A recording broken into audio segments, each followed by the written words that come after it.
Alam mo ba, ayaw pa rin mag-school ng friend kong si Brian. Kasi daw may COVID pa. Ano namang sinabi mo sa kanya, Apo? Ang sabi ko po, hindi naman po talaga papasok sa school eh.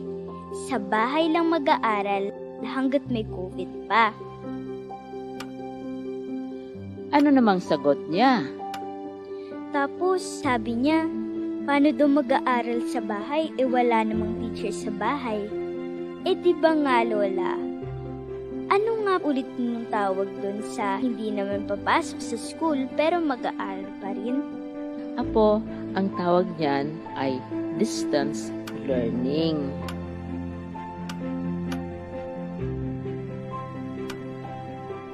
Yun nga po, mag-aaral pa rin kami gamit ng computer. Di ba Lola? Oo, pero bukod sa online, may mga lessons din na ipapalabas sa TV at radio para makapag-aral pa rin ang mga bata kahit wala kayong computer at internet. Paano po kapag wala ring TV at radyo? May ipamimigay na mga printed material ang mga teachers sa inyo. Di ba po ang tawag dun blend. Apo, blended learning. Ibig sabihin ng blended learning ay gagamitin ang iba't ibang pamamaraan ng pagtuturo gamit ang internet, ang TV, radyo at ang print para hindi kailangang pumunta sa school ng mga teachers at mga bata. Kaya po pala si Teacher Rose hindi na rin kailangan pumasok ng school. Tama, hindi na rin papasok ang mga teachers sa school para gagabayan pa rin nila kayo at laging tatawagan ang mga magulang para kukumustahin ang pag-aaral ng mga bata tulad mo. Tumawag nga po si Teacher Rose sa nanay. Ang sabi niya, mag-download ng DepEd Commons sa cellphone Games ba yun, Lola? May kasama ding games, pero yung may matutunan ka. May mga lessons din kasi sa DepEd Commons na pwedeng gamitin ng mga magulang at teachers para maturuan ang mga bata. Sasabihin ko rin po kay Brian na mag-download siya ng DepEd Commons. At sabihin mo rin sa kanya na huwag na siyang matakot mag-school. Dahil sa pasukan, sa bahay lang naman kayo mag-aaral. Gamit ang internet. Kung walang internet, TV. Kung walang TV, radyo. At kung walang radyo, ay print. Oo nga po, Lola. Hindi naman po pala dapat huminto sa pag-aaral kahit may COVID Magtutulungan kami para magpatuloy ang edukasyon.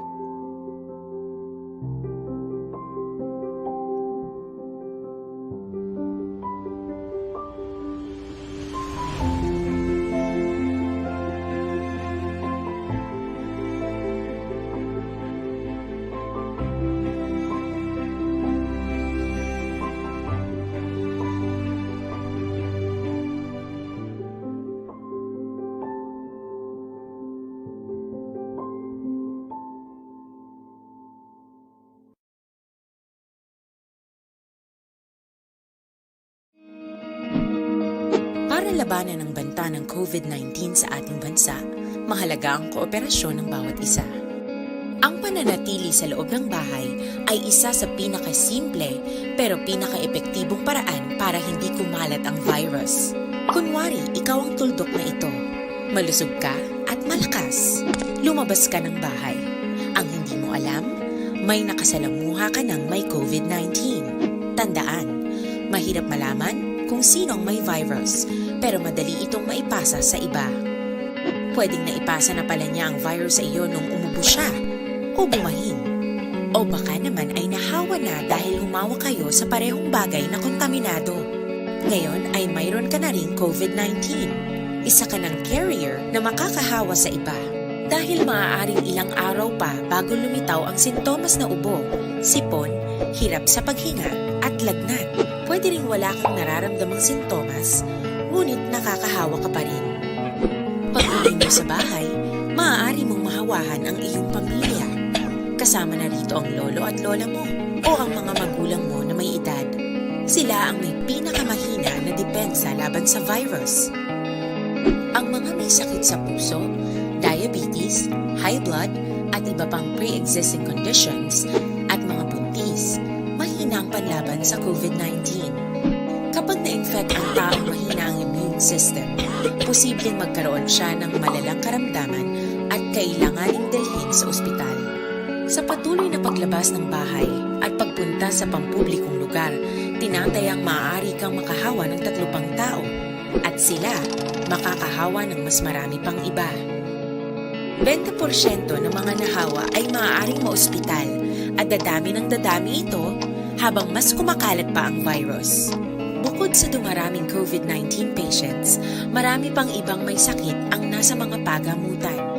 Ang mga pasyenteng malubhang-malubha na ang karamdaman, hindi na maaasikaso. Wala ring lugar para sa mga pasyenteng may ibang karamdaman. Kaya nating iwasan ang patuloy na pagkalat ng COVID-19 kung iisipin natin ang kapakanan ng iba.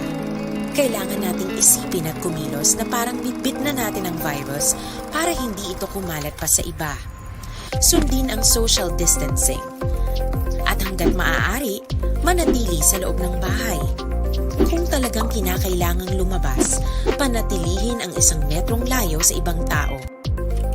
Maging malinis din sa katawan at sa kapaligiran. Parating maghugas ng kamay gamit ang sabon at tubig. At i-disinfect ang mga bagay na madalas hinahawakan.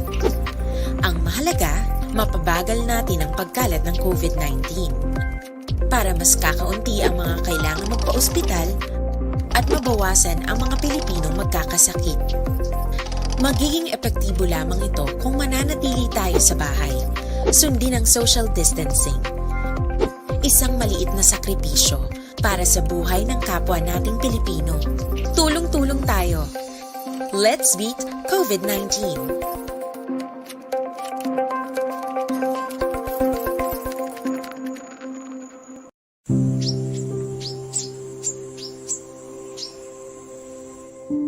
Naranasan ko ng maiwan.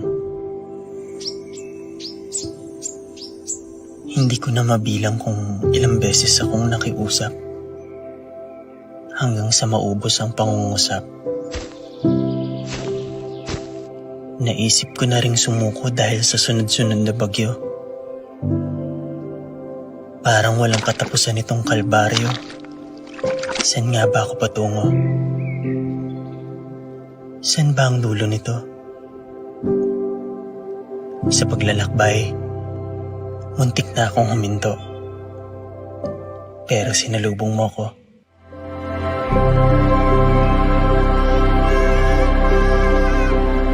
Bumungad sa akin yung mga mata mong gustong matuto. Ang mga kamay mong sabik sumulat. Ang mga labi mong nais bumigkas na mga salitang nakakapawi ng pagod. Tinatalo mo itong lungkot at takot. Binibigyan mo ng sagot ang mga katanungan sa aking puso. Masampat, abi-abi, mga anak. Masampat para abi-abi ka mo. Na sa dami ng alinlangan ko't tanong sa mundo, ito ang nag-iisang sigurado. Mahal ko ang pagtuturo. Ito ang nagbibigay buhay sa aking pagkatao. At ang mga pangarap nila, ang aking ligaya.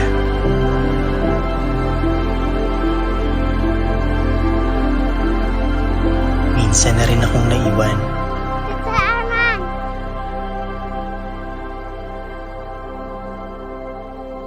Kaya't sisikapin kong hindi mo ito maranasan.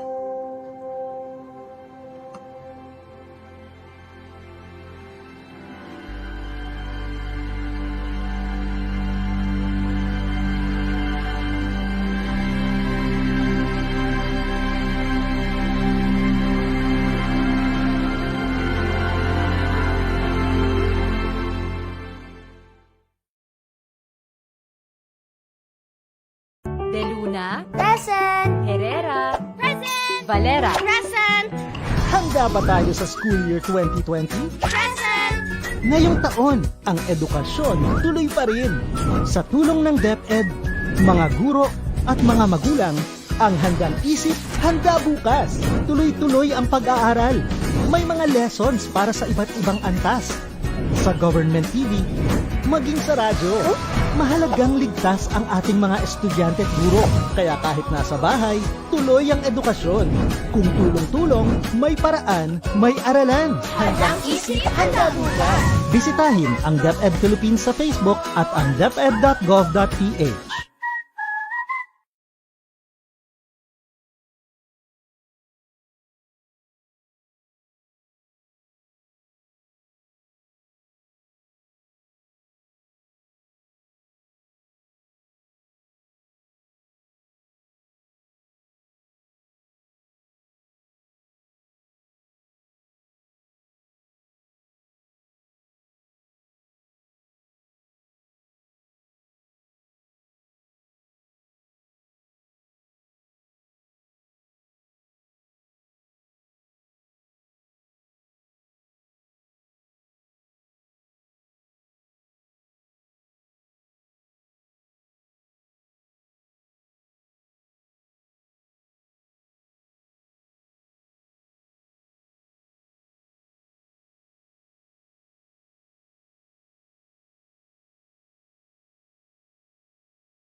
Alam mo ba, ayaw pa rin mag-school ng friend kong si Brian.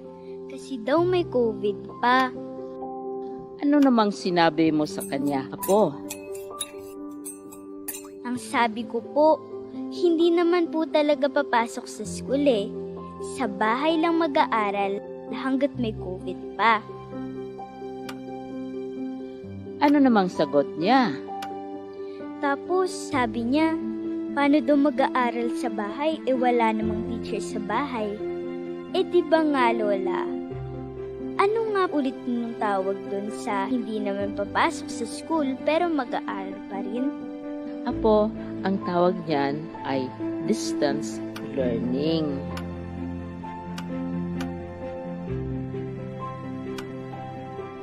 Yun nga po, mag-aaral pa rin kami gamit ng computer. Di ba Lola? Oo, pero bukod sa online, may mga lessons din na ipapalabas sa TV at radio para makapag-aral pa rin ang mga bata kahit wala kayong computer at internet. Paano po kapag wala ring TV at radyo? May ipamimigay na mga printed material ang mga teachers sa inyo. Di ba po ang tawag dun blend.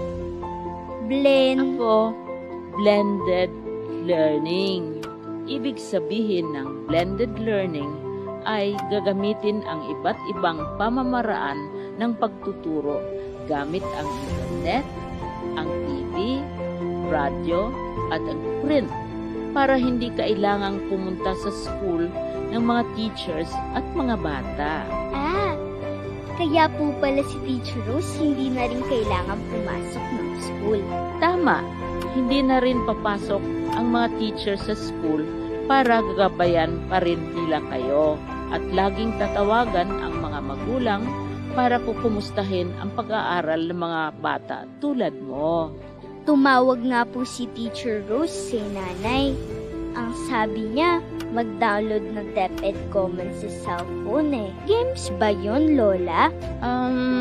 May kasama ding games, pero yung may matutunan ka.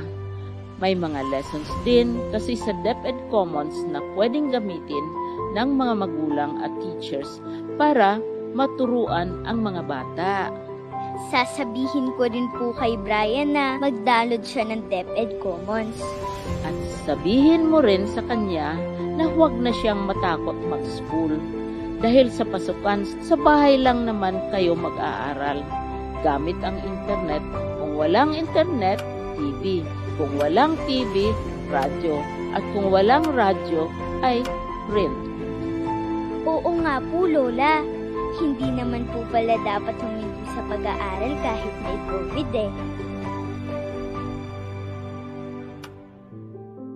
Magtutulungan kami para magpatuloy ang edukasyon.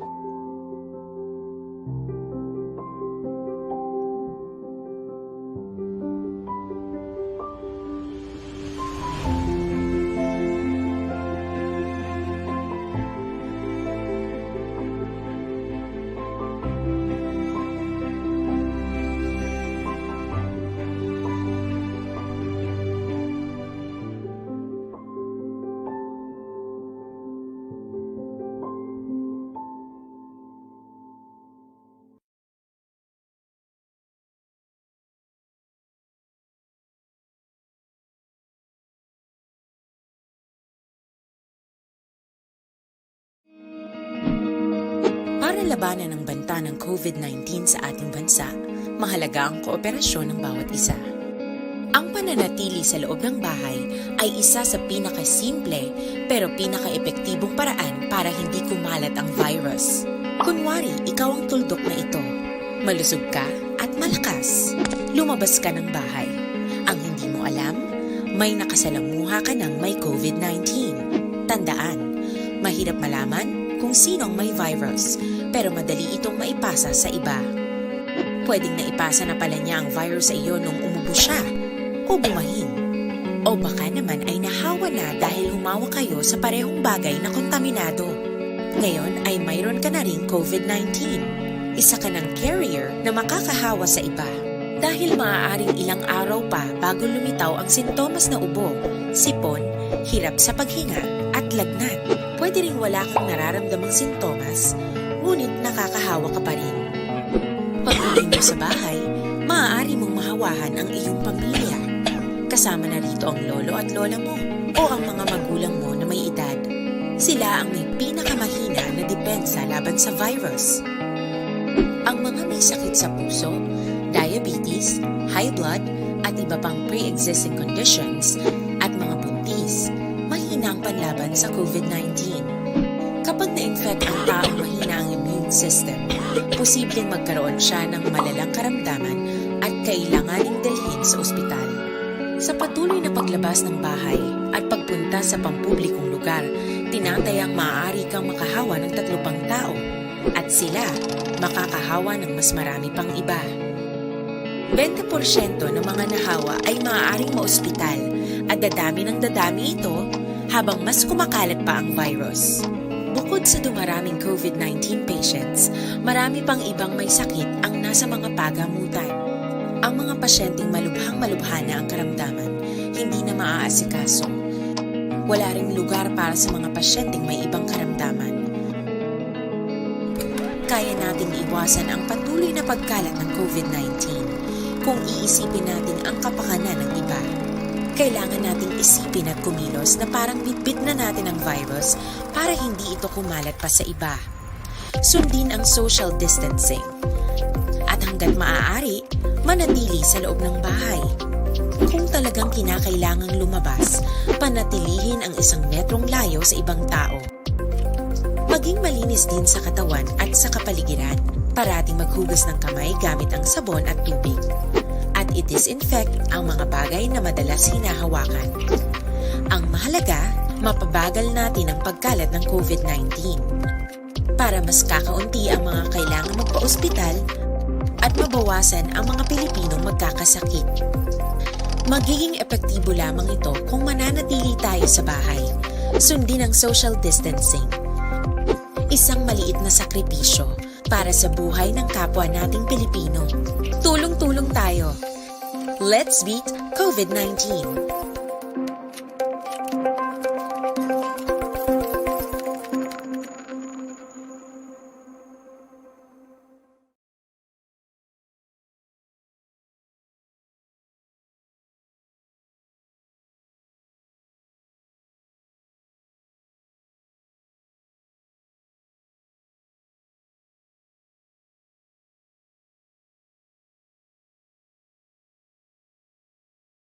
De Luna, Present! Herrera, Present! Valera, Present! Handa ba tayo sa school year 2020? Present! Ngayong taon, ang edukasyon tuloy pa rin. Sa tulong ng DepEd, mga guro at mga magulang, ang handang isip, handa bukas. Tuloy-tuloy ang pag-aaral. May mga lessons para sa iba't ibang antas. Sa government TV, maging sa radyo. Mahalagang ligtas ang ating mga estudyante at guro. Kaya kahit nasa bahay, tuloy ang edukasyon. Kung tulong-tulong, may paraan, may aralan. Handang isip, handa bukas. Bisitahin ang DepEd Philippines sa Facebook at ang deped.gov.ph.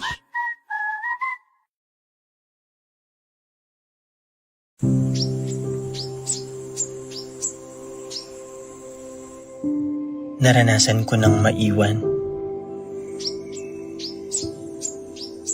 Hindi ko na mabilang kung ilang beses akong nakiusap hanggang sa maubos ang pangungusap. Naisip ko na ring sumuko dahil sa sunod-sunod na bagyo. Parang walang katapusan itong kalbaryo. Saan nga ba ako patungo? Saan ba ang dulo nito?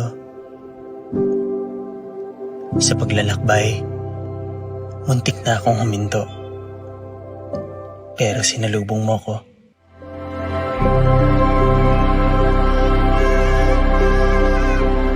Bumungad sa akin yung mga mata mong gustong matuto. Ang mga kamay mong sabik sumulat.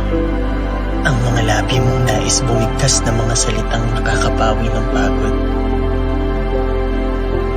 Inatalo mo itong lungkot at takot Binibigyan mo ng sagot ang mga katanungan sa aking puso. Masampat, abi-abi, mga anak. Masampat pala, biyabika mo. Na sa dami ng alinlangan ko't tanong sa mundo, ito ang nag-iisang sigurado. Mahal ko ang pagtuturo. Ito ang nagbibigay buhay sa aking pagkatao. At ang mga pangarap nila, ang aking ligaya.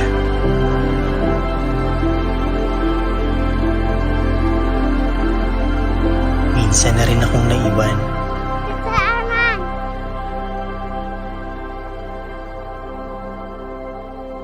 Kaya't sisikapin kong hindi mo ito maranasan.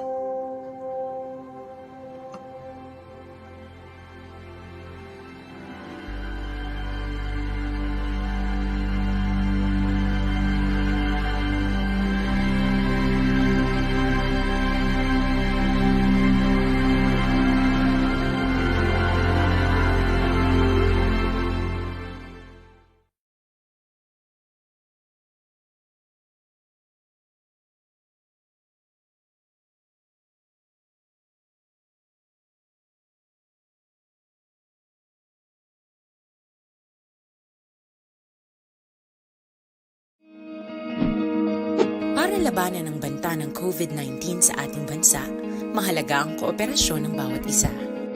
Ang pananatili sa loob ng bahay ay isa sa pinakasimple pero pinaka-epektibong paraan para hindi kumalat ang virus.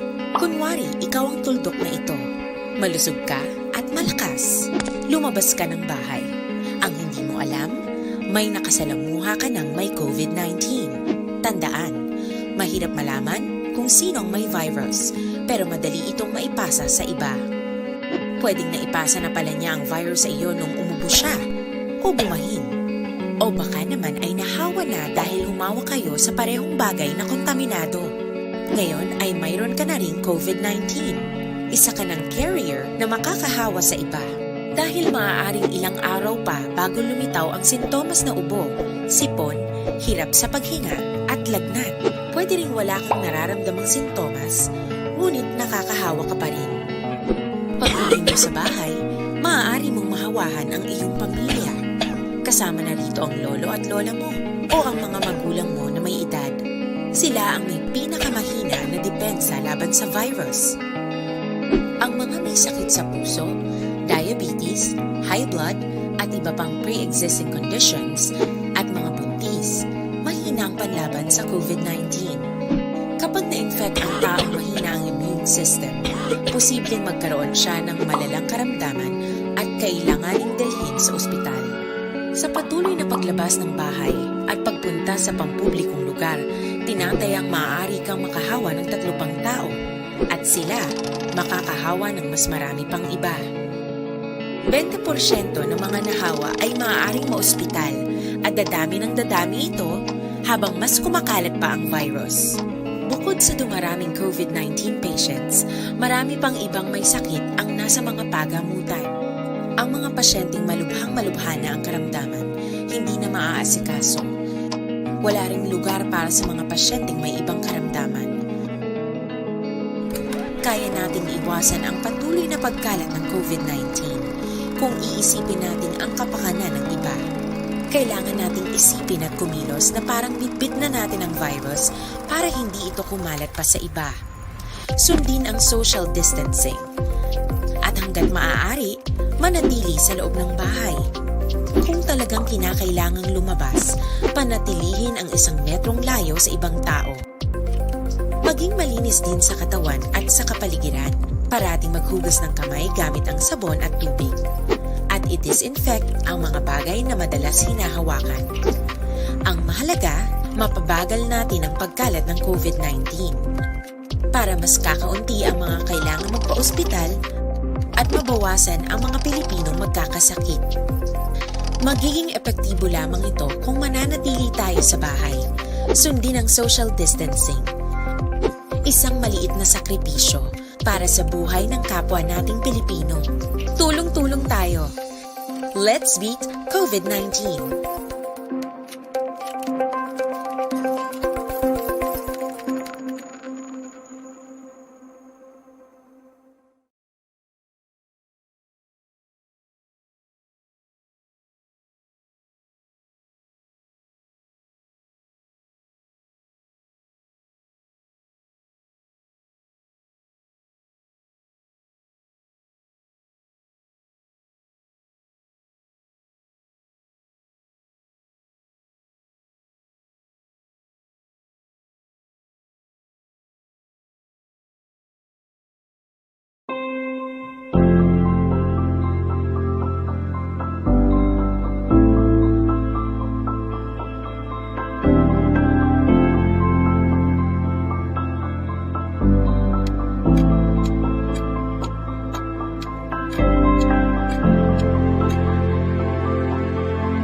Lola, alam mo ba, ayaw pa rin mag-school ng friend kong si Brian. Kasi daw may COVID pa. Ano namang sinabi mo sa kanya, Apo? Ang sabi ko po, hindi naman po talaga papasok sa school eh. Sa bahay lang mag-aaral hanggat may COVID pa. Ano namang sagot niya? Tapos sabi niya, paano daw mag-aaral sa bahay wala namang teacher sa bahay? Di ba nga Lola? Ano nga ulit nung tawag doon sa hindi naman papasok sa school pero mag-aaral pa rin? Apo, ang tawag niyan ay distance learning.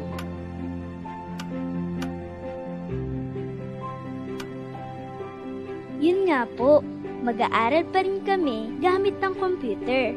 Di ba Lola? Oo, pero bukod sa online, may mga lessons din na ipapalabas sa TV at radio para makapag-aral pa rin ang mga bata kahit wala kayong computer at internet. Paano po kapag wala ring TV at radyo? May ipamimigay na mga printed material ang mga teachers sa inyo. Di ba po ang tawag doon blend. Ako, blended learning. Ibig sabihin ng blended learning ay gagamitin ang iba't ibang pamamaraan ng pagtuturo gamit ang internet, ang TV, radyo at ang print para hindi kailangang pumunta sa school ng mga teachers at mga bata. Kaya po pala si Teacher Rose hindi na rin kailangan pumasok ng school. Tama, hindi na rin papasok ang mga teachers sa school para gagabayan pa rin nila kayo at laging tatawagan ang mga magulang para kukumustahin ang pag-aaral ng mga bata tulad mo. Tumawag nga po si Teacher Rose si nanay. Ang sabi niya, mag-download ng DepEd Commons sa cellphone Games ba yun, Lola?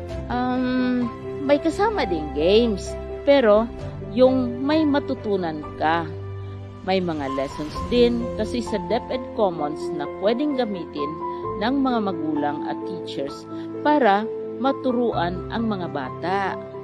Sasabihin ko rin po kay Brian na mag-download siya ng DepEd Commons. At sabihin mo rin sa kanya na huwag na siyang matakot mag-school. Dahil sa pasukan, sa bahay lang naman kayo mag-aaral. Gamit ang internet. Kung walang internet, TV. Kung walang TV, radyo. At kung walang radyo, ay print. Oo nga po, Lola. Hindi naman po pala dapat huminto sa pag-aaral kahit may COVID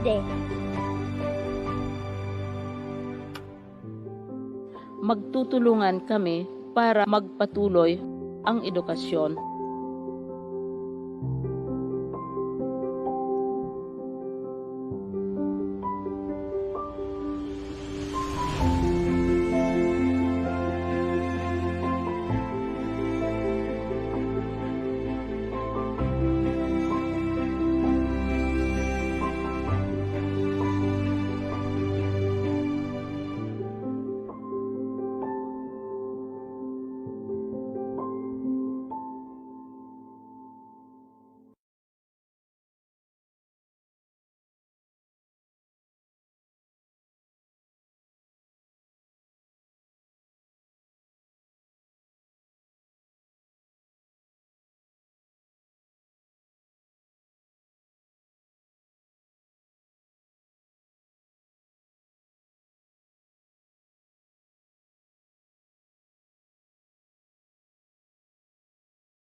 Para labanan ang banta ng COVID-19 sa ating bansa, mahalaga ang kooperasyon ng bawat isa.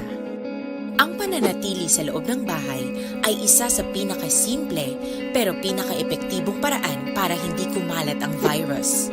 Kunwari, ikaw ang tuldok na ito. Malusog ka at malakas. Lumabas ka ng bahay. Ang hindi mo alam, may nakasalamuha ka ng may COVID-19. Tandaan, mahirap malaman kung sinong may virus, pero madali itong maipasa sa iba. Pwedeng naipasa na pala niya ang virus sa iyo nung umubo siya, o bumahin. O baka naman ay nahawa na dahil humawa kayo sa parehong bagay na kontaminado. Ngayon ay mayroon ka na ring COVID-19. Isa ka ng carrier na makakahawa sa iba. Dahil maaaring ilang araw pa bago lumitaw ang sintomas na ubo, sipon, hirap sa paghinga at lagnat. Pwede ring wala kang nararamdamang sintomas, ngunit nakakahawa ka pa rin. Pag-uwi mo sa bahay, maaari mong mahawahan ang iyong pamilya. Kasama na rito ang lolo at lola mo o ang mga magulang mo na may edad. Sila ang may pinakamahina na depensa laban sa virus. Ang mga may sakit sa puso, diabetes, high blood, at iba pang pre-existing conditions, at mga buntis, mahina ang panlaban sa COVID-19. Kapag na-infect ang taong mahina ang immune system, posibleng magkaroon siya ng malalang karamdaman at kailanganing dalhin sa ospital. Sa patuloy na paglabas ng bahay at pagpunta sa pampublikong lugar, tinatayang maaari kang makahawa ng 3 pang tao at sila makakahawa ng mas marami pang iba.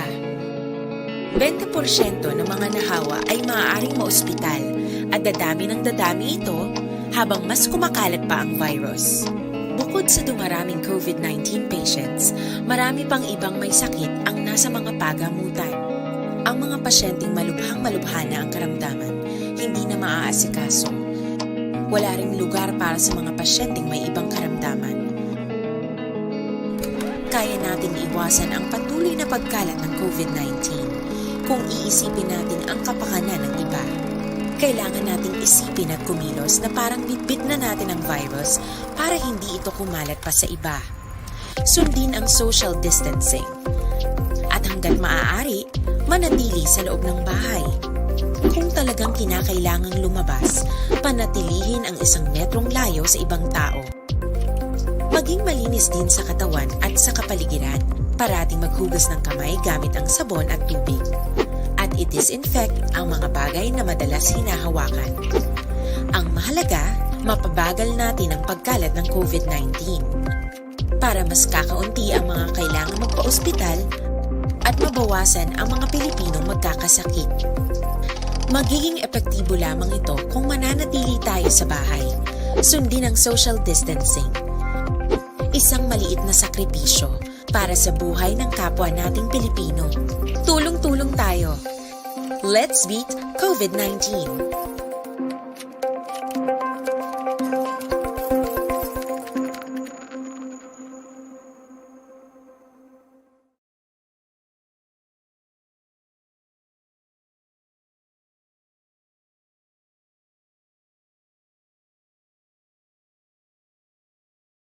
De Luna, Present! Herrera, Present! Valera. Present!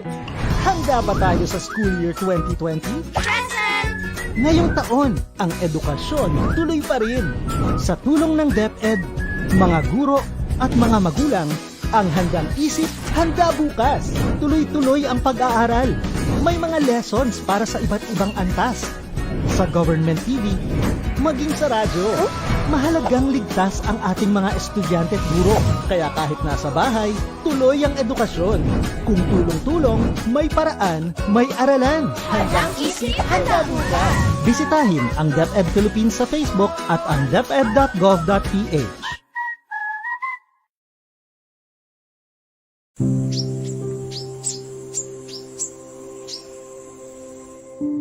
Naranasan ko ng maiwan.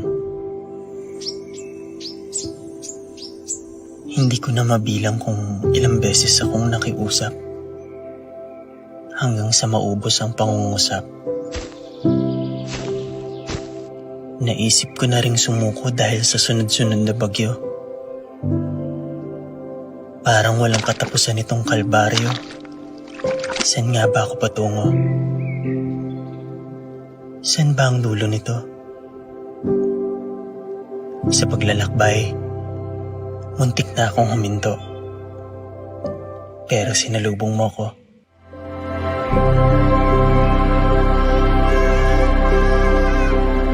Bumungad sa akin yung mga mata mong gustong matuto. Ang mga kamay mong sabik sumulat. Ang mga labi mong nais bumigkas na mga salitang nakakapawi ng pagod. Tinatalo mo itong lungkot at takot. Binibigyan mo ng sagot ang mga katanungan sa aking puso. Masampat, abi-abi, mga anak. Masampat pala, Biabita mo. Na sa dami ng alinlangan ko't tanong sa mundo, ito ang nag-iisang sigurado. Mahal ko ang pagtuturo. Ito ang nagbibigay buhay sa aking pagkatao. At ang mga pangarap nila, ang aking ligaya.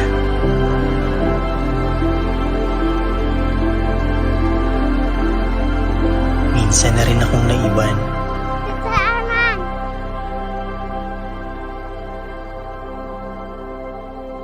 Kaya't sisikapin kong hindi mo ito maranasan.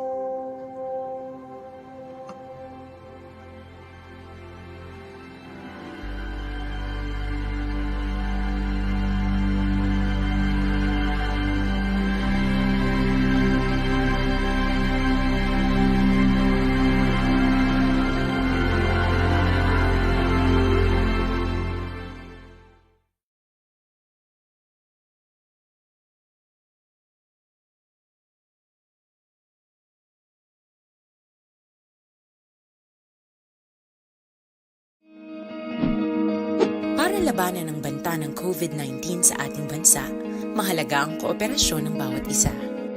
Ang pananatili sa loob ng bahay ay isa sa pinakasimple pero pinaka-epektibong paraan para hindi kumalat ang virus. Kunwari, ikaw ang tuldok na ito. Malusog ka at malakas. Lumabas ka ng bahay. Ang hindi mo alam, may nakasalamuha ka ng may COVID-19. Tandaan, mahirap malaman kung sino ang may virus, pero madali itong maipasa sa iba. Pwedeng naipasa na pala niya ang virus sa iyo nung umubo siya, o bumahin. O baka naman ay nahawa na dahil humawa kayo sa parehong bagay na kontaminado. Ngayon ay mayroon ka na ring COVID-19. Isa ka ng carrier na makakahawa sa iba. Dahil maaaring ilang araw pa bago lumitaw ang sintomas na ubo, sipon, hirap sa paghinga at lagnat. Pwede ring wala kang nararamdamang sintomas, ngunit nakakahawa ka pa rin. Pag-uwi mo sa bahay, maaari mong mahawahan ang iyong pamilya. Kasama na rito ang lolo at lola mo o ang mga magulang mo na may edad.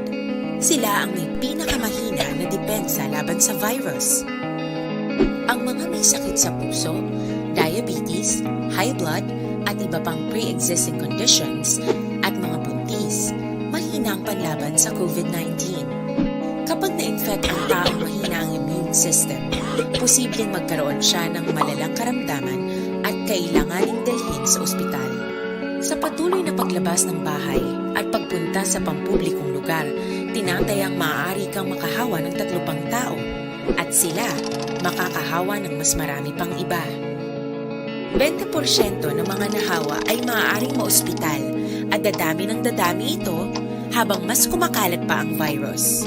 Bukod sa dumaraming COVID-19 patients, marami pang ibang may sakit ang nasa mga pagamutan.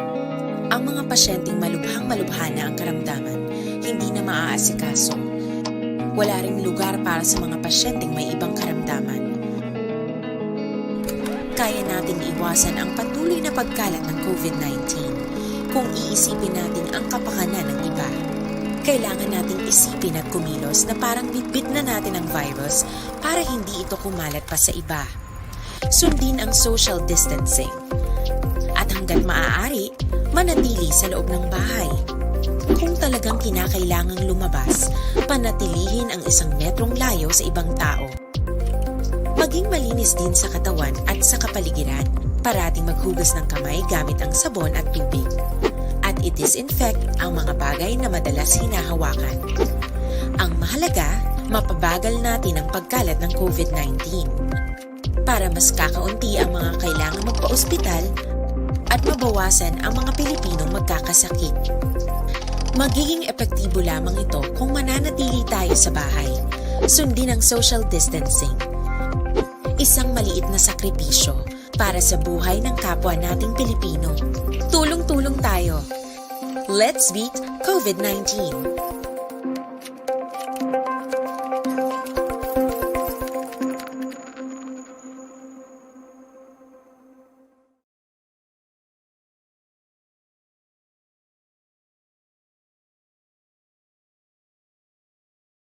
De Luna, Present! Herrera, Valera, Handa ba tayo sa school year 2020? Present!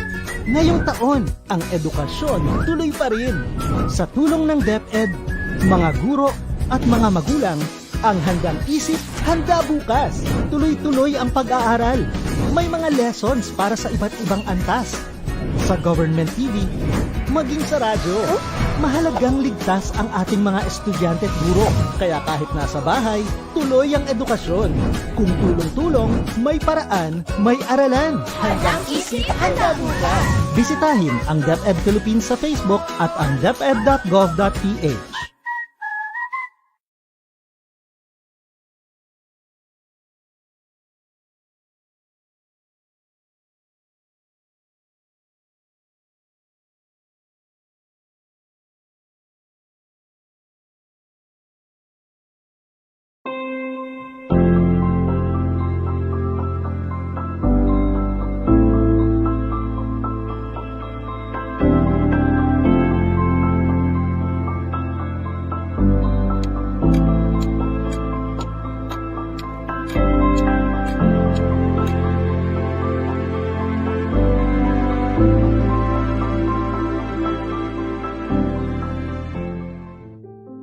Lola, alam mo ba, ayaw pa rin mag-school ng friend kong si Brian.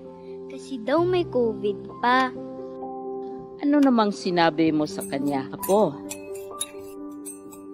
Ang sabi ko po, hindi naman po talaga papasok sa school eh. Sa bahay lang mag-aaral hanggat may COVID pa. Ano namang sagot niya?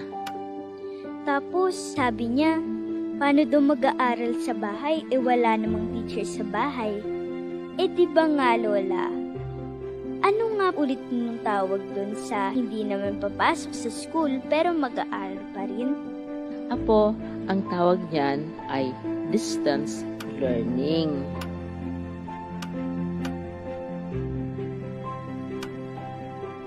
Yun nga po, mag-aaral pa rin kami gamit ng computer. Di ba Lola?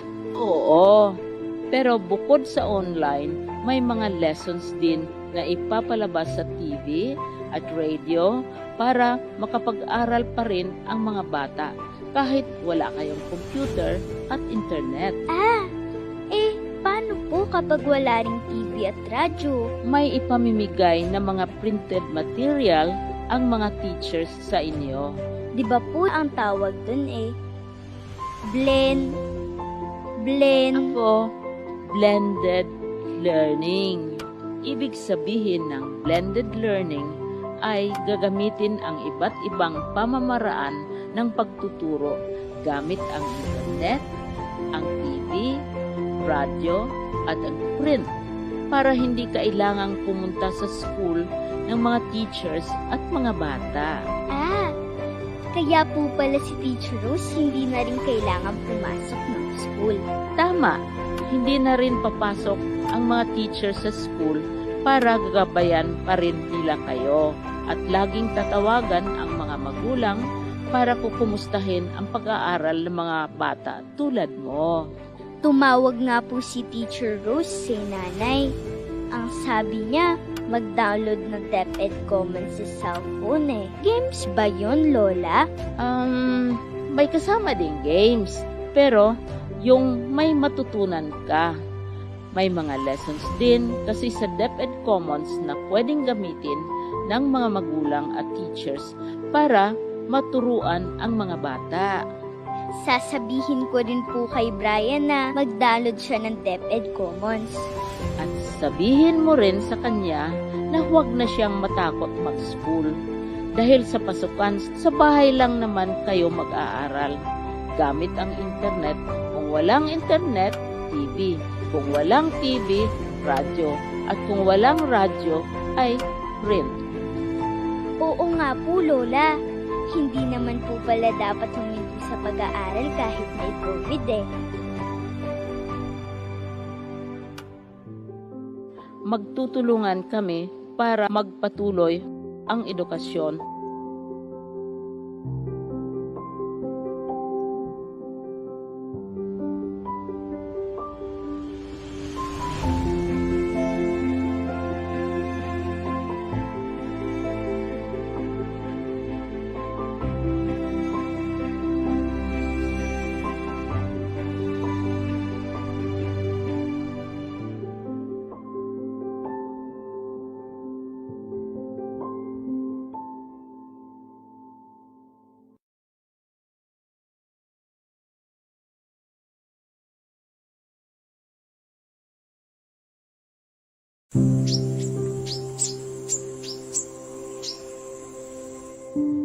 Naranasan ko ng maiwan. Hindi ko na mabilang kung ilang beses akong nakiusap hanggang sa maubos ang pangungusap. Naisip ko na ring sumuko dahil sa sunod-sunod na bagyo. Parang walang katapusan itong kalbaryo. Saan nga ba ako patungo? Saan ba ang dulo nito? Sa paglalakbay, muntik na akong huminto. Pero sinalubong mo ko.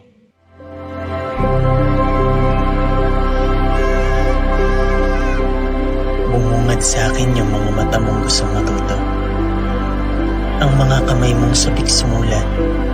Ang mga labi mong nais bumigkas na mga salitang nakakapawi ng pagod.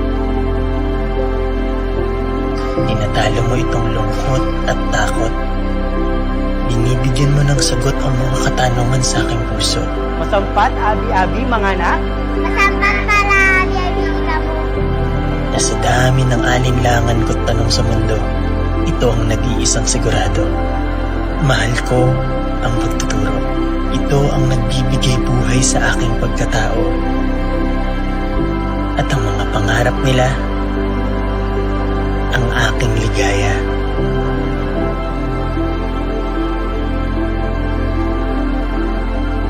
Minsan na rin akong naiwan. Saan?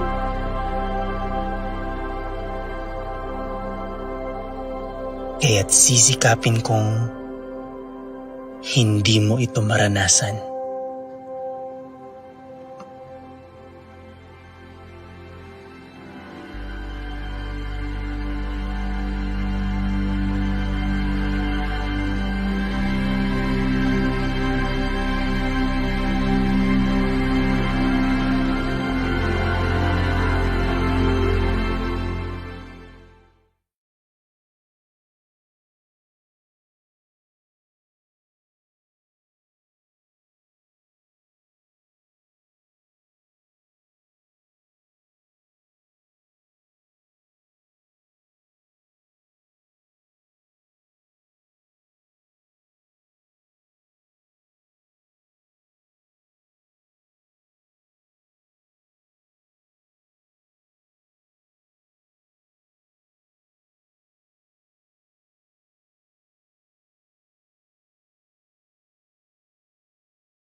De Luna, Present! Herrera, Present! Valera, Present! Handa ba tayo sa school year 2020? Present! Ngayong taon, ang edukasyon tuloy pa rin. Sa tulong ng DepEd, mga guro at mga magulang, ang handang isip, handa bukas. Tuloy-tuloy ang pag-aaral. May mga lessons para sa iba't ibang antas. Sa government TV, maging sa radyo, mahalagang ligtas ang ating mga estudyante at guro. Kaya kahit nasa bahay, tuloy ang edukasyon. Kung tulong-tulong, may paraan, may aralan. Handang isip, handa bukas! Bisitahin ang DepEd Philippines sa Facebook at ang deped.gov.ph.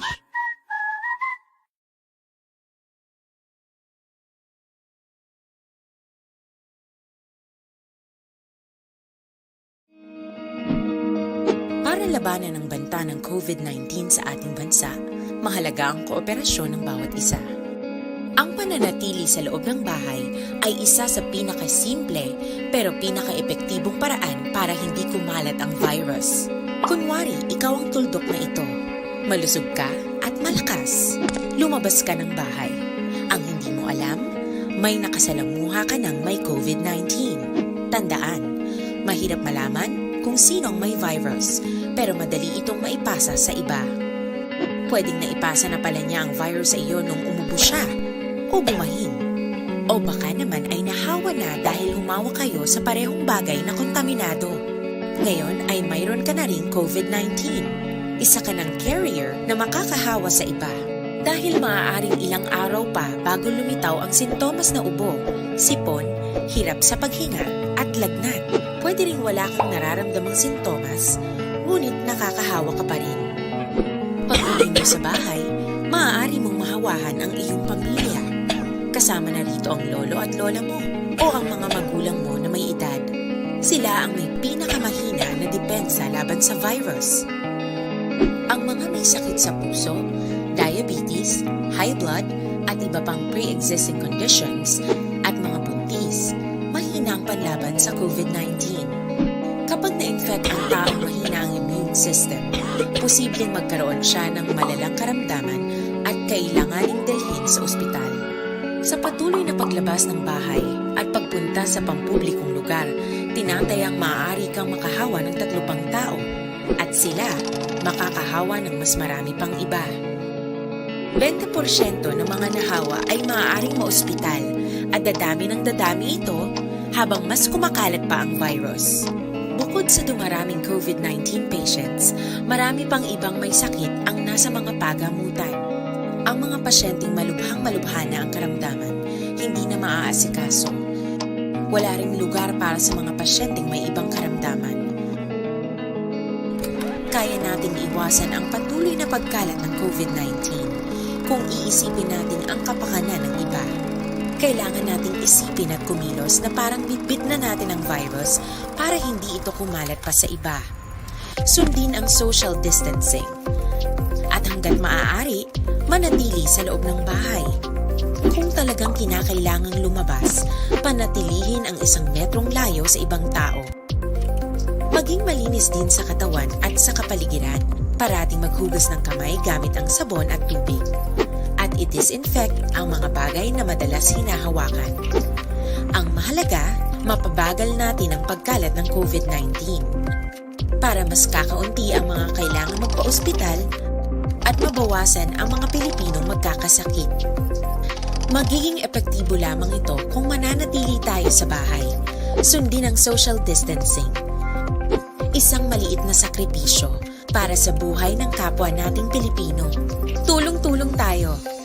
Let's beat COVID-19.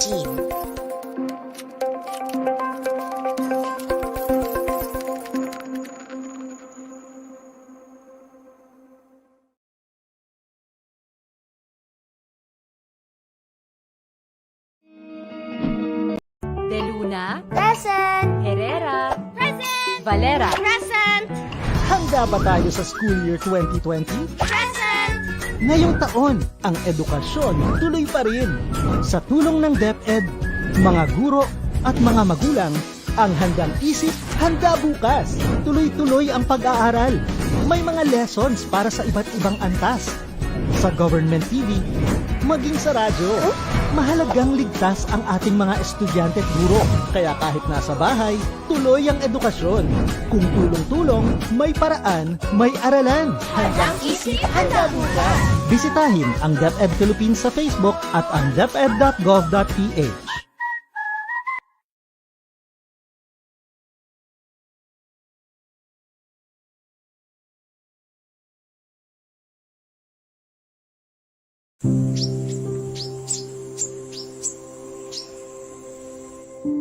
Naranasan ko ng maiwan. Hindi ko na mabilang kung ilang beses akong nakiusap hanggang sa maubos ang pangungusap. Naisip ko na ring sumuko dahil sa sunod-sunod na bagyo. Parang walang katapusan itong kalbaryo.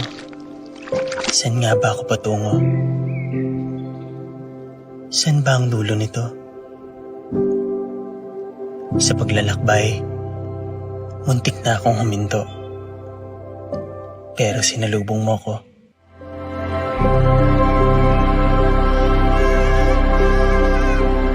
Bumungad sa akin yung mga mata mong gustong matuto. Ang mga kamay mong sabik sumulat. Ang mga labi mong nais bumigkas na mga salitang nakakapawi ng pagod. Inatalo mo itong lungkot at takot. Binibigyan mo ng sagot ang mga katanungan sa aking puso. Masampat, abi-abi, mga anak. Masampat pala, biyabita mo. Na sa dami ng alinlangan ko't tanong sa mundo, ito ang nag-iisang sigurado. Mahal ko ang pagtuturo. Ito ang nagbibigay buhay sa aking pagkatao. At ang mga pangarap nila, ang aking ligaya.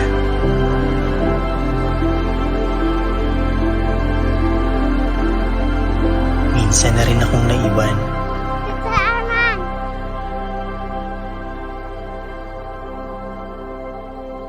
Kaya't sisikapin kong hindi mo ito maranasan.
Naranasan ko ng maiwan.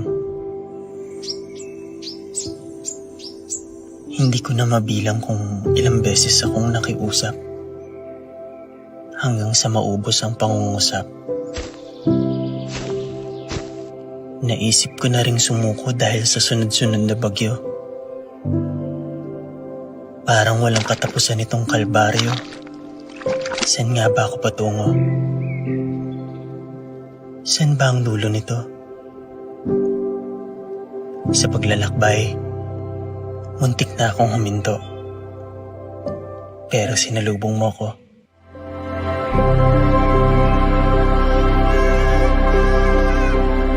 Bumungad sa akin yung mga mata mong gustong matuto. Ang mga kamay mong sabik sumulat. Ang mga labi mong nais bumigkas na mga salitang nakakapawi ng pagod. Inatalo mo itong lungkot at takot. Binibigyan mo ng sagot ang mga katanungan sa aking puso. Masampat, abi-abi, mga anak. Masampat pala, biyabita mo. Na sa dami ng alinlangan ko't tanong sa mundo, Ito ang nag-iisang sigurado. Mahal ko ang pagtuturo. Ito ang nagbibigay buhay sa aking pagkatao. At ang mga pangarap nila, ang aking ligaya.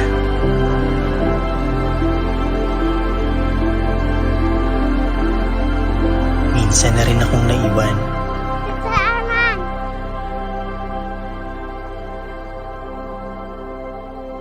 Kaya't sisikapin kong hindi mo ito maranasan.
De Luna, Present! Herrera, Present! Valera, Present!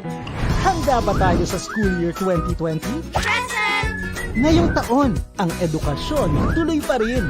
Sa tulong ng DepEd, mga guro at mga magulang, ang handang isip, handa bukas. Tuloy-tuloy ang pag-aaral. May mga lessons para sa iba't ibang antas. Sa government TV, maging sa radyo. Mahalagang ligtas ang ating mga estudyante at guro. Kaya kahit nasa bahay, tuloy ang edukasyon. Kung tulong-tulong, may paraan, may aralan. Handang isip, handa bukas. Bisitahin ang DepEd Philippines sa Facebook at ang deped.gov.ph.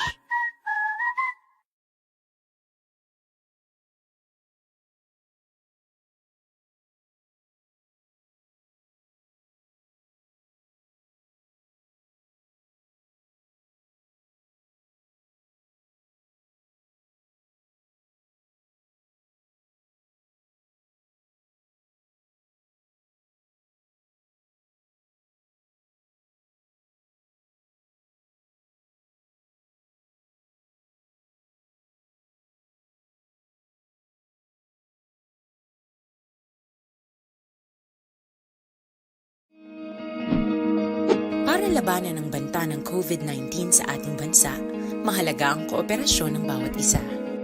Ang pananatili sa loob ng bahay ay isa sa pinakasimple pero pinaka-epektibong paraan para hindi kumalat ang virus. Kunwari, ikaw ang tuldok na ito. Malusog ka at malakas. Lumabas ka ng bahay. Ang hindi mo alam, may nakasalamuha ka ng may COVID-19. Tandaan, mahirap malaman kung sino ang may virus, pero madali itong maipasa sa iba. Pwedeng naipasa na pala niya ang virus sa iyo nung umubo siya, o bumahin. O baka naman ay nahawa na dahil humawa kayo sa parehong bagay na kontaminado. Ngayon ay mayroon ka na rin COVID-19. Isa ka ng carrier na makakahawa sa iba. Dahil maaaring ilang araw pa bago lumitaw ang sintomas na ubo, sipon, hirap sa paghinga, at lagnat. Pwede ring wala kang nararamdamang sintomas, ngunit nakakahawa ka pa rin. Pag uwi mo sa bahay, maaari mong mahawahan ang iyong pamilya. Kasama na rito ang lolo at lola mo o ang mga magulang mo na may edad. Sila ang may pinakamahina na depensa laban sa virus. Ang mga may sakit sa puso, diabetes, high blood, at iba pang pre-existing conditions, at mga buntis, mahina ang panlaban sa COVID-19. Kapag na-infect ang taong mahina ang immune system, posibleng magkaroon siya ng malalang karamdaman at kailanganing dalhin sa ospital. Sa patuloy na paglabas ng bahay at pagpunta sa pampublikong lugar, tinatayang maaari kang makahawa ng 3 pang tao at sila makakahawa ng mas marami pang iba. 20% ng mga nahawa ay maaaring maospital at dadami ng dadami ito habang mas kumakalat pa ang virus. Bukod sa dumaraming COVID-19 patients, marami pang ibang may sakit ang nasa mga pagamutan. Ang mga pasyenteng malubhang-malubha na ang karamdaman, hindi na maaasikaso. Wala ring lugar para sa mga pasyenteng may ibang karamdaman. Kaya nating iwasan ang patuloy na pagkalat ng COVID-19 kung iisipin natin ang kapakanan ng iba. Kailangan nating isipin at kumilos na parang bitbit na natin ang virus para hindi ito kumalat pa sa iba. Sundin ang social distancing. At hanggat maaari, manatili sa loob ng bahay. Kung talagang kinakailangang lumabas, panatilihin ang 1 metrong layo sa ibang tao. Maging malinis din sa katawan at sa kapaligiran. Parating maghugas ng kamay gamit ang sabon at tubig. At i-disinfect ang mga bagay na madalas hinahawakan. Ang mahalaga, mapabagal natin ang pagkalat ng COVID-19 para mas kakaunti ang mga kailangang magpa-ospital at mabawasan ang mga Pilipinong magkakasakit. Magiging epektibo lamang ito kung mananatili tayo sa bahay. Sundin ang social distancing. Isang maliit na sakripisyo para sa buhay ng kapwa nating Pilipino. Tulong-tulong tayo. Let's beat COVID-19.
Webinar for teachers on literacy instruction with emphasis on the 6 elements in reading.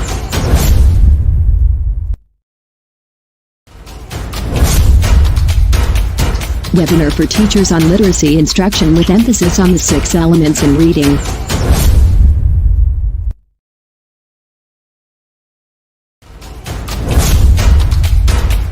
Webinar for teachers on literacy instruction with emphasis on the 6 elements in reading.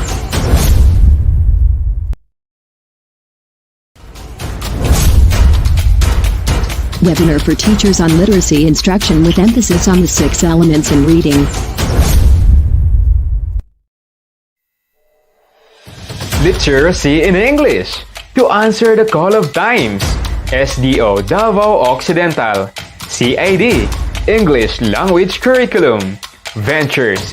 Teachers Learning and Development. To learn, to relearn, to unlearn. And Journey to Literacy in English. Putting emphasis to the big 6 of reading.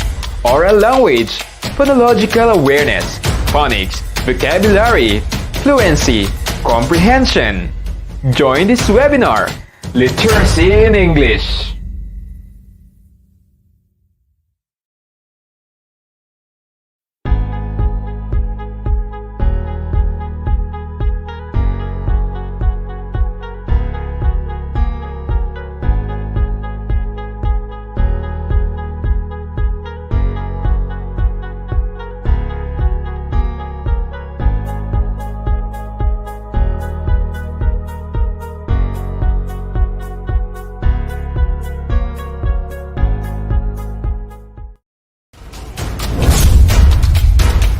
Webinar for teachers on literacy instruction with emphasis on the 6 elements in reading.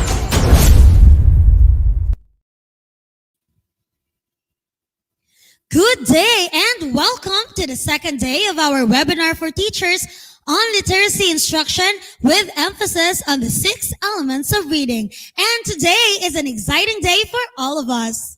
I hope that all of you are well today. And to start our webinar, may we invite everyone to take some time for the prayer. And this will be followed by the singing of the Philippine National Anthem and Davao Occidental Provincial Hymn.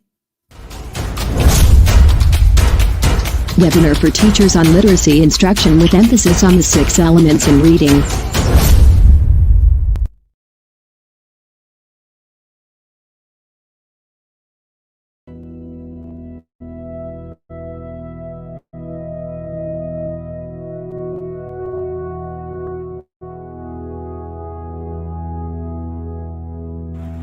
وقال ربكم ادعوني استجب لكم اعوذ بالله من الشيطان الرجيم بسم الله الرحمن الرحيم الحمد لله رب العالمين الرحمن الرحيم مالك يوم الدين اياك نعبد واياك نستعين اهدنا الصراط المستقيم صراط الذين انعمت عليهم غير المغضوب عليهم ولا الضالين.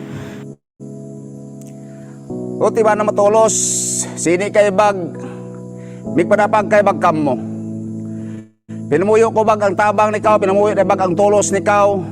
Sikuno na bag sa magdoma bag, tata kadita tautaw, panaulo bag tautaw, dini ta kanami lugar sini, kung kana ang kadita utaw bag tatibok bag, nasol sini. Sikuna bag sa pamuyuan day, takasag, sikuna bag sa pamuyuan day, ta anag day, among kay bag akad kay dadbag kadadatan bag datangan day. Medua ta din ni langit. Nasalo ko di flapusan ni. Mabenggo idad ni mu'mini. Balu idad DFED, balu idad maestra, idad nga eskwela na bengam. Dugo sa igum datami, nagay amumi. Nago sa gam tabeng ikdeu. Afngi ko Lord, kugoit mabeng ikdeu ni. Balu idada idad nga balu idada maestra kugoit mabeng nagoi fakay muman idada nawala nagoi mabeng dulu Jumanem nawala iya makatumbok juang mo iya banwa nakabelang-belangan getal aw katanem pag-ipat naway jamanan punganan na pagkautaon nya katagton sa buwang naway katamanan Jumanem tamangi duni ugdam alilinia malat. To ang mga magturadaay sa pagliman na tipoli sa bini nakapanday na kaumpuanan. Chumanem dayan ka.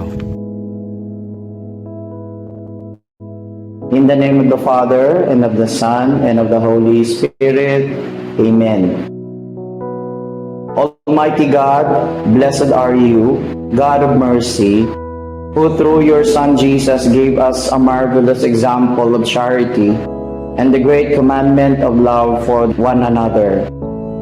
Lord Jesus, the only Son of God, you taught us by word and example that true wisdom comes from you alone. Send your Spirit upon the students and teachers. Fill them with your wisdom and blessings. As Christ our Savior bore our infirmities and endured our sufferings, He went about doing good, living as an example to follow. May we imitate Him as we face headstrong and brave.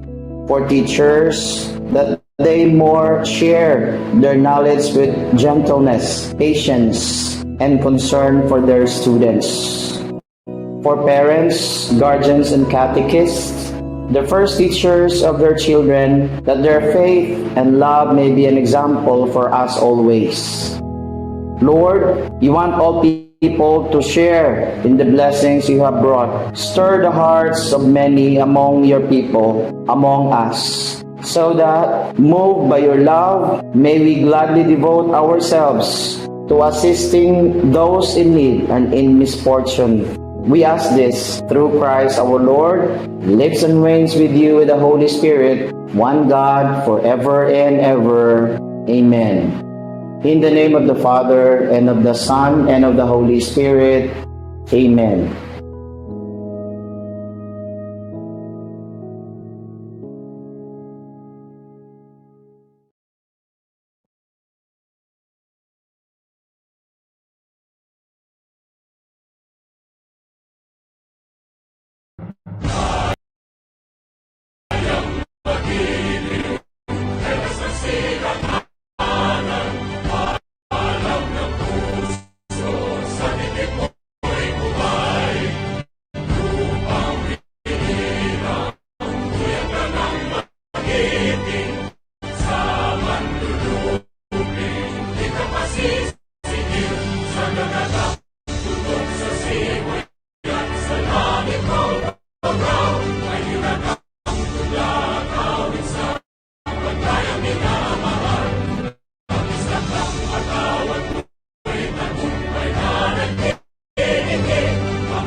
Luha, pawis at tapang, ibinuho sa iyong pagsilang.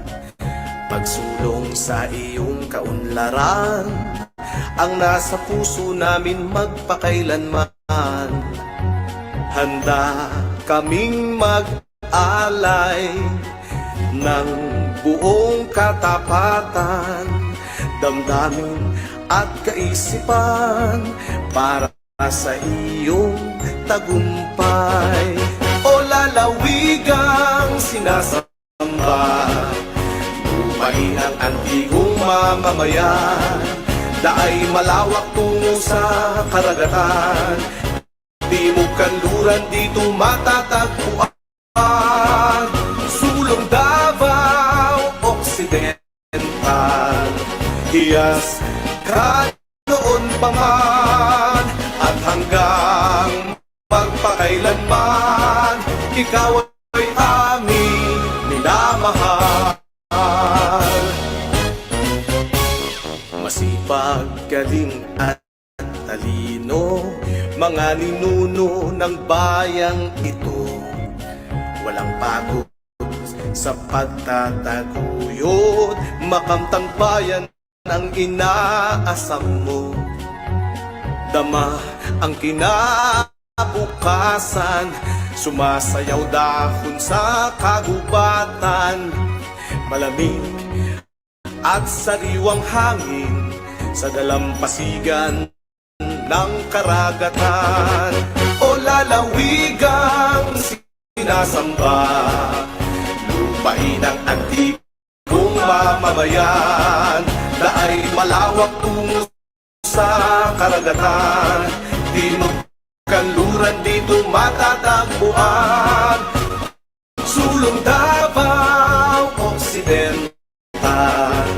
Iyas ka noon pa man at hanggang magpakailanman, ikaw ay aming minamahal. O lalawig kang sinasamba, lupain ang antikong mamamayan, daay malawak tungo sa karagatan. Di mo kanluran dito matatagpuan, sulong Davao Occidental. Hiyas ka noon pa man at hanggang magpakailanman, ikaw ay aming minamahal. At hanggang magpakailanman, ikaw ay aming minamahal. At hanggang magpakailanman, ikaw ay aming minamahal.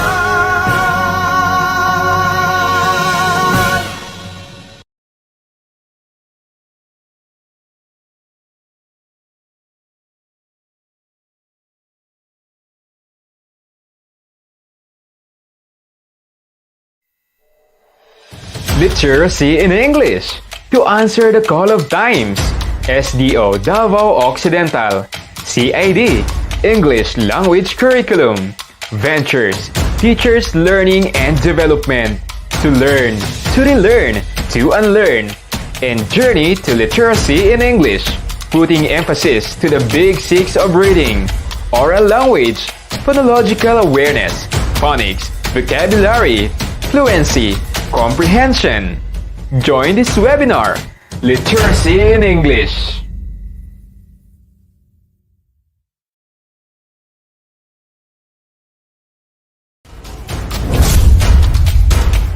Webinar for teachers on literacy instruction with emphasis on the 6 elements in reading.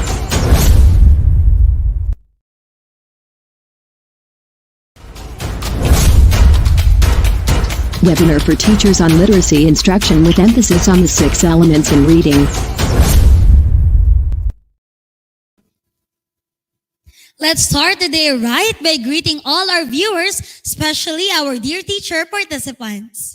And for that, we are joined today by our dear colleagues from different districts all over the province of Davao Occidental. School heads and teachers from elementary, junior high school, and senior high school levels. Let us acknowledge all our teacher participants headed by their respective public schools district supervisors. Let's begin with the Sarangani district, headed by Sir Jeffrey Bagongon.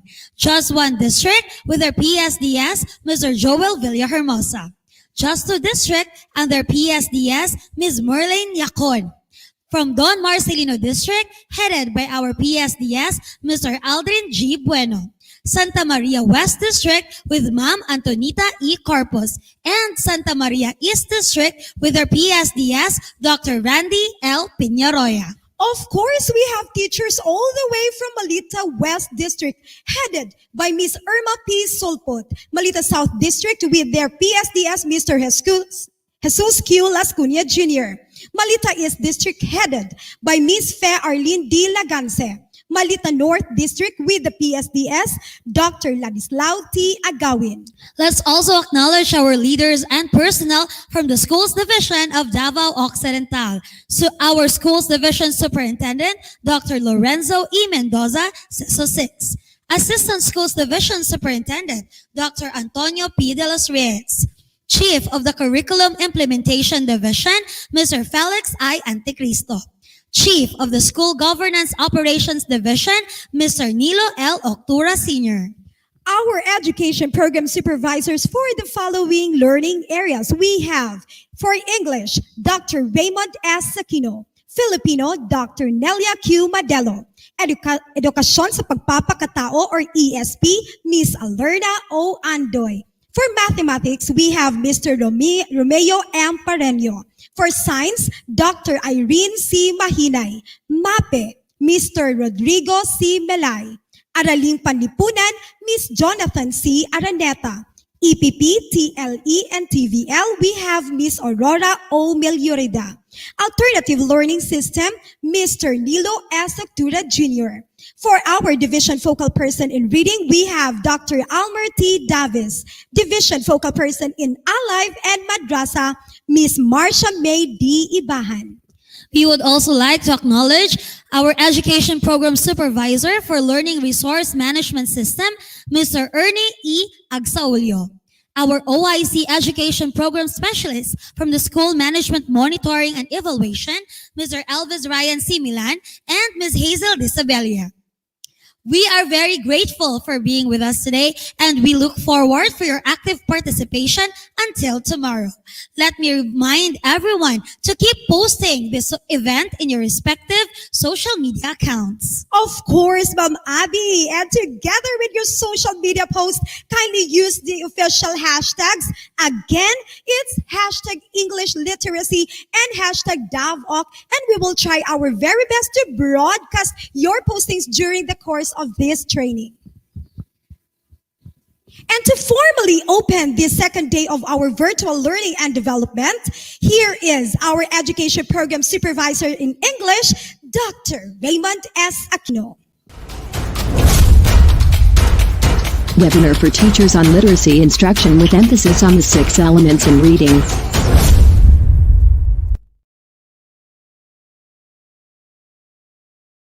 Hello, English teachers. Welcome back to our virtual encounter. This is the second day of our webinar. I hope everybody is still in the best disposition for this upskilling. Yes, we all shall be looking forward to 5 more sessions to attend aside from the open forum and more surprises today.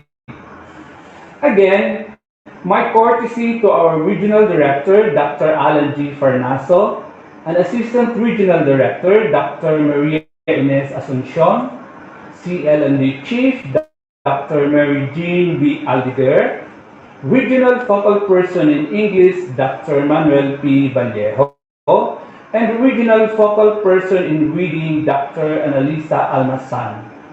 To our SDS, Dr. Lorenzo E. Mendoza, our ASDS, Dr. Antonio P. de los Reyes, CID Chief, Sir Felix I. Anticristo, and to all our teachers, to the respective school heads and district supervisors, welcome to the second day of our webinar on literacy instruction with emphasis on the 6 elements of reading.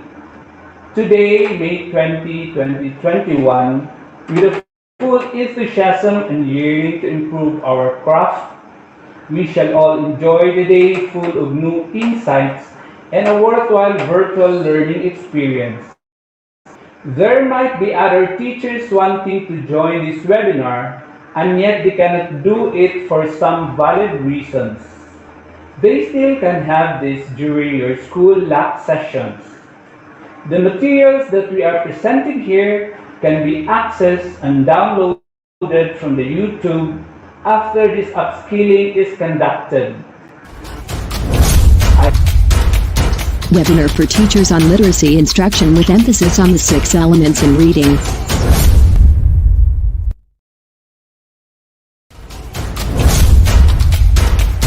Webinar for teachers on literacy instruction with emphasis on the 6 elements in reading.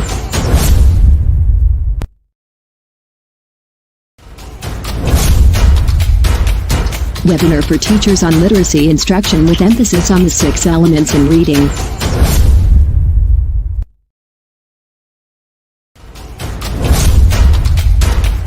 Webinar for teachers on literacy instruction with emphasis on the 6 elements in reading. Thank you, Sir Raymond. Now let us be entertained by an opening salvo. Ladies and gentlemen, a round of applause to the dancing teachers of Mariano Peralta National High School. Webinar for teachers on literacy instruction with emphasis on the 6 elements in reading.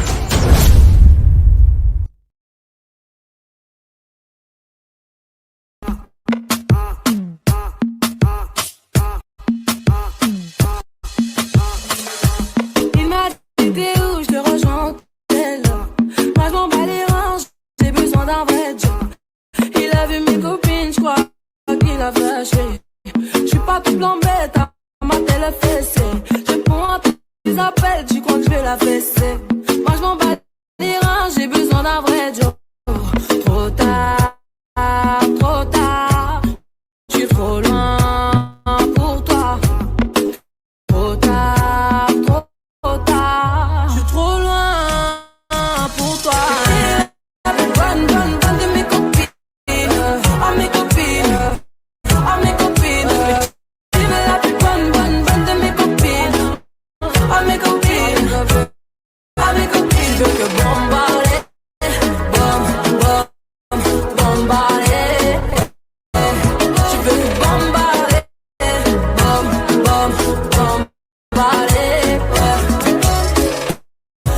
Sa iyong tingin pa lang ako ay natutunaw na. Mga titig mo sa akin nakabighani na.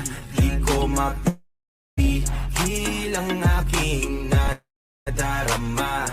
May chinita, girl, may chinita, girl. Sa iyong tingin pa lang ako ay natunaw na. Mga titig mo sa akin nakabighani na. Di ko mapigil ang aking nadarama.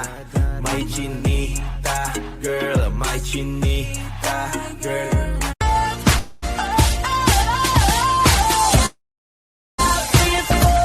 Girls, we're unforgettable. Daisy Dukes, bikinis on top. Sun-kissed skin so hot, we'll melt your popsicle.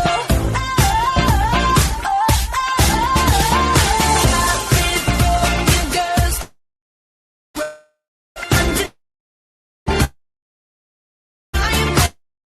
fine, fresh, beer, we got it on.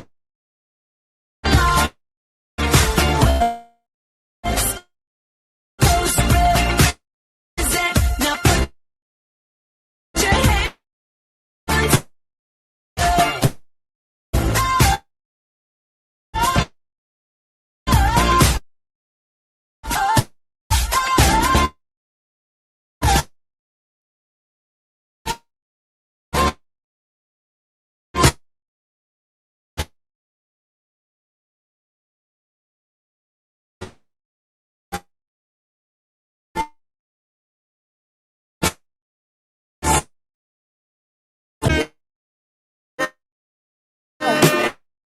and I'll be right here with you till the end. I got my features out in Georgia, yeah shit. I get my weed from California, that's that shit. I took my chick up to the north, yeah, badass bitch. I get my light right from the source, yeah, that's it. I got my, yeah. Webinar for teachers on literacy instruction with emphasis on the 6 elements in reading.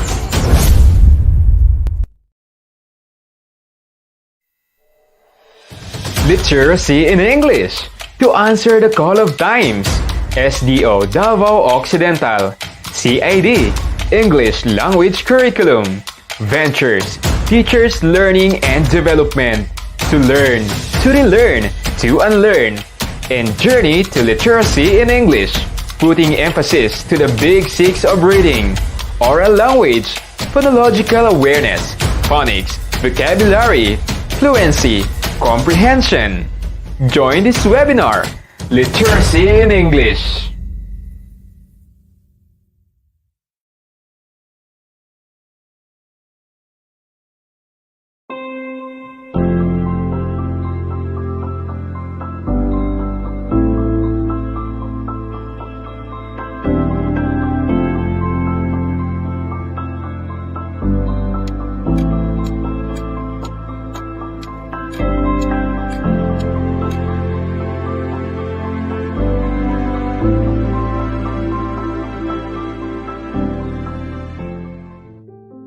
Lola, alam mo ba, ayaw pa rin mag-school nung friend kong si Brian. Kasi daw may COVID pa. Ano namang sinabi mo sa kanya, Apo? Ang sabi ko po, hindi naman po talaga papasok sa school eh. Sa bahay lang mag-aaral hanggat may COVID pa. Ano namang sagot niya? Tapos sabi niya, paano daw mag-aaral sa bahay wala namang teacher sa bahay? Di ba nga Lola? Ano nga ulit nung tawag doon sa hindi naman papasok sa school pero mag-aaral pa rin? Apo, ang tawag niyan ay distance learning.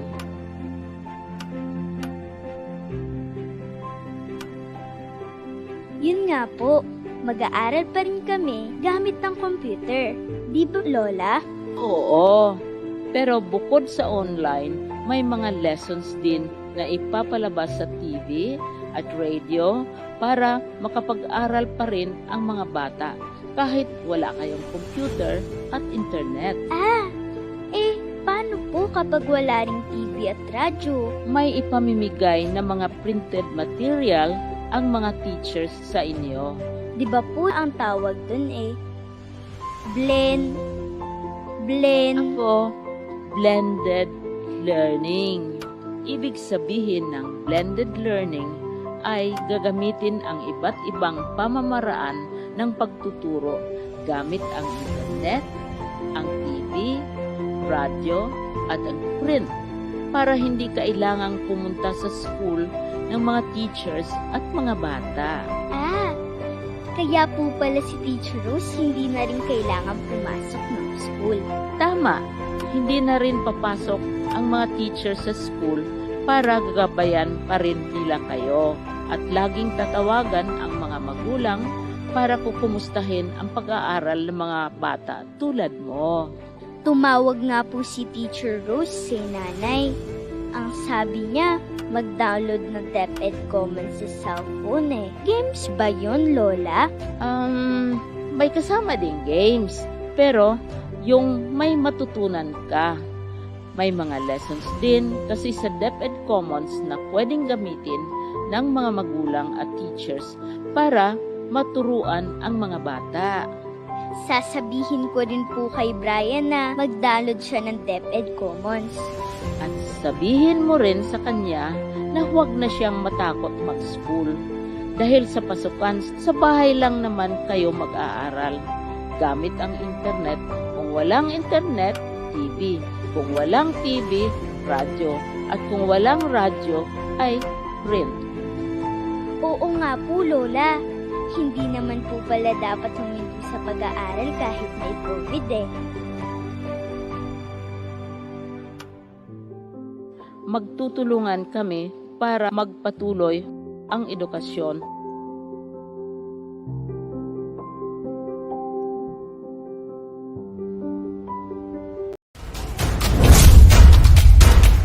Webinar for teachers on literacy instruction with emphasis on the 6 elements in reading.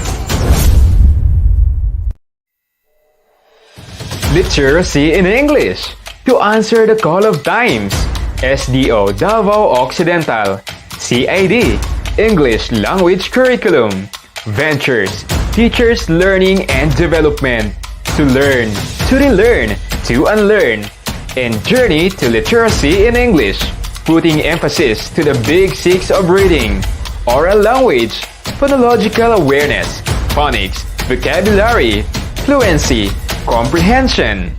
Join this webinar, Literacy in English.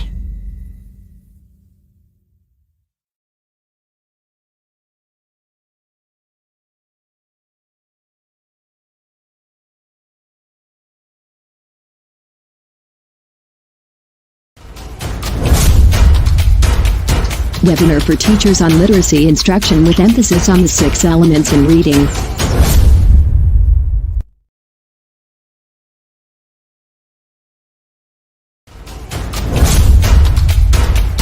Webinar for teachers on literacy instruction with emphasis on the 6 elements in reading.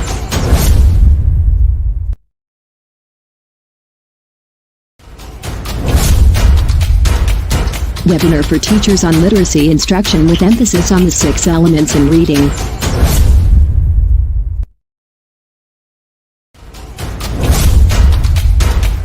Webinar for teachers on literacy instruction with emphasis on the 6 elements in reading. Literacy in English, to answer the call of times. SDO Davao Occidental, CID, English Language Curriculum, Ventures, Teachers Learning and Development, to learn, to relearn, to unlearn, and Journey to Literacy in English, putting emphasis to the big six of reading, oral language, phonological awareness, phonics, vocabulary, fluency, comprehension. Join this webinar, Literacy in English.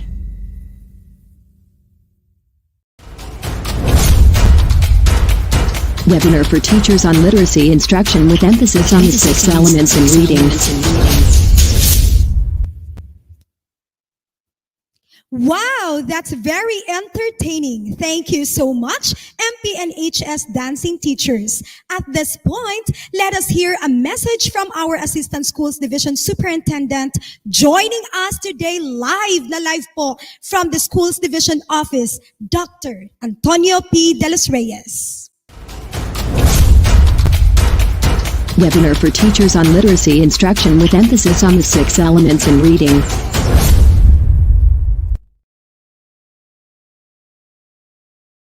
All of you, this is the second day of our webinar for teachers relative to reading program on the online platform.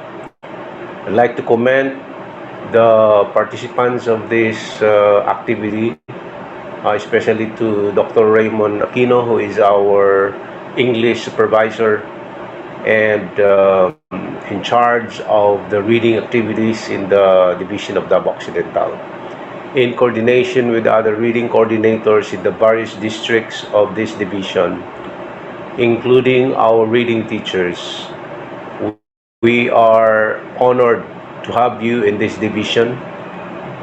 We know that the constant effort by this educational institution collectively to strengthen the capacity of our students to learn how to learn, and along the way sharing the insightful performance that you have in this program for our students to really acquire the reading skills that they need. Basically, reading comprehension skill is very imperative for any other subject area concentration for our students.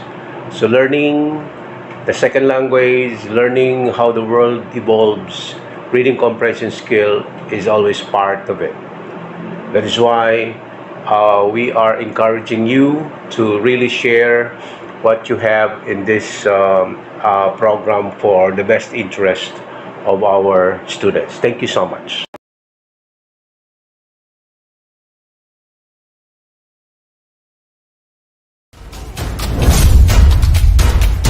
Webinar for teachers on literacy instruction with emphasis on the 6 elements in reading.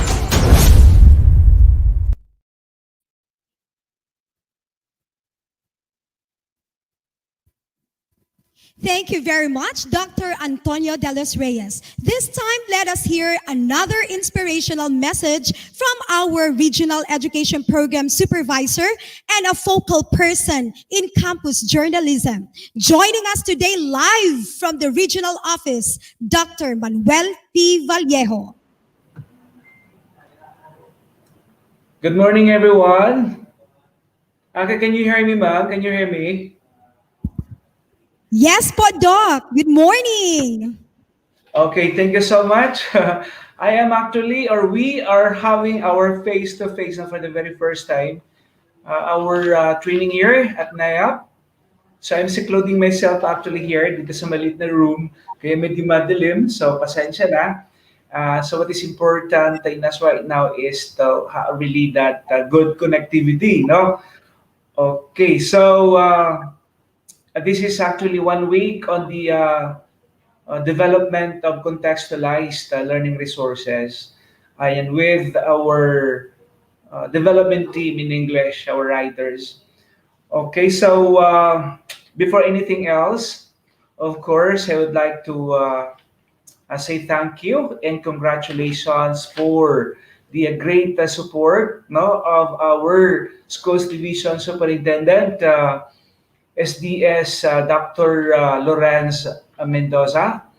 And then of course, sa katatapos lang kanyang live na message. It's actually my very first time to hear from you, sir. I like your articulation, your being the good speech fester also. ESDS Dr. Antonio P. de los Reyes, and then to our CID Chief, Dr. Felix I. Antecristo, and then to the English Education Program Supervisor, Dr. Raymond Aquino, and then to Manelia Madela for Filipino. I'm sorry I cannot memorize the other supervisors, those who are handling the other learning areas, especially ALS. No? So all learning areas plus ALS are being combined. So this is a total package wherein literacy instruction is really that much crucial, beneficial to the needs of our English teachers and all learning area teachers, since reading is very much important to them in order for our learners to really be proficient, not just proficient, basta makabalo lang mabasa and comprehend. Pasok na yun siya. Okay, so let me congratulate on your webinar for teachers on literacy instruction with the emphasis on the 6 elements of reading, or the big 6, 3 days ito. So I could still remember last time, medyo nangapa pa tayo for the very first time that we had our virtual training on these 5 days. Now, considering that we have thousands of participants, and then medyo sacrificial in the sense that the challenging questions that were being given on the air, and then our teachers had the hard time to really come up with the compliance of the output as the in exchange kumbaga of the certificates of participation. It was challenging yet inspiring. These teachers were able to really accomplish things, but then in the end, they are happy because yun na nga, they were there during the conduct of the training. They dived and survived, and that was the principle of accomplishments. Especially now that we are on this pandemic season, that everybody is really experiencing the difficult times, kumbaga. And then please be aware, teachers, yan, they are our frontliners talaga in the field. They experience, talagang on the spot na mga problems na with the parents, communities, stakeholders, no, yung mga how to address kumbaga sa ating mga IP learners. And then take note that as per DepEd Memorandum no 173/2019 on the 3Bs initiative, itong sa bawat bata bumabasa na that in support with the implementation of the K-12 basic education program. So the Department of Education is really continuously building its mandate. So ito na nga, in the productive and responsible citizens equipped with the essential competencies and skills in the lifelong learning, and then to make every learner a proficient reader, then the schools across the country are tasked to help learners develop their reading skills. However, such initiatives are still not enough. Kaya nga yung maalala nyo ba our 6-week ba yun? 6-week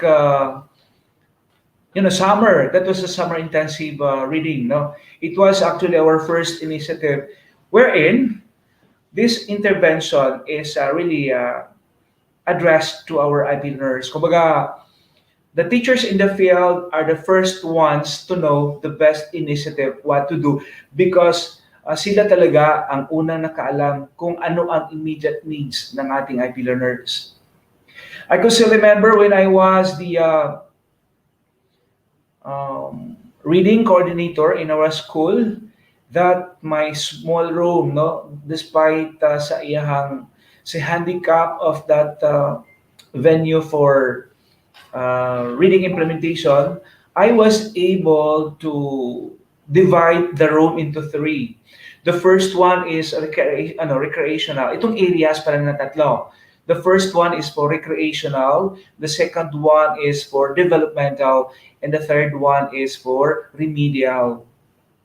So let's not forget that our learners talagang need recreational in the sense na mag-start talaga sila for the first step. What do I mean? For recreational, you let them enjoy with the picture reading, kumbaga. Kasi sa totoo lang, not all people manggod enjoy reading. Yon. So, magiging habit lang ito, gradual ang exposition ng ating mga bata. Then later on, they begin to love, magiging habit na niya. And then, after that, hahanap-hanapin ng mga bata. So that will be a nice practice na magiging yung bang practice na, no, especially in the school, wherein you really strategize that you have different areas under the mango tree, doon sa mga yung parang small cottage, no, ginawang reading area because yun na nga with the shortage of your classroom. I would like to salute the teachers, no, who are applying that one. Malayo ang marating ng mga bata. And then, let me inspire you also itong strategy of video case singing. Yun, magandang exposure yan for the beginning readers. Kumbaga, they actually read and at the same time sing. And so in singing, there is learning for reading. Yan. Then aside from the sight words na talagang pinupost doon sa loob ng classroom, I congratulate you also for having your mini reading center inside your room. But then the first disadvantage there is yung magiging problema because you have that substandard classroom, tapos naka-maximize pa ng space ang reading area. So let me recommend that aside from this making a big area for this, gawin niyo na lang sigurong reading corner. Kasi naman yung purpose mo doon is not just for ornamental, no, na space na talagang nakaka-disrupt ng attention ng mga bata. Kasi according to research, yung sobra-sobra, yung talagang napakaraming ornaments, adornments dun sa loob, nakaka-distract dun sa attention at saka sa interest ng bata. Yung tamang-tama lang. So the display center, the display corner for the books into 3. Ito na nga, the mother tongue, Please include the IP languages and then the Filipino and English. So itong trial materials that will be displayed on the corner are great help to our learners kasi unang-una na nga through the recreational reading, sabi kong picture reading, the learners will be more interested to come up with the next level, and that is what we call developmental reading. So what are these materials included in developmental? You have yun na nga, andun na ng newspaper, magazines, andun na yung encyclopedia. What else? Anything that needs comprehension, andun na. And then take note that we always have to measure, Kailangan yung pre-reading assessment, yan, for you to evaluate and validate later on during that post-reading. Okay, so yung intervention na gagawin talaga ng mga teachers. I salute our teachers for being resourceful. That nga, sige lang tagsalig, sige lang taghulat, sige lang tagkuan sa itong mga stakeholders. While waiting, you have to do something because you are in the area. You are facing this learners all the times with the parents. So do something, Yun na nga. Kaya I would like to recommend also for the separate, because this is a big responsibility, another search for reading teacher. Ayan. So, when you compare itong developmental reading last time na doon talaga nakalagay sa yung SRA, remember that one? Yung practical independence of our reader, our learner to just read and later on go back the materials. And so sa ngayon kasi iba na, yung intervention is really constant. It's going to be sana face-to-face.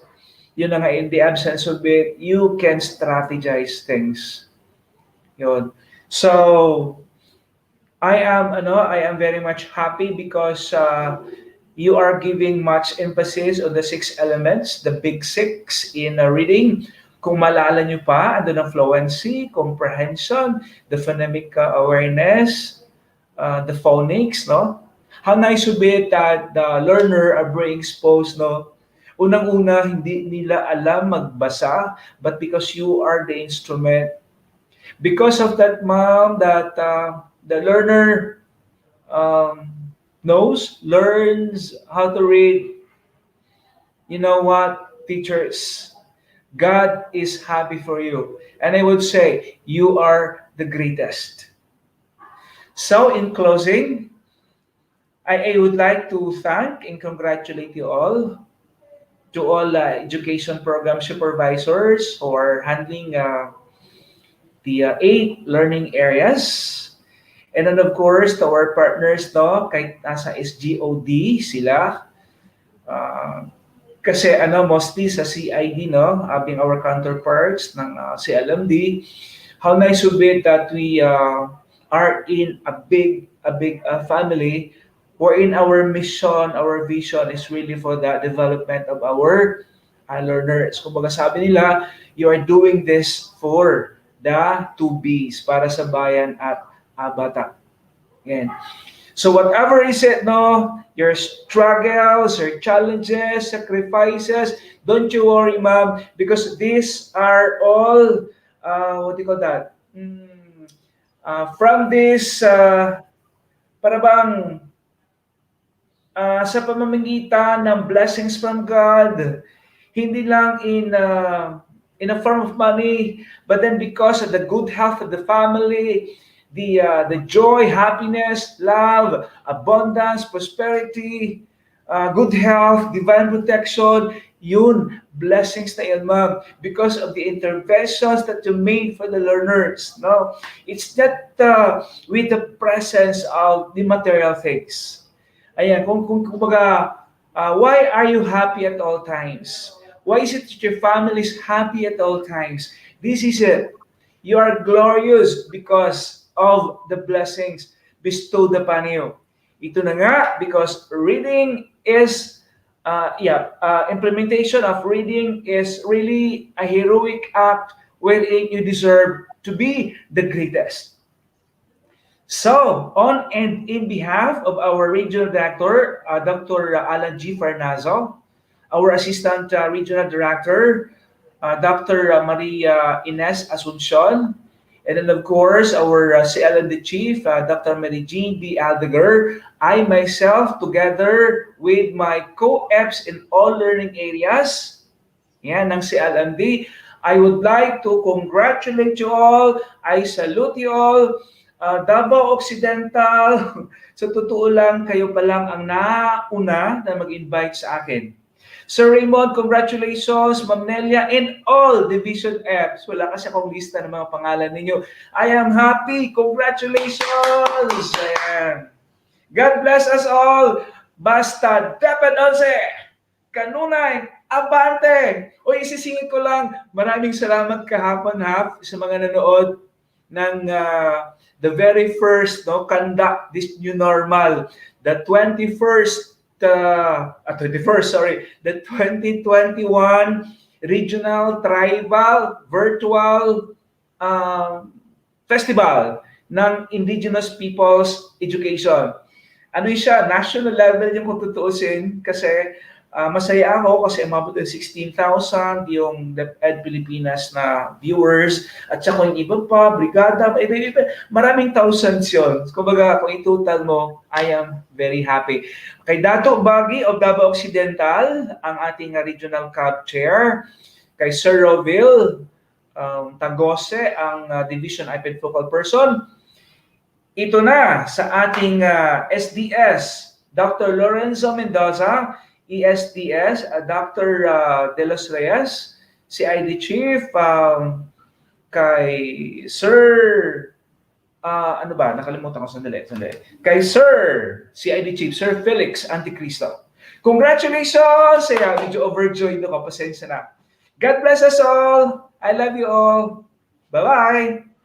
That was truly inspiring and challenging from you po, Doc. Big thanks to you po. We are looking forward to seeing you for the succeeding webinars that we will be having here in the Schools Division of Davao Occidental. Thank you so much po, Doc Vallejo. God bless po.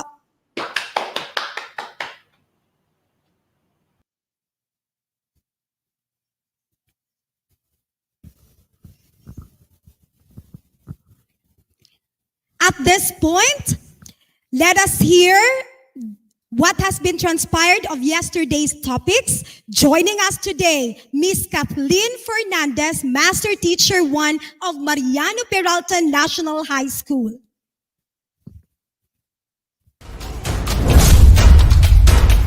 Webinar for teachers on literacy instruction with emphasis on the 6 elements in reading.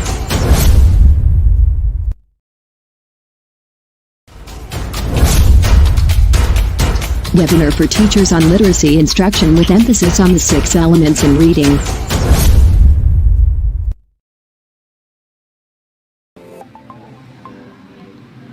To our school division superintendent, Dr. Lorenzo E. Mendoza, CESO 6. To our assistant school division superintendent, Dr. Antonio P. De Los Reyes. CID Chief, Sir Felix I. Anticristo. To our Education Program Supervisor in English, Dr. Raymond S. Aquino, Public Schools District Supervisors, my fellow teachers who are virtually present, a pleasant morning. They say, if you are not willing to learn, no one can help you. If you are determined to learn, no one can stop you. This webinar gives emphasis on literacy in English to answer the call of times. To recap our webinar yesterday, May 19, 2021, the program started at 9:15 in the morning. The training commenced through the singing of our national anthem, followed by a prayer and the singing of our provincial hymn. An opening message was given by our school's division superintendent, Dr. Lorenzo E. Mendoza. In his message, he emphasized his full support to the program of the Department of Education, especially on literacy instruction, and the need for reskilling and upskilling the teachers. Then after, Dr. Antonio P. de los Reyes gave his statement of purpose. He stressed out that despite the challenges we have today, we need not to stop in creating innovations and providing technical assistance for our learners. After which, Lawa National High School teachers gave their best performance in their opening salvo. Subsequently, Dr. Mary Jean Aldiger, the CLMD chief, gave her challenge to everyone that we teachers should revisit ourselves in terms of literacy instruction. To do more, to be creative, apply and transfer the knowledge we have from webinars. And our education program supervisor in English, Dr. Raymond S. Aquino, gave the rationale of the webinar. The first session was facilitated by Ma'am Jean G. Transmeal, Master Teacher 3, English Coordinator, Santa Maria West District. It was presented by Dr. Rosalina J. Villanesa, Chief, Teaching and Learning Division, Bureau Learning Delivery. The topic for Session 1, the nature of reading. Reading is a dynamic process in which the reader interacts with the text to construct meaning. Inherent in constructing meaning is the reader's ability to activate prior knowledge, use reading strategies, and adapt to the reading situation. The second session was facilitated by Ma'am Janet Kaalim, Master Teacher 2, English Coordinator, Malita North District. It was presented by Ma'am Victoria de Galea Masanger, Education Program Supervisor, Zamboanga City Division Office. The topic for Session 2, the building of communicative competence through oral language instruction. Oral language is about communicating with other people. It involves a process of utilizing thinking, knowledge and skills in order to speak and listen effectively. The third session was facilitated by Ma'am Rosemary Rizaldo, Master Teacher 1, Malita South District. It was presented by Dr. Rosalina J. Villanesa. The topic for Session 3, Raising Learners' Phonological Awareness as Foundational Skills to Decoding. Children need to use the 6 components in combination. An integral approach to explicit reading instruction is therefore essential to provide relevant experiences. The fourth session was facilitated by Ma'am Milvigay B. Johnson, teacher from Bisang Elementary School, Malita East District. It was presented by Dr. Valeria Fides G. Corteza, Education Program Supervisor, Zamboanga City Division. Topic for Session 4, Teaching Phonics and Word Recognition for Successful Decoding Skills. Teaching children to blend the sound of letters together helps them decode unfamiliar or unknown words by sounding them out. The fifth session was facilitated by Ma'am Elaine P. Tagumtin, English Coordinator, Santa Maria East District. It was presented by Ma'am Maria Rita Teresa V. Reynosa, SDO Dagupan City Region. The topic for Session 5, Direct Fluency Instruction for Developing Independent Readers. Reading fluency is the ability to read accurately with meaning, at the same time using expression and proper phrasing. The direct approach involves modeling and practice with repeated reading under time pressure.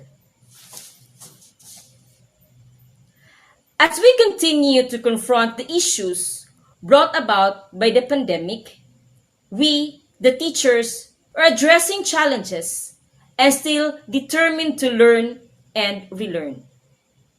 Thank you and have a good day.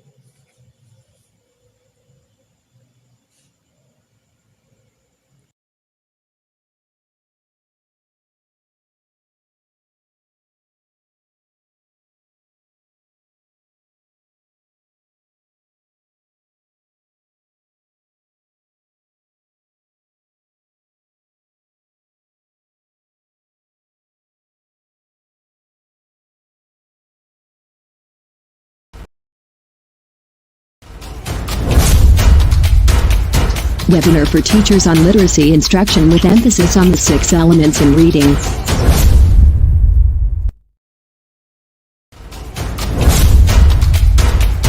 Webinar for teachers on literacy instruction with emphasis on the 6 elements in reading.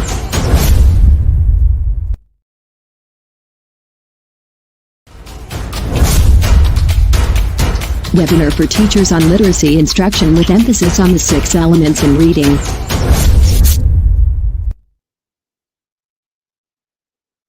Thank you very much, Ma'am Kathleen. Let me remind all our teacher participants that later today, we will give you the link for you to fill out forms for your attendance and evaluation for the session today. This time, let us be reminded with the general instructions of this training in order for us to be guided. For the information of everyone, it's a high time for the management of this webinar to acknowledge the following individuals who had graced this virtual activity for the second day. We all love your participation to this significant endeavor. To Dr. Manuel C. Vallejo from the regional office, focal person in English and campus journalism for the inspiring words given.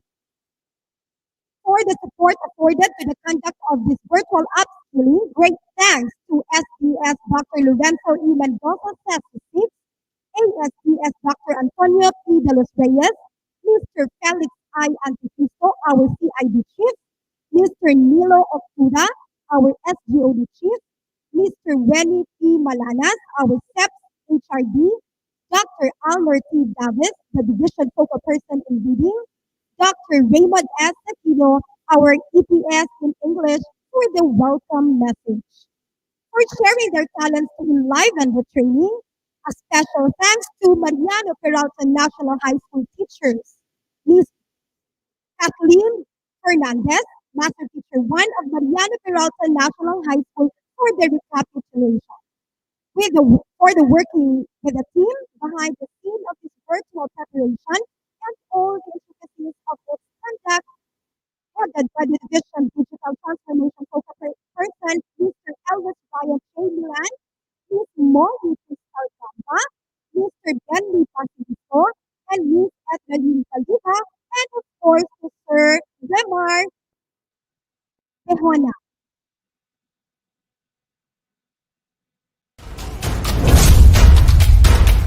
Webinar for teachers on literacy instruction with emphasis on the 6 elements in reading.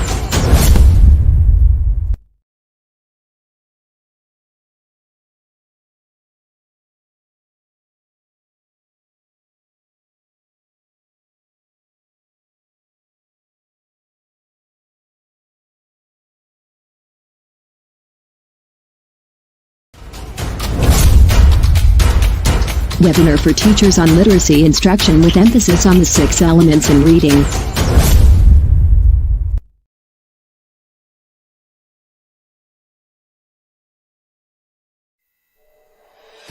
Literacy in English. To answer the call of times. SDO Davao Occidental. CID. English Language Curriculum. Ventures. Teachers Learning and Development. To learn, to relearn, to unlearn. And Journey to Literacy in English.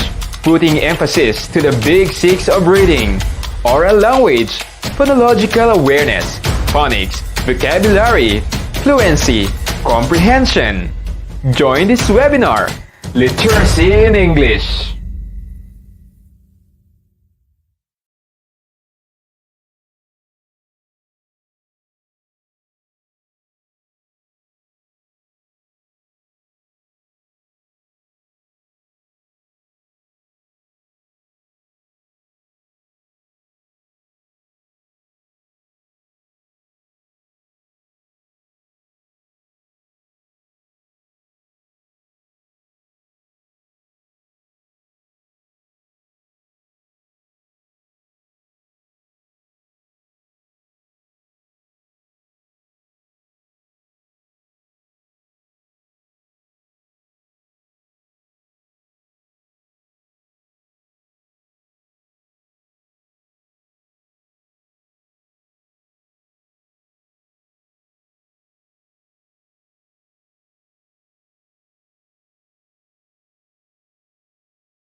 Webinar for teachers on literacy instruction with emphasis on Literacy in English. To answer the call of times. SDO Davao Occidental. CID. English Language Curriculum. Ventures. Teachers Learning and Development. To learn, to relearn, to unlearn. And Journey to Literacy in English. Putting emphasis to the big six of reading. Oral language, phonological awareness, phonics, vocabulary, fluency, comprehension. Join this webinar, Literacy in English.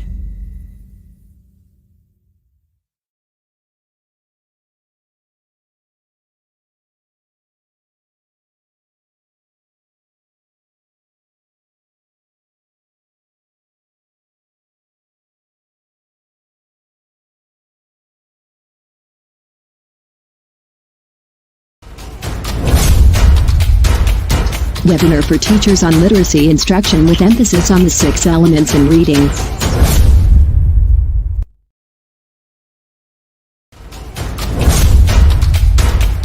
Webinar for teachers on literacy instruction with emphasis on the 6 elements in reading.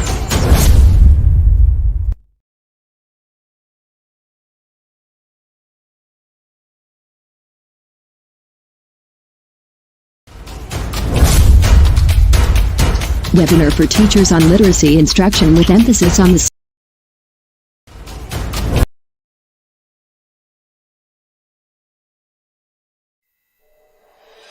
Literacy in English. To answer the call of times. SDO Davao Occidental. CID. English Language Curriculum. Ventures. Teachers Learning and Development. To learn, to relearn, to unlearn. And Journey to Literacy in English. Putting emphasis to the big six of reading. Oral language, phonological awareness, phonics, vocabulary, fluency, comprehension. Join this webinar, Literacy in English.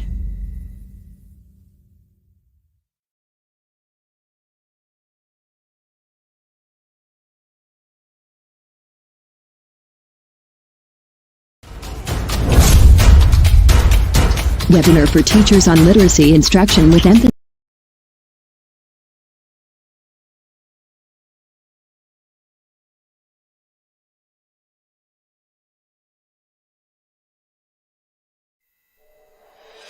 Literacy in English. To answer the call of times. SDO Davao Occidental. CID. English Language Curriculum. Ventures. Teachers Learning and Development. To learn, to relearn, to unlearn. And Journey to Literacy in English. Putting emphasis to the big six of reading. Oral language, phonological awareness, phonics, vocabulary, fluency, comprehension.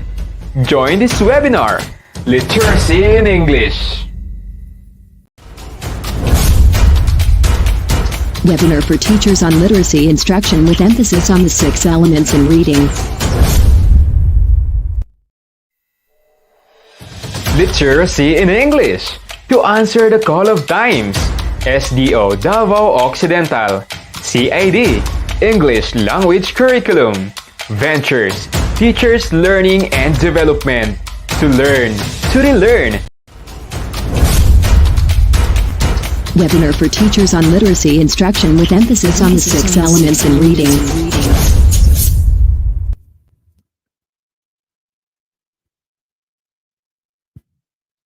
Let me remind our dear teacher participants that you need to write a short reflection for today's sessions. At this juncture, we are now on the session 6, and together we will be employing vocabulary instruction for effective word structure and meaning recognition, to be facilitated by the District English Coordinator and a Teacher 3 of Just 2 District. Let us all welcome Miss Sherilyn D. Dayucos. Webinar for teachers on literacy instruction with emphasis on the 6 elements in reading.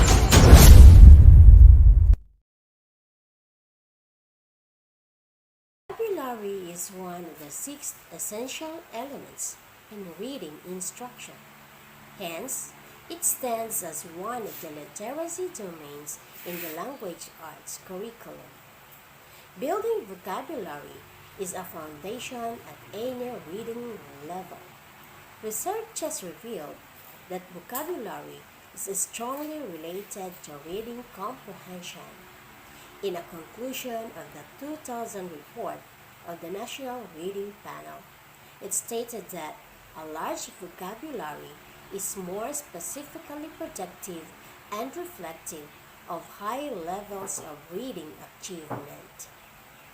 As children learn to read, they must decode, print, but they must have a vocabulary base in order to make sense of what they decode, according to Owens, 1996. The richer a learner's vocabulary, the easier for him to get through with what he reads. Good day, everyone. I am Cheryl Ann D. Dayucos of Kidaman Integrated School, Jose Abad Santos 2 District. Welcome to Session 6. Our topic for today is employing vocabulary instruction for effective word structure and meaning recognition. This session will make us learn the importance of vocabulary instruction in helping a learner become a successful and independent reader. Before we start, let us take note of the following session objectives. At the end of the session, teachers should be able to explain that vocabulary skill will better equip a learner developed reading fluency and comprehension. Second, demonstrate interesting and innovative ways how vocabulary instruction can be delivered in the classroom. On a paper or notebook, write, agree or disagree to every statement. Are you ready? Number 1. Vocabulary is the knowledge of word and word meaning. Number 2. Vocabulary links phonics and comprehension. Number 3. Vocabulary is a thinking tool. Number 4. Vocabulary development begins when the child enters school. Number 5. Translations should be the first strategy to use in building vocabulary. Sixth, all difficult words should be unlocked. 7. Early vocabulary acquisition takes place through oral context. Number 8. Vocabulary instruction should always be taught explicitly. we will find out the answers to that activity.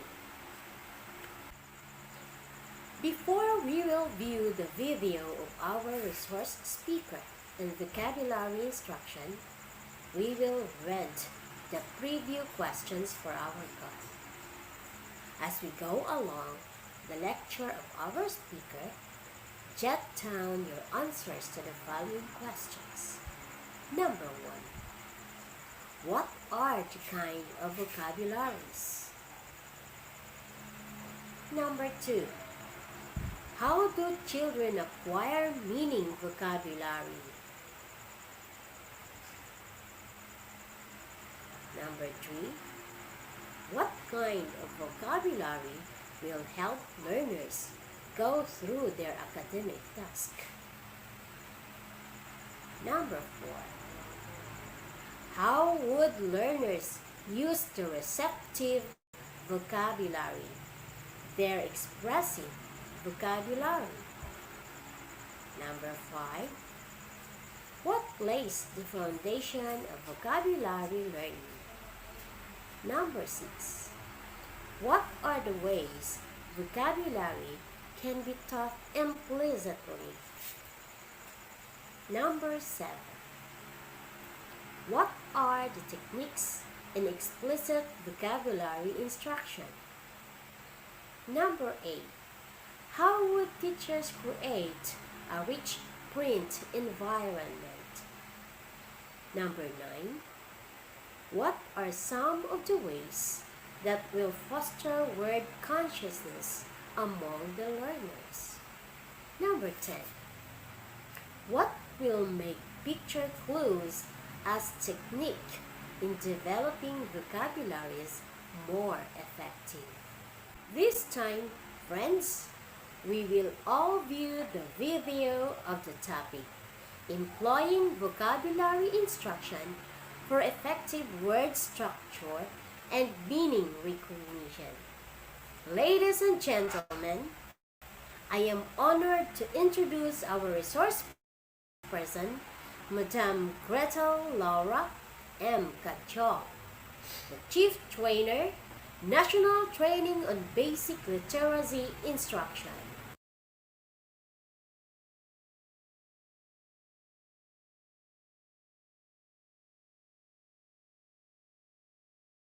Vocabulary development is one of the 14 domains in our curriculum guide in the languages. 14 yon, and it's one. You know that it's the sum of words. I don't have to read the definition to you. When we say about vocabulary, you know what is it?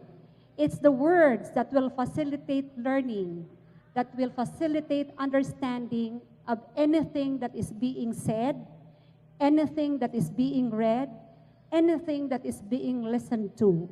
So it's vocabulary that we use when we express our ideas. But may I ask you, what's your vocabulary? When a child grows up, he acquires meaning or oral vocabulary. Oral language has something to do with the acquisition of meaning vocabulary. So these are the vocabularies that he learns or she learns from listening, and then it's also the same vocabulary that he uses in conversing with others. Okay?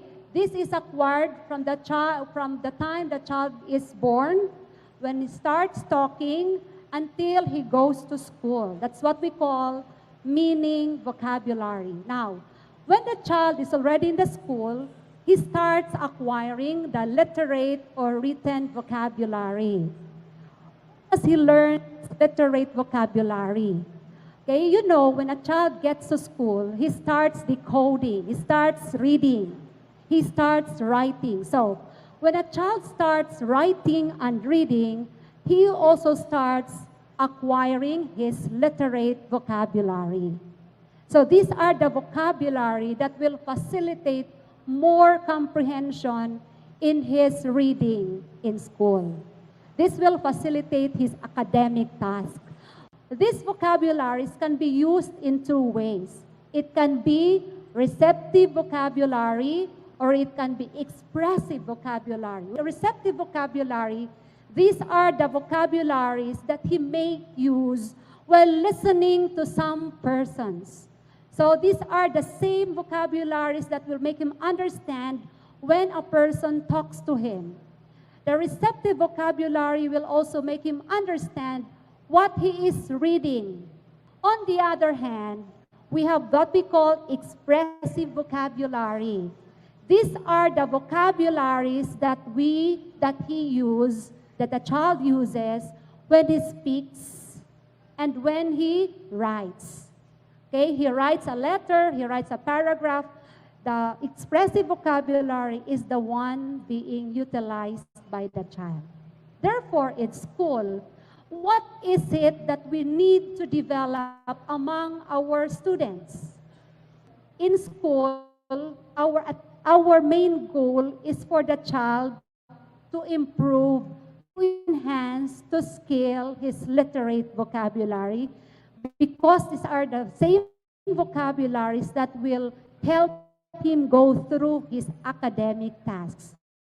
Let's think that beginning reading instruction is like building a house. Just imagine when we give beginning reading instruction, we are starting to build a house. And who is that house? It's the child. It's the learner. So let's look at this house. At the base of the house is the oral language development. In other words, when we start teaching the children to read, we have to begin to develop his oral language. Because we are in a hurry to make children read, we forget that we have to lay down the foundation.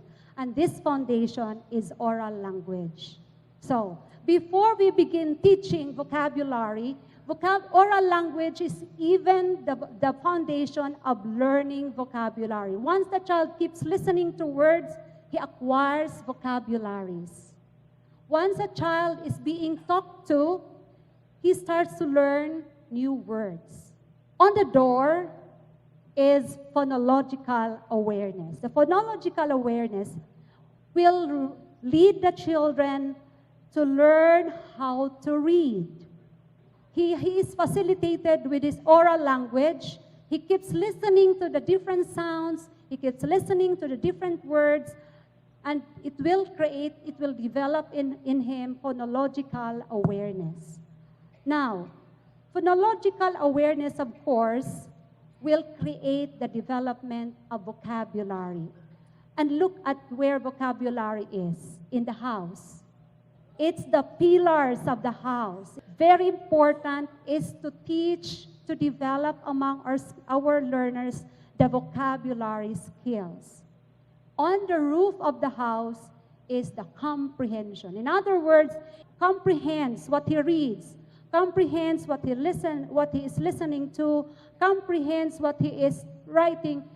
He has that confidence. Eventually, it will also bring him to read.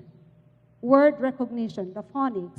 And of course, it will create fluency in reading, in writing, in speaking.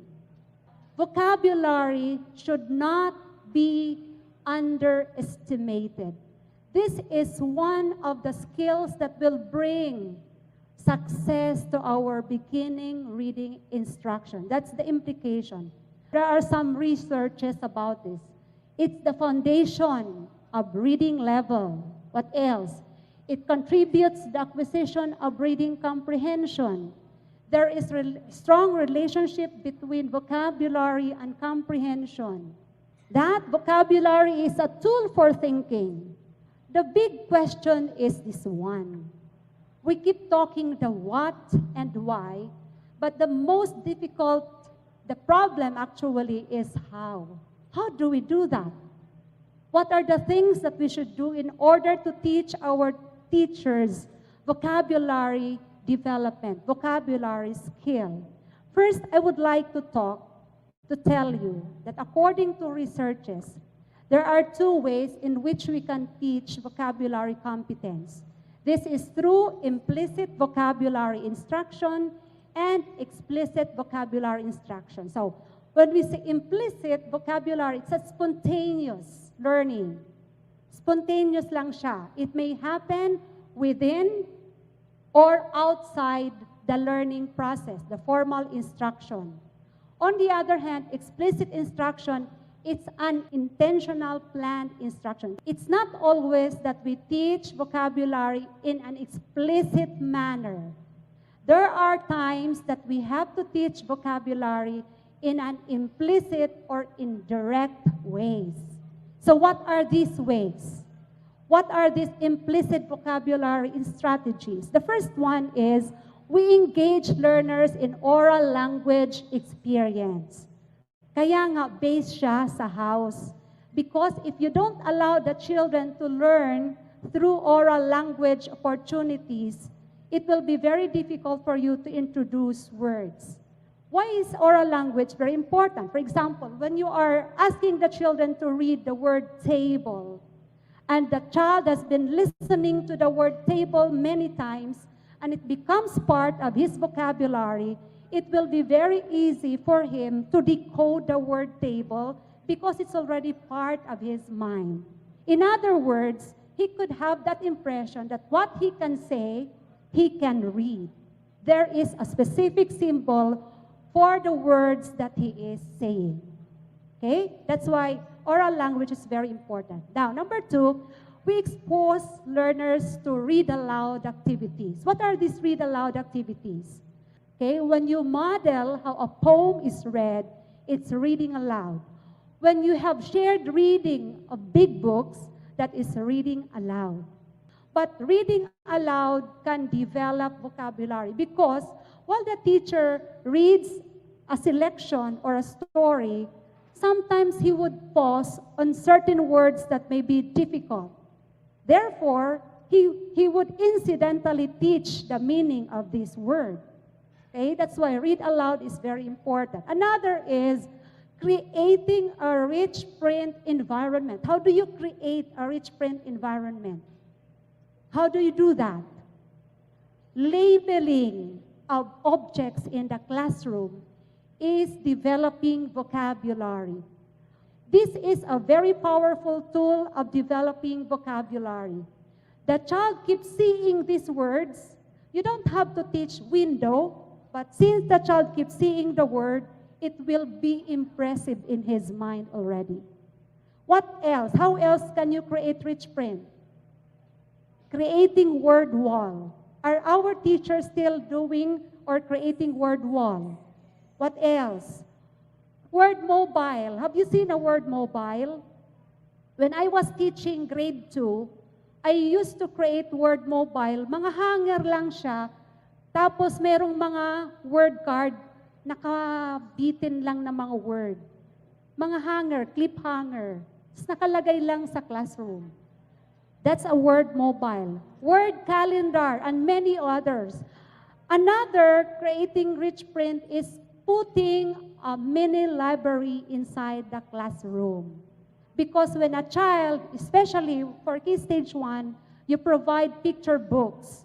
The child keeps scanning the books and he starts learning some new words, incidentally. You don't have to teach that explicitly. Okay, and the fourth one, of course, because you have your mini vocabulary, a mini library, you encourage the learners to read stories on their own, especially stories that has been used in the shared reading. And the last strategy is to translate into the learner's language. Incidentally, yun nga, nagre-read aloud, there is a word that may be difficult for the children. Sometimes a child would ask, "Teacher, ano pong ibig sabihin ng word na sinabi mo?" So, the teacher will translate. However, may I caution everyone that translation is the least from among the strategies. We should not resort to translating always because some words cannot be understood by presenting it in isolation. It should be used in context. Okay? So it's the least of the strategies. is the least powerful of the strategies I am talking about.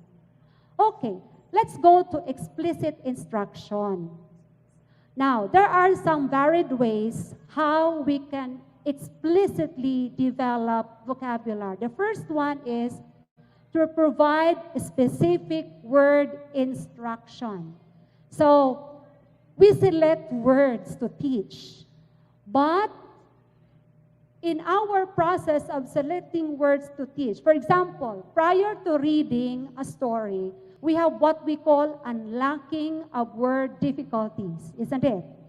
This is actually selecting a word, but not all words in the selection which you think are difficult should be unlocked. What's the reason? As a teacher, you should only choose what are the relevant words, the words that are related to the topic, very relevant words to the story, because not all words should be unlocked. The more words being unlocked, the less impressive to the minds of the children. So as much as possible, you have to control it. Only those words that are relevant to the topic or to the story that is being read. Okay? Now, may I give you an example? One of the things that I would always find out whenever I would check lesson plans, in the unlocking of difficulties, teachers are not very conscious on how it should be done. They would just say, the following words shall be unlocked through picture. Tapos nakalista yung word. 1, fragment, 2, swell, 3. Now, this is how we should do unlocking of difficulties. Now, the story is about a vendor of flowers. Look at this one. We are using picture clues. But it's not enough for teachers to present a picture. Okay, you present a picture, but you have to use sentence at the same time giving clue. This one is the picture. This is Manong Ted. He is a vendor. The word to be unlocked is vendor. He goes around our town to sell fresh buko. Sometimes he sells his goods on the side of the streets. But do not stop there. What to facilitate understanding is the question. What does a vendor do? So what does a vendor do? He goes around our town to sell fresh buko. So in other words, the child will understand that vendor is not just staying in a place. A vendor may go around to sell items, or he is usually situated on the streets. Okay? Now, how does a vendor sell the goods? So the question there is very important, because the question will help the students, the learners, understand the meaning of the word. It's not enough for a teacher to present a picture. So here is another word. The word is bouquet. The word bouquet has something to do with a story. Look at that one. We give teacher Rina a bouquet on her birthday. But this should not be read by the students. This should be read by the teacher. Okay, because the modeling of word is also very important. She was so happy to see many flowers arranged in pink paper tied with a pink ribbon. So what makes up a bouquet? How does a bouquet look like? Titingnan nila yung picture. They will look at the picture. Now, when is a bouquet given to a person? What's the occasion there? Birthday. Therefore, the teacher may even ask, aside from birthdays, what other occasions can we give bouquets to a person? Okay. So we have another word, the corsage. The word corsage has to be read, to be pronounced by the teacher. It's not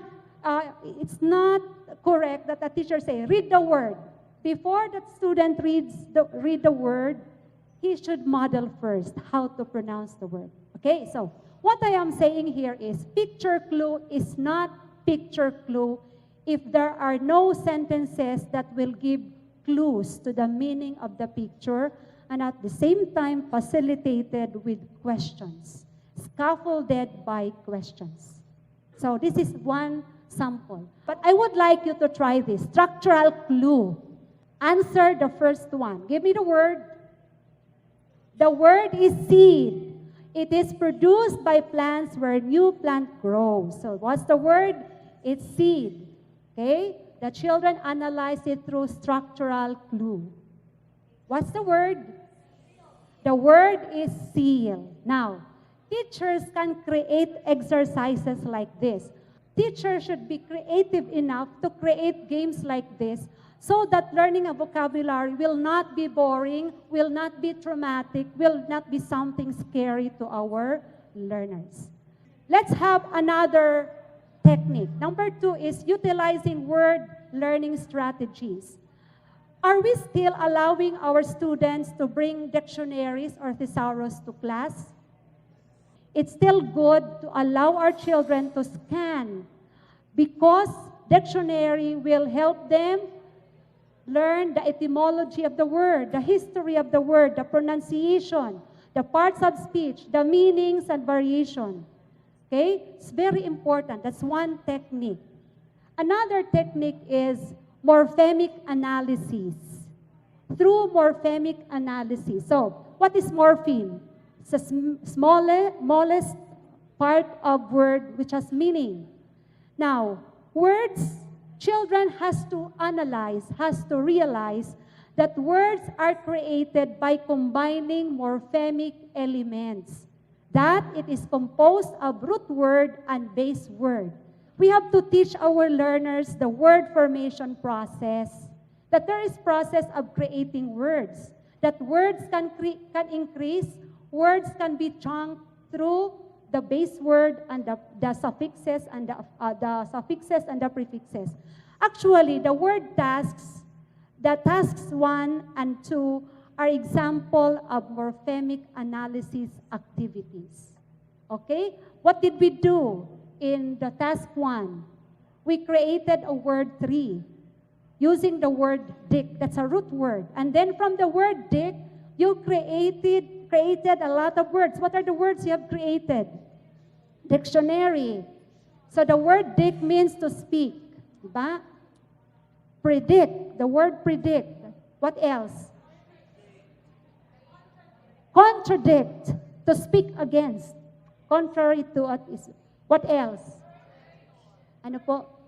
Verdict. Yes. Dictum. That's right. Dictator. See, you have created words out of the word dick. That's an example of morphemic analysis. On the word swell, what did we do? On the word swell, we make the word swell. Pag sinabing swell, pinalaki natin. Paano ninyo pinalaki ang word na arm? Meron tayong disarm, ano pa? Armory, army, armament, ang dami. You have to teach our children. Sometimes they would add words which are no longer included. So you have to teach that. This word does not have the root word arm. For example, sinabi ninyo harmony. Kasali bang harmony doon? Hindi. Hindi kasali yung harmony doon. So you have to teach that. Okay. Now, aside from morphemic analysis, what we call the contextual analysis. The first one is definition. You define, you give meaning to a word. For example, haberdashery, which is a store that sells men's clothing. That's the definition of haberdashery. Okay? Is becoming more common today. That's one. That's one type of context clue. Another type is restatement or synonym. Okay? Lou was sent to the haberdashery to find a new suit. He needed to wear one for his uncle's wedding. So, there is a restatement. He needed to wear one for his uncle's wedding. So, it can be a restatement or synonym. Sometimes you provide a synonym to the word that you are unlocking. A synonym which is more familiar to the learners. Another is contrast or antonym clues. So Lou wanted to go to the haberdashery, but Anne wanted to shop at the boutique. So what are the contrasts here? Haberdashery and the word boutique. Boutique, which is a store for women, which mostly sells women's apparel. Another is what we call inference or general context clue. Okay? Kagaya ng ginawa ko sa vendor. That was an inference or context clue. Inference or general clue. And the last type is the punctuation, which we seldom use. We either use the quotation mark or the dash to signal to the children that this one is a new word. Okay? So these are the techniques for context clues. Now, let me see. I will give you a sample. Okay? Think. This one. What type of context clue is being used here? My family will dine in a restaurant tonight. We will eat at Shakey's. What's the type of context clue? Synonym clue? Okay, restatement or synonym clues. Okay, let's have another. This one. He is so pleased of what he saw. How can he be sad when he knows mother has prepared all what he needs for the camping? What do you think? What kind of clue? It's a contrast or an antonym clue. Very good. Let's have another. This one. Nena did not expect that her father would come home today from Manila. She was surprised when she saw him.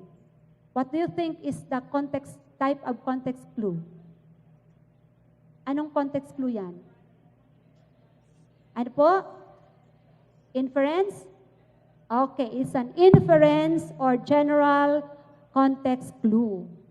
Okay, let's have another. This one. Ano yan? Ano po yan? Anong context clue? Okay, it's a definition context clue. Okay? Okay. Now, another is the semantic clusters. Another explicit instruction of teaching vocabulary skill is semantic clusters. What is this semantic cluster? In other words, we have to teach our children to group words, to word associations. The word web that we have done is actually an example of semantic cluster activity. Okay? Ito yon.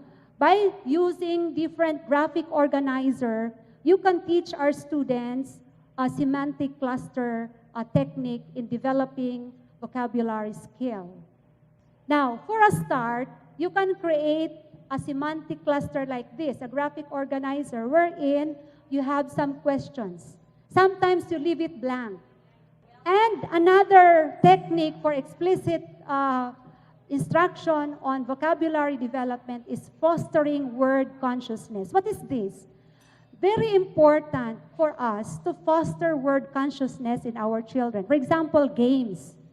For example, this one, the word fashion. Look at this.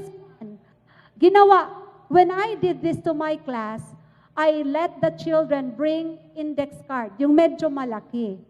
Tapos naggawa kami ng word record. Every word record, nakatago yan, meron silang envelope. At the end of the year, paramihan sila ng word record. Yes, paramihan sila ng word record. Naggagawa sila any word. Yung una, naka-prescribe ako ng words. Later, they are the ones making the word record. Any word that is interesting to them, ginagawaan nila ng word record. Ginagamitan nila yan ng dictionary. At first, tinuruan ko sila paano. Now, look at how I made it very relevant to children. For example, gender. Tinuruan ko sila. Pero ang gender na yon part of speech. Para may connect sa kanila. Parang gumagawa sila ng record ng tao. This one, I made them apply the skill on filling up of forms. May lesson yun sa grade 5, filling up of forms. So, ginawan ko nito. Ano to? Index card lang ang pinapagawaan ko sa kanila. Then, date of birth. History ng word. Titingnan lang nila doon sa dictionary. Then, place of birth, saan siya nag-originate. Tapos, yung parent's name, yung word origin. Sino yung original word na yon? For example, yung fragment, what's the parent's name? Frangery? Fragmentum, yes. Ang variations, pwede si bata naglagay synonyms. Anong mga synonyms ng fragments? Antonyms. Other forms, fragments, fragmentation, fragmented. Other variation yon. Now, that's morphemic analysis. Applying yan. Then the symbol, I allow the children, kasi nga form siya, lagyan ninyo ng ID, picture. So, dino-drawing nila. Kung ano nung drawing lang, magkaiba. And it's very nice to see this word record. Naka-display yan sa, sa learning stations nila. Then the definition, they can have their own definition or sometimes they get it from the dictionary. This is a very interesting activity. So, this will foster word consciousness among our students. If teacher is innovative enough, creative enough to create activities like this, our children will love to learn words by their own. We have to expose words repeatedly in multiple contexts. Now, when we drill on vocabulary, it's not simply drilling on the words, asking them to read the words and asking them the definition. The word has to be used in varied ways. For example, in a day, pwedeng gamitin sa story. It can be used in a story.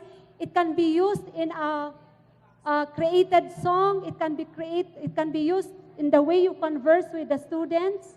Gagamitin mo in varied multiple ways. That's one way. Okay? Intentional yan na gagamitin. Okay? Paulit-ulit. Especially when the teacher is handling the same subjects, he can use it in the context of math, in the context of science. Doon, gagamitin niya yon.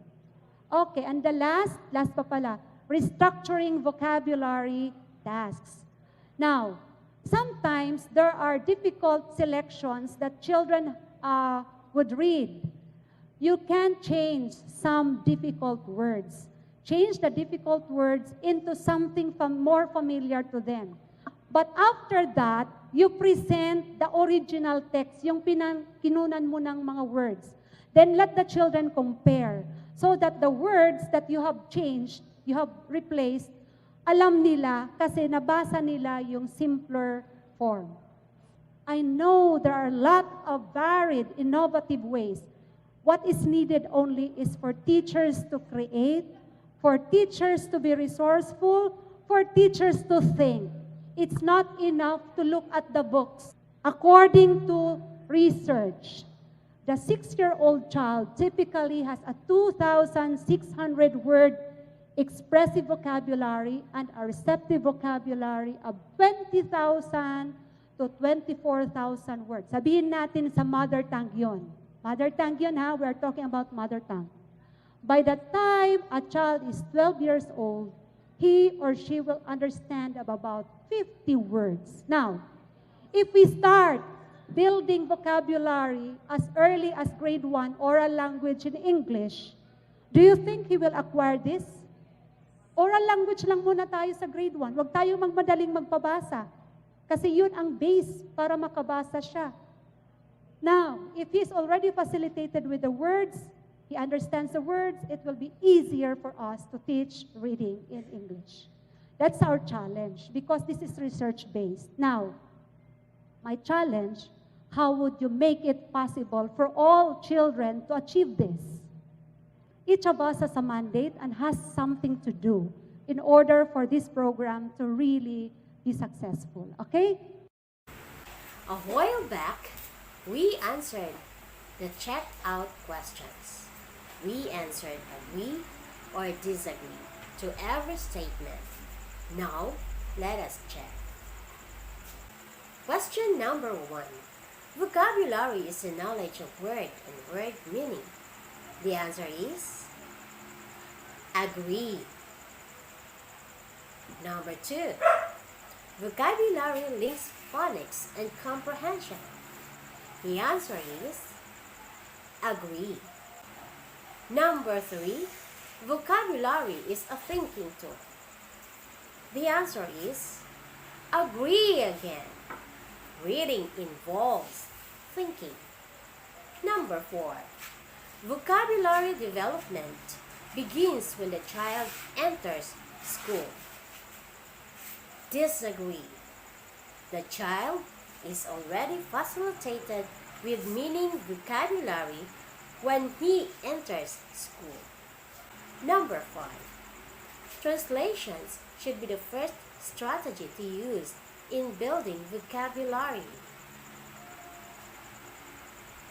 Disagree. Not all words can be understood when translated into the mother tongue. Some words are better understood when used in context. Number 6. Disagree. Yes, only words with relevance to the story selection should be unlocked. The fewer the words, the stronger its retention. Number 7. Agree. Number 8. Disagree. Because vocabularies can also be learned implicitly. We will wind down this session by completing the following sentence stems. First, in this session, I realized that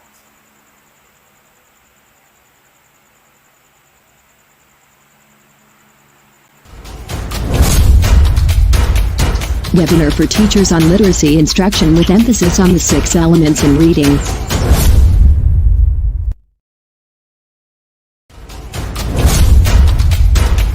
Webinar for teachers on literacy instruction with emphasis on the 6 elements in reading.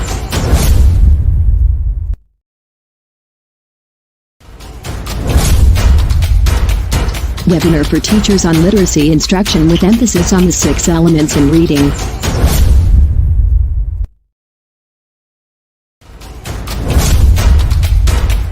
Webinar for teachers on literacy instruction with emphasis on the 6 elements in reading.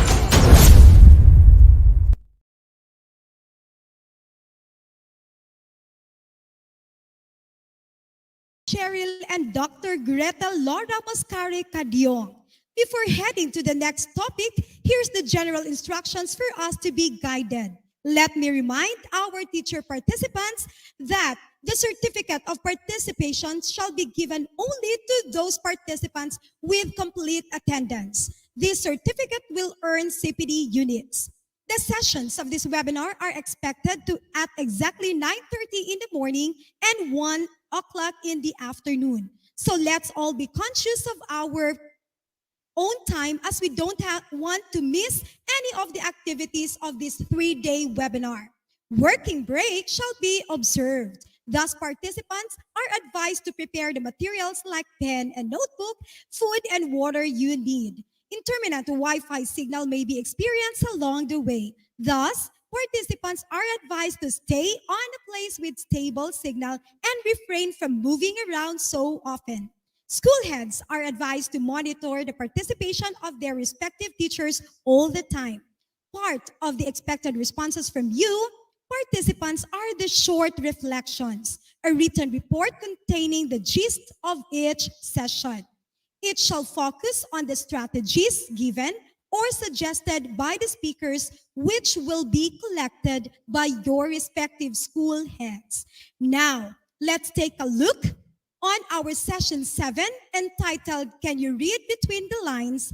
Making Interferences and Predicting Outcomes. And this will be facilitated by Miss Daisy Joy C. Gonzalo, a Teacher 1 and the District English Coordinator of Malita West District. Webinar for teachers on literacy instruction with emphasis on the 6 elements in reading.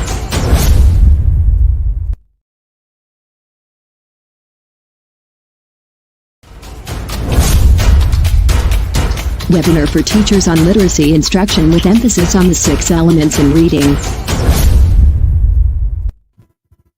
While waiting for session 7, let us first greet our teacher participants who are with us this morning, Ma'am Gay. Let's give the first shout out to the gorgeous teachers of Little Baguio Elementary School.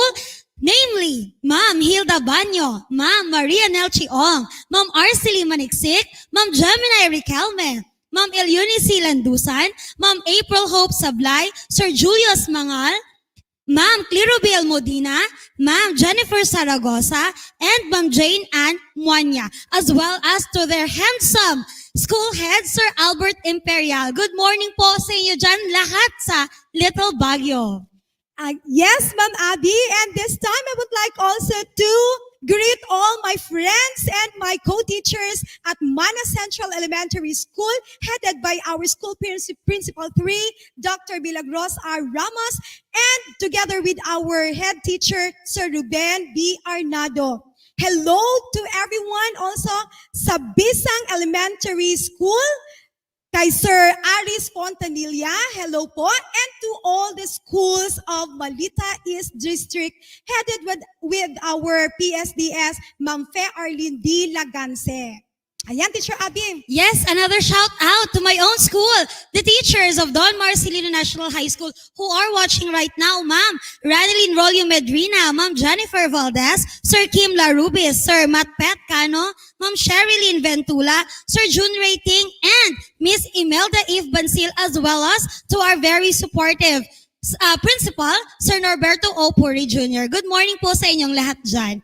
And now, let us again witness the very talented dancing teachers of Mariano Peralta National High School. Webinar for teachers on literacy instruction with emphasis on the 6 elements in reading.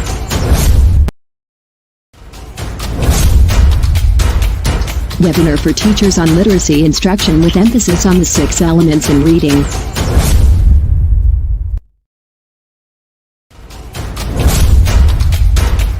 Webinar for teachers on literacy instruction with emphasis on the 6 elements in reading.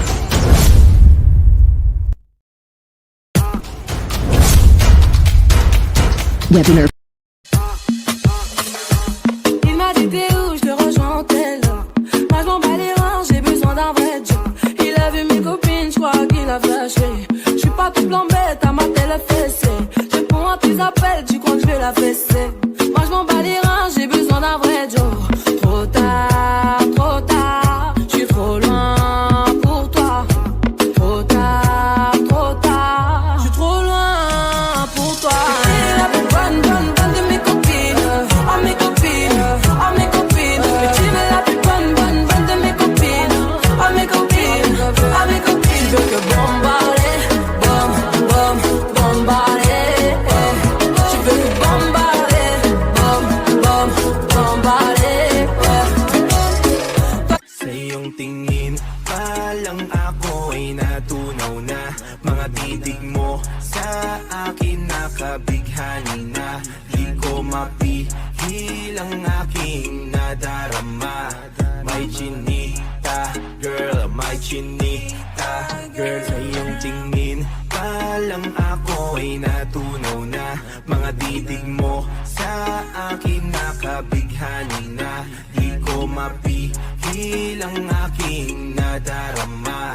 May chinita, girl, may chinita, girl.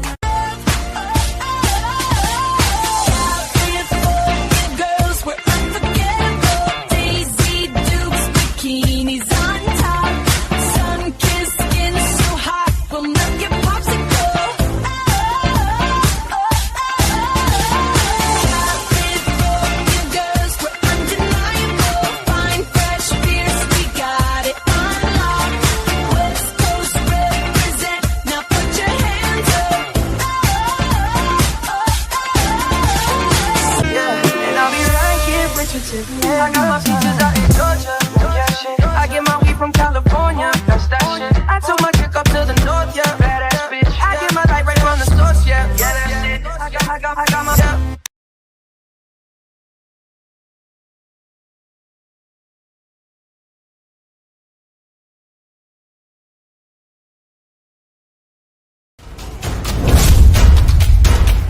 Webinar for teachers on literacy instruction with emphasis on the 6 elements in reading.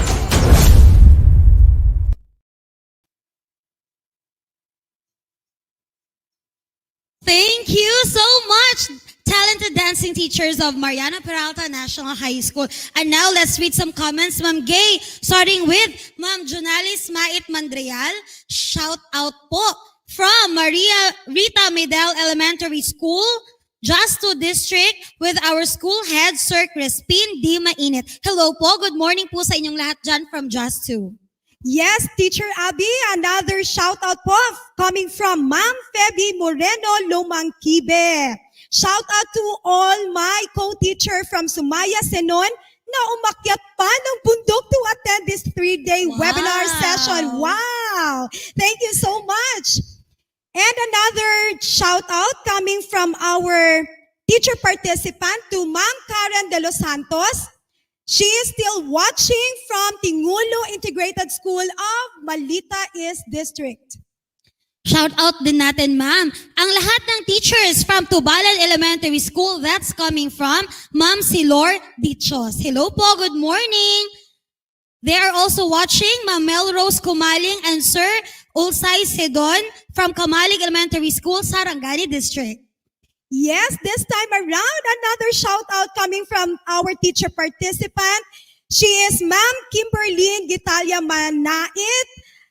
Shout out niya to all the teachers of Balangunan National High School, all the way from Sarangani District with their PSDS, Sir Jeffrey Bagongon. Hello po sa inyong lahat dyan. Okay, another from Sir Keen Adonis Tugunon, still watching from Gaspar Danwata National High School, Malita West. Hello po. Yes, at this point, nagkakaroon na tayo ng 3% of our viewers, teacher participants, and other who are still tuning with us up to the second day of our virtual learning and development. Another shout out po coming from Daphne Jane L. Cabilao. Sabi niya, shout out from Faustino Labiton Senior Elementary School, all the way from Just 1 District, with their PSDS, Sir Joel Villahermosa. Shout out to all Labiton Senior Elementary School. Okay, struggling sa kalisod sa dalan to attend this webinar. So, thank you so much for your participation to this training. Yes, as of now, Ma'am Gay, we have 336 viewers. Keep on watching po. Okay, another shout out from our top fan, Sir Dandy Tan Flores. Shout out sa mga kasama kong kaguruan sa Santa Maria West District, especially sa mga taga-Lilan Elementary School. We would like, yes, Teacher Abby, we would like also to acknowledge all our division personnel here in the schools division of Davao Occidental. Shout out sa lahat po ng mga administrative officers natin all the way here in the division of Davao Occidental. Okay, another one from Ma'am Mary Josette Bors. A sunshine morning, everyone. Shout out from Patuco Integrated School faculty members in the District of Sarangani Division. Hello po sa inyong lahat dyan. Yes, and we still have here from KZ Dison Areha, still watching from Tubalan Comprehensive National High School of Malita North District. Okay, another comment from Ma'am Erlene Jane Cabrelias. Flex ko lang dalawang host. Great job po sa inyo. Thank you po, ma'am. And flex din niya ang lahat ng teachers from Tikal Elementary School and to their school head. Hello po. Yes, and this time, Teacher Abby, we would like also to greet a happy birthday to Ma'am Alena Catalan, our gorgeous host during the DepEd 11.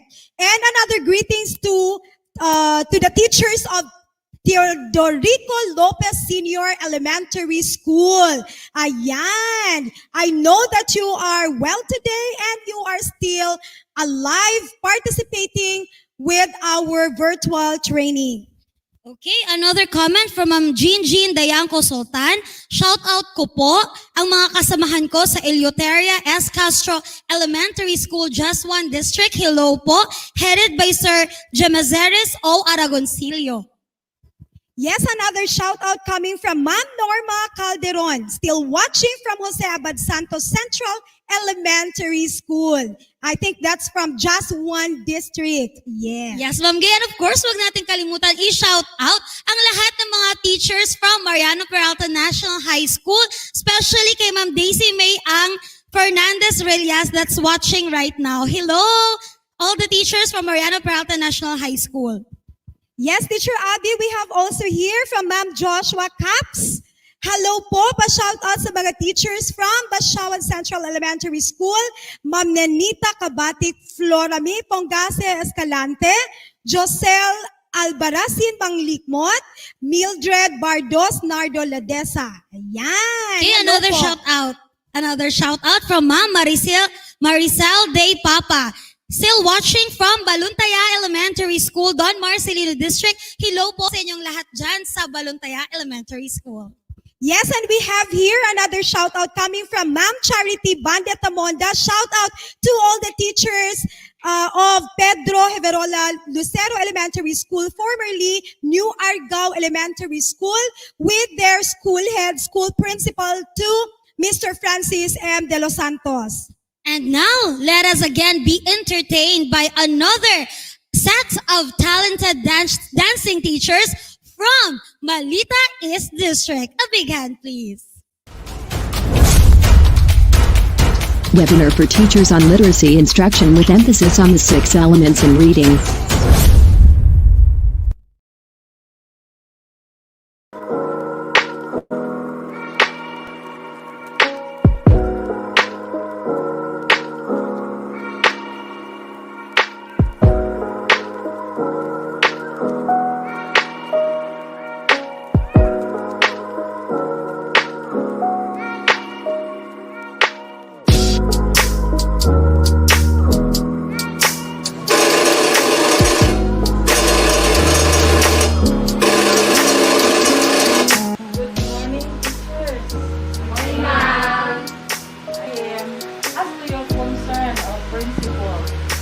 What principal are you in, Linky? From Principal 1, Ma'am, Leadership and Governance. Okay, thank you, Linky. And I presume it is almost done, but yet there are still more to be done. Since it is new, we need to talk by principal. And with Ma'am Timmy, you're already part of our governance and leadership.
Webinar for teachers on literacy instruction with emphasis on the 6 elements in reading.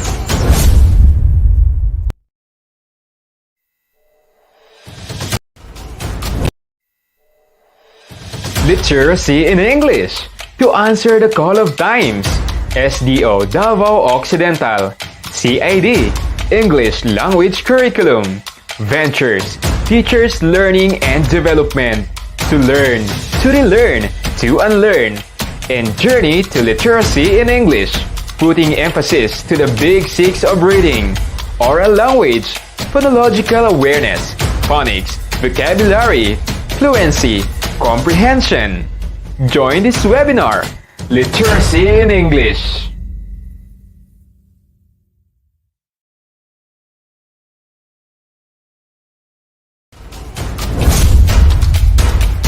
Webinar for teachers on literacy instruction with emphasis on the 6 elements in reading.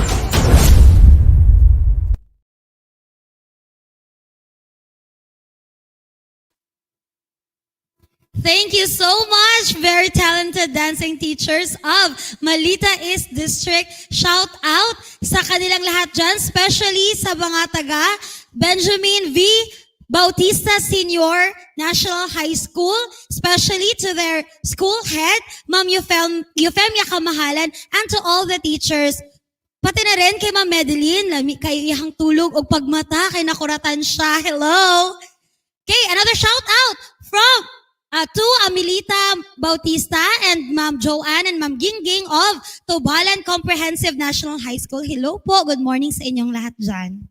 Okay, Teacher Abby, let me read here another comment coming from Teacher Clirobil Bodina. Hello from yesterday and this morning's inputs. Rest assured that all teacher participants are now heading to the same north. Wow, thank you very much. Another shout out here from Ma'am Jane Love Del Valle.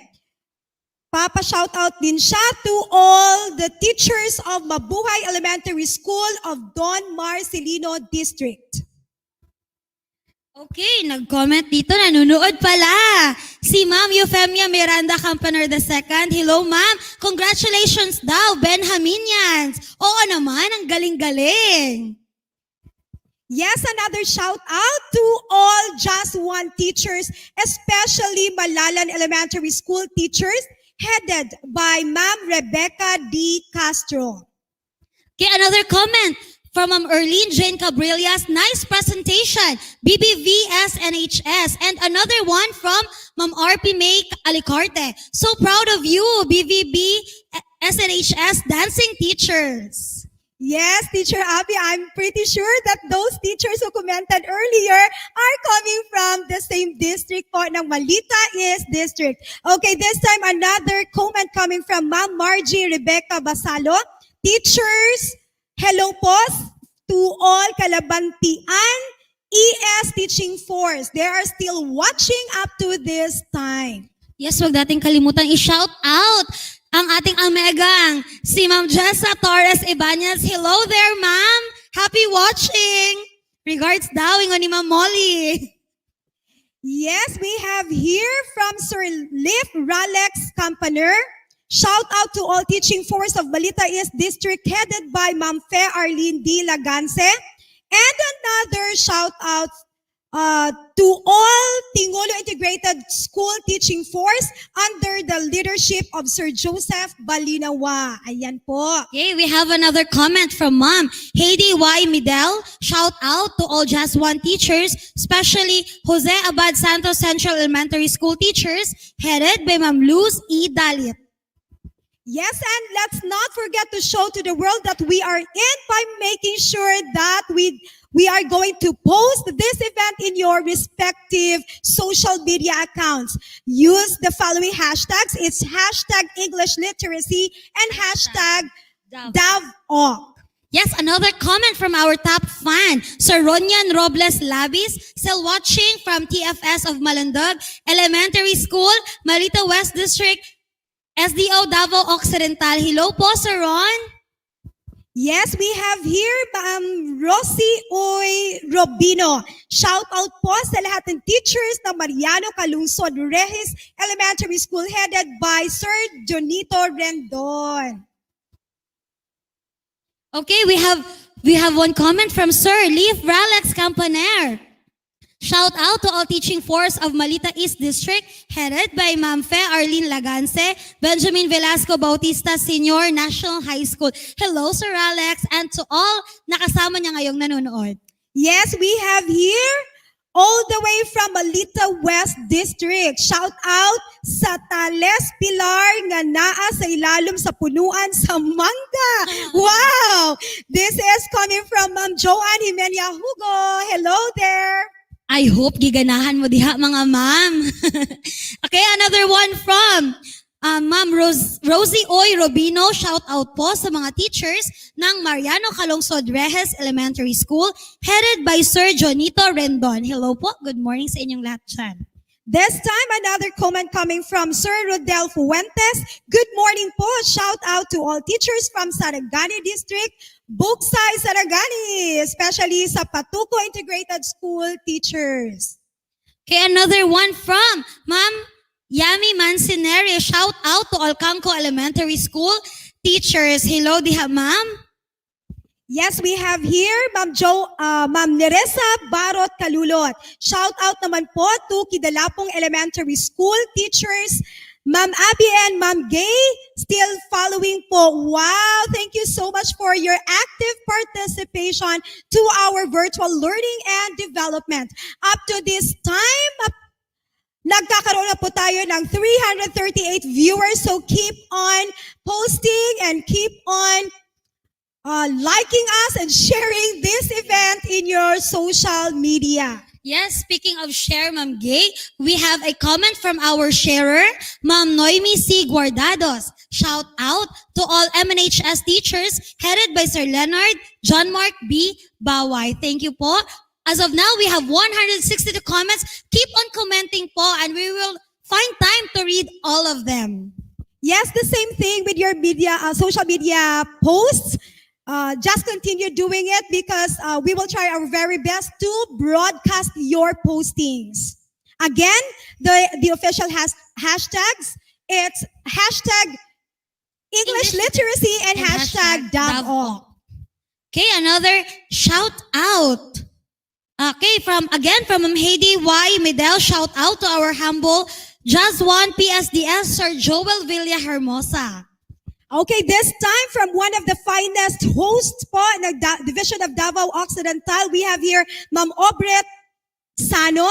Shout out to all English teachers of Tubalan National High School, headed by our motherly school principal, Ma'am Maricarla Dicho. Good job, Ma'am Abby and Ma'am Gay. Thank you very much po, Teacher Abby. Yes, teacher participants, please don't forget to take a picture that you are watching this webinar. So you can have that as a proof that you're actually watching. And of course, you can now also write your short, what do we call that? Short reflection. Okay, so about the session 6.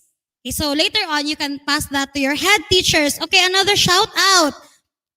Okay, Ma'am May Lenny Cantanar Balindan. Shout out to Mangili Elementary teachers headed by our beautiful principal, Ma'am Desideria Tunakaw. Yes, we have here from Ma'am Zuzi Salibay Maghadoy, still watching from Feliz Elementary School with Ma'am Juvie Rose Ansa, our head teacher, and all the teachers as well. So it's okay, she's very good though. She's using the official hashtag English literacy and hashtag DAVO. So keep on commenting, just post it on your comment box.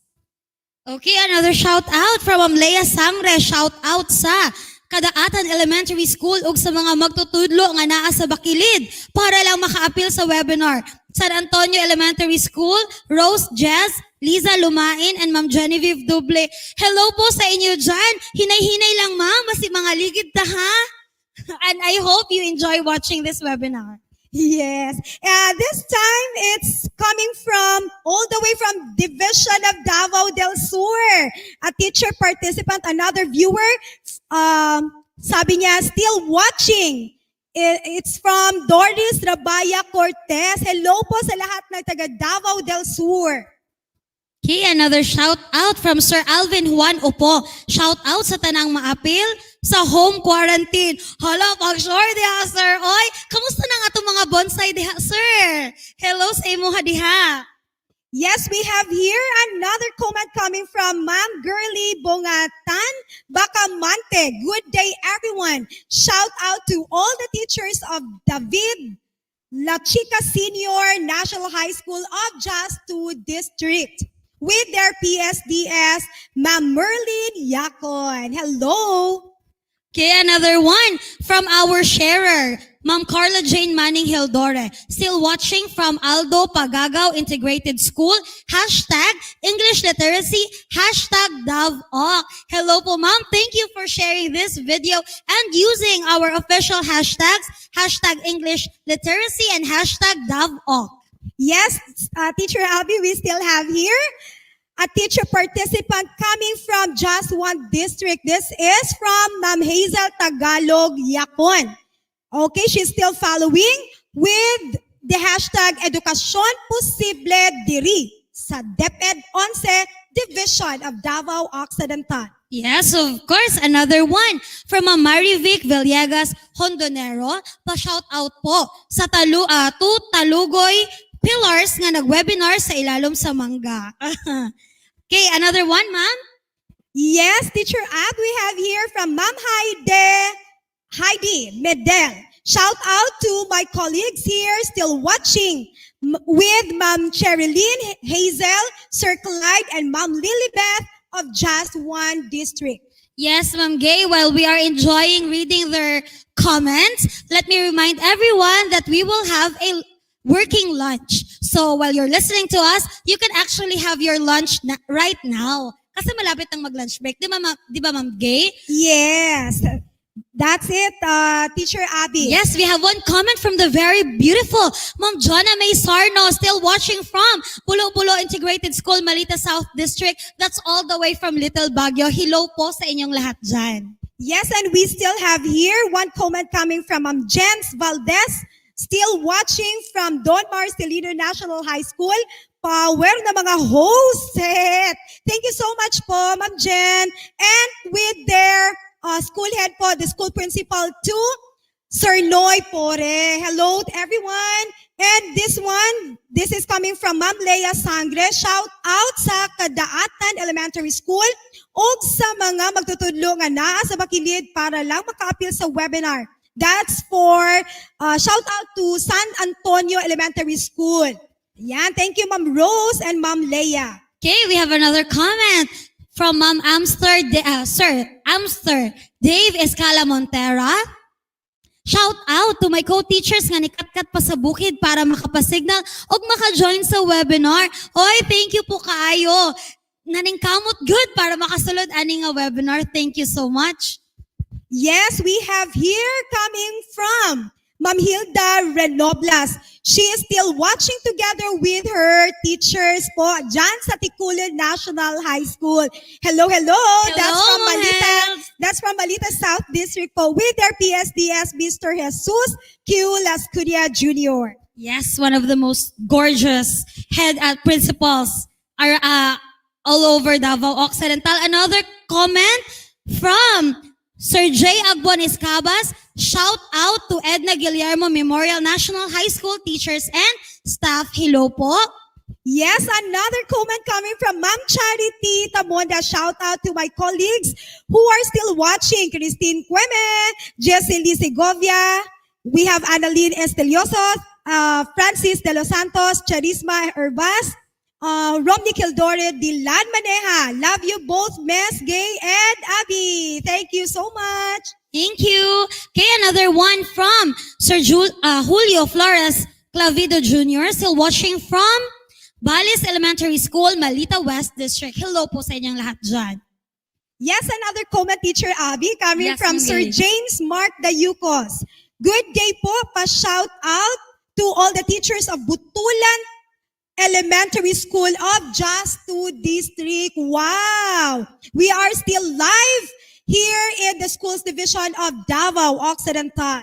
Okay, another one from Ma'am Jensen Sumbilon. Shoutout po ako sa mga Malita West District, especially sa Julian M. Torado Elementary School, headed by our principal, 3, Sir Arnold Jimenea. Hello po. Good morning sa inyo. And we have here a top fan. Wow! Since day one up to this point, we are still having Ma'am Araceli Perocho. Shout out niya po to Pamungot Elementary School teachers. Ayan, hello, hello. Okay, another one from Gigi Canada Malaran, still watching from TFS of Bilibak, Malita East District. Another one from Genevieve A. Gobalane, shout out Kabalantian Elementary School for a nice location attending webinar. Food and snacks are free. Wow, sana all. Shout out naman to our admin 4, Ma'am Elaine Donasco, and also to Sir Aloysius Bravo. Ayan. And to all the cashier po na section, sila Sir Bernie Octura and Ma'am Hazel sa monitoring, and to Sir Winnie po sa HRD. Hello, hello po. Hello po. Another comment from Nerlin Florentino Rebigan. Eating while watching. Tama, jud na siya, ma'am. Dili jud ta magpapasmo. It's already 12 p.m. And let me remind all of you that we are having a working lunch. Of course, another shout out from our division personnel, Ma'am Nicole Cardenas. Hello po, ma'am. Yes, so let me remind again all our teacher participants to please continue watching our webinar until tomorrow. Okay, another comment from our sharer, Ma'am Feby Moreno Lumangkibe. Shout out to Gemma Doliano Moreno, Butulan Elementary School, Just 2 District. Hello po, and thank you for sharing this webinar. Yes, at this point, I think it's about time for our lunch break. So later this afternoon, we will be focusing on session 7. Okay, this time, I think it's ready.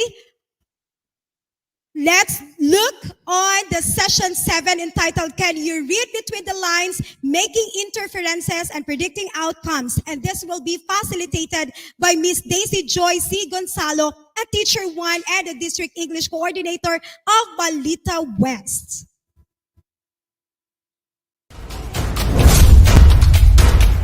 Webinar for teachers on literacy instruction with emphasis on the 6 elements in reading.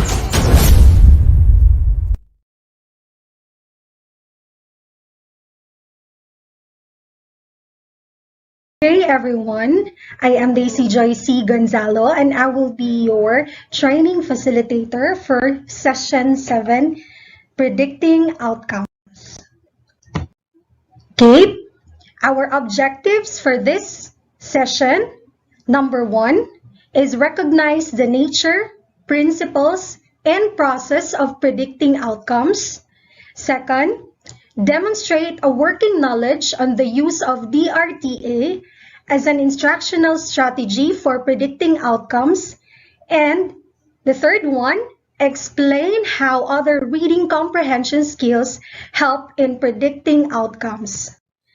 Before I will introduce to you our speaker for this morning, let's have this activity. Teacher Anna made the most of a long weekend by staying with friends in an out-of-town beach resort.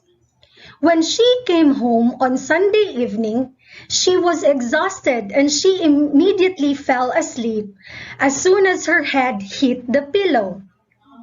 The following morning, Teacher Anna hurriedly made her way to the school. But when she got to her classroom, she realized that she forgot to prepare her lesson plan for that day. When she looked in the farthest chair in the back of her classroom, she saw Dr. Villanesa, the school principal, with a blank COT on her hand. So what do you think will happen next? You can now comment your answer in our chat box or comment box.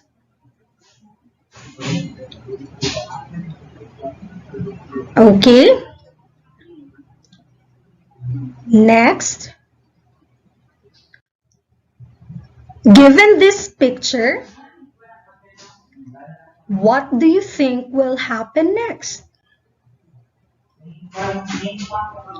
Again, you can comment your answer in the comment box.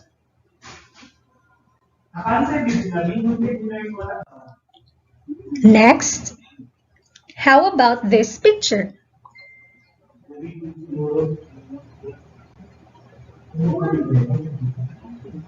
What do you think will happen next?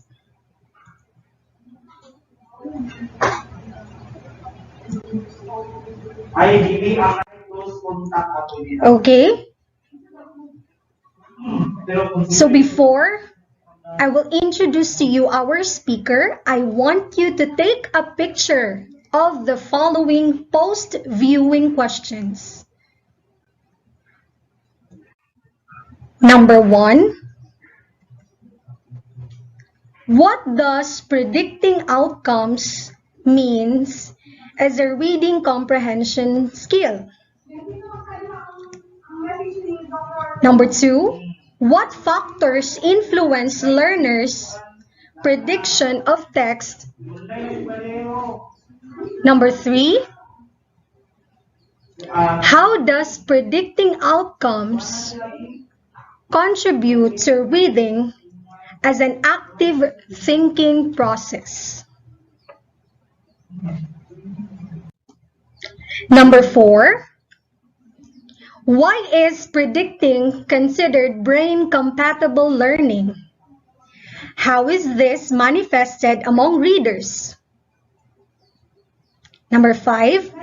What could be the reasons why learners sometimes struggle in reading?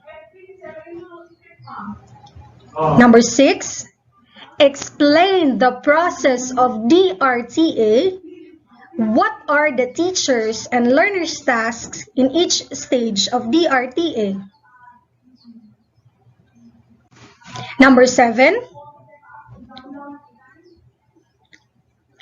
How can DRTA be scaled up to suit the cognitive ability of different learners? Number 8. How is everyone on the same page with DRTA?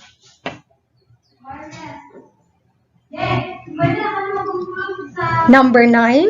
What challenges might be encountered by both teachers and learners when adopting DRTA? And how could these challenges be addressed?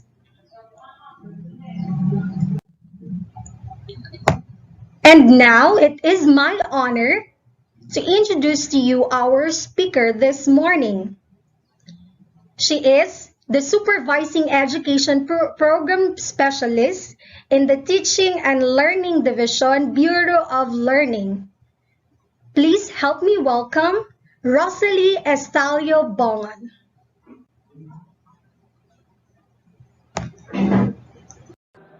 So what we just did, fellow teachers, is an example of predicting outcomes. But notice that when we predict,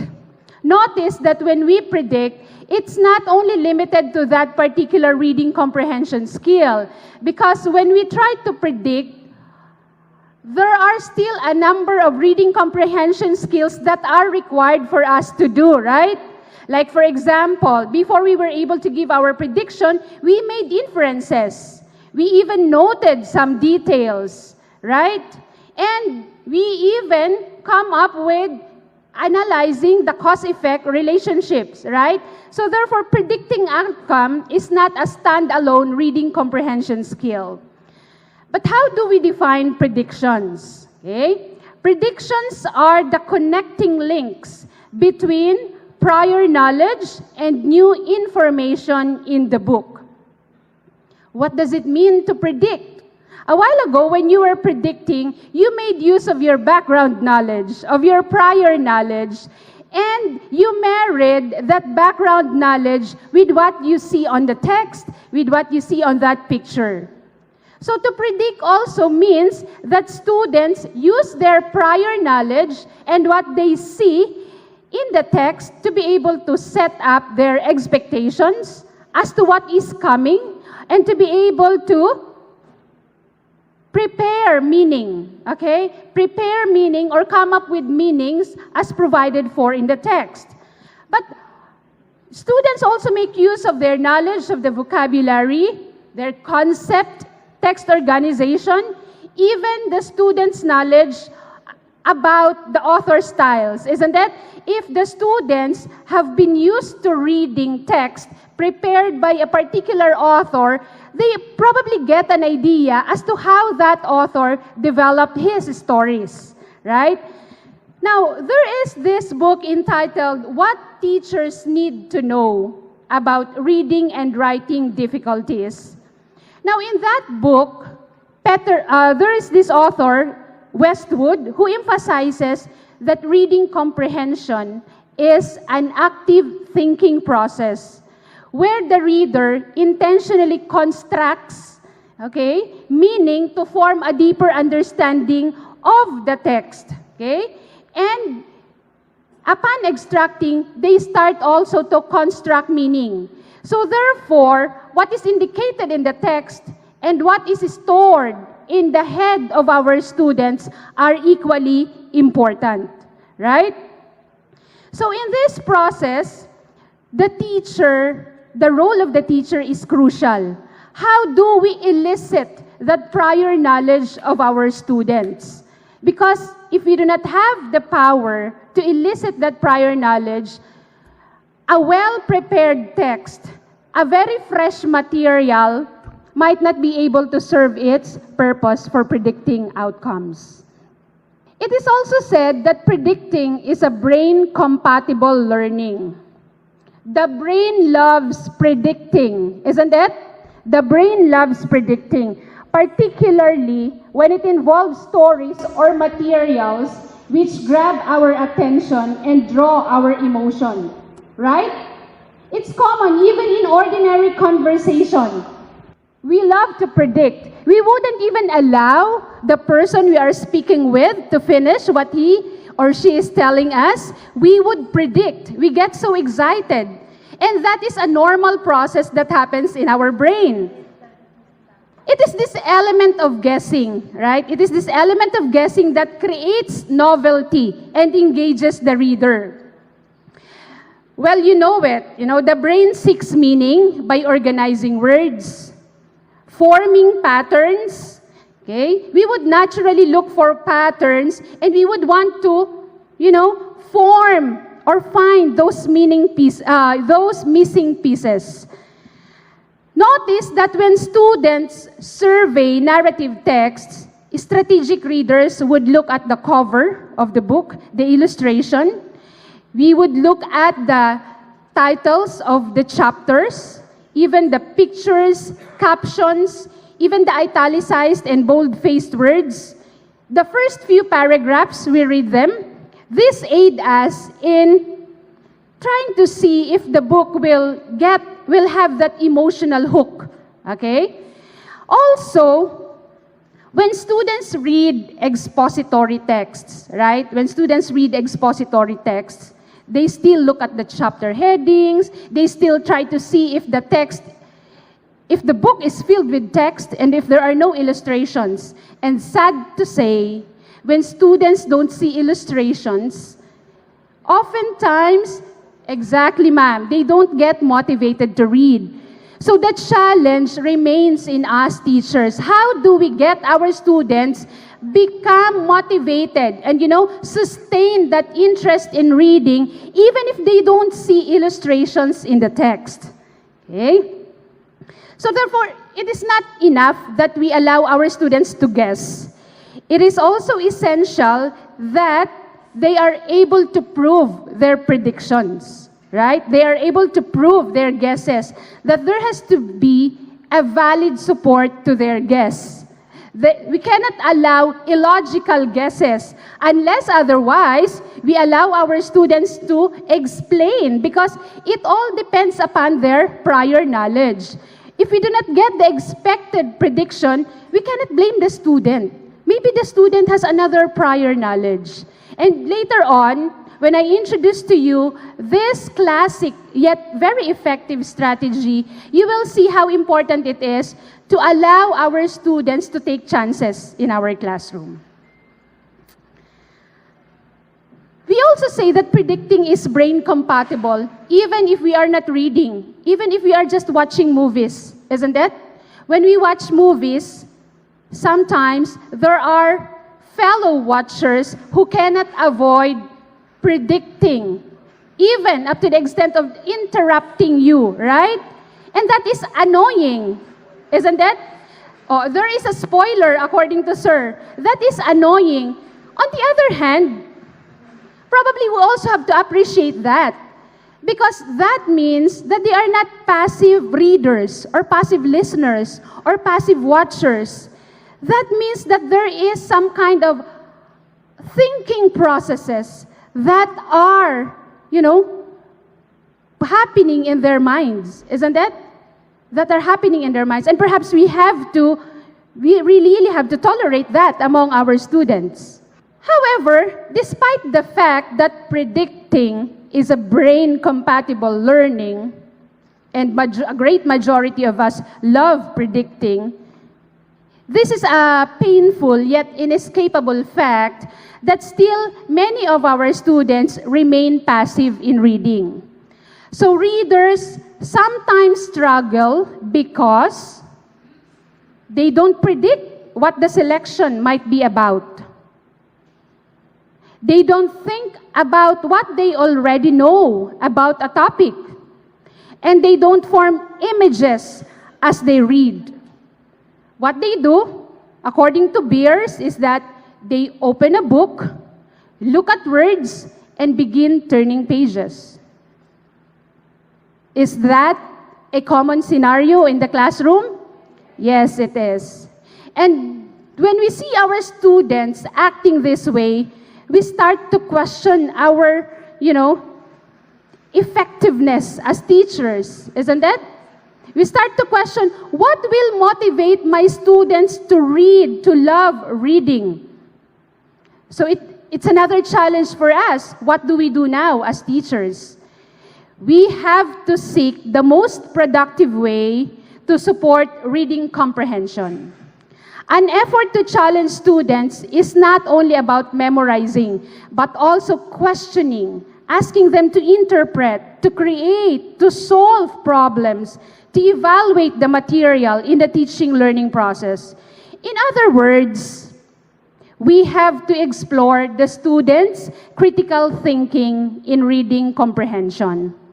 And in the long run, be able to teach them about their own thinking.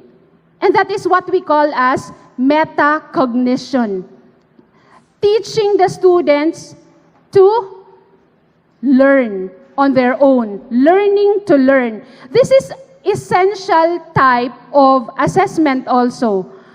We call it assessment as learning, as opposed to assessment of learning, which is about summative assessments, and as opposed to assessment for learning, okay, which is about formative assessment. And when we talk of assessment as learning, that is allowing our students to develop metacognitive strategies so that on their own, they can learn. That's why we always say we have to develop our students to make them become independent learners. But by asking our students or by teaching our students to become independent learners does not necessarily mean that it becomes our opportunity as teachers to take a rest, isn't it?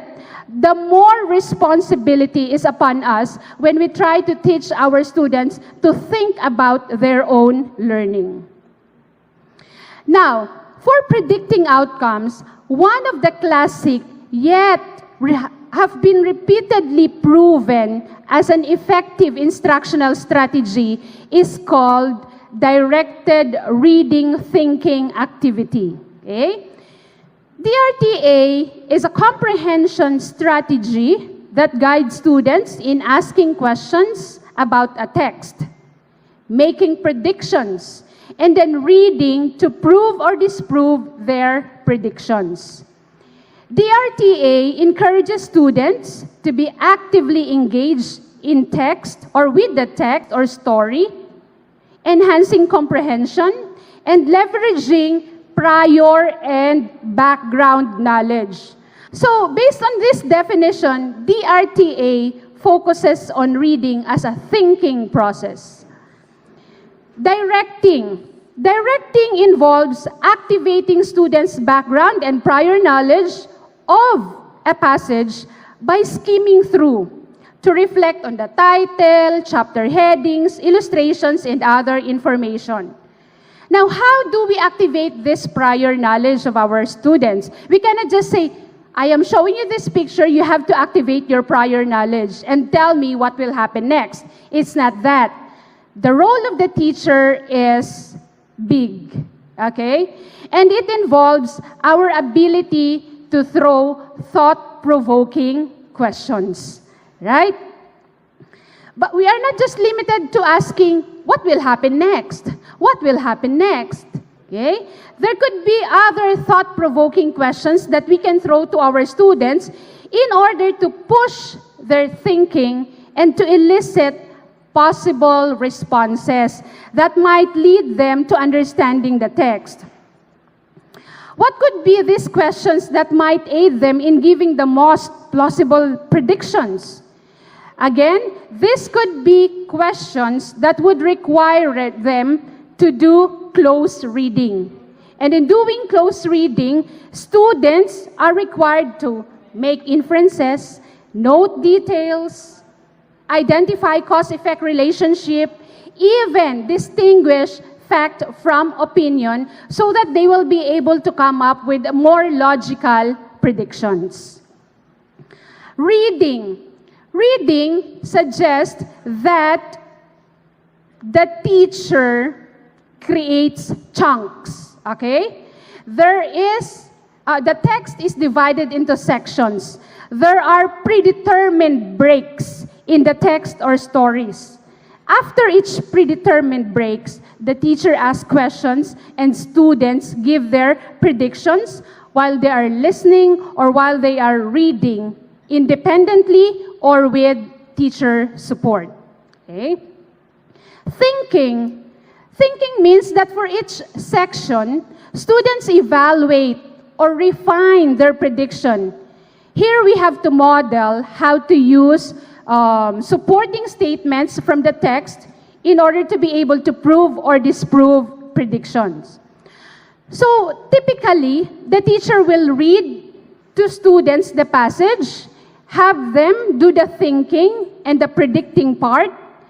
These predictions and confirmations will guide the students' understanding of the text. So here is the process.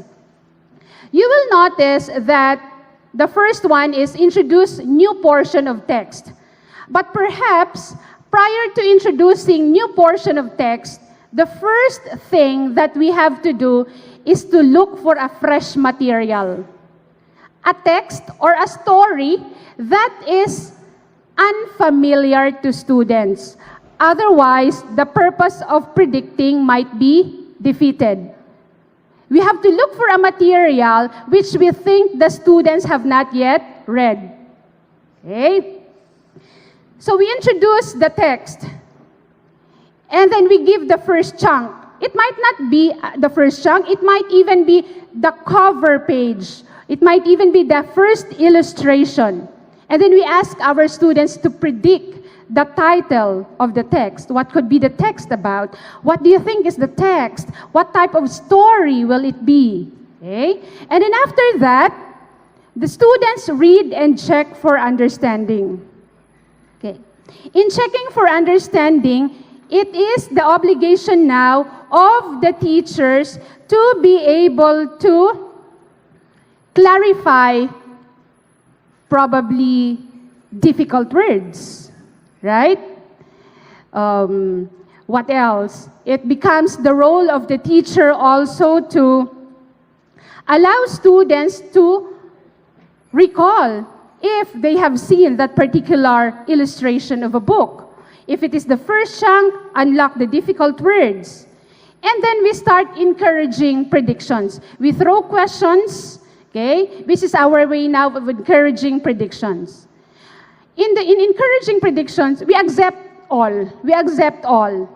As much as possible, we filter only when we ask our students to give their evidences or proof for predicting. That's why it is in clarifying and in verifying. Okay? In clarifying and verifying, this is where the students refine their prediction. The teacher will probably question the students about the evidences that will back the predictions. Okay? Why they thought so. Okay. That could probably change their mind, which we still have to accept. So therefore, the process of reading, predicting, and then proving or disproving cycle continues until the end of the story. Now notice that there is a cycle of repetition. And it is this cycle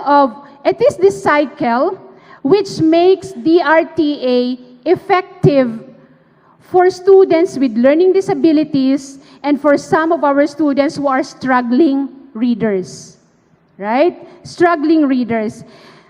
Many students with learning disabilities and struggling need repetition within the same content in order to start to gain an understanding. Also, this strategy gives students time for thinking. They are constantly predicting what will happen, justifying and explaining, and then going back to see if the prediction was correct or not, and then trying to fix the prediction. In summary, directed reading thinking activity guides students in asking questions about a text, making predictions, reading to confirm or refute their predictions, encouraging students to be active and thoughtful readers, allow students to ask questions or make predictions using their own words in a non-threatening environment. I think this is very important, fellow teachers, that a non-threatening environment allows our students to feel psychologically safe inside the classroom. Okay? To feel psychologically safe. That it is all right to take chances. It is all right to simply shout their answers during DRTA. That's how we make it, okay? That's how we make DRTA more successful. When we see that everyone is involved and when we see that everyone doesn't have that apprehension to give their answers, okay? Which we always dream of in an English class, in a language class. Because a great majority of our students would refuse to respond to our questions because they are afraid to be laughed at, they are afraid to be humiliated, maybe because their answer is wrong or their grammar is erroneous. All this kind of errors that, prevent them from being free inside the classroom. And it is our responsibility as teachers to allow students to experience success in our classroom. This simple success of being able to share his ideas, this is another important manifestation of DRTA. When implementing a DRTA, fellow teachers, we must remember that it is just a larger part of the instructional framework, which contain essential components. So of course, we still begin our lesson with developing readiness to read the selection, right? And then, the second one now is the DRTA, or if we would like to use it as a strategy for listening, or even as a strategy for watching video, for viewing, then we can call it as DLTA or DVTA, respectively. And then after which, we still proceed with the usual comprehension guide questions. Okay? And then the rereading of the selection for other purposes. Then we still give evaluation and enrichment activity. Okay? So DRTA is just part of the larger instructional framework that we usually do in our classroom.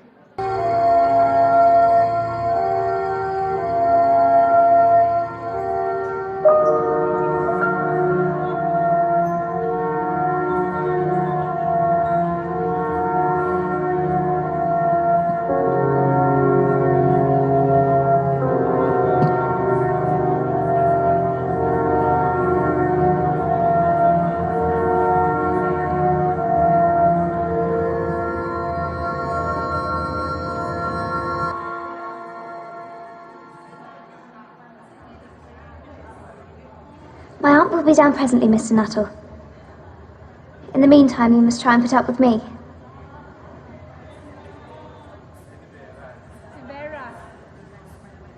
It is very kind of you to wait with me.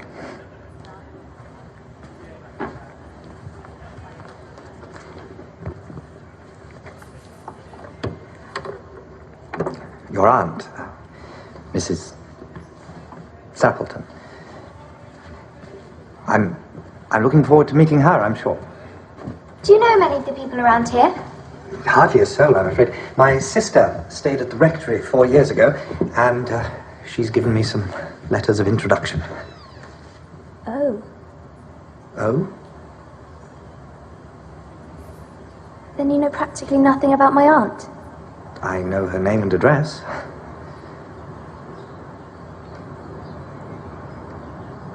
Her great tragedy happened just 3 years ago. That would be after your sister's time. Her tragedy?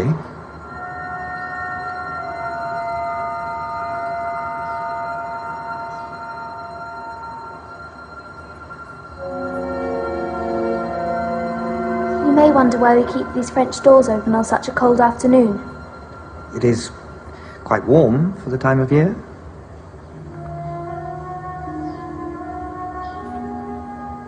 Out through those doors, 3 years ago to a day, my aunt's husband and her 2 sons went off for their day's shooting. They never came back. Crossing the moor to their favourite snipe shooting ground, all 3 were engulfed in a treacherous piece of bog. Their bodies were never recovered. That was the awful part of it. No grave, no marker. Poor aunt thinks that they will come back someday, they and the little brown Labrador that was lost with them, and walk in as they used to. She spends hours sitting, waiting, watching through the open doors. She won't allow them to be shut until it's dark outside.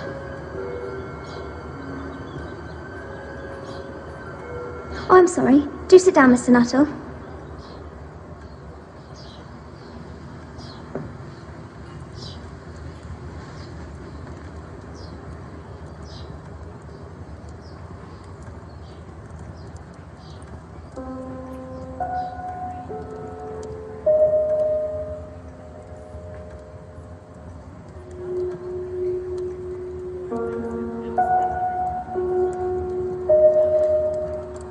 That was done shortly before they...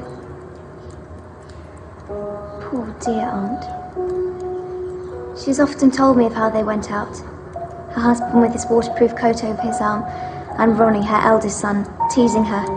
"The tea'd better be ready when we return, Mamma, else there'll be hell to pay."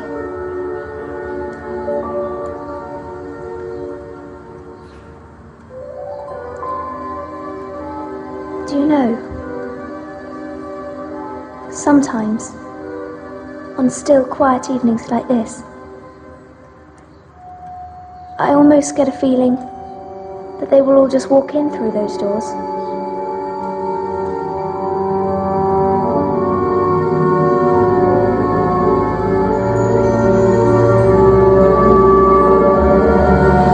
I'm terribly sorry for keeping you waiting, Mr. Nuttall.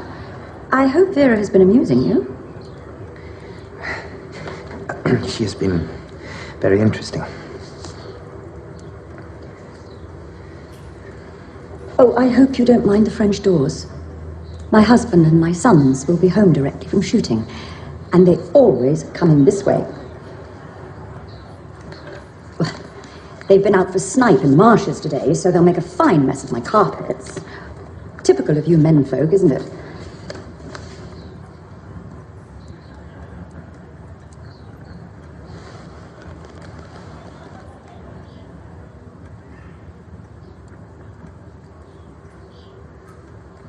They're calling it nervous exhaustion.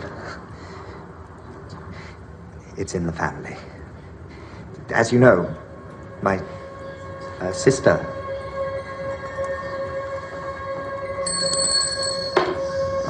Is the tea ready? Make sure it is. I seem to remember your sister. Yes. Sweet lady. Yes, your sort don't come down so much anymore.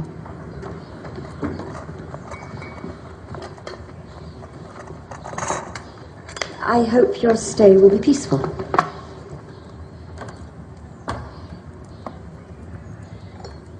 Are you a shooting man, Mr. Nuttall? Milk? Just a little. It hasn't been the same these last few years. The rain and the mud, you see. It's made an infernal quagmire at the marshes. The doctors agree in ordering me complete rest. An absence of mental excitement, and anything in the nature of violent physical exercise.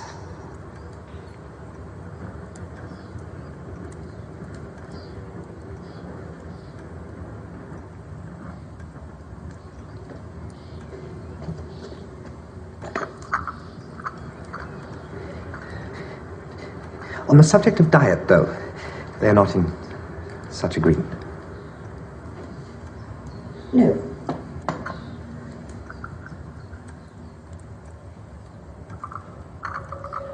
Oh, here they are at last.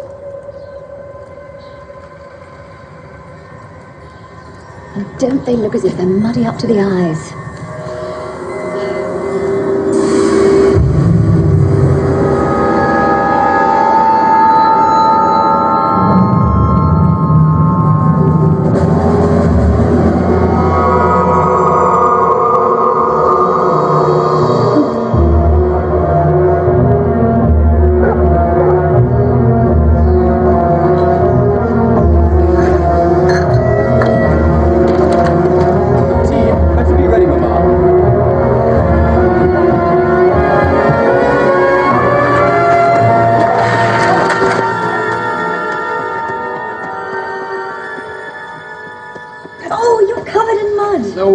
Muddy, my dear, but most of it's dry. They'll need to get used to it if we go to war. Oh, please, let's not talk about that. We'll be home by Christmas, you'll see. Check. Who was that who bolted out as we came up? The most extraordinary man, a Mr. Nuttall. He talked about nothing but his illnesses, and then he dashed off without a word of goodbye or apology when you came in. I expect it was the Labrador. He told me he had a horror of dogs. He was once hunted into a cemetery on the banks of the Ganges by a pack of pariah dogs, and had to spend the night in a newly dug grave with the creatures snarling and grinning and foaming just above him. Enough to make anyone lose their nerve, I dare say. Okay, hello. How was your experience with our speaker? I hope that you've learned so many things from her who talked about predicting outcomes. So, I am here now to answer some of the post-viewing questions. Okay, so number 1, what does predicting outcomes mean as a reading comprehension skill? Predicting outcomes are the connecting links between the prior knowledge and the new information of the book. That is according to Gillette and Temple 1990. And what factors influence our learners' prediction of a text? So, one of the factors that affects the learner's prediction of a text is our learner's prior knowledge or background knowledge of the text. So, one of the best classic yet have been repeatedly proven as effective instructional strategy in predicting outcome is what we call the directed reading thinking activity. So, it is a comprehension strategy that guides students in asking questions about the text. And it asks learners make predictions and to read and to prove and disprove their prediction. So in DRTA, it encourages students to be actively engaged in the text or the story they are reading into. So it enhances the comprehension and it leverages the prior and the background knowledge of the learners. Then it focuses on the reading as a thinking process because it activates students' background knowledge and prior knowledge or their schema of the text. So it involves the ability of a teacher to ask thoughts-provoking questions to push the thinking and elicit possible responses that will help the learners understand the text they are reading into. So, these thought-provoking questions will lead to the learners in doing close reading, and they need to note significant details of the text. What else? They are asked to make predictions or distinguish fact from opinion. So, as we listen to our speaker this morning, predicting outcomes is not a standalone skill in reading comprehension because in order to predict outcomes, our learners are required to make inferences, to note important details of the text, and then analyze the cause and effect, and all other comprehension skills that will help them connect into the text. So, how does DRTA can be scaled up down to suit the cognitive ability of different learners? So this strategy or this directed reading thinking activity is a good strategy in predicting outcomes because we will just allow our learners to predict outcomes based on their cognitive ability. So this process in this process, the teacher has to look for a very good reading material, and her role is to elicit that prior knowledge in order for the learners to make good predictions. So, as you can see, this strategy is really a process. So, there are 7 steps, or we call this a cycle, because some of the steps are repeatedly, the teacher are repeatedly doing each of the steps. So, as we have listened to our speaker this morning, the teacher in this directed reading thinking activity creates the reading by chunk.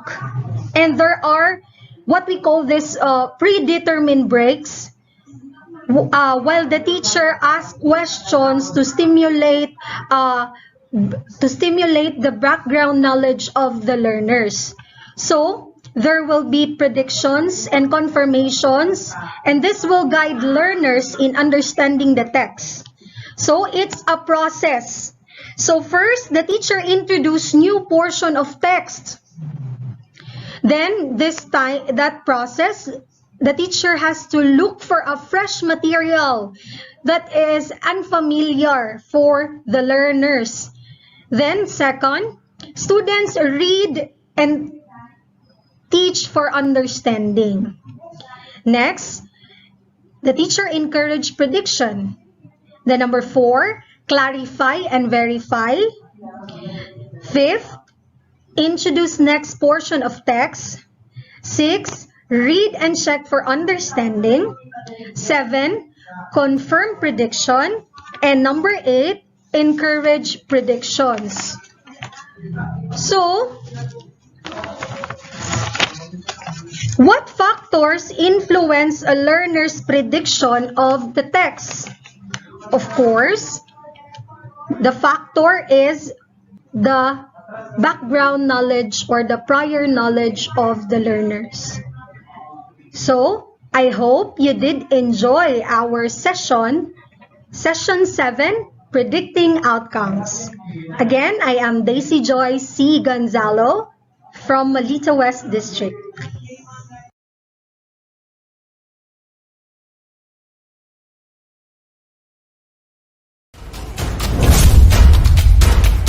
Webinar for teachers on literacy instruction with emphasis on the 6 elements in reading.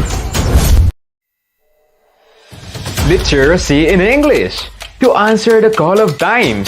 SDO Davao Occidental. CID. English Language Curriculum. Ventures. Teachers Learning and Development. To learn, to relearn, to unlearn. And Journey to Literacy in English. Putting emphasis to the big 6 of reading, oral language, phonological awareness, phonics, vocabulary, fluency, comprehension. Join this webinar, Literacy in English.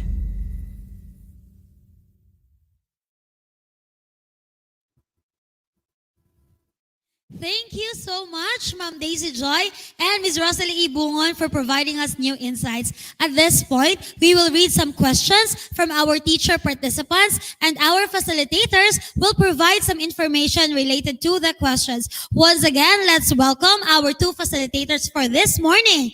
And we have them on screen. For Session 6, we have Ma'am Sheryland Dayucos, and Session 7, Ma'am Daisy Joy Calvo. Hello po, mga ma'am. Yes, there we have our facilitators, Ma'am Sheryland, for Session 6. And we have also there on screen, Ma'am Daisy Joy of Session 7.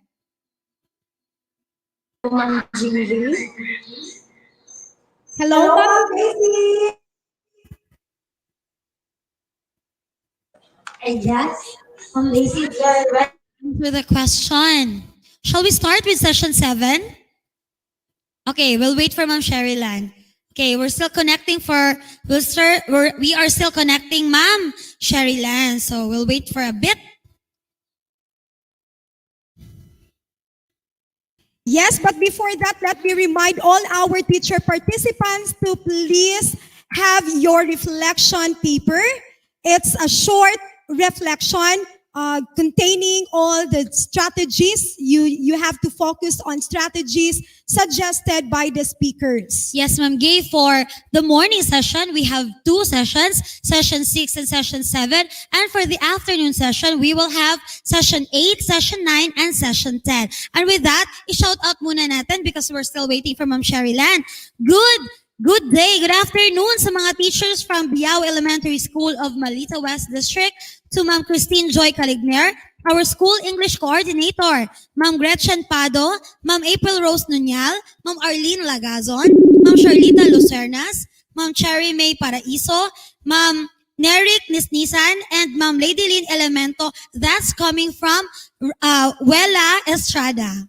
Yes, Teacher Abby, and we still have here coming from Sir Julius Palapan Mangal, still watching from Little Baguio Elementary School with Jennifer Zaragoza, Clirubil Modina, Gina Suganay Muwania, April Hope Diluan Gascon, and then we have Arcele Yeng Tagose Maniksik, all the way po sa Malitas South District. Hello, hello! Okay, so Ma'am Gay, I think we'll start our Q&A portion with session 7. Okay, let's start with Ma'am Daisy Joy Calvo. Okay, ready na si Ma'am Daisy Joy. Okay, Ma'am Joy, this question is in directed reading teaching activity. Okay, your first question is, in directed reading teaching activity or DRTA, what is the role of a teacher and how does it affect the process? Abby, for the question. Okay, so the role of the teacher in DRTA or directed reading teaching activity is the teacher will elicit learners' prior knowledge, and the teacher need to look for a material that is not familiar, and then the teacher there in the process will ask learners thoughts-provoking questions, and in the process there will be predetermined breaks where teacher asks questions and then learners will do close reading to make better predictions.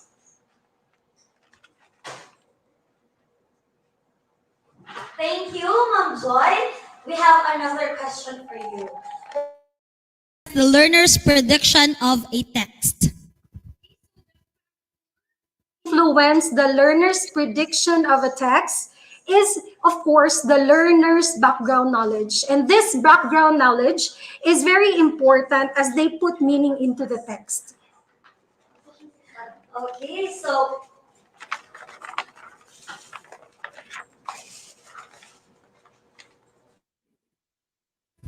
okay, thank you so much, ma'am. It is indeed very important that the learner should have a background knowledge of the text.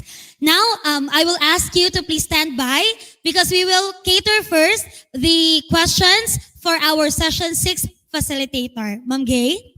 Yes, Teacher Abby, and I know that our session 6 facilitator is already there on this on screen. Okay, so before that, let's have a shout out first coming from our teacher participant, Ma'am Zarina Martin. Good afternoon, still watching from Just One District. Hi! And we still have here from Ma'am May Cariquitan Ligad. Good afternoon, watching from Jose Abad Santos Central Elementary School, of course, from Just One District. And we still have here from Sir Job LM. Good afternoon, still watching from San Felipe Elementary School of Just One District. Hello, hello.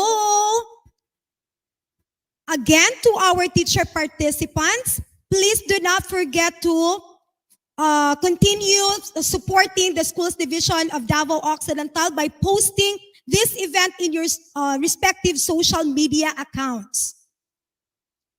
Okay, and let's move on to our second phase of the Q&A for the session 7. Okay, can we have again Ma'am Daisy Joy? Yes. Good afternoon. Once Hi, again. Daisy. Hello. Yeah, so let me ask you this one. This is our second phase of Q&A portion.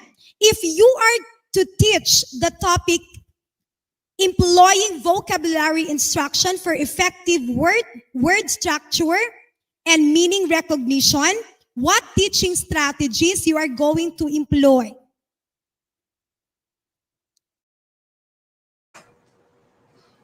Okay, so if I were to teach my topic a while ago, predicting outcomes, so I will use this classic yet been repeatedly proven as effective instructional strategy, which is directed reading thinking activity.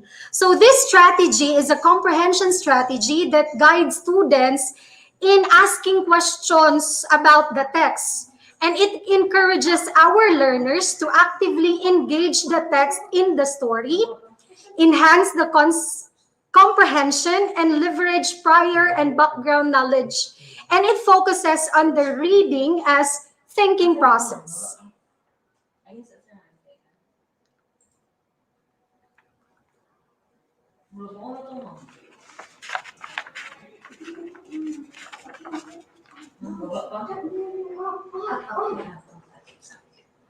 Okay, so I would like to greet my co-teachers of Teodorico Lopez Senior Elementary School, headed by our school principal, Sir Leodeline L. Laganse. So, good afternoon, dear teachers, and I hope you are enjoying our webinar.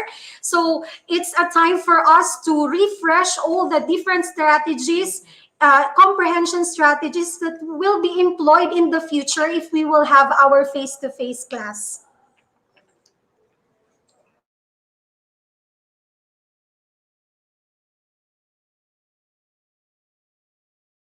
ERTA, right? Okay, very well said, Ma'am Joy. Now this time, another question. Is there another message would you like to leave to your English teachers in the field?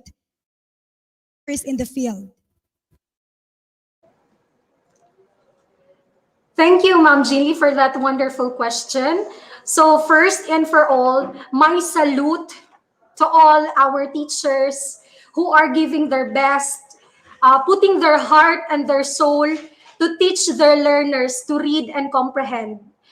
I encourage you all to keep on learning, relearning, and learning things to make teaching and learning process meaningful.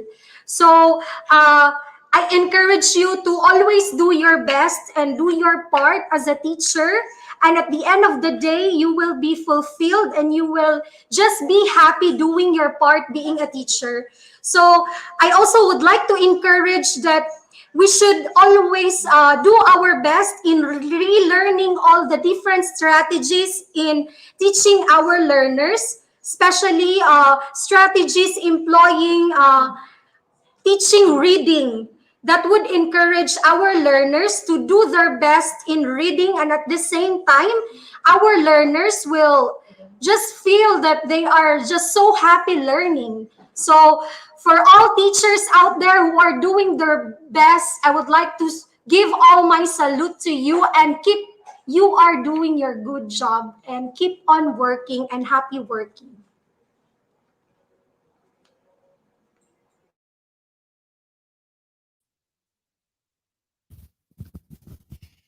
Thank you so much, Ma'am Daisy Joy Calvo, and to Ma'am Sherilyn as well. Ma'am Sherilyn will join us later on for the Q&A portion. So once again, let's give a hand of our two facilitators for this morning session. We would like to commend all our teacher participants, school heads, and public schools district supervisors who are still with us up to this point. If you can see on the screen, the link for the attendance is already available. And please continue to like and share and subscribe for the YouTubers. Again, the management of this webinar would like to thank the following persons. To SDS Lorenzo Mendoza, our schools division superintendent, to Dr. Antonio P. De Los Reyes, and to all the EPS in the CID and SGOD EPS. And that concludes the day 2 morning sessions. 3 more exciting sessions this afternoon, guys. So as of this time, relax, take your break, and be safe. We will be back after few minutes. Webinar for teachers on literacy instruction with emphasis on the 6 elements in reading.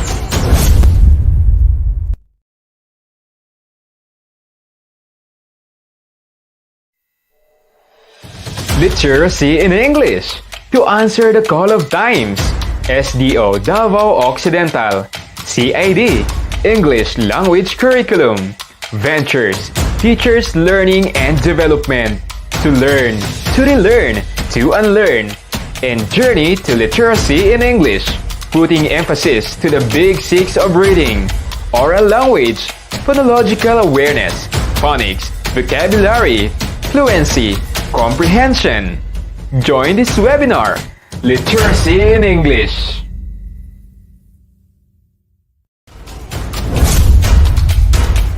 Webinar for teachers on literacy instruction with emphasis on the 6 elements in reading.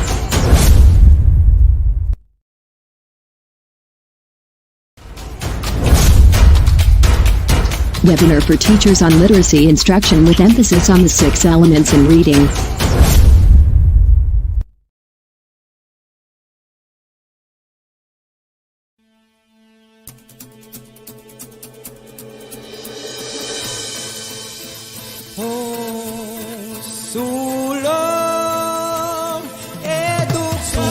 Edukalidad, sulong, Davao Occidental, sulong, edukalidad, sulong, sulong. Edukasyon posible sa Davao Occidental.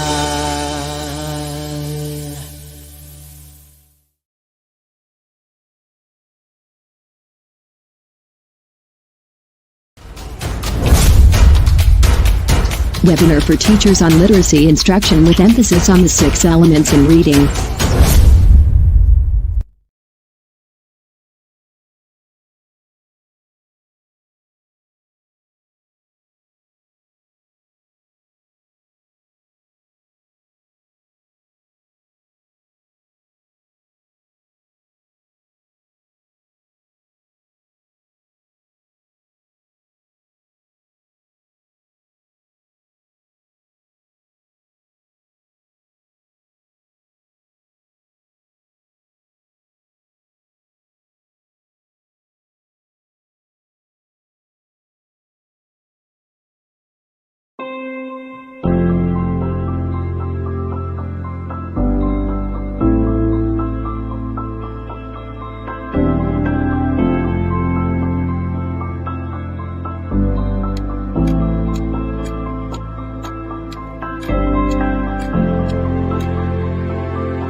Lola, alam mo ba, ayaw pa rin mag-school nung friend kong si Brian.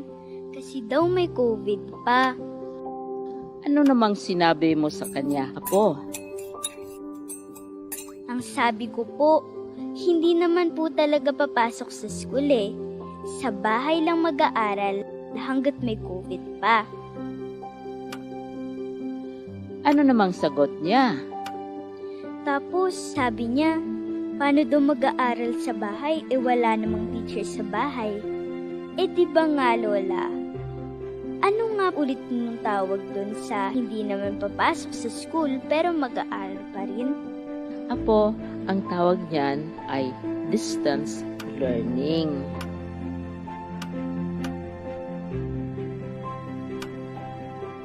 Yun nga po, mag-aaral pa rin kami gamit ng computer.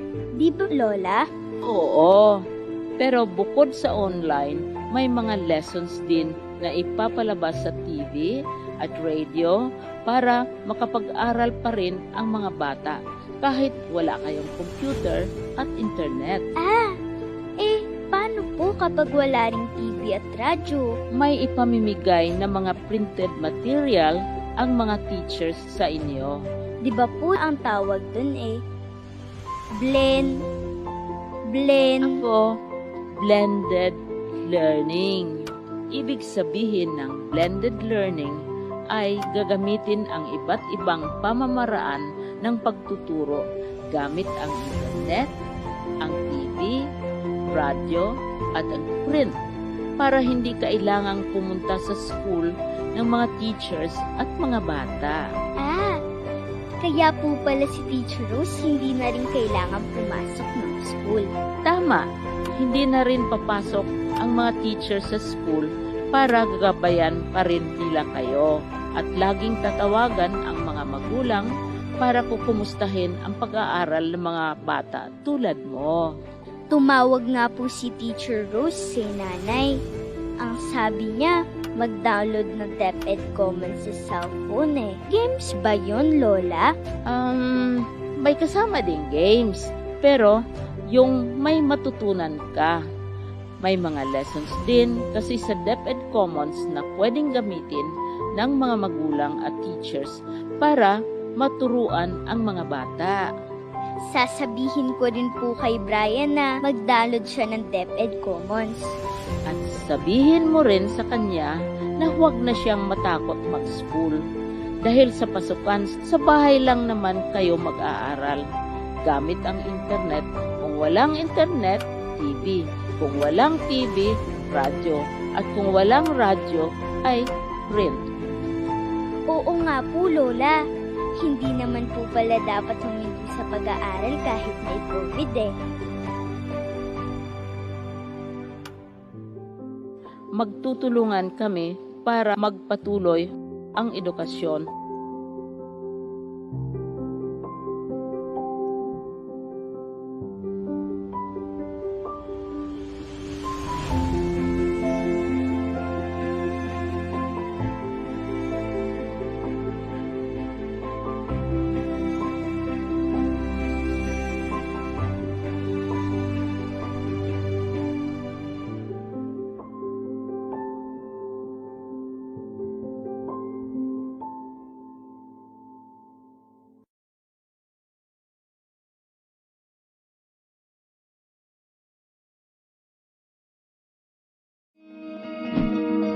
Para labanan ang banta ng COVID-19 sa ating bansa, mahalaga ang kooperasyon ng bawat isa. Ang pananatili sa loob ng bahay ay isa sa pinakasimple pero pinaka-epektibong paraan para hindi kumalat ang virus. Kunwari, ikaw ang tuldok na ito. Malusog ka at malakas. Lumabas ka ng bahay. Ang hindi mo alam, may nakasalamuha ka ng may COVID-19. Tandaan, mahirap malaman kung sino ang may virus, pero madali itong maipasa sa iba. Pwedeng naipasa na pala niya ang virus sa iyo nung umubo siya, o bumahin. O baka naman ay nahawa na dahil humawa kayo sa parehong bagay na kontaminado. Ngayon ay mayroon ka na ring COVID-19. Isa ka ng carrier na makakahawa sa iba. Dahil maaaring ilang araw pa bago lumitaw ang sintomas na ubo, sipon, hirap sa paghinga, at lagnat. Pwede ring wala kang nararamdamang sintomas, ngunit nakakahawa ka pa rin. Pag-uwi mo sa bahay, maaari mong mahawahan ang iyong pamilya. Kasama na rito ang lolo at lola mo o ang mga magulang mo na may edad. Sila ang may pinakamahina na depensa laban sa virus. Ang mga may sakit sa puso, diabetes, high blood, at iba pang pre-existing conditions, at mga buntis, mahina ang panlaban sa COVID-19.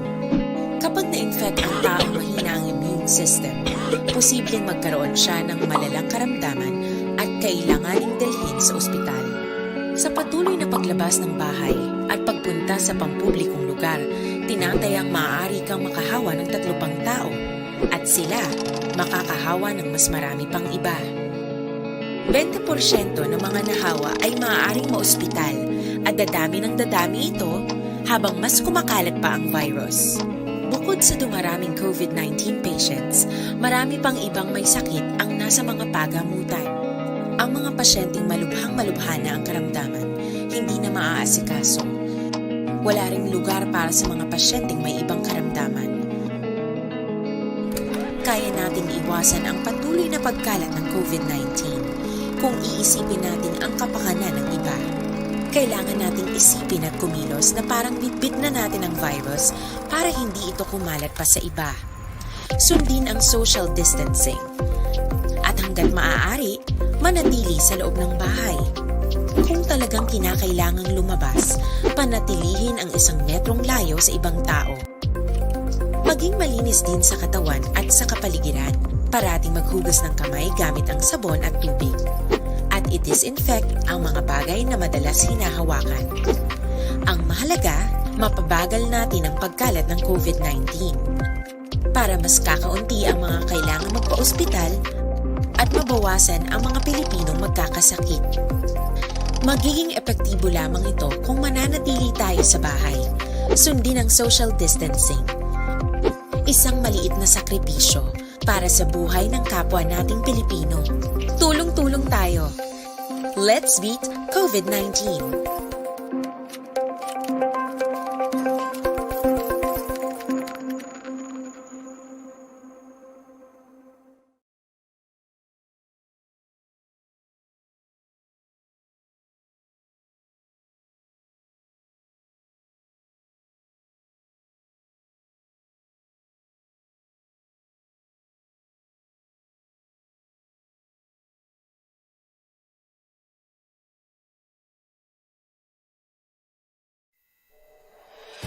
Literacy in English.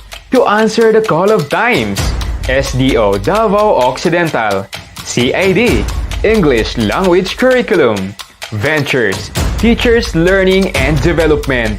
To learn, to relearn, to unlearn. And Journey to Literacy in English. Putting emphasis to the big six of reading. Oral language. Phonological awareness. Phonics. Vocabulary. Fluency. Comprehension. Join this webinar, Literacy in English.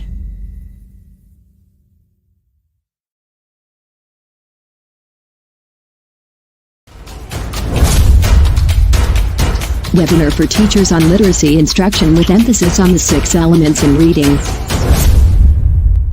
De Luna. Present! Herrera. Present! Valera. Present! Handa ba tayo sa school year 2020? Present! Ngayong taon, ang edukasyon tuloy pa rin. Sa tulong ng DepEd, mga guro at mga magulang, ang handang isip, handa bukas. Tuloy-tuloy ang pag-aaral. May mga lessons para sa iba't ibang antas. Sa government TV, maging sa radyo. Mahalagang ligtas ang ating mga estudyante at guro. Kaya kahit nasa bahay, tuloy ang edukasyon.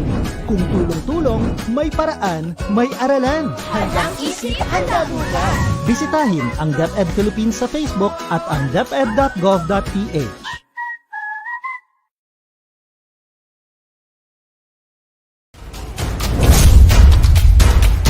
Webinar for teachers on literacy instruction with emphasis on the 6 elements in reading.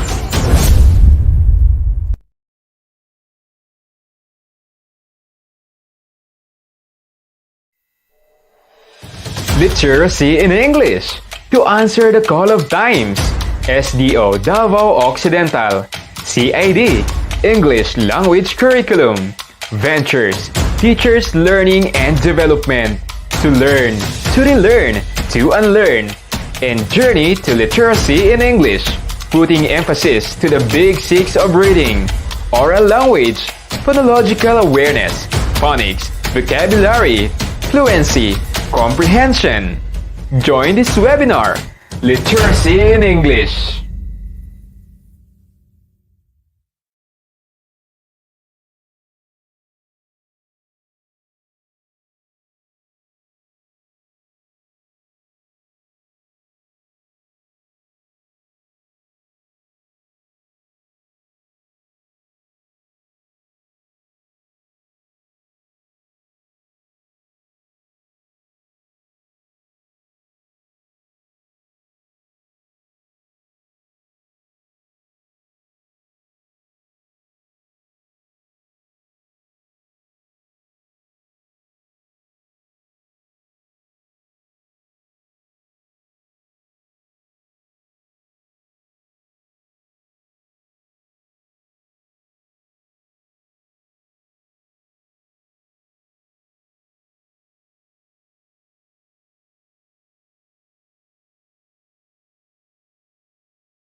Webinar for teachers on literacy. Literacy in English. To answer the call of times. SDO Davao Occidental. CID. English Language Curriculum. Ventures. Teachers Learning and Development. To learn, to relearn, to unlearn. And Journey to Literacy in English. Putting emphasis to the big six of reading. Oral language. Phonological awareness. Phonics. Vocabulary. Fluency.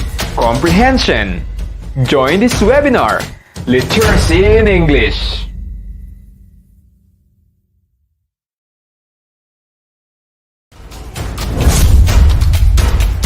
Webinar for teachers on literacy instruction with emphasis on the 6 elements in reading.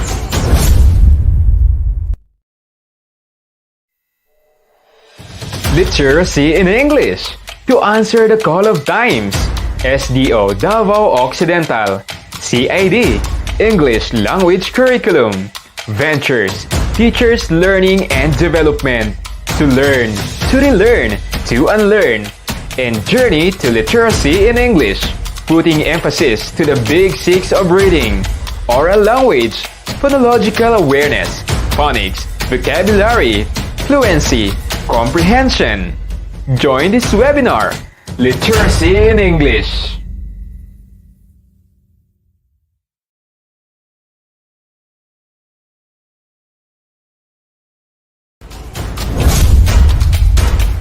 Webinar for teachers on literacy instruction with emphasis on the 6 elements in reading.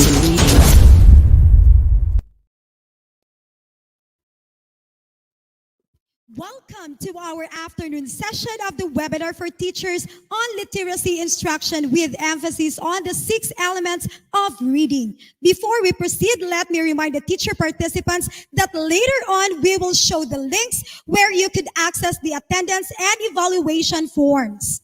This time, let's move to our session 8, focusing on hunting for nitty-gritty, noting significant details to be facilitated to us by a Teacher 1 and a District English Coordinator of Sarangani District. Ladies and gentlemen, Ms. Rina Riza Monteza.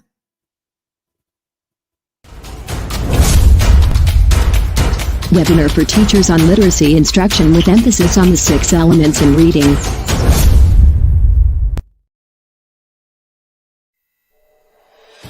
Literacy in English. To answer the call of times. SDO Davao Occidental. CID. English Language Curriculum. Ventures. Teachers Learning and Development. To learn, to relearn, to unlearn. And Journey to Literacy in English. Putting emphasis to the big six of reading. Oral language. Phonological awareness. Phonics. Vocabulary. Fluency. Comprehension. Join this webinar, Literacy in English.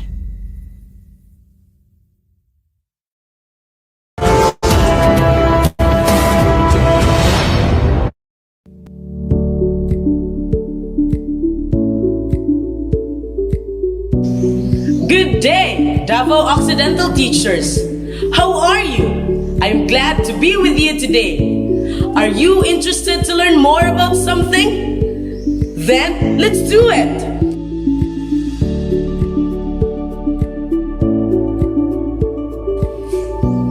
I am Rina Riza Lambo Monteza, Teacher 1 of Patuco Integrated School, Sarangani District English Coordinator.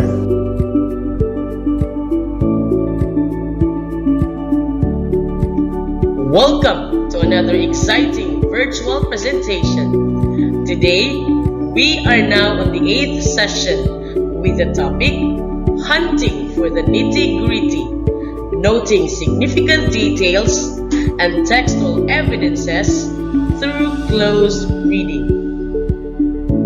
To be presented by Mr. Denmark P. Alayon from DepEd Central Office, Bureau of Learning Delivery, Teaching and Learning Division. But before that, let us take note to the following session objectives. Number 1, recognize the nature, principles, and process of noting significant details. Number 2, describe and analyze the types of details in texts. Lastly, identify and utilize comprehension strategies for noting significant details. Reading is a highly strategic process, constantly constructing meaning or ideas using a variety of strategies.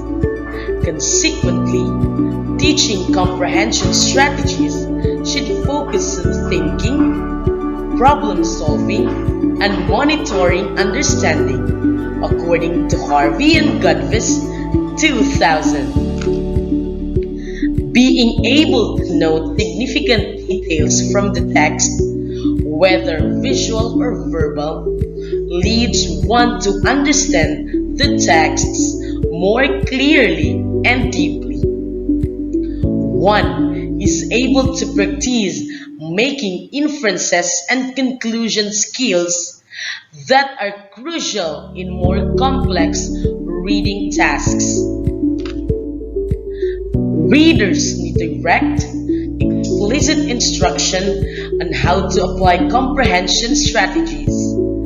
Learners should be trained to engage in close reading of text and to use strategies that help them comprehend the reading texts more clearly.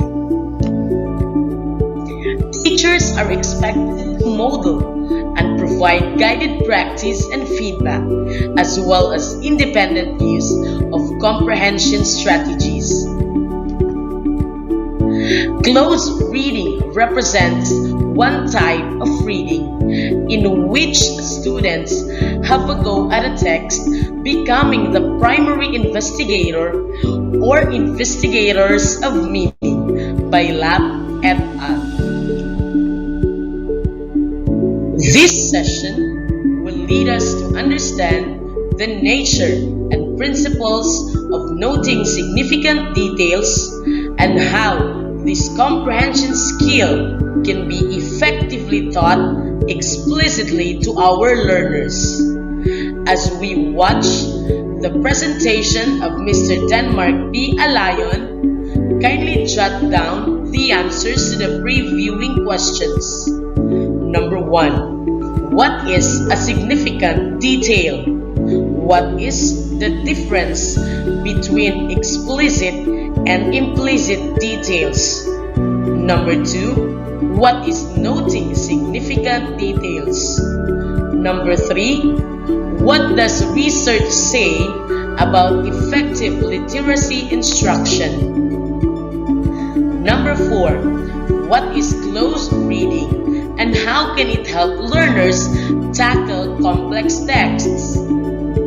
Lastly, what are the strategies for noting details and how can they aid comprehension? At this moment, our resource speaker, Senior Education Program Specialist, Teaching and Learning Division, Bureau of Learning Delivery. Ladies and gentlemen, Mr. Denmark B. Alayon for the topic, Hunting for the Nitty-Gritty, Noting Significant Details and Textual Evidences through Close Reading.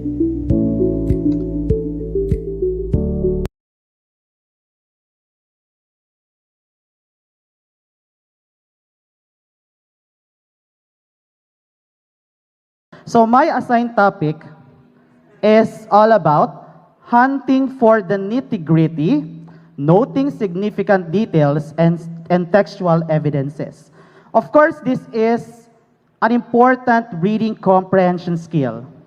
If our students have a gap in this particular reading comprehension skill, what do you think will happen in the literacy rate of our nation? Definitely, it will be greatly affected because this is really a crucial skill wherein all other reading comprehension skills are anchored into it. Okay? Now, what are the things that you will learn today? So it's wealth. In this session, what you will learn today are the following. First, recognize the nature, principles, and process of noting significant details. Second, describe and analyze the types of details in text. Third, identify and utilize comprehension strategies for noting significant details. So in this session, you're not only going to learn the nature, the attributes, and the process of noting significant details, but also the different strategies that you as teachers should utilize when you are teaching noting significant details to your students. All right? Is noting significant details really an essential skill for our students to master and learn? Why do you think so?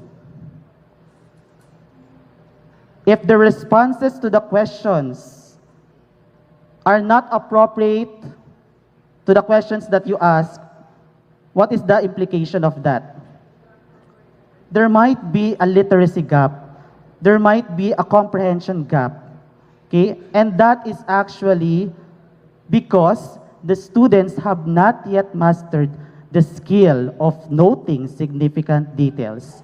That is why, my dear educators, one of the many challenges that we face in the classroom is how to create active readers and writers who will be literate and critical adults. Our students won't be able to become literate and critical adults if we ourselves as teachers, we do not know how to note significant details. So for us to be able to transfer that skill to our students, we have to equip ourselves first. The question is, do our teachers know how to really note significant details? Because skills such as noting significant details is a process. Okay? It's a process, it's a step-by-step process that should also be mastered by our teachers. So for us to be able to develop these literate and critical adults among our students, let us equip ourselves first. Let us first get to know the different reading comprehension skills, one of which is noting significant details. We should also bear in mind that reading is a highly strategic process, constantly constructing meaning or ideas using a variety of strategies. It's not just asking the student to read a text, give them questions afterwards, and then sit, okay, in front of the class doing nothing as the teacher. Okay? Some teachers are really doing that. Okay, class, read the story on page 59 and answer the questions that follow, afterwards, we will discuss the story. That is the usual scenario in the classroom, right? But guiding the students on how to search for meaning, how to interact with the text, that is something missing. That is something that is not really done in the classroom. Okay? During reading is actually a systematic process wherein teachers should guide the students to look for meaning, to search for meaning, and to look for the details in the text to aid comprehension. Consequently, teaching comprehension strategies should focus on thinking, problem solving, and monitoring understanding. Our students should also be taught how to monitor their understanding. If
Webinar for teachers on literacy instruction with emphasis on the 6 elements in reading.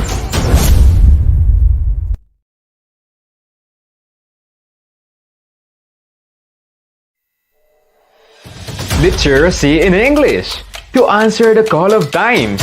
SDO Davao Occidental. CID. English Language Curriculum. Ventures. Teachers Learning and Development. To learn, to relearn, to unlearn.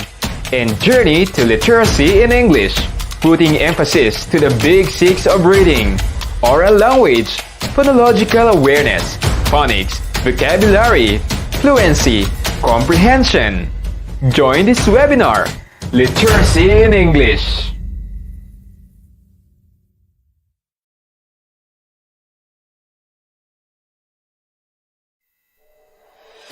Literacy in English. To answer the call of times.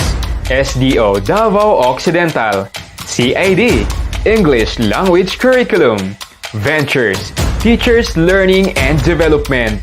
To learn, to relearn, to unlearn. And Journey to Literacy in English. Putting emphasis to the big 6 of reading. Oral language. Phonological awareness. Phonics. Vocabulary. Fluency. Comprehension. Join this webinar, Literacy in English.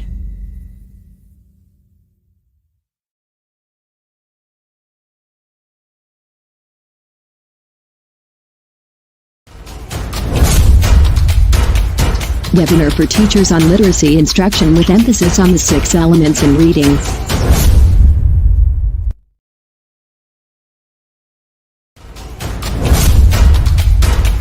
Webinar for teachers on literacy instruction with emphasis on the 6 elements in reading.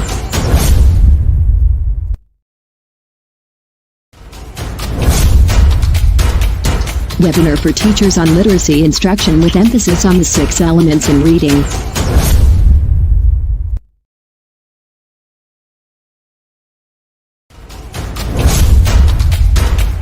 Webinar for teachers on literacy instruction with emphasis on the 6 elements in reading.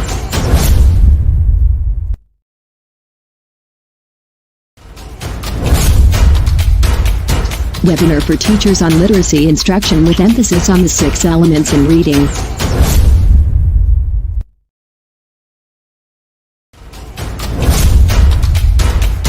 Webinar for teachers on literacy instruction with emphasis on the 6 elements in reading.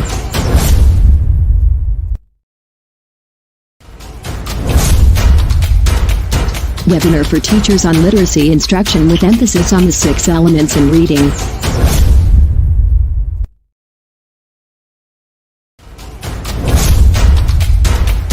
Webinar for teachers on literacy instruction with emphasis on the 6 elements in reading.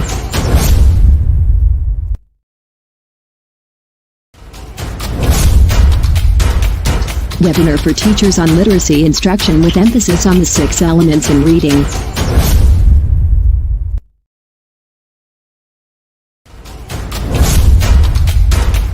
Webinar for teachers on literacy instruction with emphasis on the 6 elements in reading.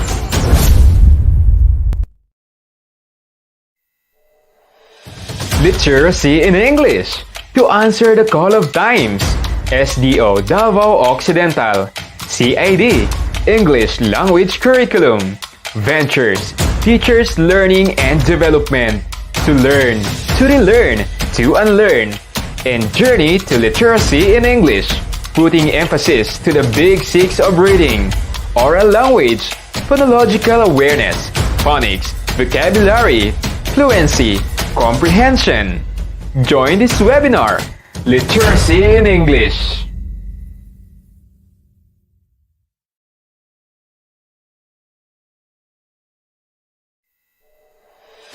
Literacy in English. To answer the call of times. SDO Davao Occidental. CID. English Language Curriculum. Ventures. Teachers Learning and Development. To learn, to relearn, to unlearn. And Journey to Literacy in English.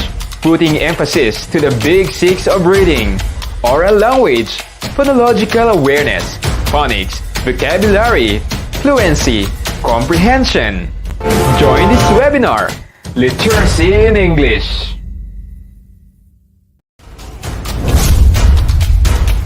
Webinar for teachers on literacy instruction with emphasis on the 6 elements in reading.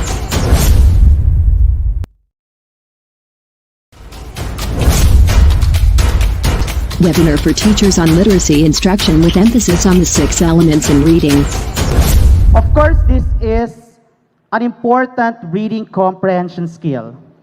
If our students have a gap in this particular reading comprehension skill, what do you think will happen in the literacy rate of our nation? Definitely, it will be greatly affected because this is really a crucial skill wherein all other reading comprehension skills are anchored into it. Okay? Now, what are the things that you will learn today? So it's WILT. In this session, what you will learn today are the following. First, recognize the nature, principles, and process of noting significant details. Second, describe and analyze the types of details in text. Third, identify and utilize comprehension strategies for noting significant details.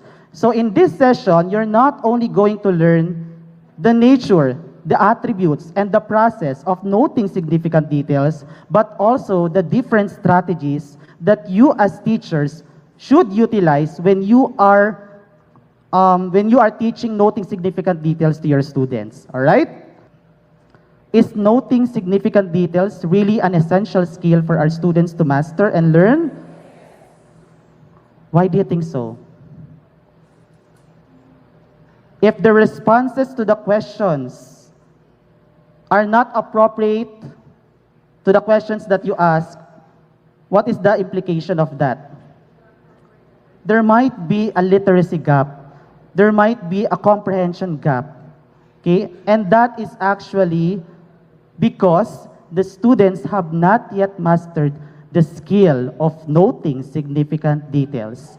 That is why, my dear educators, one of the many challenges that we face in the classroom is how to create active readers and writers who will be literate and critical adults. Our students won't be able to become literate and critical adults if we ourselves as teachers, we do not know how to note significant details. So for us to be able to transfer that skill to our students, we have to equip ourselves first. The question is, do our teachers know how to really note significant details? Because skills such as noting significant details is a process. Okay? It's a process, it's a step-by-step process that should also be mastered by our teachers. So for us to be able to develop these literate and critical adults among our students, let us equip ourselves first. Let us first get to know the different reading comprehension skills, one of which is noting significant details. We should also bear in mind that reading is a highly strategic process, constantly constructing meaning or ideas using a variety of strategies. It's not just asking the student to read a text, give them questions afterwards, and then sit, okay, in front of the class doing nothing as the teacher. Okay? Some teachers are really doing that. Okay, class, read the story on page 59 and answer the questions that follow, afterwards, we will discuss the story. That is the usual scenario in the classroom, right? But guiding the students on how to search for meaning, how to interact with the text, that is something missing. That is something that is not really done in the classroom. Okay? During reading is actually a systematic process wherein teachers should guide the students to look for meaning, to search for meaning, and to look for the details in the text to aid comprehension. Consequently, teaching comprehension strategies should focus on thinking, problem solving, and monitoring understanding. Our students should also be taught how to monitor their understanding. If there is a comprehension gap, if there is something that they don't understand, do they stop reading? That's the usual thing that our students do. If they don't understand something, they will stop reading. Reading is a burdensome activity for them because there are things that they don't understand.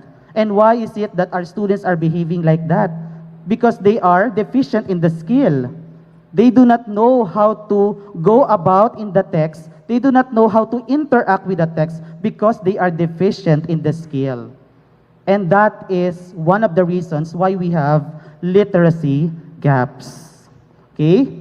So our role as teachers is very crucial because we really need to model the skills and to really guide our students to develop these skills before we allow them to do the skills on their own independently. Now, in terms of noting significant details, what do we mean by significant details? These are the questions that we need to ponder. And what makes them significant? Can we remove them and still maintain the integrity of the text? Imagine yourself telling a story to your friend or to someone without details. Do you think you would be able to understand each other? Right? Telling a story like, si ano, kinuha yung ano. Pumunta sa ganito, kinuha yung ano ni ano. Alright? A story without details. A story without essential details. Do you think there will be understanding between the two persons? Definitely, there is none.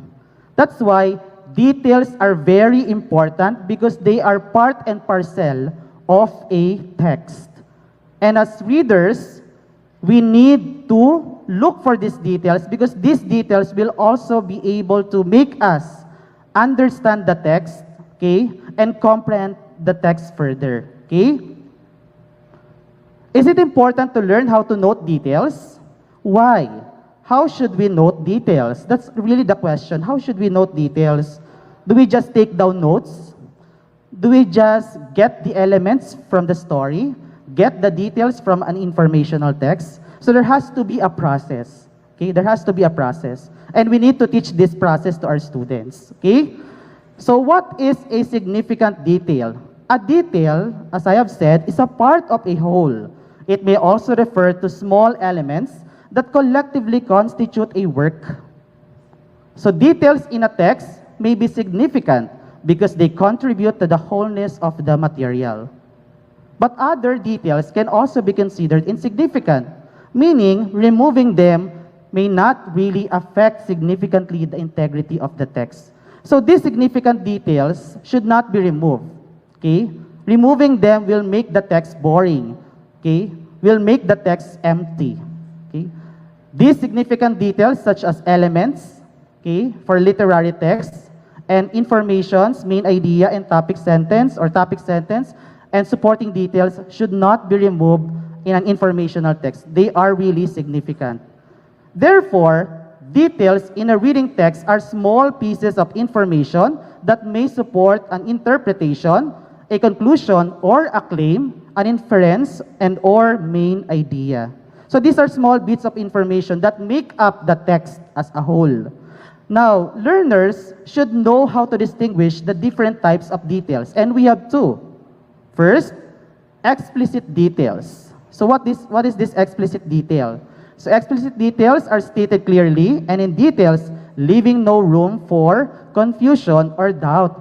These are the kinds of details which can be gathered or picked out from the story right away or from the text right away. So the first set of questions provided to you are actually examples of explicit details. But do you know that there is also another type of detail which we as readers are sometimes not familiar with? And sometimes we ignore this kind of details. And that is implicit details. These are implied or not directly stated. They are details that we cannot see. They may be vague or under the surface. And most often, they require us readers to make inferences. Okay? So we need to analyze first the text, okay, for us to be able to infer. Okay? So that's for implicit details. Now let's see.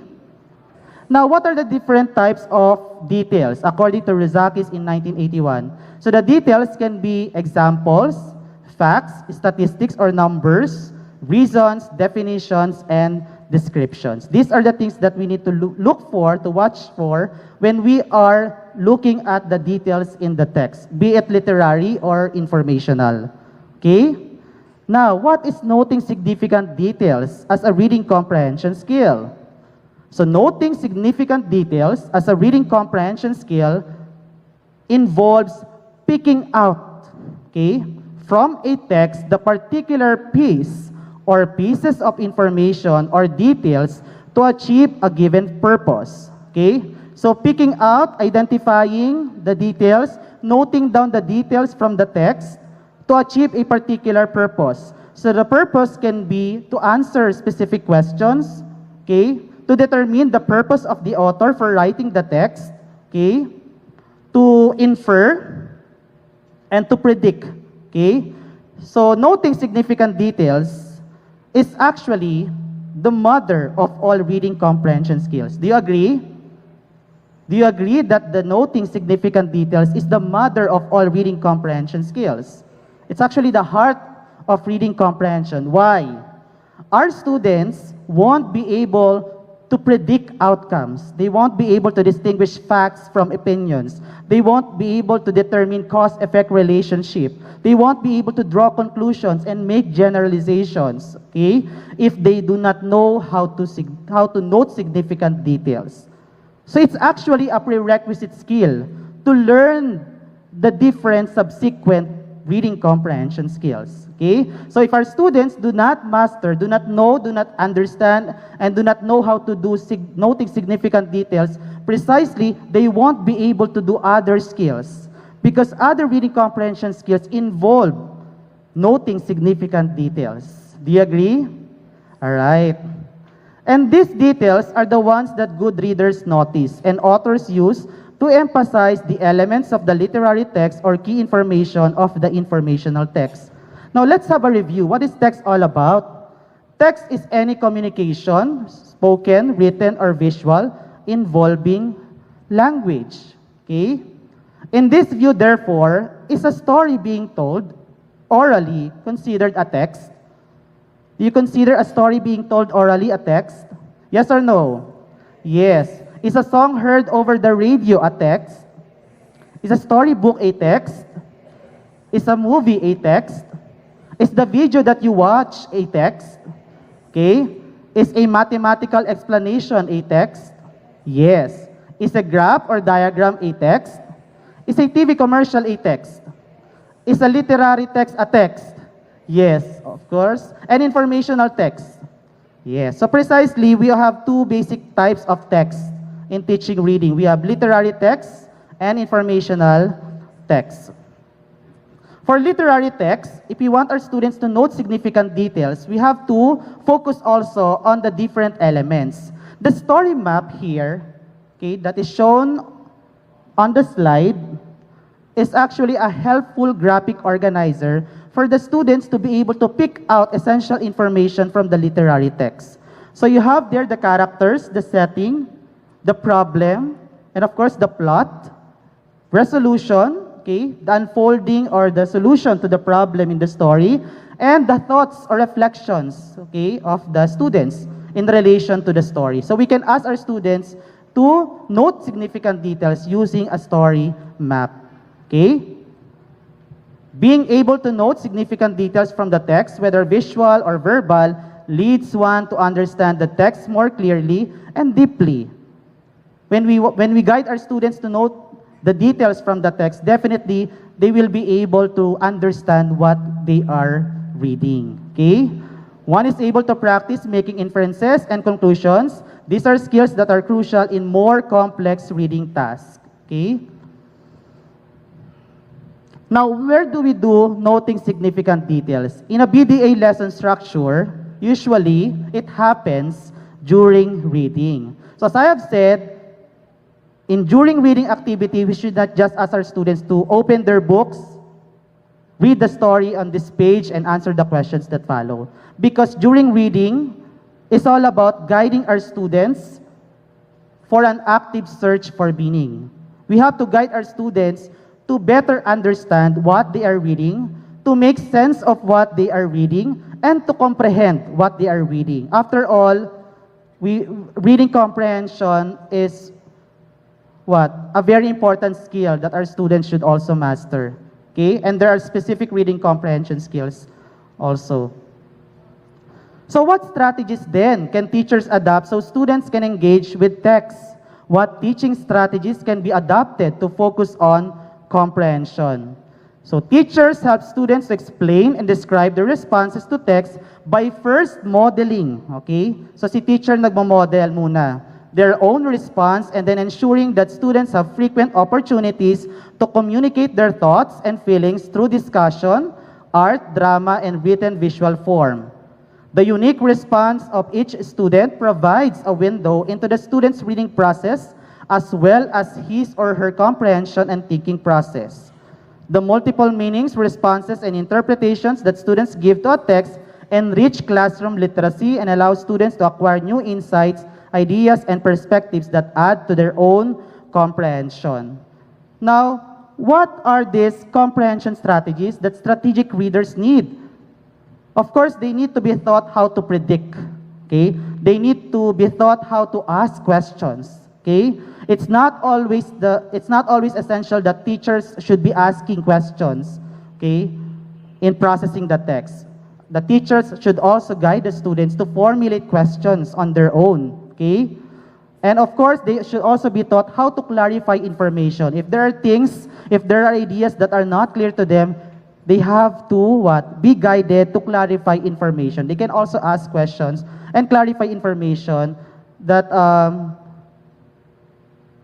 is considered barrier to their comprehension. And of course, we have summarizing.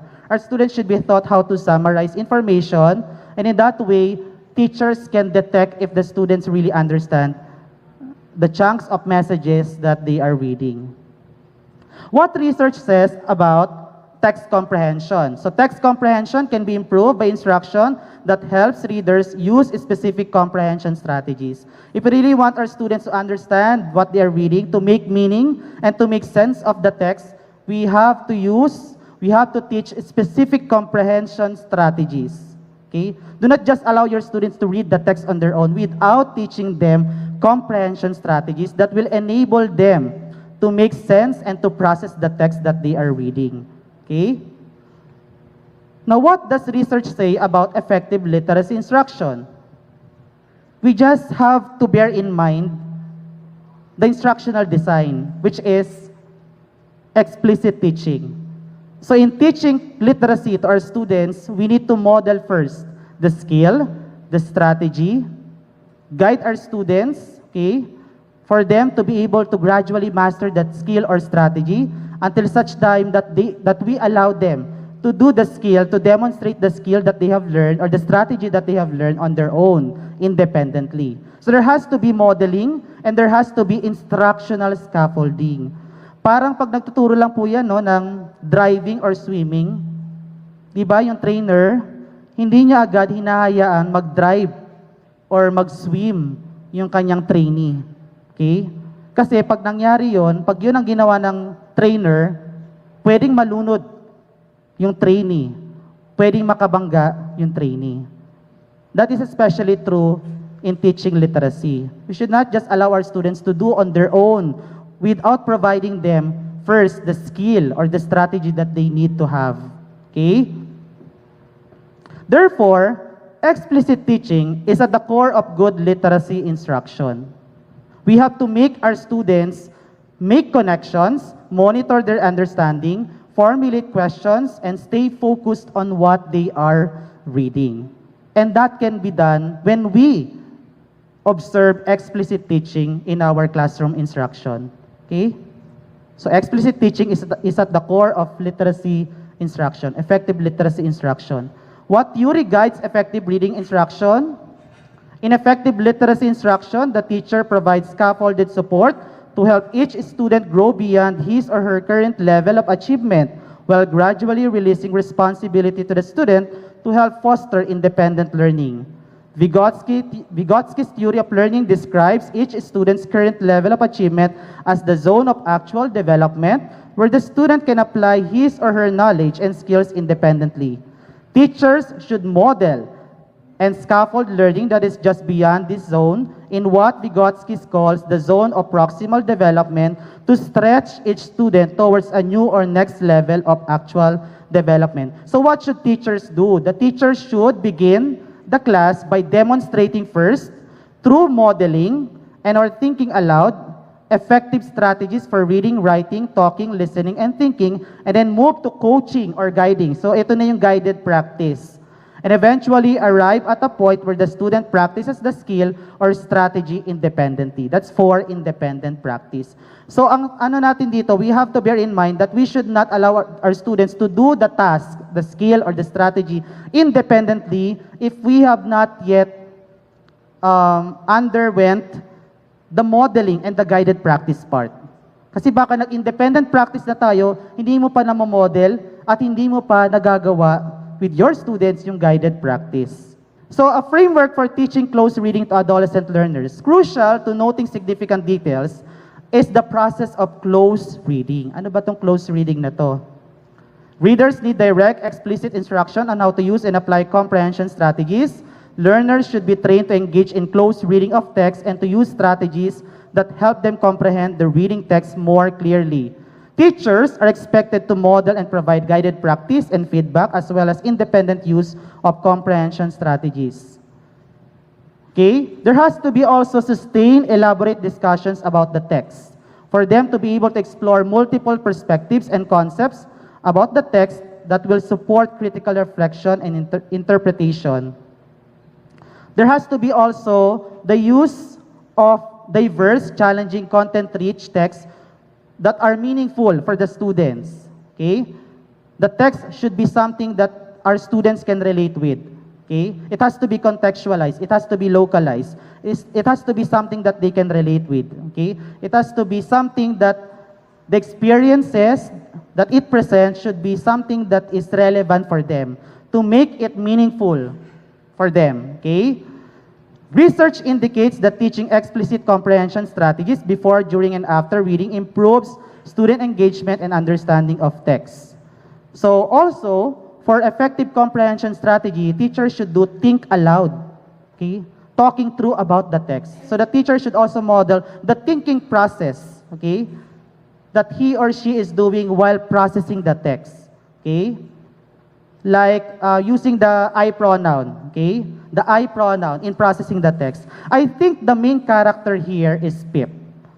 I think she really wants to pursue her dream because she is persistent and she really wanted to become an assistant to people with vision loss. Yung paggamit ng I pronoun, okay? Processing and modeling, okay? The thinking process as, okay, as reading the text, okay, as processing of the text.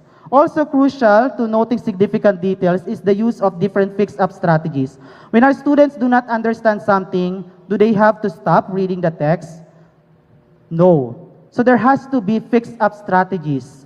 They have to be equipped with these fix-up strategies, okay? This is when comprehension breaks down. Their comprehension breaks down, they don't understand something, but they are able to solve their problem. They are able to solve their comprehension gap because they are equipped with different strategies, fix-up strategies. And the fix-up strategies could be rereading the text. If they don't understand what they are reading, they can reread the text. Okay, they can activate their prior knowledge and relate it to the text. They can make use of context clues. They can infer meaning, think aloud, summarize the story, visualize what is going on in the text or story. They can locate keywords, make predictions, use word attack strategies. They can make use of graphic organize to organize the information or the details from the text. And they can also do self-assessment, okay, evaluate their understanding. What did I learn? What is this story all about? So they can ask themselves, okay? So why do our students or why do our readers need to self-monitor? In order for them to keep meaning and clarify understanding as they read. And the strategy that they can use is study guide, okay? So a study guide is a written guide in the form of activity sheets or worksheets that can be given to students to guide them as they read assignments on their own. So as you can see, there are questions in the first column. The students just need to respond to the questions, but they have to refer back to the text. They have to look at the details from the text for them to be able to respond to the questions in the study guides. Okay, so we have questions like what's happening in the story, what's happening with the main character.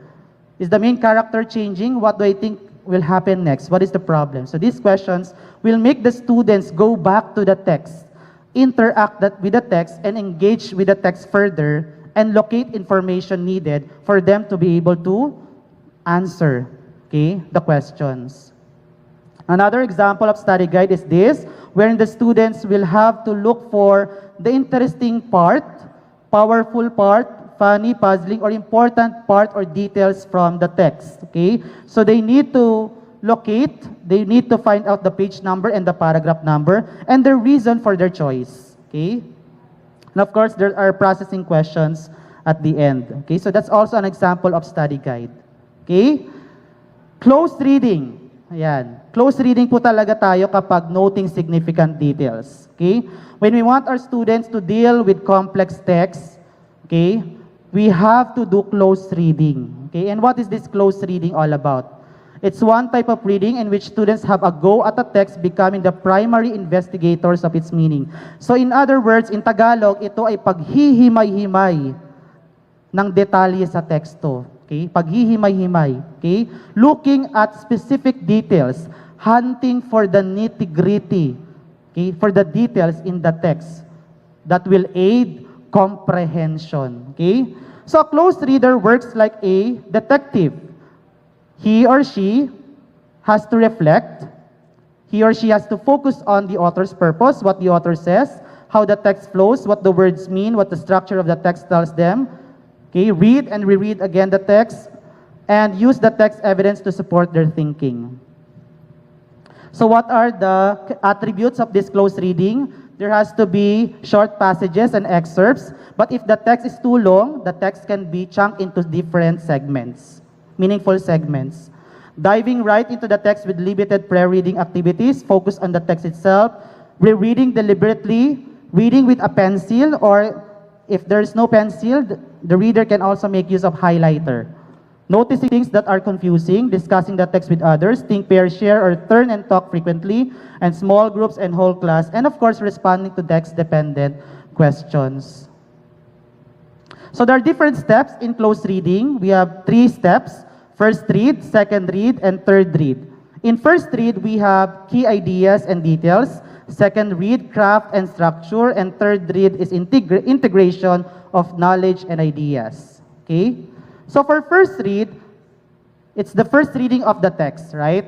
So the focus is looking at the key ideas, looking at the main idea, looking at the specific details in the text, making sure that readers know the main idea, story elements, or key details that the author includes. So what we did a while ago is just the first read because we looked at the specific details in the story or in the video. So that's the first read. But there is actually the second read. And what's the focus of close reading? The focus is the choices, the vocabulary choices of the author. Okay, what can you say about the vocabulary choices of the author? Is there local color embedded in the story? What can you say about the text structure? When you say text structure, how is the text organized? What is the organizational pattern of the text? Is it about enumeration, description? Is it about time sequence? Does it reflect cause and effect relationship? Is it about problem solution? Is it about comparison and contrast? So our students should also be guided on how to analyze this text structure. And of course, different text features. Is there a surprise ending? Okay. Is there a use of local color? And so on and so forth. Okay, so that's craft and structure. And the third read is integration of knowledge and ideas. The focus is to synthesize and analyze information from several texts or media. The learners may record their ideas on sticky notes, graphic organizer, or a thinking sheet. So this includes analyzing the story or the text and relating with other similar texts in different formats. Okay? Like, how is the story peep related to another story? Okay? So that's integration of knowledge and ideas. Okay? Essentials in close reading is what I told you a while ago, the think aloud, This is reading the text to your students and modeling your thinking as you answer a text-dependent question. Like, who is the main character in the story? Okay, class, I think the main character in the story is Pip. She is a yellow dog with a small height, and she really wanted to pursue her dream. Okay, so it's modeling your thinking process to your students so that they will also think, they will also process the text the way you do. Okay, so that's modeling. Requires students to dig deeply into the text to answer them. So TDQ, or text-dependent question, cannot be answered without using the text. Okay? Background knowledge and prior experiences should not be included or considered when asking a TDQ. So what are the different text-dependent questions that we can ask our students in relation to the text that we ask them to read? Are this: what is the evidence? What do you think blank means? Can you explain your thinking? What did you learn from the illustrations? What do we know from the title or cover? What is the author trying to tell us? Do the context clues help us identify the word's meaning? Can you show me where that is found in the text? Okay? Now, specifically, we have different text-dependent questions for each step or phase of the close reading. So for first read, when we look at the key ideas and details, these are the questions that teachers can make use of. All they need to know is to modify for these questions to become appropriate to the text that they want their students to read. Okay? So for key ideas and detail, we have here questions like, what are the key ideas? Recall the story. What is the story or article beginning to be about? What is the theme of the story? Identify characters, setting, major events, so on and so forth. So if you're going to look at the questions, at the text-dependent questions under key ideas and details, the focus is to look at the elements, look at the essential details or key details of the text. So that's for the first read. Now, what kind of questions should be asked when the focus is on the craft and structure? Okay? So questions like, what does the word or phrase from the story, figurative language, or sensory word mean? Okay? What text structure did the author use in the text? From what point of view is the story told? Distinguish between information provided by the pictures and words in the text. So these are questions, no, that we can ask our students if we want them to look at the text structure, choices of words, and text features. So that's the second read. For the third read, we have integration of knowledge and ideas. These are the examples of text-dependent questions. Okay? So we have, how is blank in paragraphs 1 and 2 like the same idea in paragraphs 3 through 6? How is blank shown in paragraphs 7 to 11? Compare the video to a movie, web page, video game, piece of an art or music or other media. How is the video related or similar to other stories? So that's integration of knowledge and ideas. So that makes the student synthesize, okay, the information or the detail from the story, from the text being studied, to the different parallel texts. Okay?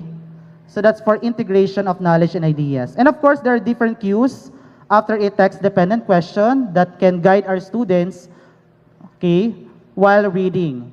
So the teachers can say, as you read, remember to use textual evidence to support your ideas. Remember to use words and phrases from the text to prove your answer. Be sure to include specific evidence from the text to support your ideas. Be sure to include specific words and phrases from the text to support your opinion. Inferences should be supported by the text.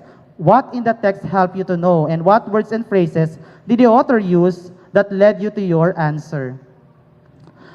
If we want our students, or if we as teachers, we can formulate text-dependent questions, and we can also ask our students to formulate text-dependent questions on their own, we should also guide them on how to formulate text-dependent responses. And these text-dependent responses are actually anchored on the different sentence stems that they have to use when they are providing the responses to the text-dependent questions. So their answers or their responses should start with, according to the text, okay, based on the story, according to sentence 1, paragraph 3 of the text, okay, because, for instance, for example, from reading the text, I know that in the text, now I know the author stated, this proves, this shows, something like that. Okay, so these are text-dependent responses. So we should also guide our students. No, we should not just allow them to answer the questions in incomplete sentences. So their answers, their responses should start with the sentence stems of the text-dependent responses. Okay? All right, so we're done with text-dependent questions, text-dependent responses, and providing 1 or 2 sentence summary. Another strategy that we need to teach our students is text annotation. So what is this text annotation all about? So one of the most important skills we can teach our learners as we begin to work on close reading is how to annotate text. Teaching annotation strategies will help them keep track of key ideas while reading. So how is it done? So our students should have a copy of the text. They need to mark up a text to indicate places of importance or something they don't understand. So they can annotate, okay? They can make use of ball pen or pencil or highlighter, okay? They can circle a word, okay? Essential ideas or details. They can underline a phrase that is significant in the story or in the text, and they can also highlight a sentence. Text annotation also includes writing notes in the margin. These notes might be thoughts or questions about the text. So if there are things that are not clear for them, they can write it down in the margin of the text. This process of annotating helps the reader keep track of ideas and questions and supports deeper understanding of the text. So this is an example of a text with text annotation. Okay? So there are marginal notes. There are encircled words that are essential in the understanding or comprehending of the text. Now, in doing so, we have to be guided with the different symbols, okay, for close reading. So, we can underline specific key details or events in the text. Our students can also make use of highlighter, okay?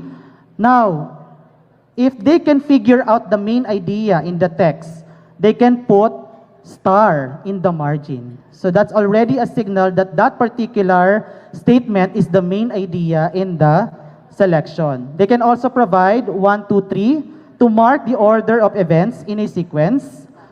They can also encircle the word if they can identify important or keywords or phrases. Okay? Question mark will be noted, okay, will be provided in the margins or in the word if there are still questions or if the word is something that is not unfamiliar to them. Okay? Hindi familiar sa akin to, I have to put question mark. I have to unlock this meaning. Now, if there's something interesting, okay, or parang aha moment siya, okay, it's a word, it's a discovery, okay, it's something that is interesting for the students or for the readers, they can put exclamation point, okay? I actually did a text annotation making use of this selection or passage about food chains. And while reading, I made some marginal notes and I also encircled some of the words for me to be able to understand the text. Okay? I also put some questions. Okay? Another strategy that we have to is text structure.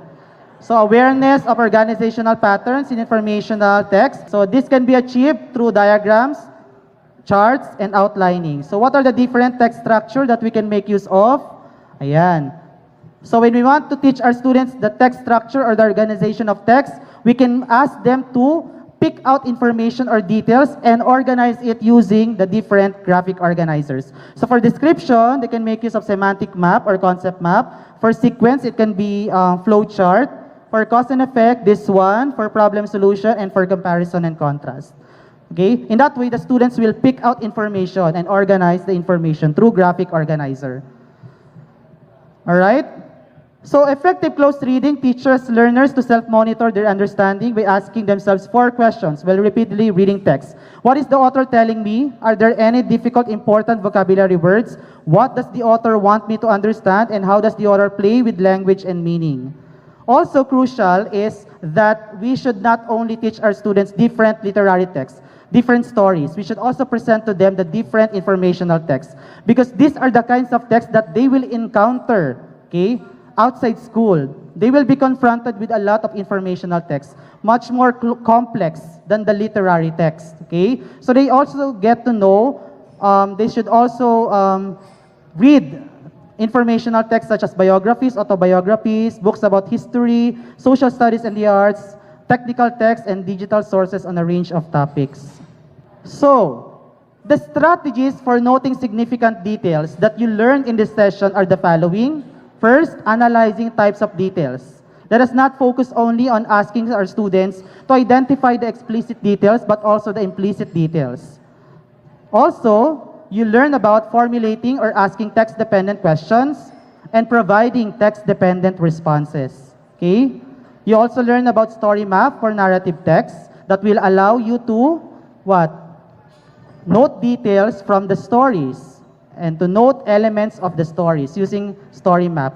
For informational text, you learn about text structure, okay, and organize this text structure into graphic organizers, okay? You also learn about close reading, wherein you as readers, you act like investigators of meaning. You act like detectives, okay? And of course, you learn about text annotation, okay? And I hope that you learned so much in this session. So in summary, we have to bear in mind that reading comprehension is important because it is the very reason for reading. Reading comprehension should be purposeful and active. Noting significant details from the text is a critical skill for reading comprehension. As I've said, it's the mother of all reading comprehension skills. Reading comprehension can be developed by explicitly teaching comprehension strategies. And of course, the goal of literacy instruction is to create independent readers. My fellow educators, let us not just let our students alone in the quest for literacy. Let us all work together, help one another for us to be able to increase the literacy rate of our nation. And to end this session, let me provide you these words from yours truly. Increasing the literacy rate among children is everyone's concern, not only in the school but also at home and ultimately in the community. This can be done not only by explicitly teaching children various literacy skills to make them active, proficient, and independent readers, but also by nurturing a culture of reading among us. Teachers and education leaders who are accountable for the education of young children should also serve as their reading models. Just like any activity that particular adult performs, the child responds with a desire to do it as well. Researchers demonstrated that when a teacher or an adult models reading for the learners, their on-task reading naturally increases. So let us not teach only our students how to read, but we should also model reading for them. We should also be models of reading for our students, and they should see us also that we are reading in our respective stations, be it in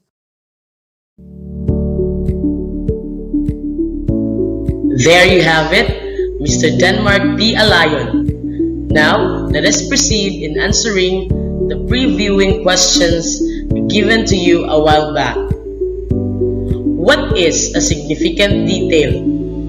What is the difference between explicit and implicit details? A detail is a part of a whole. It may also refer to small elements that collectively constitute to a work. Details in a text may be significant because they contribute to the wholeness of the material. Others, considered insignificant, may be there, but removing them may not affect significantly in the integrity of the text. What is noting significant details? This is a reading comprehension skill that involves picking out from the text the particular piece or pieces of information or details to achieve a given purpose. These details are the ones that good readers and authors use to emphasize the elements of the literary text or key information of the informational text. What does research say about effective literacy instruction? In the junior grades, students' inquiry and reasoning processes continue to develop as teachers guide and instruct students towards increasingly higher levels of comprehension by modeling and scaffolding instruction in ways that helps students explore the texts they read to discover ever more subtle and complex meanings. What is close reading and how can it help learners tackle complex texts? Close reading represents one type of reading in which students have a go at text, becoming the primary investigator of its meaning, according to Lab et al. 2013. What are the strategies for noting details and how can they aid comprehension? These are the answers.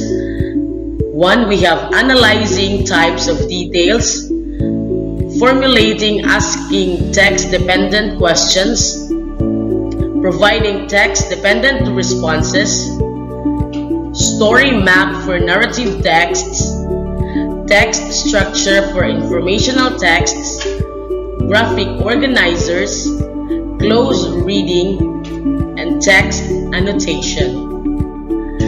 We will now proceed to the reflection questions that will serve as our key as we go on with our job and responsibilities to our children or learners. Now that we are in a new normal and we are expected to use different learning modalities, how will you teach explicitly noting significant details to your learners?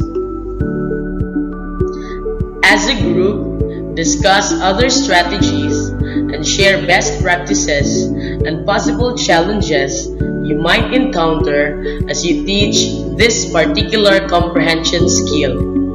Today, I realize that the ultimate goal of literacy instruction is to create independent readers.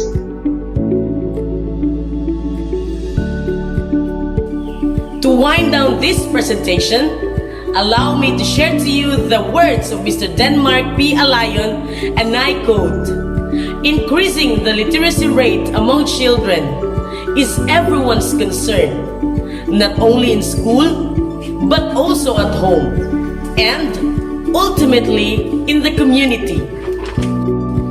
This can be done not only by explicitly teaching children various literacy skills to make them active, proficient, and independent readers, but also by nurturing a culture of reading among us."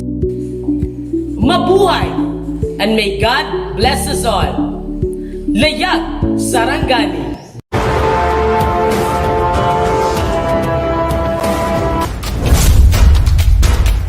Webinar for teachers on literacy instruction with emphasis on the 6 elements in reading.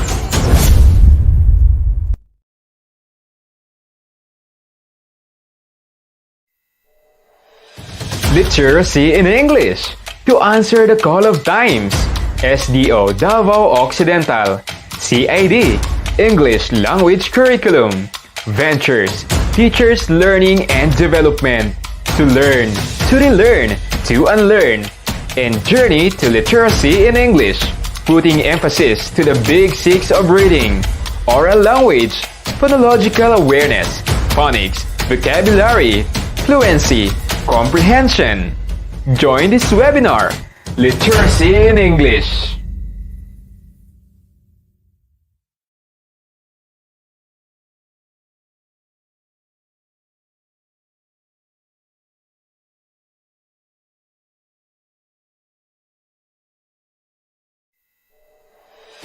Literacy in English.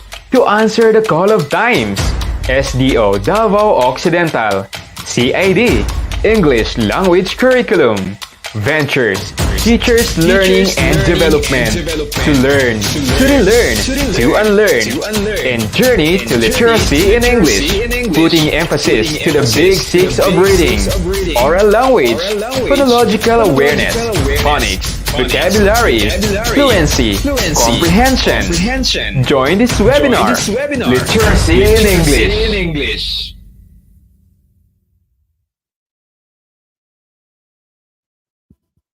Thank you so much, Ma'am Rina and Mr. Denmark Alayon. And we are now on session 9 entitled, What Feeling Lies Within? Inferring general mood and tone of this selection. This will be facilitated by the District English Coordinator and Master Teacher 1 of Don Marcelino, Miss Criselda T. Sancover.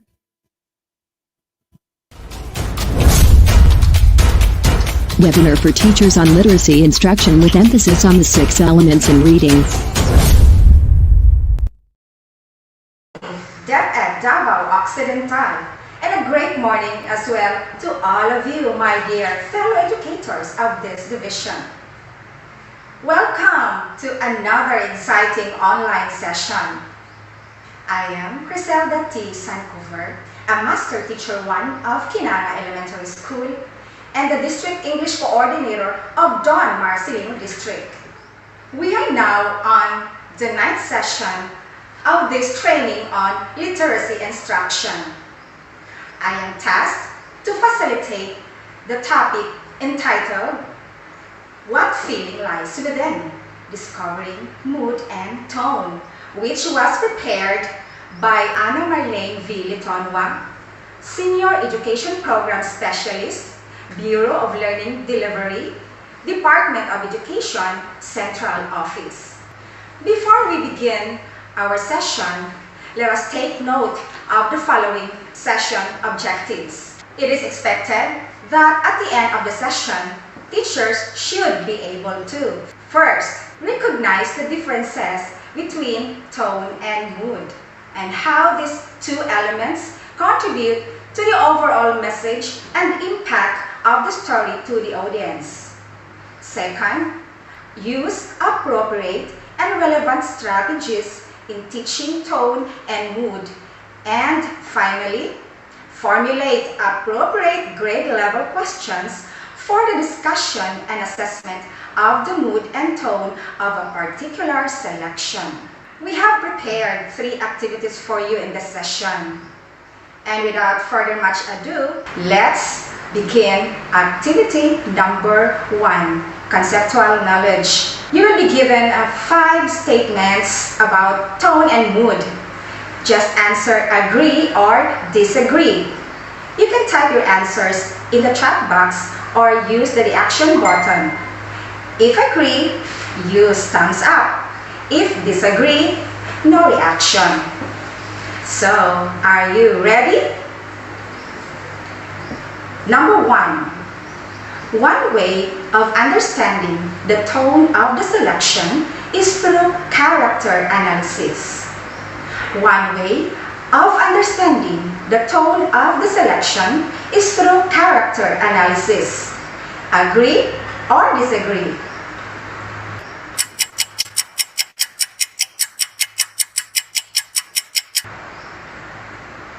Number 2.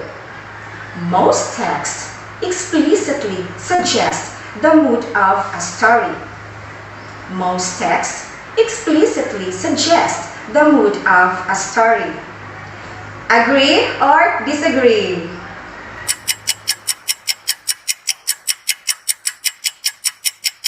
Number 3. In a story, a reader may identify both positive and negative tones. In a story, a reader may identify both positive and negative tones. Agree or disagree?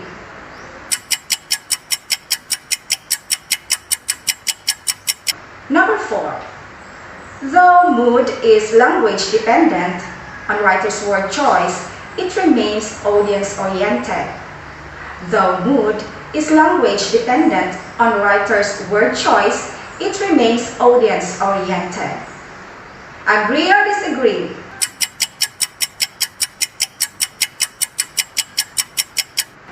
Number 5. Tone is uniform and invariable over the course of character development. Tone is uniform and invariable over the course of character development. Agree or disagree?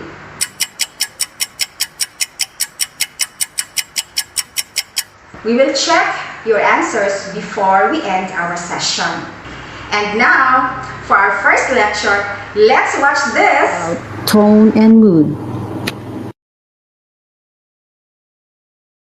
So today's session, what feeling lies within discovering mood and tone? And I'm pretty sure you're very familiar with these two concepts.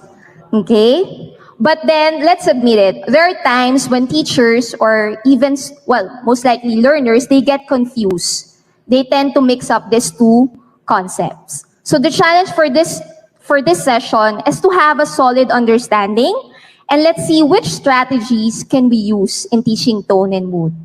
So here are the session goals. First is to recognize the differences between the two and how tone and mood contribute to the overall impact of the story.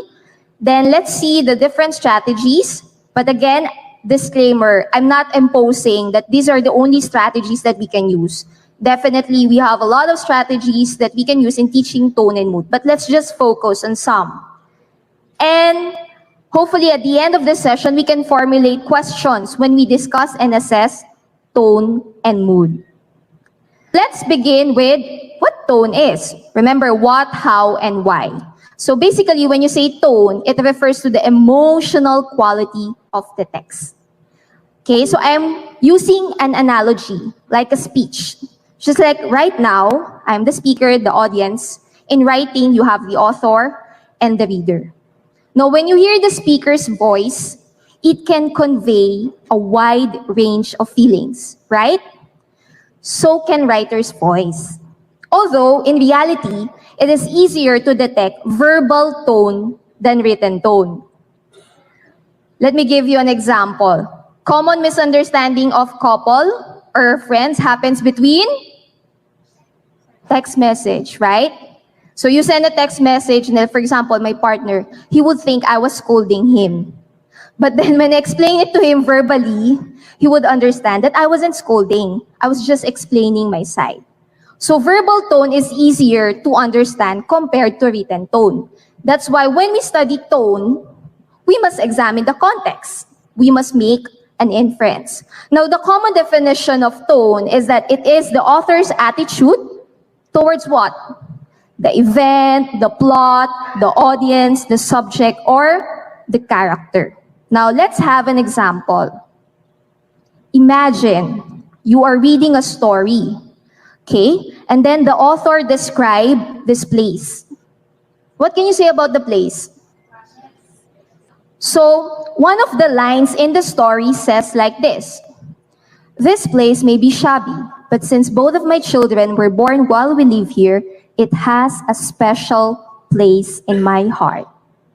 So what do you think is the attitude of the author when he wrote this line? Sentimental, thank you very much, right? Because of the phrase, "a special place in my heart." Even though it looks shabby, cluttered, messy, but then it expresses tender and gentle emotion. Okay? But let's say same description, same setting, same story, but one of the lines goes like this: "If only there were some decent jobs out there, I wouldn't be reduced to living in this miserable dump." So what is the tone? Why bitter? Because the character or the narrator resents the situation that he's into, that forces him to live in such a miserable dump. What about this one? Same setting, same description. "This is the apartment we live in. It provides shelter." But I guess the closest answer would be objective. Your answers are possible if we will examine the whole story, of course. Because I don't see any trace of emotion here, and it is very straightforward, right? Very factual. This is the apartment I live in. It provides shelter. That's it. Okay? So now, we know what tone is, but then the question of the learners, "Teacher, how can we detect the tone? Where's the tone in the story?" Because we cannot hear that the characters are actually talking to us. Okay? So we have to teach them how is tone conveyed in literature. Okay? And of course, based on the example, you see 3 pictures. So there's a possibility that we encounter positive, negative, and neutral tone, but most of the time it's positive and negative tone. So what makes up a tone? Of course, we have to understand the point of view, which is one of the elements in a short story. Diction, author's word choice, level of formality. So we look into character's relationship, the dynamics. Let's say, what is the tone between your superior and the subordinate? What's the tone? Authoritative, okay? Very formal, very serious. But then between friends and lovers, what's the tone? Casual, very open, okay? So we look at the level of formality, the dynamics of the relationship. Of course, dialogue. Actually, this is the source in which we can really understand, examine the tone of the text, and syntax, which is the arrangement of words. Now, all of these, as a teacher, I must check first. Do my learners have prior knowledge on these concepts? Why? It would be difficult for our students to understand the tone if they don't know these concepts. So I would say these are considered prerequisite knowledge. So before discussing tone, let's check, let's see, let's assess. Do our students understand what point of view is, what's a diction, etc.? Okay? Now, next question. Teacher, why do you have to understand the tone? What is it for? Right? Why can't I just go straight to the story, what, who, when, where, and the message, that's it? But then why is there a tone in the story? So the first, can you guess? Let's see, visual learners. What's the use of tone in the story? It bridges the gap. Okay, that's right. So close to that, readers' connection. It deepens readers' connection. For example, a story that is light on tone markers, or let's say mix-up, there's a tendency that the readers will get confused. So we should be clear in articulating the tone. Next, what about this one? Can you guess what's the use of tone? You see different facial expressions of the same person? Okay. Character development. Tone can change over the course of the story. And this is very evident as the character starts to grow or change, particularly the dynamic or the round characters. When events start to shake up, like during the rising action or probably the climax, okay? So we understand character development through tone also. Next, this is a wordle of a woman. It says attentive, affectionate, determined, all adjectives about a woman. Can you guess? It's related to character also. Traits. Thank you, sir. So through tone, it can reveal characters' personality. Okay? And of course, just like in comics, it will give us some cue on the different scenes in the story because we see the changes, the plot development as we examine the tone.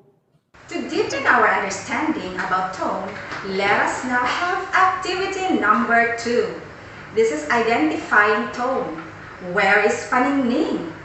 I have participants to read the given dialogue.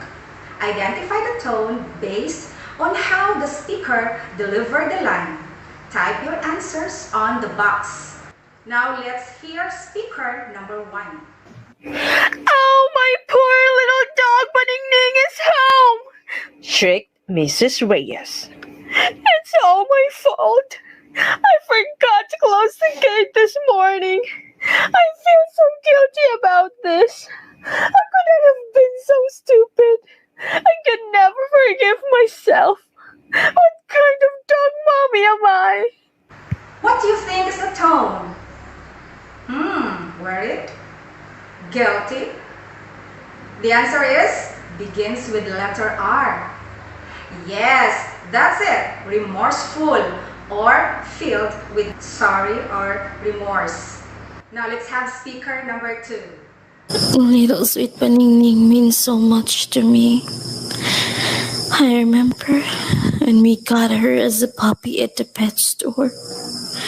She came right up and gave each other one of us a lick.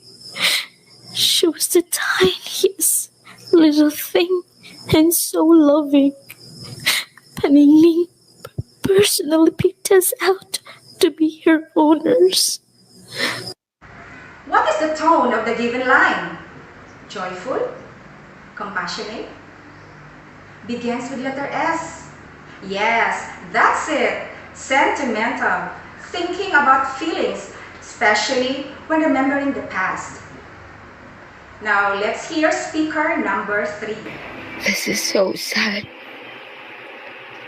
Without her here, I feel like there's a big dark cloud sitting on my head. I can't go into work today. I'm just going to sit here and wait till I hear something. What is the tone of the dialogue? What is your guess? Yes, starts with letter D, and it's depressed, or sad, or melancholic. Now let's have speaker number 4. Maybe somebody will see my posters about the reward for her return. She couldn't have wandered very far. After all, she's been only gone for a short while. Anyway, I'll bet she can find him own way back home. We take her a long walk every evening. I know she's coming back to me. I'm sure she'll be back soon. The tone of the dialogue is positive or appreciative. Begins with letter O. Yes, optimistic, hopeful or cheerful. Now let's proceed to the 5th speaker. Oh my goodness, Paningning! Is that really you? What are you doing here? Where have you been? Oh my goodness! What is the tone of this line? Starts with letter S.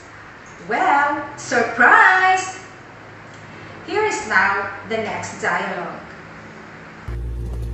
Have you been here inside the house all this time? How could that happen? I thought you were gone. Did you go away and then come back? What's going on here?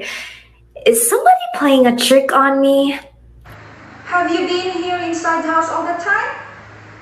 The tone is? Starts with letter C. Yes, confused. Now let's move on to the next dialogue. Come here, my little sweet doggy. Your mommy is glad to see you. Oh, small little precious. You're sweet, Paningning.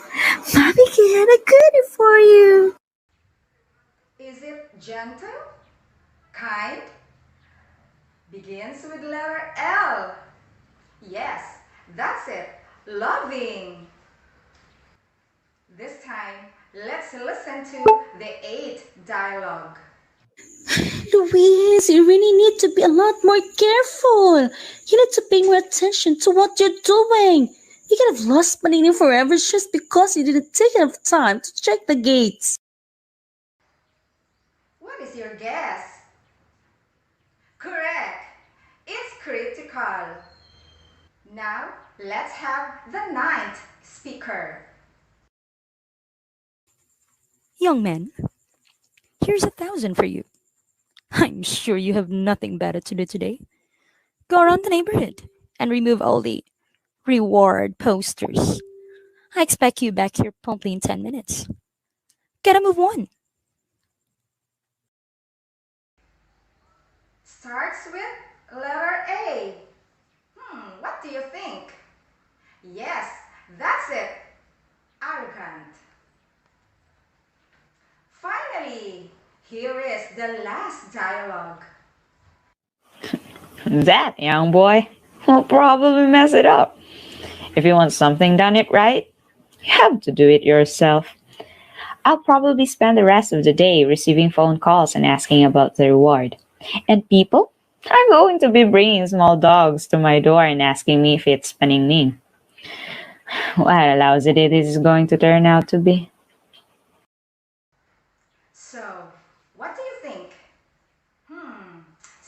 mean the negative side? Yes, begins with letter P. Correct. It's pessimistic. There are different tones expressed by the same speaker. Why is this possible? What do these changes in the tone tell us about it? What is the key takeaway that our learners must understand about the tone? Now, let's watch again another video lecture. What did you notice about the tone? It changes, right? But the same character, okay, as the story progresses. So there's this concept of tone shift and split tone. Good authors rarely use only one tone in their writings. Complex attitudes might include a changing attitude, just like what happened to the owner of Paningning, or tone shift, or one attitude toward the reader and another attitude toward the subject, split tone. Okay? So now let's move on to the next concept. This time, it's about the mood. If tone is the author's attitude, mood is the general atmosphere, the ambience. What's the vibe that you get? Just like the moment you step here in this place, what's the ambience? What's the atmosphere? Do you like this place? Yes, okay. Okay. Do you like your office? Yes, right? Okay, positive mood, right? Okay. So in story, when you say mood, it refers to the prevailing feeling or frame of mind that is usually developed at the beginning of the story.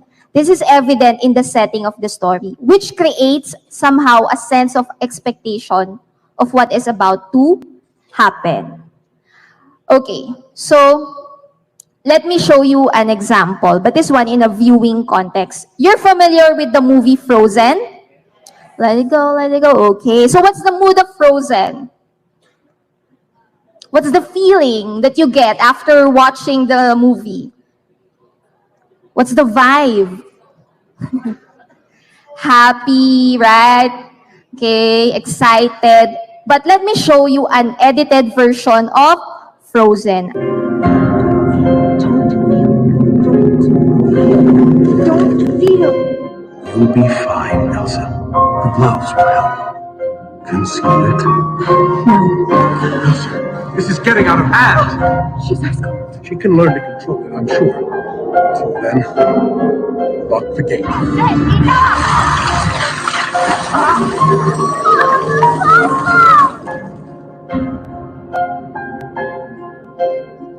What have you done?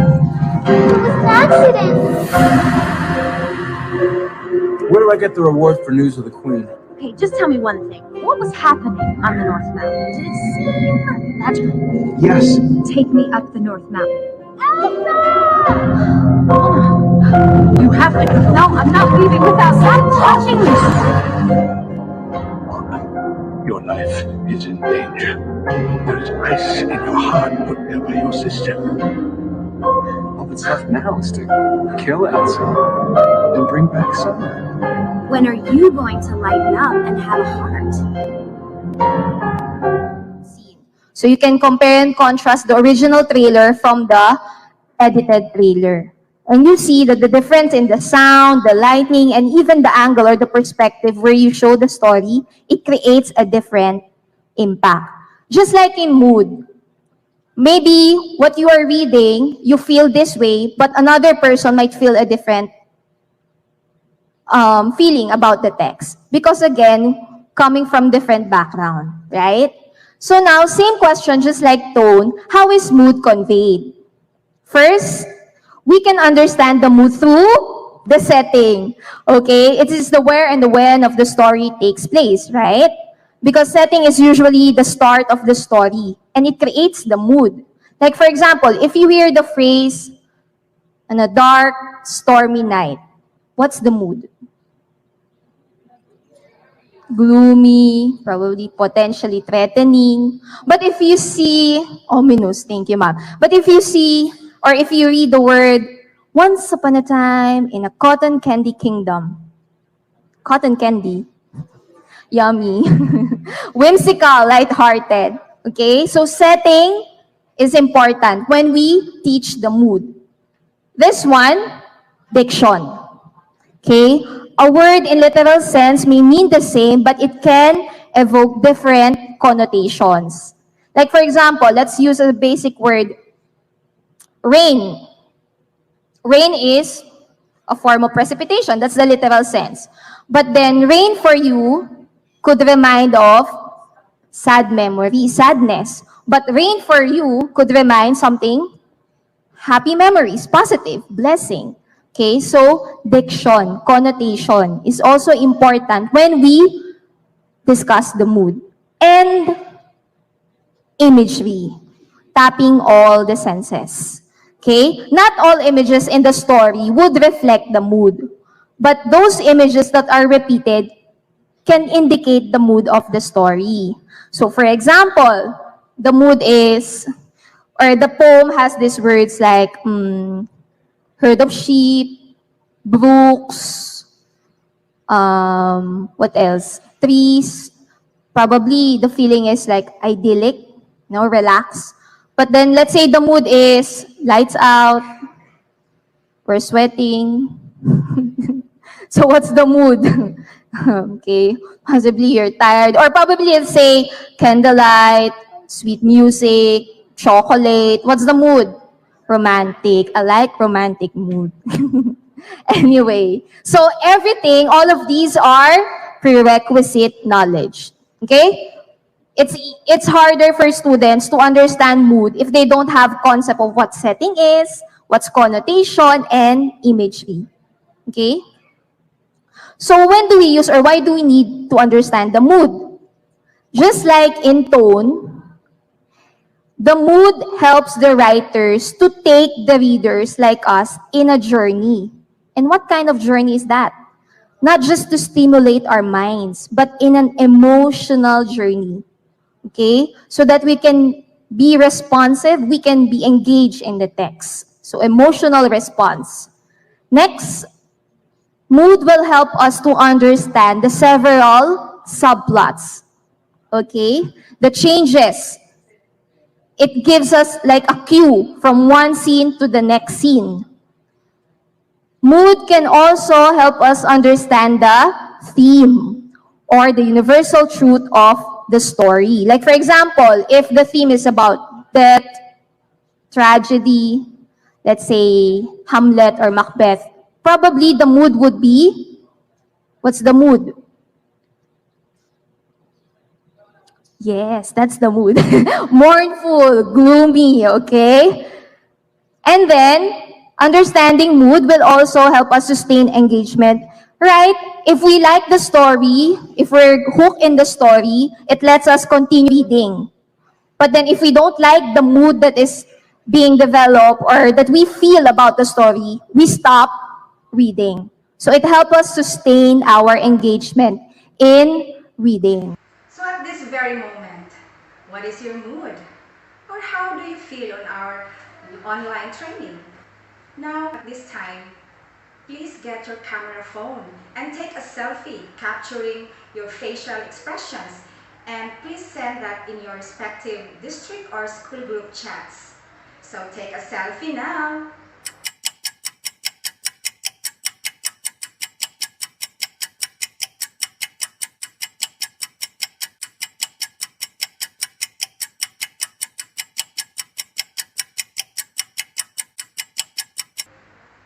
Well, there you have it.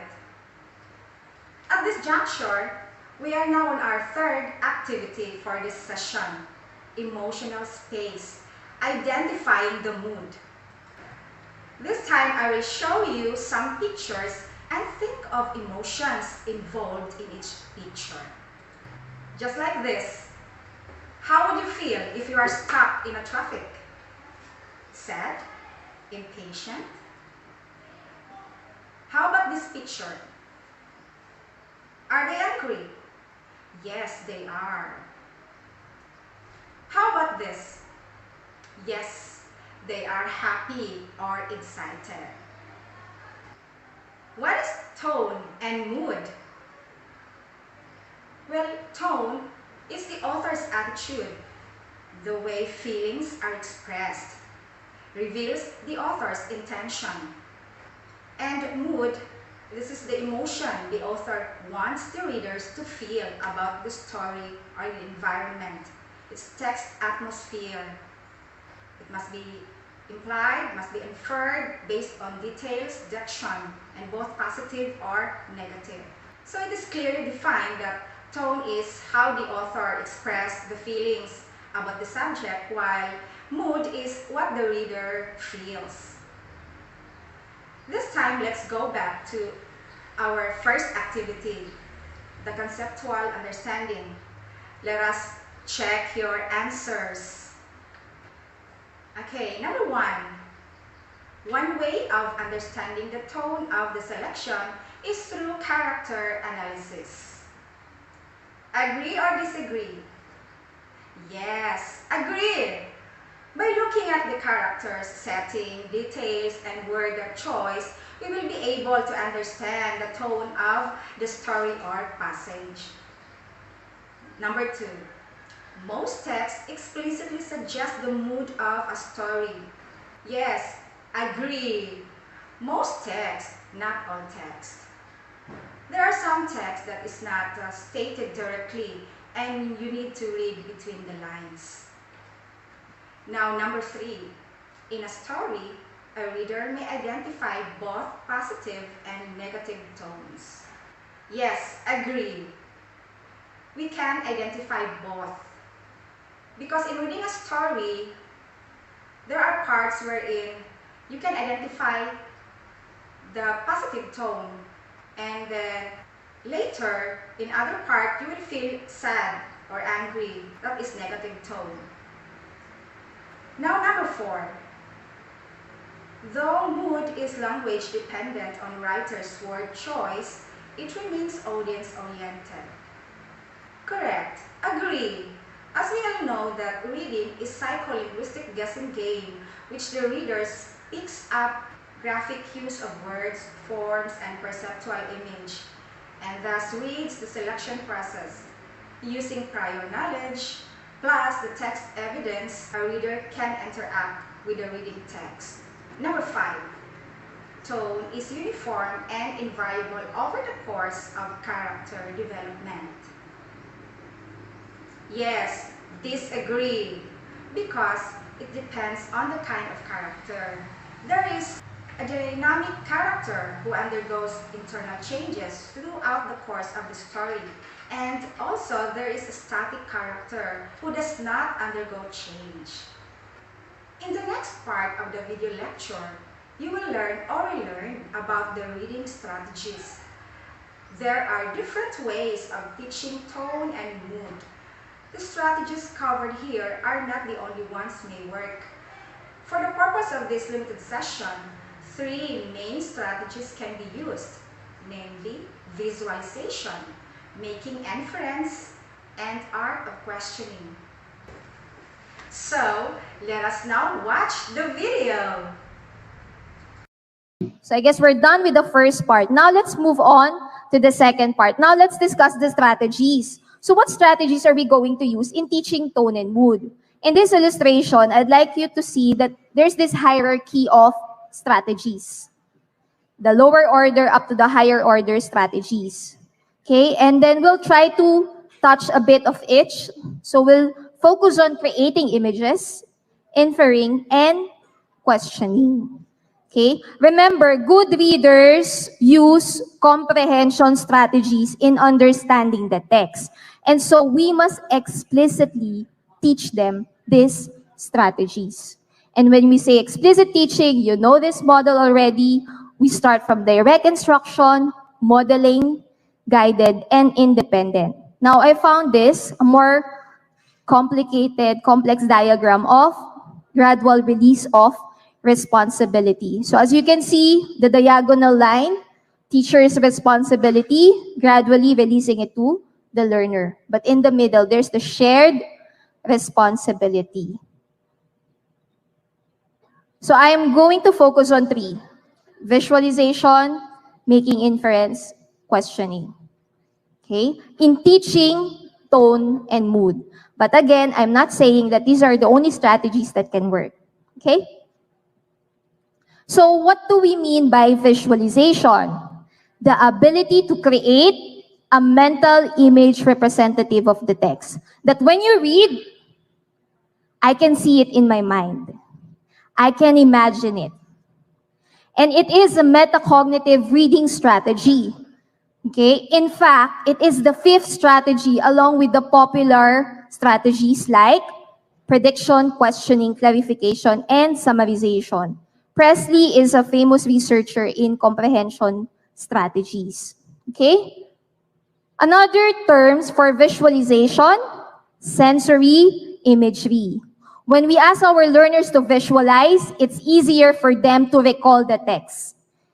Like for example, if I'm reading a book, let's say 10 chapters, okay, how can I track or monitor my understanding if I won't be able to visualize it? Let's say I'm on the 10th chapter, the last chapter.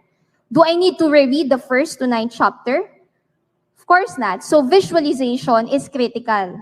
Okay? We can use this to help us in recalling, remembering the details. It is also called the brain movies or the movie of the mind. It has something to do with brain-based teaching also. You know, athletes, one of the methods of trainers is visualization. Kung sports coach ako, sasabihin ko sa team ko, okay, try to form an image. What do you want to be? A winner. How are you gonna win that? A strong image. Because it works. It's really a powerful tool. So now we can start forming in our mind how to be a billionaire. Okay, so brain movies, like when we read a book, diba? For example, I read Hunger Games. So I was so engrossed in that book. And then when I saw the movie, it's either you are disappointed or you're satisfied. Is the image that I was able to create when I was reading it the same the image that I saw in the movie? But of course, we have to understand there are limitations in movie. And it is also called, in technical term, Gestalt imagery, or in psychology. Gestalt means an organized unit or whole. Okay? So the only way for us to have a Gestalt imagery or a complete picture is through visualization. So we're talking about complete the totality of the picture. We're not just after the bits, the pieces or of information, but we want to see the big picture. And there's this line from a Nobel famous scientist. It says, everyone,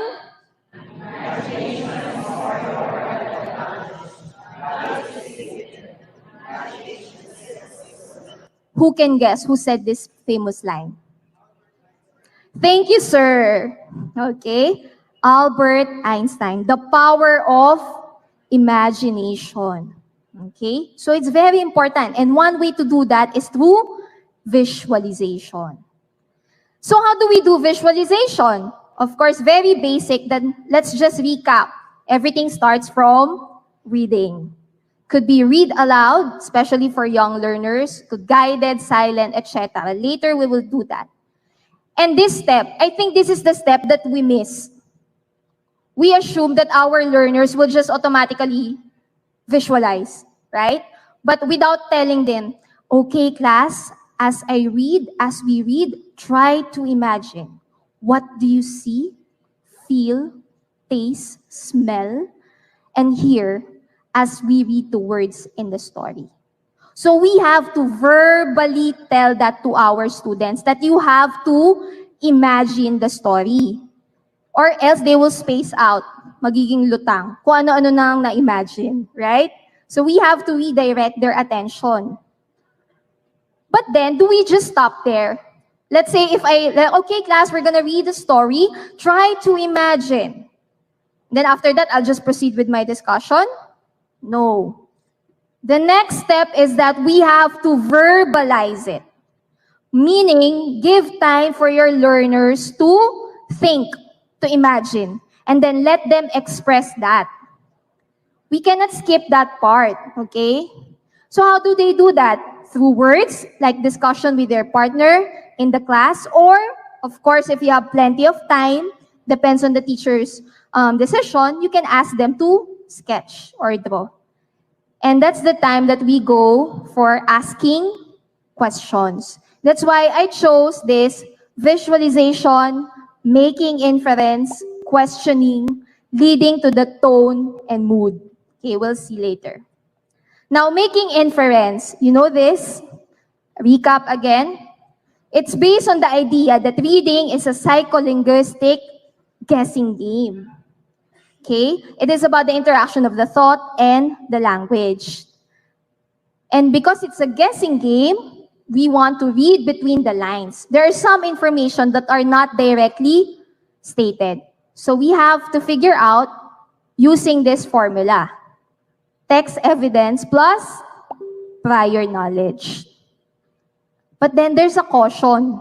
If let's say I will define, okay class, making inference is like this, then probably it remains vague to our students. The word infer, teacher, what is infer?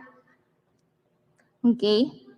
So we cannot simply tell them to make an inference. Instead, if we can be more specific by naming types of inference, we can easily model. So again, modeling of how to make an inference. Let's have this. I just chose some types in relation to tone and mood. Skilled readers make different types of inference. First, you make inference by looking at the antecedent of the pronoun. And so the teacher should say, look for pronouns and figure out what to connect them. So you understand their characters. Next, making inference is also when we figure out unknown words. So as a teacher, I should tell this to my student. Okay, class, look for unknown words and see if any other words in the sentence or surrounding sentences give you an idea of what those unknown words mean. Another type of making inference is understanding intonation of characters' words. So this is related to tone. Okay? Read this section and see if you can explain why the character acted this way. Next, identifying characters' beliefs, personality, and motivation.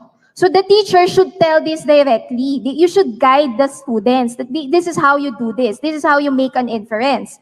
As you read the section, look for clues that would tell you how the author might feel about the topic.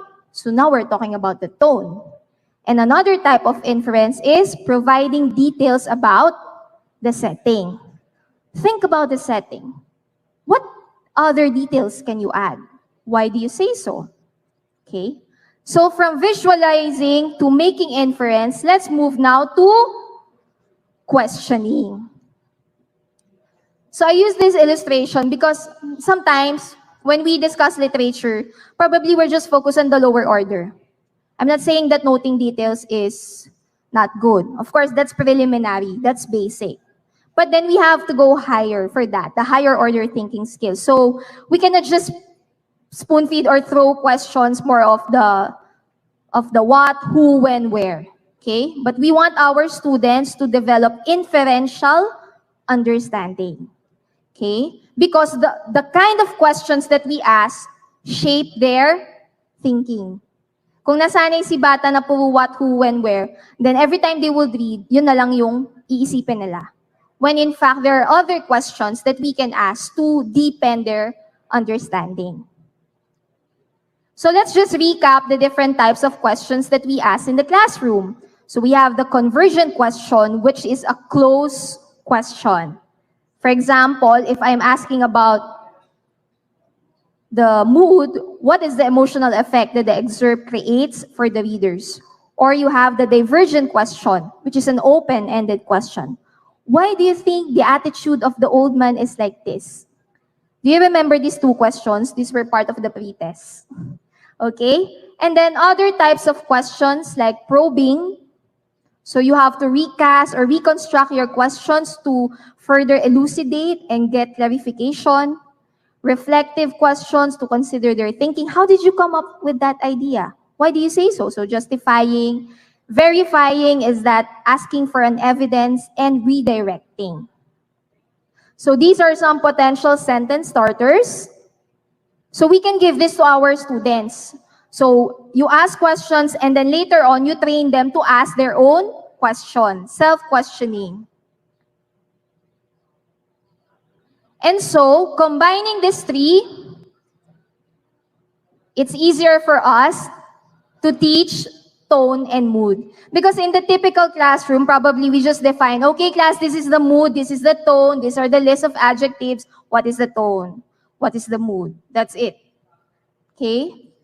But then using visualization, inference, questioning, students will have a solid understanding of what tone and mood are. At this point in time, we will continue the activity 3. Let us guess the theme of the story. Then you have to answer the following questions. I get chopped, decorated, and on one end, you'll see the wings on top. What am I? Christmas tree. If Santa Claus and Mrs. Claus had a child, what would he be called? Subordinate clause. What do you have in December that you don't have in any other month? D. The 3 stages of man. First, he believes in Santa Claus. Second, he doesn't believe in Santa Claus. What is the third? Third stage is he is Santa Claus. What did Adam say the day before Christmas? It's Christmas Eve. Knock knock. Who's there? Mary. Mary who? Merry Christmas. And so the theme of our story is Christmas. It is entitled A Christmas Carol by Charles Dickens. Originally, this is a novel form, but the children's version or adapted version was used. This time, we will now have the guided reading and chunking of text. The story is divided into 4 portions. Each portion has a set of defined reading strategies pertaining to visualization, making inference, and questioning. As I read aloud the first portion of the story, you're going to answer, what do you see? What do you notice? What do you wonder? And what do you feel about the passage?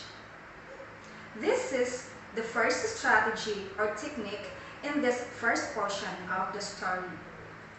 You may use the visualization prompts.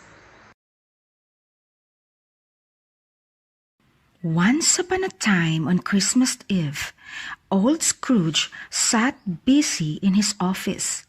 It was very cold outside, and in Scrooge's office it was not much warmer either. Suddenly, Scrooge's nephew entered the office. "A Merry Christmas, Uncle. God save you," Fred said. "Bah," said Scrooge. "Humbug." "Christmas a humbug, Uncle?" said Scrooge's nephew. "You don't mean that, I am sure." "I do," said Scrooge. "What's Christmas time to you? You have to pay bills without money. You're a year older, but not an hour richer. Keep Christmas in your way, and let me keep it in mine." Do you have the same answer with me? Let us see. I see that it's Christmas time. I expect everyone is looking forward to it, but it's different for Scrooge. I noticed that Scrooge is not happy about Christmas. I feel that the weather is cold, just like the office of Scrooge. Wasn't warm that much either. I hear an old man, Scrooge, talking to his nephew. I wonder how's their relationship. Or you could also use this structure multiple choice question. What is the attitude expressed in the statement when Scrooge said, "What's Christmas time to you? You have to pay bills without money. You are a year older but not an hour richer." keep Christmas in your way, and let me keep it in mind. A. Whining. B. Scolding. C. Critical. D. Alarmed. And you could also ask the following questions. What does the author think about Scrooge's nephew? How does Ben think about Christmas? Does he have the same attitude with his Uncle Scrooge? In the first portion of the story, we use the following techniques. Read aloud. Reading aloud to children builds and supports their listening and speaking abilities and enhances their overall language development. Teacher think aloud, described as eavesdropping on someone's thinking, and cold call, the act of calling on students to answer questions at random. Remember that do not ask the same type of questions that sounds predictable and cliché. What is the tone? What is the mood? Teacher must learn how to formulate different questions leading to tone and mood. Now let us move on to the second portion of the story. As I read aloud, close your eyes, then answer the sense chart. This is another example of visualization technique. Scrooge lived all alone in an old house.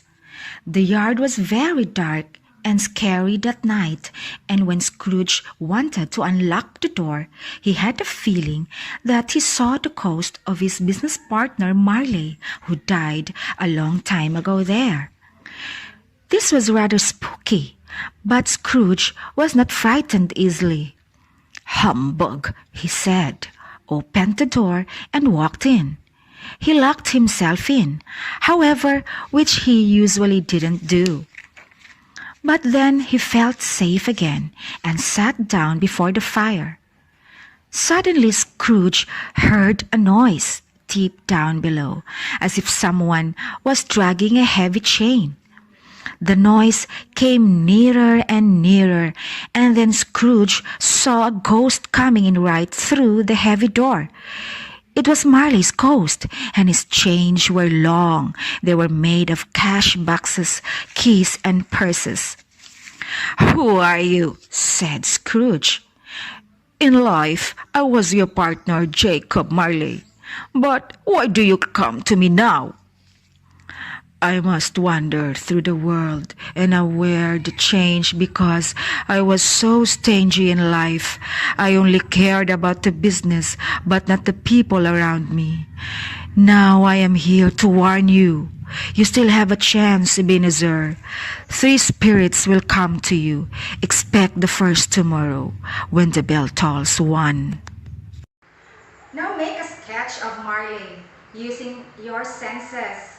Your eyes, your hands, your ears, your nose, your tongue. Let us see if we have the same answer and the same image of Marley.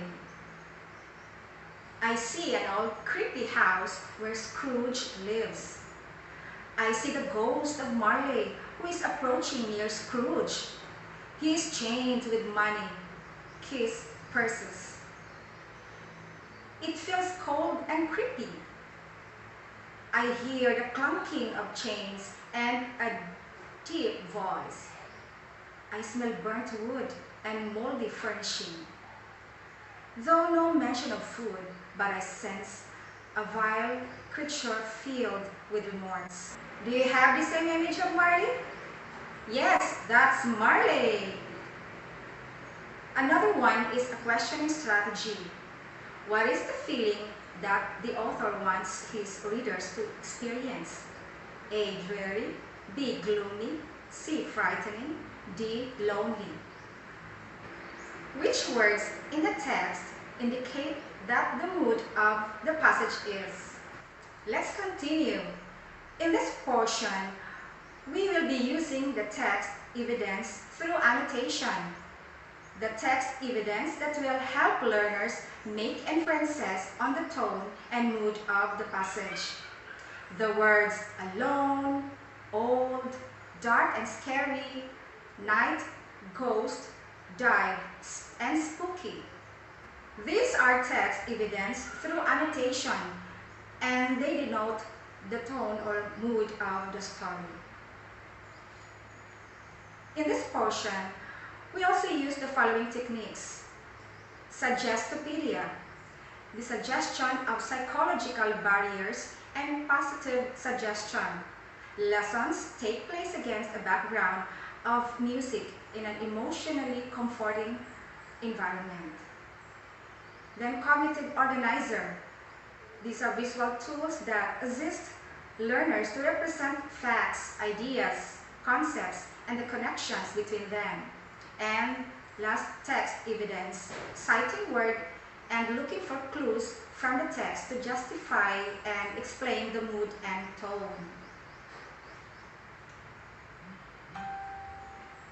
Now let's proceed to the next portion of the story. We will have silent reading. As you read silently, you will do visualization through drawing, like in oral. Draw what the character saw. Draw how this makes you feel. Draw what should the character do.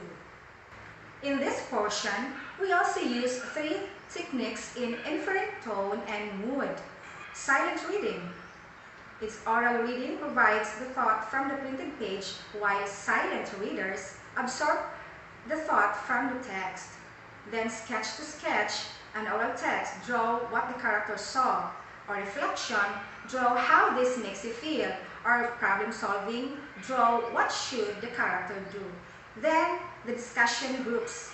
There are different ways of organizing groups for discussion, such as fishbowl, buzz, group, onion, network, star, etc.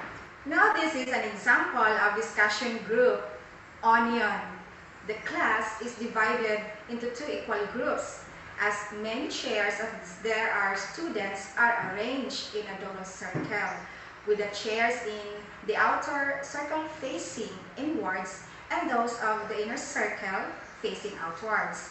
Thus, each member of the inner circle sits facing a student in the outer circle. After a few minutes of discussion, all the students in the outer circle move on one chair and now have a new partner to continue with. Now let's move on to the last portion of the story. This is the whole class reading. In this portion, we will use whole class reading, visualization through structured words, and inference. After reading the story, we can do visualization through structured words and make inference through questioning.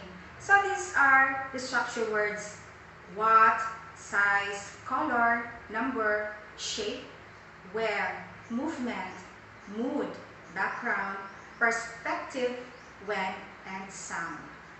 We can also ask questions in the middle of the paragraph to guide the students. Just like, what am I picturing? What I can imagine. What am I picturing? What I can imagine. We can also have visualization and questioning. You may ask, what do I see as I read? Then you will draw your response to the story. Remember not to worry about artistic quality. Just sketch how you picture out the character, and you can also ask questions. What is the mood described when the third spirit appeared? When the children said, "Don't mind it, Father, don't be sad." So, visualization, you draw, then ask questions. Now study the assigned literary text. Utilize various reading strategies and create a series of discussion questions that will guide learners in discovering the mood and tone of the story. Write a short note explaining on how the series of questions will lead your class in understanding the mood and tone of the story. During the presentation, demonstrate how visualization and questioning can be done to teach mood and tone. This will be your output, an individual output for this session. Submit your output through the link that will be given to you. So these are the sample texts. Grade 4, Raquel's Fantastic Hair. Grade 5, A Dozen Pair of Shoes. Grade 6, The Happy Prince. Grade 7, My Father Goes to Court. Grade 8, Witch. Grade 9, Birthday Party. And grade 10, excerpt from 1984. At this point in time, let's have PMI chart, wherein P for plus, M for minus, and I for insights.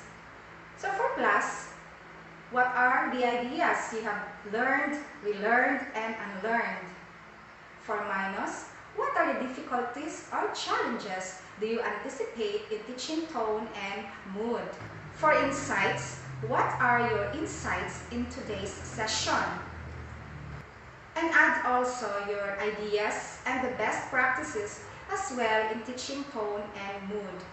So that will be your additional output for this session. The PMI chart and the best practices as well. Now we have self-assessment. Answer it honestly. I can discriminate mood and tone as two distinct elements of a story. I'm confident, I'm not sure, I barely understood it. Then, I understand that tone and mood shape the meaning of the text. I'm confident, I'm not sure, I barely understood it. I can formulate appropriate questions in discussing mood and tone. I'm confident, I'm not sure, I barely understood it. And I can explicitly teach reading strategies to help my learners understand mood and tone. I'm confident, I'm not sure, I barely understood it. Now this time, we will watch the last video of our resource person. So let's begin. So what are the possible challenges? One is vocabulary, right? Because there are lots of tone and mood words. So one way is to design activities that will enrich students' vocabulary, one at a time. So again, scaffolding. Applying visualization strategy. Sometimes we assume that students know it already or doing it without telling them. So again, let's be explicit and constant practice so that it will become a habit. And the questions leading to tone and mood, we cannot just stick to what is the tone and mood. There are other ways to discover the tone and mood of the question. So tone and mood are often mixed up, but if tone is the author's attitude, mood is how you are made to feel as readers, and this is what visualization is. Teaching reading strategies together rather than isolation is important because students must learn how to use reading strategies in a flexible, resourceful manner rather than using a strategy simply because they were instructed to do so. So again, thank you very much po. The key understandings for this session. Tone refers to the author's attitude toward the event, audience, subject, or character. It is like speech that conveys a wide range of feeling. Tone can be conveyed through point of view, diction, syntax, and connotations. Good authors rarely use only one tone in their writings. Complex attitudes might include a changing attitude or tone shift, or one attitude toward the reader and another attitude toward the subject, split tone. Then mood refers to the prevailing feeling or frame of mind. It can be conveyed through setting, diction, and imagery. Tone and mood can be expressed either positive or negative. Visualization is the ability to create a mental image representative of the text. It is a metacognitive reading strategy and the fifth strategy along with prediction, questioning, clarification, and summarization. Visualization is also called sensory imagery, brain movies, and gestalt imagery. When one makes an inference, it is based on the belief that reading is like psychological guessing game. There are different types of making inference. A. Recognize the antecedents for pronouns. B. Figure out unknown words from context clues. C. Understand intonation of characters' words. Then D. Identify characters' beliefs, personalities, and motivations. And E. Provide details about the setting. In formulating questions, if students receive a steady diet of factual detailed questions, they tend in future encounters with text to focus their efforts on factual details. If, by contrast, more general or more inferential understanding is desired, teachers should emphasize questions that provide that focus. Reading aloud to children builds and supports their listening and speaking abilities and enhances their overall language development. Think aloud is described as eavesdropping on someone's thinking. Cold call is the act of calling on students to answer questions at random. Tone and mood are often mixed up. If tone is the author's attitude toward a subject, then mood is how you are made to feel as readers. Teaching reading strategies together rather than in isolation is important because students must learn how to use reading strategies in flexible, resourceful manner rather than using a strategy simply because they were instructed to do so. Before we end our session this morning, let me share with you a line from our resource person, Ana Marlene Vilitonwa, that goes like this. The moment we learn to read is the moment we see, feel, taste, touch, and hear the world on the same way we have never been before. So that ends our session. Thank you and God bless us all.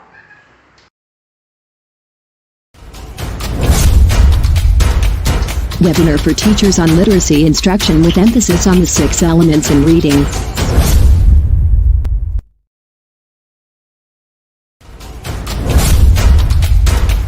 Webinar for teachers on literacy instruction with emphasis on the 6 elements in reading.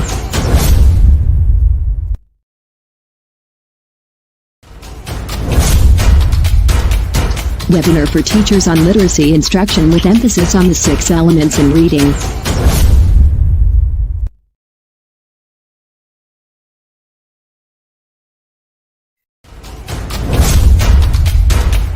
Webinar for teachers on literacy instruction with emphasis on the 6 elements in reading.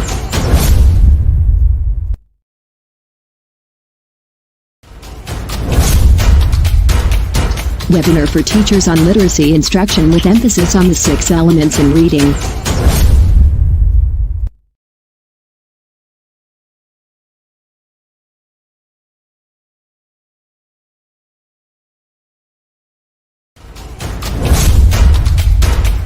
Webinar for teachers on literacy instruction with emphasis on the 6 elements in reading.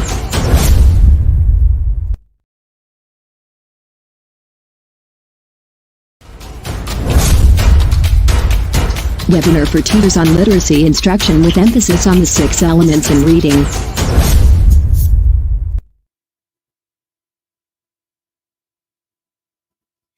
Thank you so much. Okay, we're still waiting for Ma'am Gay. Maybe you'd like to greet someone?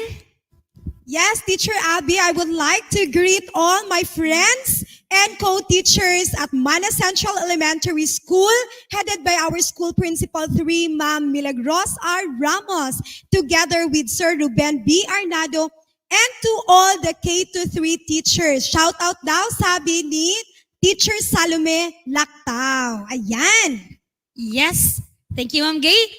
And thank you, once again, thank you very much, Ma'am Criselda and Ms. Ana Marlene Vilitonwa. Before heading to the next session, this time, let's be amused by a song rendition from Ms. Dawn Beam Gloria.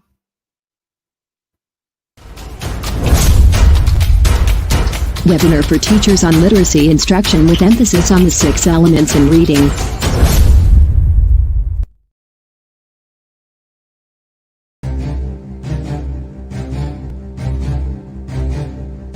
So much pressure, why so loud? If you don't like my sound, you can turn it down. I got a road, and I walk it alone.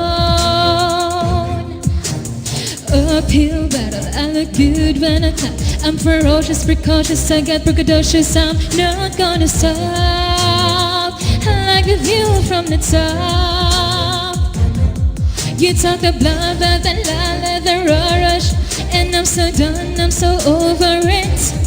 Sometimes I mess up, I F up, I hit the miss. But I'm okay, I'm cool with it. I still fall on the face sometimes, and I can't color inside the lines, 'cause I'm perfectly incomplete. I'm still working on my masterpiece, and I wanna hang with the race. Got a way to go, but it's worth the wait. No, you haven't seen the best of me. I'm still working on my masterpiece, and I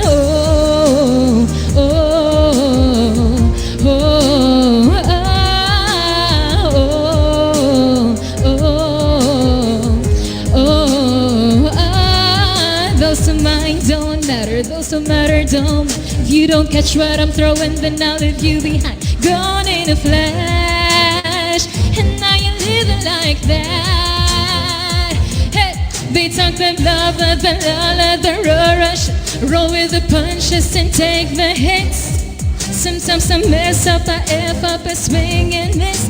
But I'm okay, I'm cool with it. I still fall on my face sometimes, and I can't color inside the lines, 'cause I'm perfectly incomplete. I'm still working on my masterpiece, and I wanna hang with the race. Got a way to go, but it's worth the wait. No, you haven't seen the best of me. I'm still working on my masterpiece, and I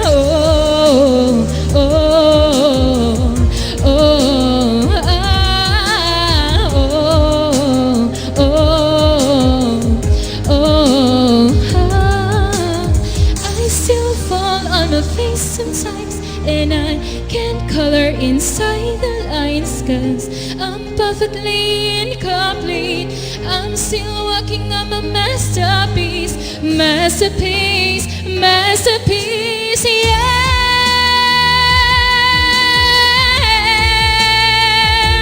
Inside the lines, I'm perfectly incomplete. I'm a masterpiece. I wanna hang with the race. Got a way to go, but it's worth the wait. No, you haven't seen the best of me. I'm still working on my masterpiece. Still fall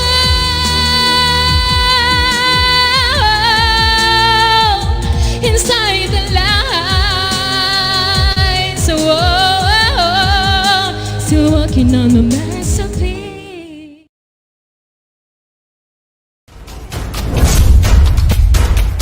Webinar for teachers on literacy instruction with emphasis on the 6 elements in reading.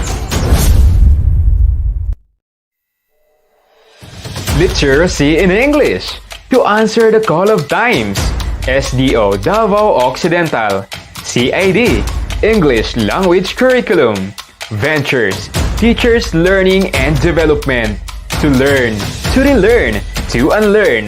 And Journey to Literacy in English.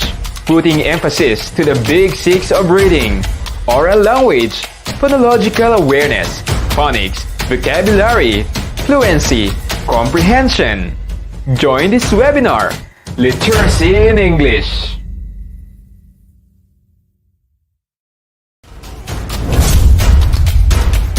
Webinar for teachers on literacy instruction with emphasis on the 6 elements in reading.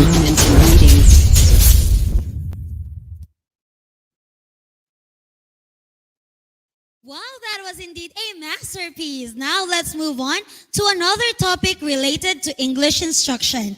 This time, we will be learning about Lesson 9 on Are You Linked? determining cause and effect relationship. This session will be facilitated by the District English Coordinator and a Teacher 1 of JAS 1 District, Mr. Dennis M. Sumanday. Webinar for teachers on literacy instruction with emphasis on the 6 elements in reading.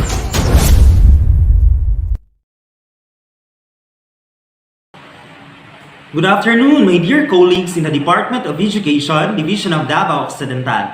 I'm glad to share another online learning experience with you today. I am Dennis Sumanday, Master Teacher 1, and the District English Coordinator of Jose Abad Santos 1, and I am your facilitator for this session. Welcome to another virtual learning opportunity. We are now on our session 10 titled, Are You Linked? Determining the Cause and Effect Relationship. In this session, we will learn how to explicitly teach our learners how to read texts that express cause and effect ideas. For this session, we will know more from our resource speaker, Mr. Kevin Neil S. Dilo, English Core Subjects Teacher from Eugenio Lopez Jr. Center for Media Arts Senior High School, Schools Division of Quezon City, National Capital Region. As we navigate this session, may I remind you with the following session guides that will help us have a better understanding of our session goals. At the end of this lesson, we are all expected to be able to, first, review the fundamental concept of cause and effect text structures. Second, point out reasons for teaching cause and effect. Third, analyze the demo lesson showing the explicit teaching of cause and effect. And lastly, use different literacy strategies in close reading cause and effect texts. Let us all remember these objectives as we explore this very engaging session. So why do we teach cause and effect relationship of ideas in the text? Teaching cause and effect is integral, especially for the following reasons. First, it increases making meaning. Second, it develops other reading skills such as making inferences, predicting outcomes, and others. Third, it is important in texts that presents claim, evidence, and reasoning for persuasion. It is the foundation of correlation studies or researches. In the curriculum, cause and effect text structure is taught from Key Stage 1, which includes grades 1 to 3, up to Key Stage 4, which includes the grades 11 and 12 in senior high school. The most essential learning competencies or the MELs, we will find cause and effect text structures in the competency which is to distinguish between and among patterns of development in writing across disciplines. Cause and effect relationship is one of the 10 types of text structures. It is very integral to effectively teach this competency because it is very important in practical applications. Let us also take note of the following steps in explicitly teaching cause and effect. We have, first, the I do phase that includes the introduction and the modeling or teaching. Second is the we do phase that includes the guided practice. And finally, the you do phase that includes independent practice and application. This is inspired by the gradual release of responsibility found in the study of Fisher and Frey in 2008 that is basically anchored in the scaffolding theory of Vygotsky. Before we proceed to the video of our speaker, let us take note of the following previewing questions. What is the basic function of signal words in understanding cause and effect texts? Second, what are the different cause and effect patterns? Third, how is close reading done in comprehending the cause and effect texts? And lastly, why are learners asked to create graphic organizers about the cause and effect texts that they read? Good luck, everyone. Let us enjoy this session together. After the introduction, we now proceed to the next stage, and this is modeling or teaching. What is this? I do, we do, you do. It's still I do. That's right. And we will be reading the first text. It is entitled, The Filipino Culture, Bayanihan. Bayanihan is a core essence of the Filipino culture. It is helping out one's neighbor as a community and doing a task together, thus lessening the workload or making the job easier. It is also called the community spirit. It is best exhibited when people wish to move locations in the rural area. The traditional Filipino house, the bahay kubo, can be moved using wooden poles which are carried from old place to the new one. This requires a group of people to lift and carry the house on their shoulders. Able-bodied men usually participated in such feats while women stood and watched, casually chatting and cheering the men on. Afterwards, there will be a small gathering as a form of celebration and socialization. Now, this text actually contains cause and effect ideas. Where is it? Is it in the entire text?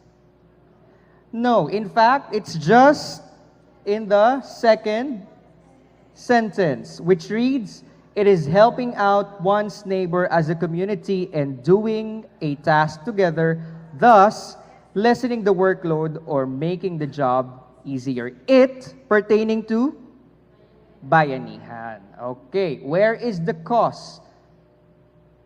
That is the cause. Okay, bayanihan. What is the effect of doing bayanihan? All right, so see, this is the result of that action. Okay, and you notice that there is an underlined word there, which is thus. Okay, but before we focus on that, let's look at this one. There is a text, okay, an entire paragraph, but there is only one cause and effect relationship of ideas there. Why are we doing this? What is the rule of thumb in teaching text structures? That you must not teach it in isolation. I know this has been mentioned already, that when you teach this, it should be incorporated in a regular text in a common paragraph. All right? But probably an exemption is for the lower levels. Probably for the elementary level, for the key stage 1, it is all right to teach it in sentences. But for key stages 2, 3, and 4, it is a must that we put this in discourse, in paragraphs, in essays. All right? So that's rule of thumb in teaching cause and effect.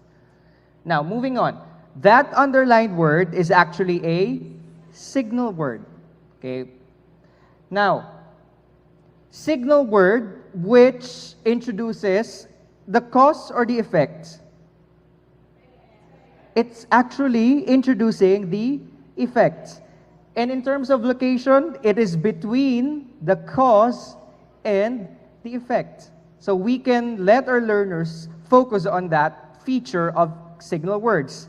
That they are called as such, they are called as signal words because whenever the learners see them, it is a signal that the needed information is nearby, either the cause or the effect. In this case, it's introducing the effect. All right, and then you tell your learners, class, aside from the word thus, there are actually many other signal words, which are the following. These are also in your handouts. This is a table of signal words for cause and effect. So you see, there are specific signal words which will function as the ones which will introduce the cause. On the other hand, there are signal words which will introduce or indicate the effect. And you need to be familiar with this, with all of these, my dear learners. All right? Let's analyze part of speech. In terms of part of speech, most of them are conjunctions, definitely function words. Are there prepositions? Are there nouns? Okay. There are phrases like as a consequence, as an effect, as a result, for this reason, etc. Is because of, and the others. All right? So they should be familiar with the nature of the words which function as signal words. That's one. Another is the location. If they are signal words for cause, you will find them before or after the cause. Before. the cause because they are introducing the cause. If they are signal words for effect, you're going to find them before the effect. All right? These are sight words. Okay? And there can be many possible ways on how they can be familiar with these sight words. But the most effective one is through sheer exposure. Okay? Give them texts, give them reading materials which contain different signal words. And eventually, consciously and subconsciously, they'll be able to be familiar with these sight words. Or, if that won't work, you need to explicitly tell them that you need to remember these words. For now, class, I'm giving you a table of signal words, but eventually, like during the exams, like during your real life reading or writing activities, you won't have this table anymore. Now, let's go back to the text. Let's see, how many cause do we see there? As we've pointed out a while ago, there is just one cause. And how many effects? There is also just one effect. In this case, this is following one specific text structure of cause and effect. And this is single cause and effect. But then again, my dear learners, there are many other patterns of cause and effect, which are the following. So aside from single cause and effect, we have multiple cause and effect, single cause, multiple effects, multiple causes, single effect, and serial or sequential cause and effect. Okay? Number 5 is otherwise known as the domino effect. So there are 5 effects or cause and effect relationships. Now, how do you trickle it down into your students? Probably for key stage 1, it's enough that they are aware of just the single cause and effect. But then as we progress through the key stages, you need to unpack to them the different patterns or specific patterns of cause and effect. All right? Again, what we're doing here is knowing the specific text structure pertinent to cause and effect. Now, the very first structure is this, single cause and effect. That is already the given example. And in your handouts, there is another example. Single cause and effect looks like this. And this is another text sample. You may silently read from your handouts.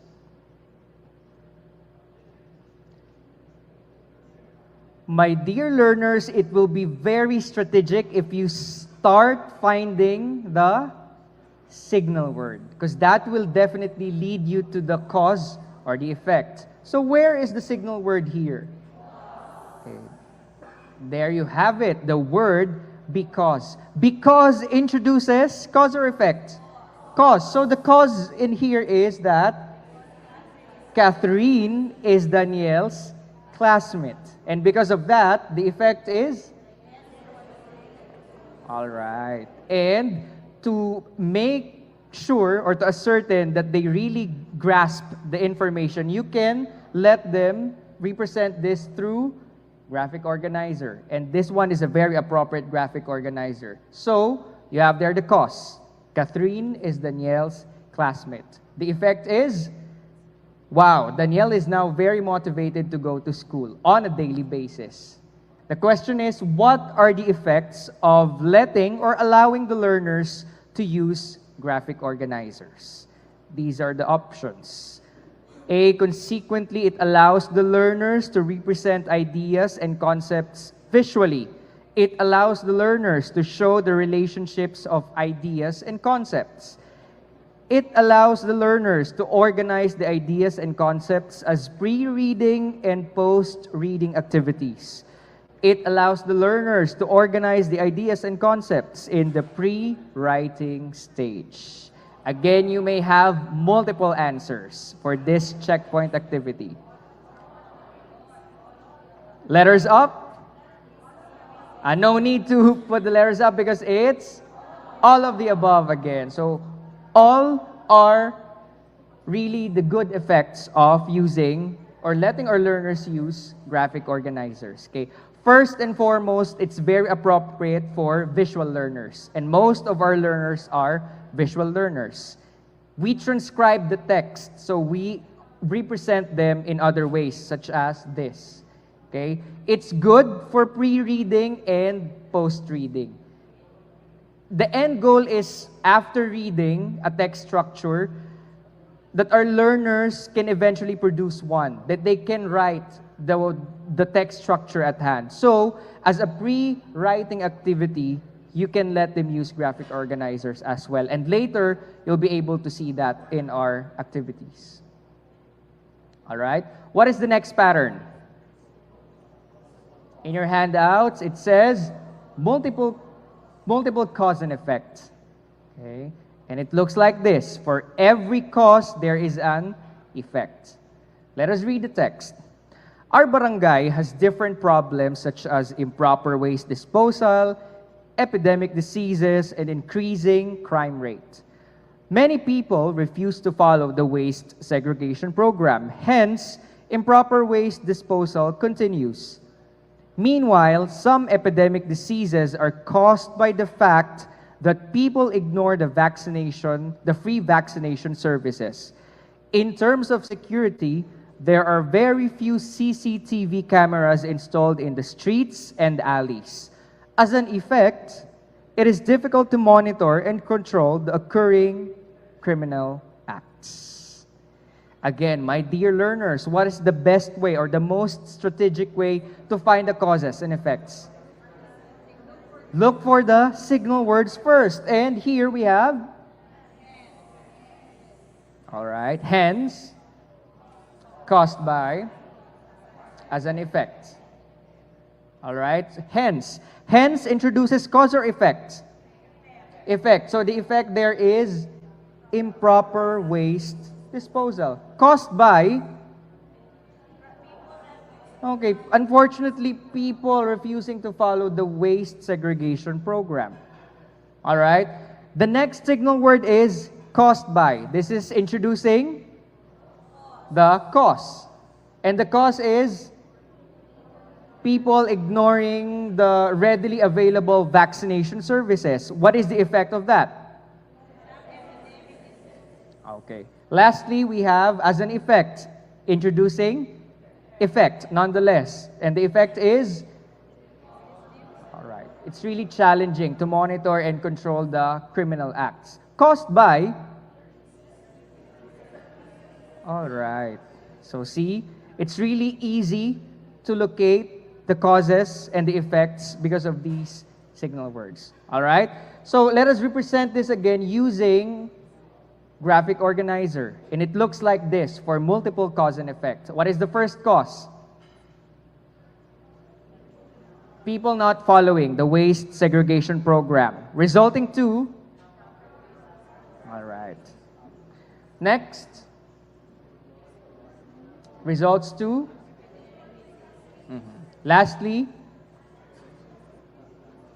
okay.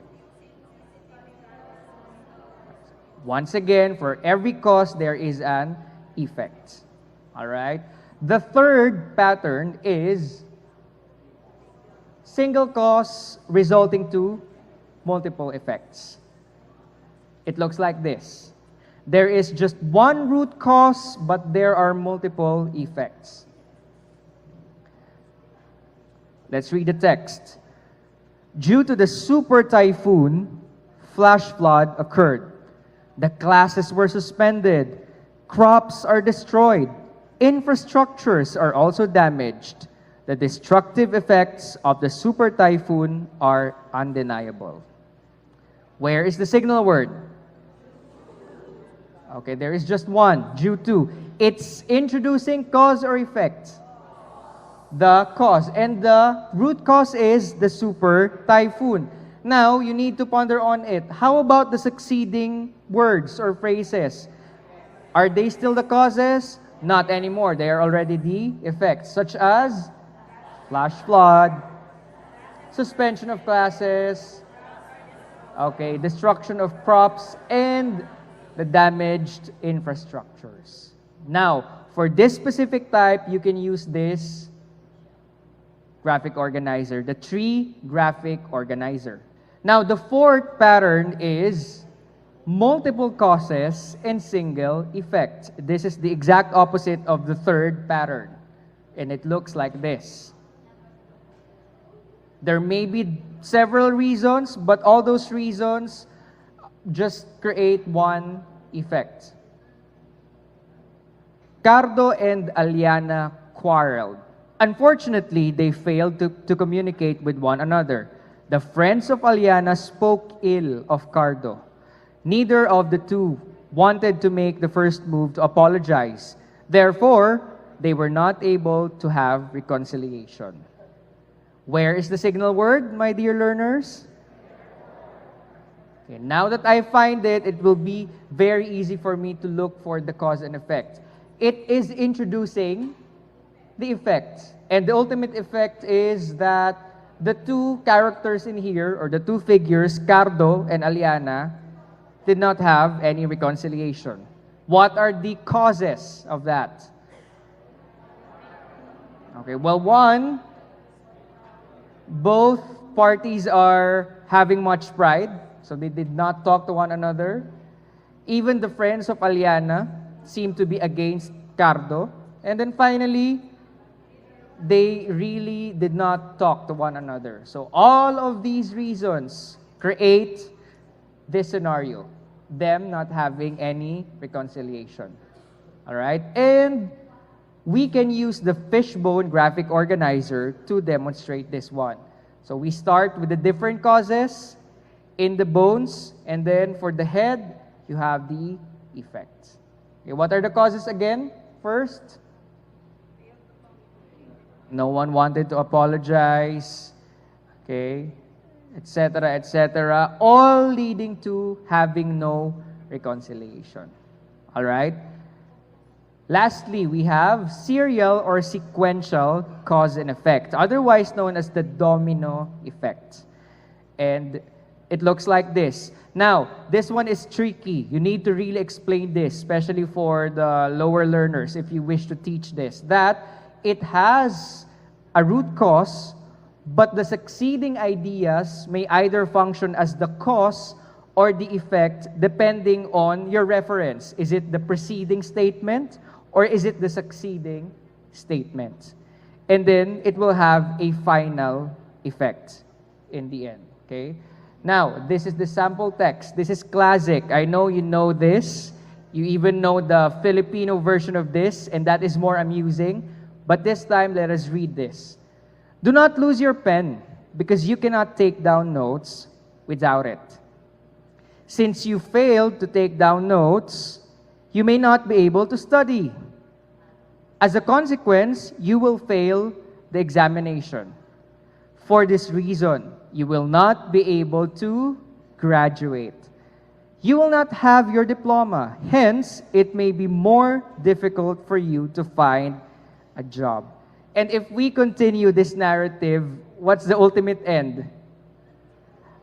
Actually, the ultimate end is the person dies in the end just because he or she lost his or her pen. But let's be very cautious in choosing the text. This one is not highly suggested for classroom instruction. Why? Because this presents a fallacy, right? A slippery slope fallacy. So this is actually a no-no for instruction. But just to show you the flow of ideas, we're using this for this training. All right? So here, what is the root cause? What is the main cause? It is because, but first let us find the signal words. Because, since, as a consequence, for this reason, and hence. So we have a handful of signal words. Let's focus on the first one. But here, it will be great to focus on the root cause. The root cause is losing the pen.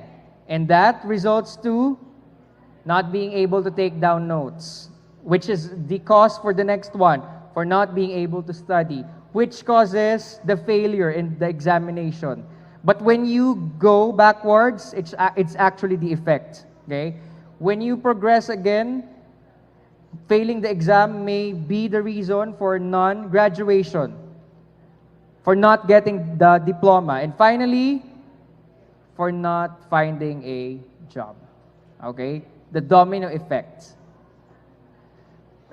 Now, of course, the best graphic organizer for that is the chain reaction graphic organizer.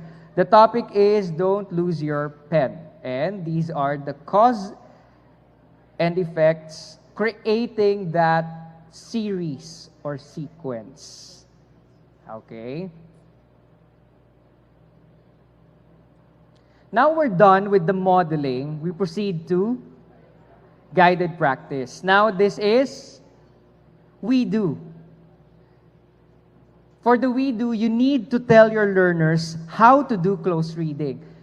Class, today we will be doing close reading. And sir or ma'am, what is close reading? Close reading is actually focusing on the specific details, focusing on the specific information in the text. And then the next question is this, as they find it still vague.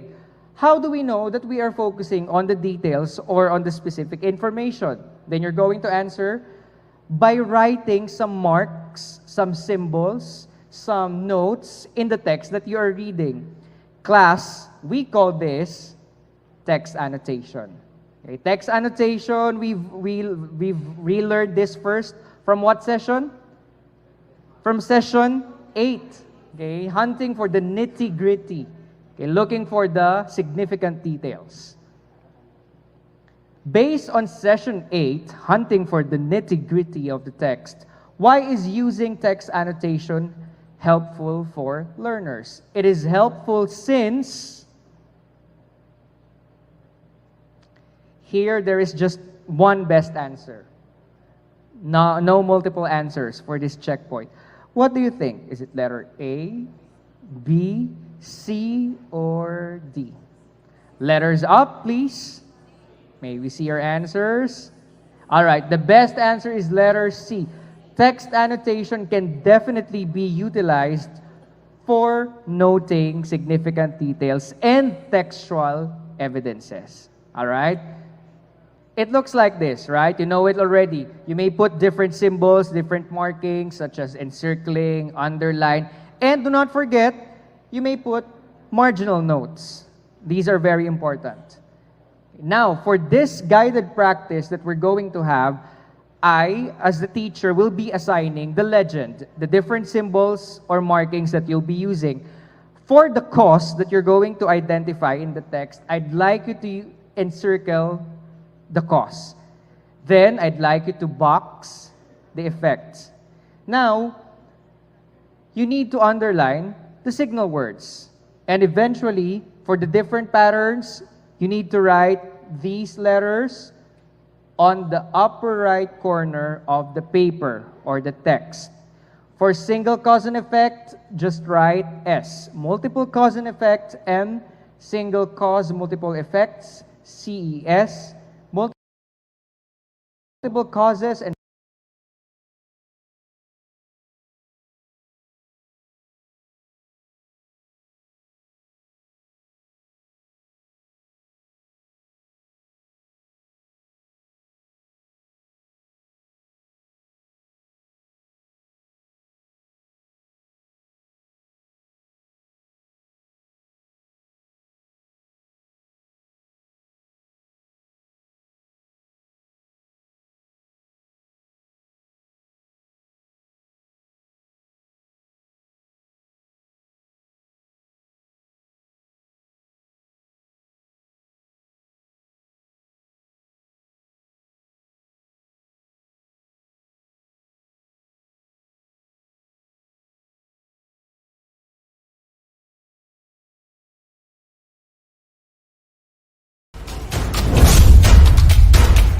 Webinar for teachers on literacy instruction with emphasis on the 6 elements in reading.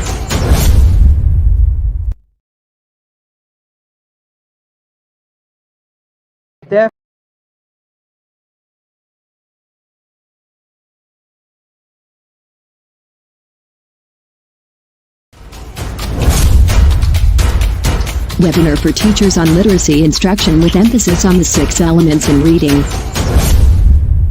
Again, failing the exam may be the reason for non-graduation, for not getting the diploma, and finally, for not finding a job.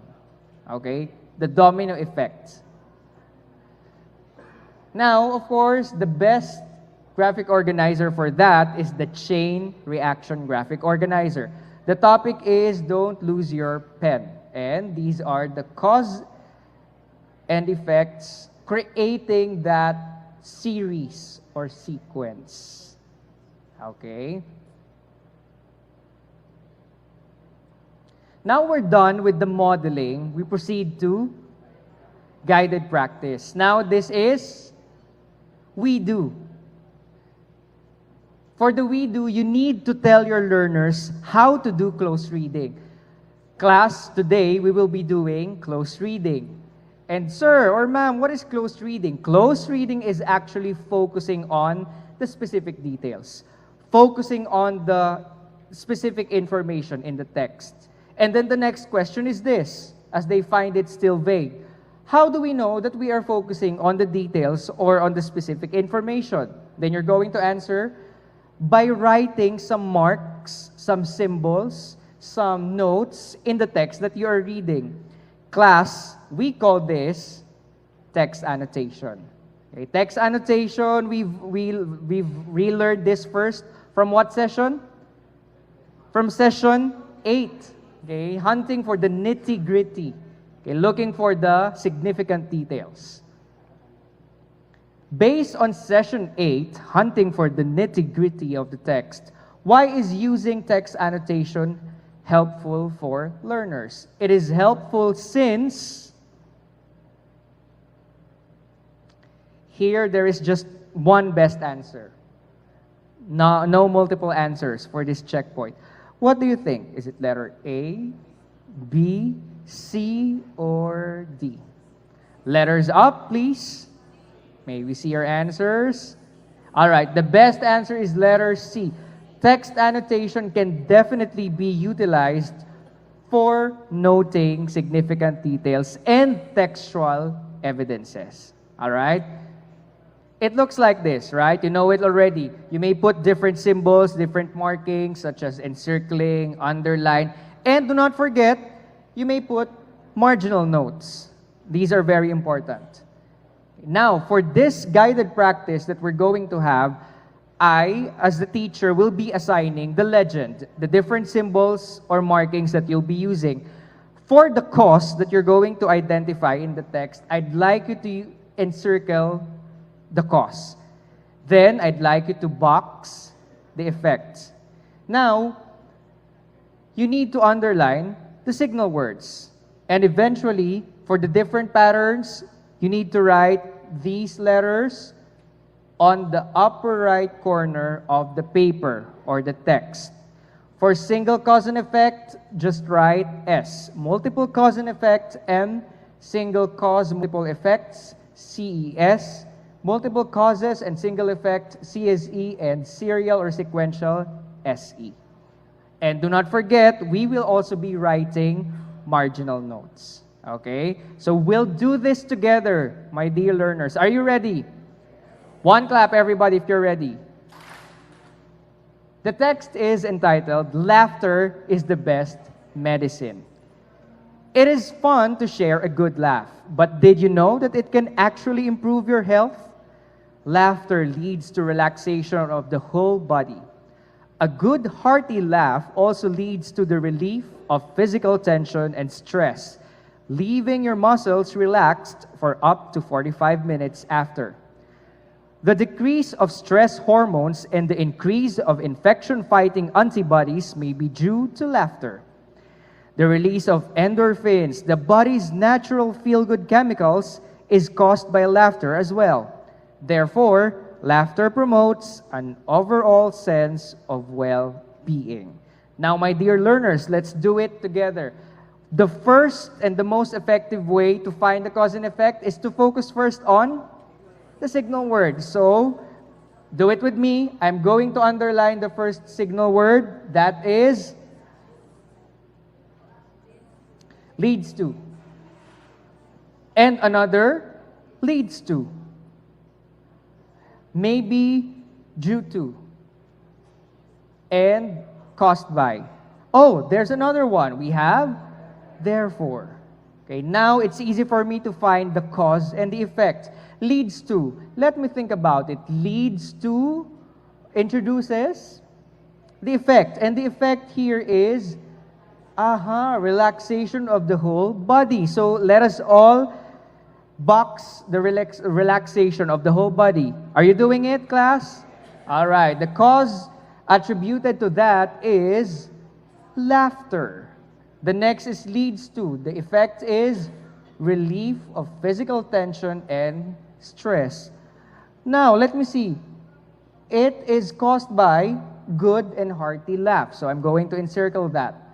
Maybe due to. Is it introducing cause or effect? This time it's introducing cause. So I'm going to encircle the word laughter, which comes after that signal word. Now, what is the effect of that? Oh, there you have it. The decrease of stress hormones and the increase of infection-fighting antibodies. Next, caused by. It's also introducing cause, nonetheless. So we have laughter. I'm going to encircle that. And then, the effect is the release of endorphins. Lastly, therefore. Therefore is also introducing effect. And the effect there is, there you have it, promotes an overall sense of well-being. So I'm going to box that. And the attributed cause is, again, laughter. What do I notice? All the boxed words and phrases, do they have commonality? Yes, they have, but they are still distinct with one another. How about the encircled words or phrases?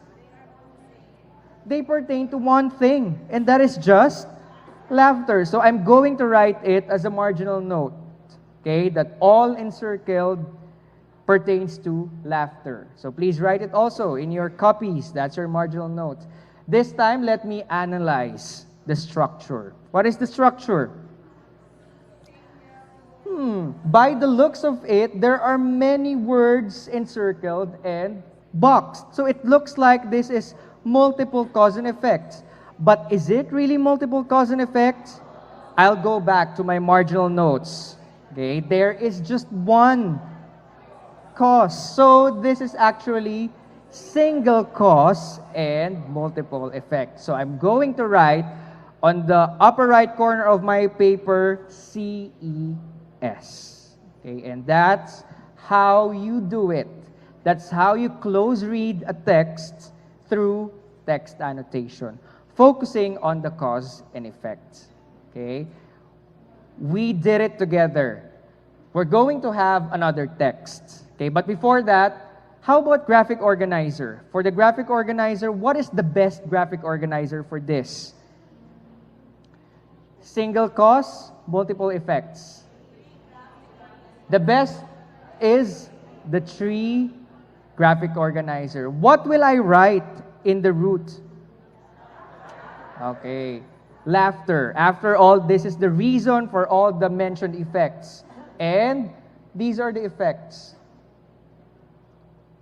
Now, my dear learners, look at that. Did I write the entire phrase, the entire sentence?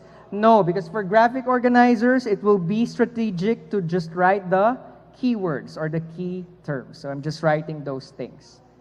All right, now I really have a solid understanding of that text, and I understand how does the text deliver the cause and effect ideas. This time, we're going to have another guided practice using another text. Okay, this now is telling an issue, a social issue, a pressing one, which is poverty.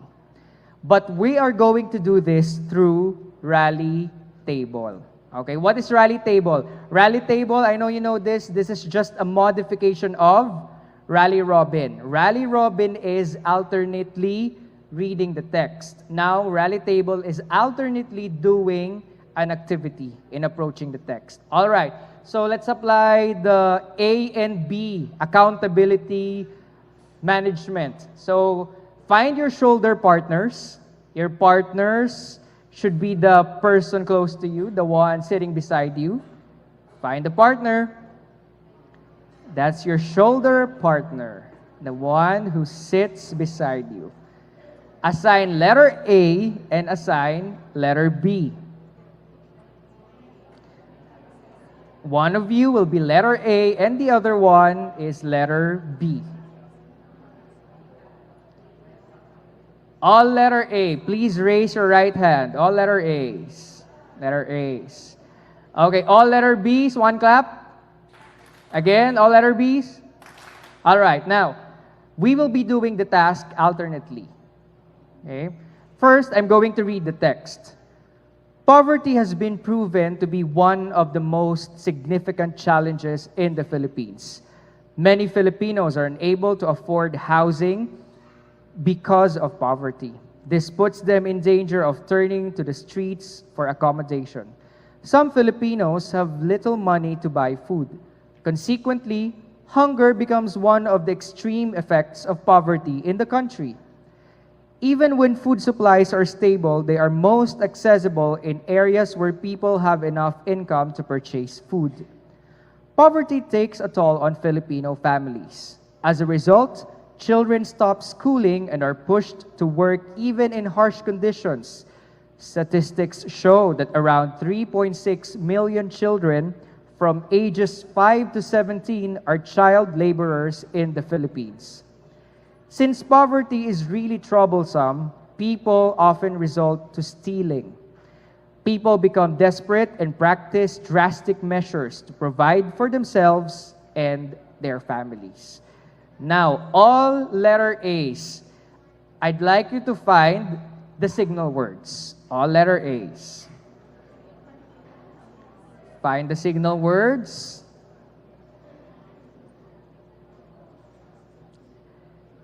And then show the signal words to your partner. All letter A's. All right, let's see if all letter A's did it well and correctly. First, because of. Did you find that? Consequently, as a result, since. Okay. These are all the signal words. Okay, focus on the first signal word. All letter B's, find the cause and effect in the first, related to the first signal word. Focus on the first signal word, it's because of. All letter B's, find the cause and effect related to that.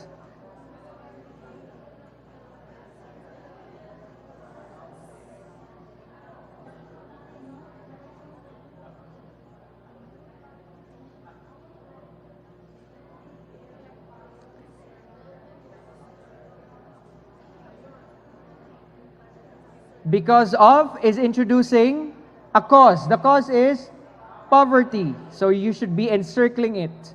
And the effect is, okay, Filipinos not being able to afford housing. Next, all letter A's. I'd like you to find the cause and effect related to the signal word consequently. Just focus on that. All letter A's. Find the cause and effect related to consequently. Just the letter A's.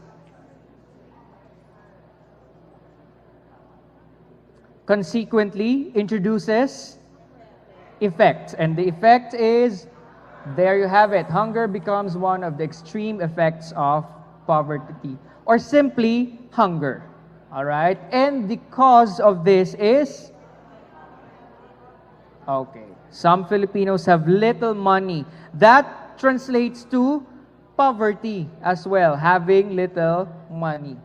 All right, next, all letter B's. Focus on the next signal word. As a result, find the cause and effect related to as a result. Go.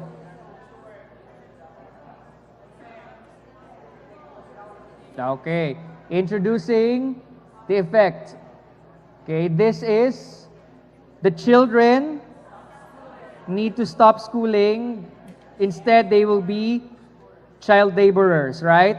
And this is caused by still poverty. Okay? And it goes on and on until you finish the task. Okay? Alternately, you let your learners do it. And of course, the teacher should be there. The teacher should every now and then monitor. How do you formatively assess this one? What do we do for formative assessment? We'll look into the accuracy of the markings, of the answers, right? Okay? So, ultimately, it should look like this. Again, you may write that marginal note, all encircled pertain to one idea, just poverty. Therefore, what is the pattern? It's the same with the first text. Single cause, multiple effect. So I'm going to write CES. There we go, dear teachers. Once again, good afternoon, everyone. We have just concluded the very productive video of our very engaging speaker. Thank you, Sir Kevin Neal. We learned so much from you today. So we learned the new strategies in explicitly teaching the cause and effect text structure. We will definitely keep abreast with the current trends and will surely improve our teaching capabilities, and that definitely is a very beautiful thing. As we end session 10, let us review ourselves with the following concepts that we acquired from this session. Let us take note of the following questions. First, what is the basic function of signal words in understanding cause and effect texts? Second, what are the different cause and effect patterns?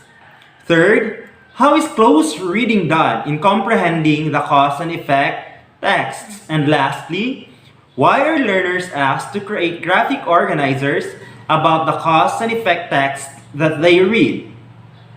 Okay, signal words introduce cause and effect, and they help readers identify the cause and effect in a given text by showing them the relationship between events or phenomena in a given text. It signals the learners that the needed information is nearby, whether it is a cause or an effect. We have signal words that introduce cause and signal words that introduce effect, and we have to be familiar with them.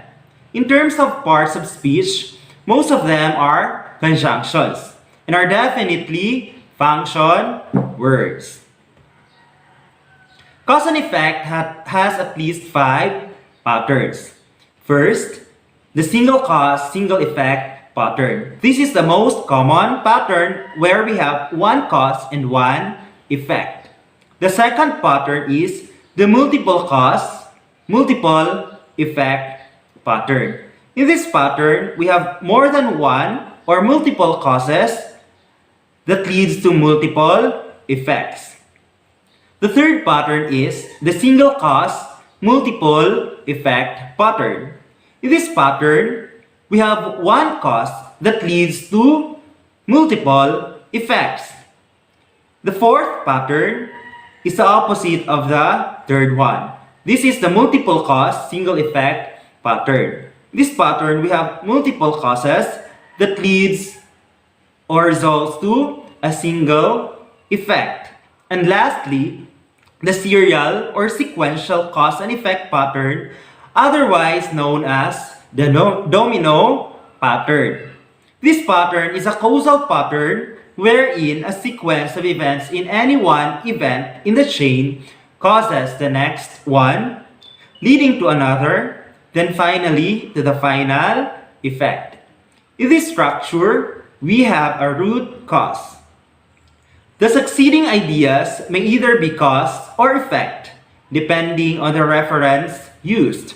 Then it will have the final effect in the end. This pattern is tricky and needs to be explained very carefully, especially to young learners. Okay, let's refer to the example. In this example, if we continue the narrative, the person dies at the end just because he or she lost the pen. In this pattern, we have to be very cautious of the text we use as references. This pattern is not really recommended in instruction because it presents fallacy. Now let us review how close reading is done in comprehending cause and effect text structure. First, we do it by looking for significant details by using marks, symbols, or notes. We call it text annotation. This helps us note significant details and textual evidences.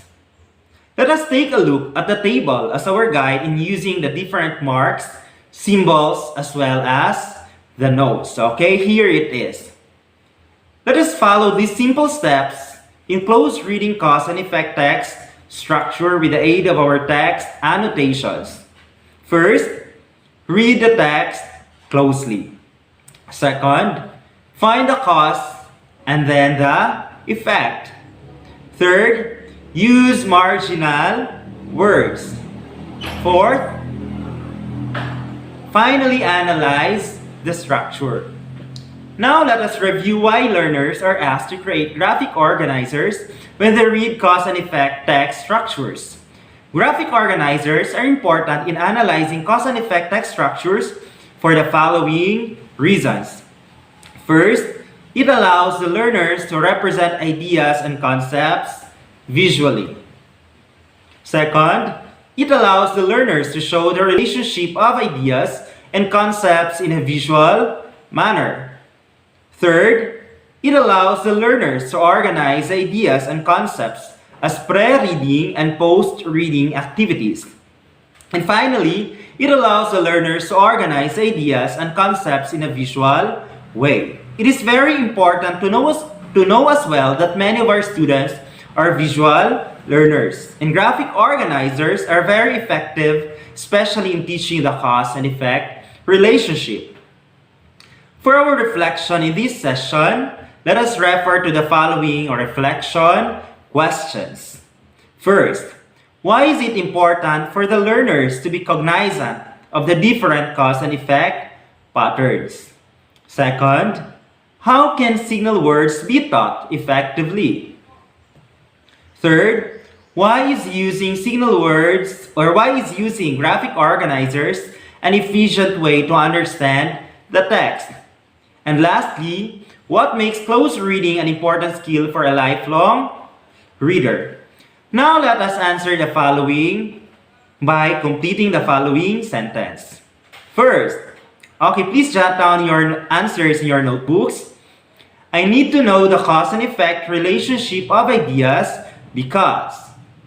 Okay, complete that one. Second, finding signal words is helpful in recognizing the cause and effect because. Okay, you have to complete that one too in your notebooks. Third, I should be knowledgeable about the different patterns of cause and effect so that. Okay, please complete that one too. Fourth, close reading through text annotation is helpful in analyzing cause and effect in such a way that, okay, you complete that sentence too. And then finally, I can apply my learning about cause and effect in. That is our last sentence for you to complete. And now, let us challenge ourselves with these thoughts to ponder. How will I teach the learners how to determine cause and effect using texts lacking or without signal words? Number 2, how will I teach the learners how to determine cause and effect using literature? Okay, this has been your facilitator for session 10, Dennis Sumanday. Let us congratulate ourselves for successfully taking part in this session. Before I leave your screens, I would like to share with you these words from Ralph Waldo Emerson. Shallow men believe in luck or in circumstance. Strong men believe in cause and effect. Once again, good afternoon. Let us all keep ourselves safe and healthy. Thank you and God bless everyone. Webinar for teachers on literacy instruction with emphasis on the 6 elements in reading.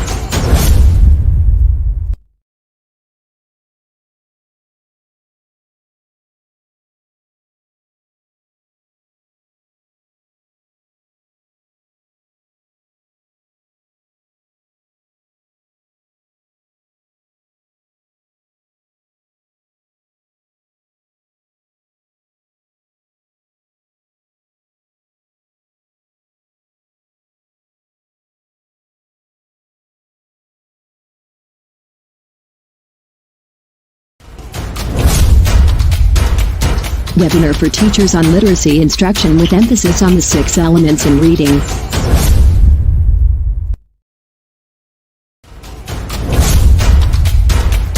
Webinar for teachers on literacy instruction with emphasis on the 6 elements in reading.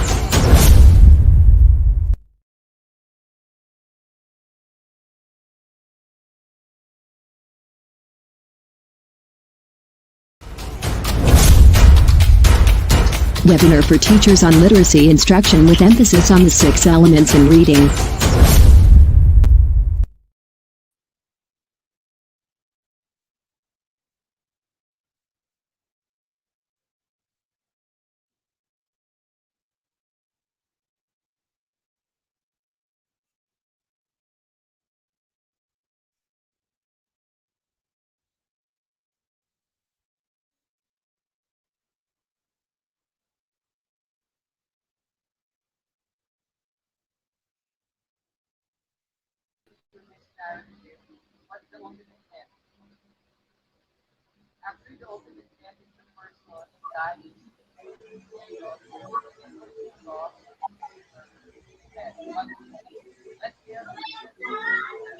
Good afternoon.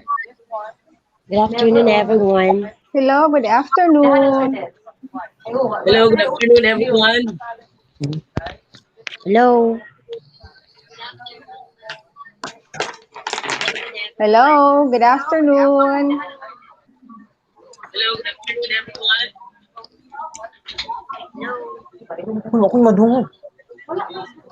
A great afternoon. Hello, good afternoon.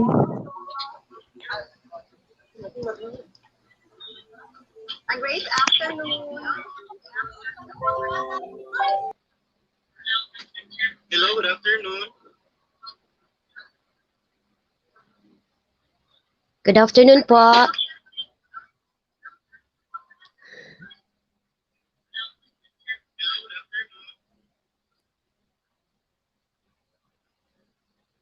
Good afternoon po.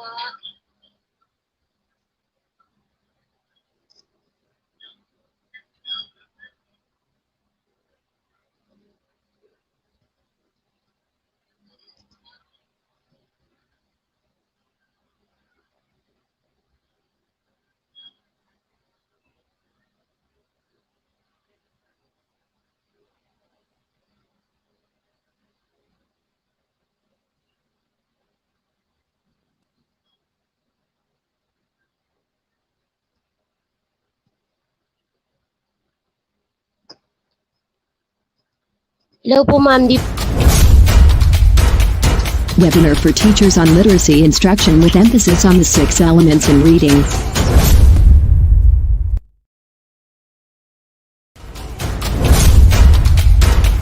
Webinar for teachers on literacy instruction with emphasis on the 6 elements in reading.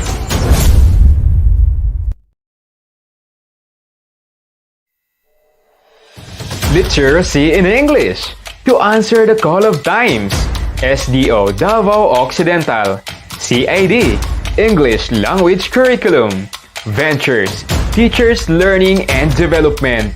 To learn, to relearn, to unlearn. And Journey to Literacy in English. Putting emphasis to the big 6 of reading. Oral language. Phonological awareness. Phonics. Vocabulary. Fluency. Comprehension.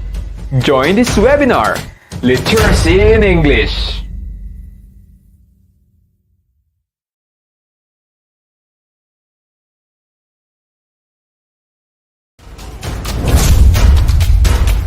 Webinar for teachers on literacy instruction with emphasis on the 6 elements in reading.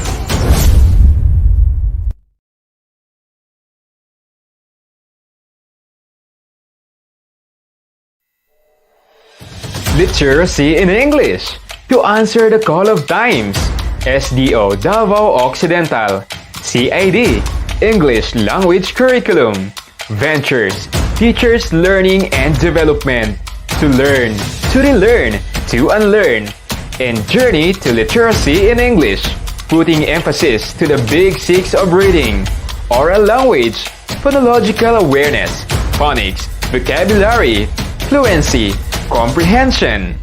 Join this webinar, Literacy in English.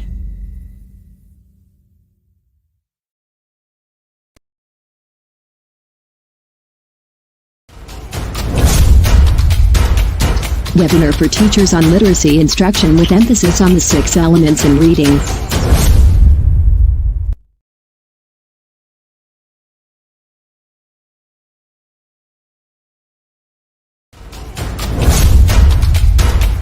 Webinar for teachers on literacy instruction with emphasis on the 6 elements in reading. And now we are back here live at the Schools Division of Davao Occidental.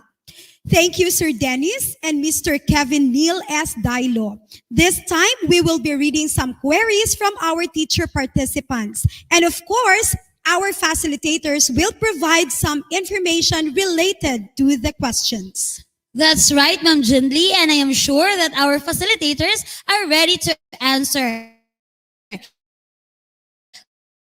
Let's call them all. With the facilitator from session 6, Ma'am Sherilyn. Hello, ma'am. Okay, for session 8, we have Ma'am Rina Riza Monteza. Hello po. For session 9, Ma'am Griselda Sancover. Good afternoon po. Hello, great afternoon. Dennis M. Sumanday. There we have our facilitators on screen. So let's have first the Sassy on session 6, Ma'am Sherry Ann. Ma'am Sherry.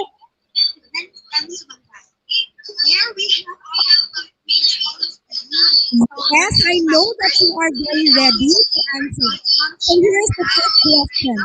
What is the importance of teaching vocabulary?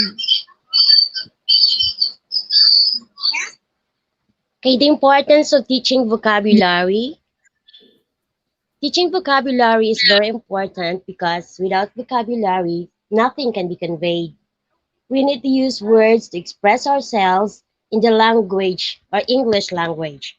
Most learners acknowledge the importance of vocabulary acquisition. This is why most of the words need to be taught so that there cannot be many problems as in communication due to a lack of vocabulary. Some other students might be confronted with the problem of forgetting the words immediately after the teacher has elicited the meaning of the words, or after looking at them in the dictionary. And this is also caused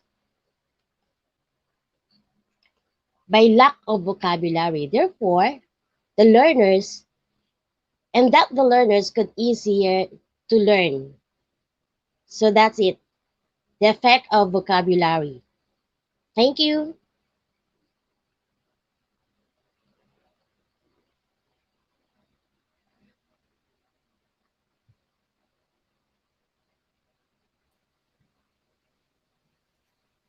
Okay, thank you so much, Ma'am She. And for the follow-up question, the second question is, what is explicit vocabulary instruction?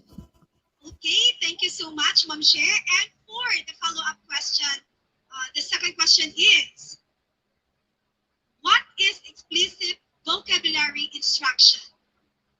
Okay, thank you so much, Ma'am She. Explicit vocabulary instruction. Okay. Okay. Thank you, Ma'am Jenly. Explicit teaching of vocabulary enables a teacher to build strategies within students to attack vocabulary acquisition using visuals, semantic, mnemonic strategies are all strategies that can do or help through explicit instruction that lends itself. Scaffolding of words can also help. That is one of the explicit teaching vocabulary.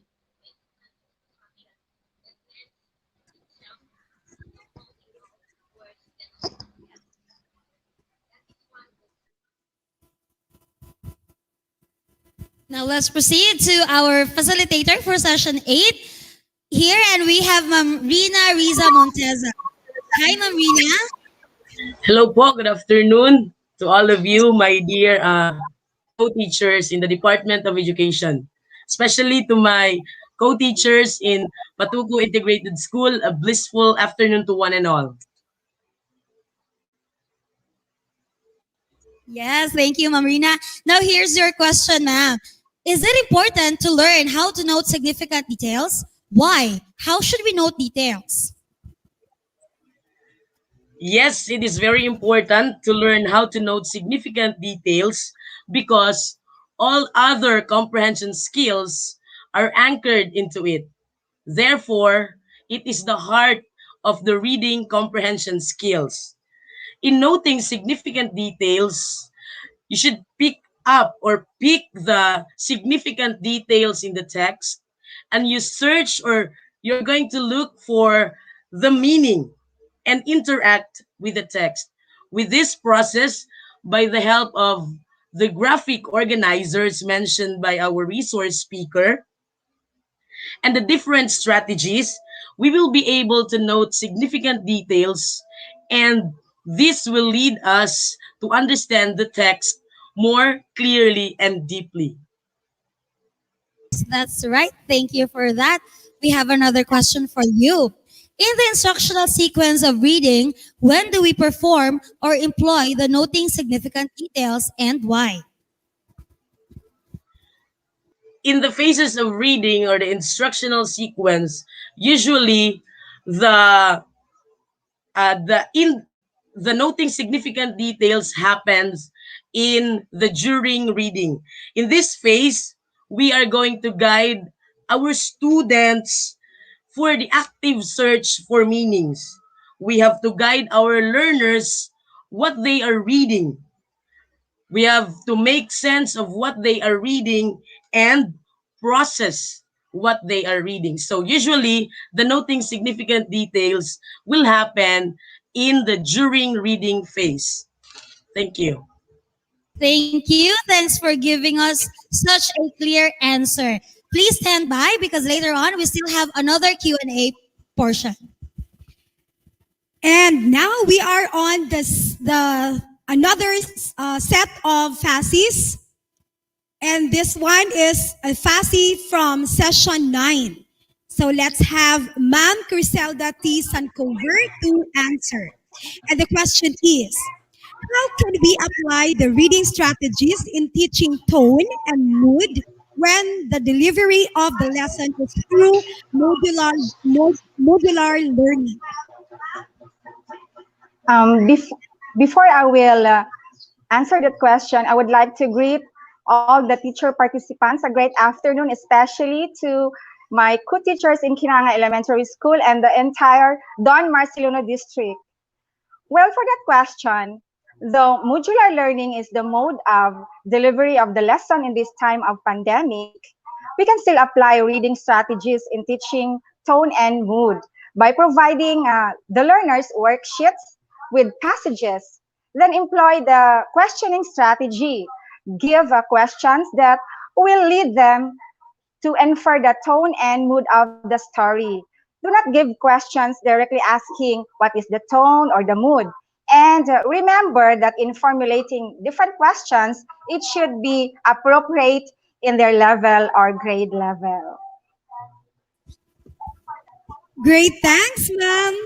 And here's for the other question, a follow-up question coming from a teacher participant. Most of the learners in the elementary have difficulty in understanding the story well because of poor vocabulary. Now, what technique can be used in teaching tone and mood? Okay, for that question, teaching tone and mood in the elementary begins in the key stage 2 from grade 4 to grade 6. Well, in that case, if the learners have difficulty in comprehending a story because of poor vocabulary, this is very challenging to the teacher to teach the topic because there are lots of tone and mood words. So what the teacher should do is to design activities that will enrich learners' vocabulary one at a time, and then do scaffolding, and then use the technique in visualization, which is read aloud to guided silent reading using the visualization prompts and structure word chart. Stand by because later on we still have another Q&A portion. Okay, now let's proceed to the facilitator for session 10. Hello, sir. Sir Dennis. Okay. Questions for session 10. Hello, Ma'am Gay, and hello, Ma'am Abby. Hello, sir. Hello, good Okay, are you afternoon, ready? everyone. Good afternoon. Yes, ma'am. Okay, sir. Here's your question. May I ask for some suggestions with regards to teaching cause and effect relationship to learners in the Key Stage 1 or the learners in K to 3 grade levels? Okay, good afternoon once again. My special greetings to my colleagues in Jose Abad Santos 1 and to all of you. Okay, young children learn by engaging in activities that are real and meaningful to them. Activities that helps develop their skills, knowledge, and ways of thinking. Even at their young ages, learners in Key Stage 1 needs to be introduced to this skill because this skill is very integral, as even in learners as young as children in Key Stage 1. In order for the young learners to be effectively taught with this competency, we have to begin by engaging them to activities will that will gain their interest, like games and others. It's also very important that we know how to contextualize our text so that we can make them relate their lived experiences to the cause and effect competency that we are going to introduce to them. So it's always up to us, and we always know what kind of motivation and the adjustments that we have to do so that we can meet the needs of this very early stage learners in this early stage. Thank you. Questions coming from Ma'am City Liza. Now, for the second question, what life skills can be developed by teaching cause and effect relationship? Okay, thank you for that. We all know that cause and effect is a very important thing to learn. One of the important purposes of teaching cause and effect is to develop the skill in determining relationship between events. This will help our learners understand that in everything that they do, there will be corresponding consequences. For each action, for each cause, there will be an effect. This skill is very helpful, especially when applied to practical applications. A strong foundation in this skill will make learners be equipped with necessary skills in predicting outcomes, making judgments, predicting results. It will be very helpful in educating the learners that their actions always have corresponding effects, and it will always remind them that they have to be very careful with the things they do because it will always have a corresponding effect, whether good or bad. Thank you so much, sir, for that answer. Okay, and now let's welcome our three other facilitators. Ma'am Gay, okay, we have the session 6 facilitator. Yes, and this is how the second round of our Q&A session. So we have Ma'am Charlene Buyukos, first session 6, Ma'am Yana Zia Monteza, session 8, Ma'am Crisalda Cooper, session 9, and Sir Michael, session 10. Oh, hello, welcome back, mga teachers. Now Yes. let's start with our facilitator from session 6. Hello, Ma'am Sherilyn.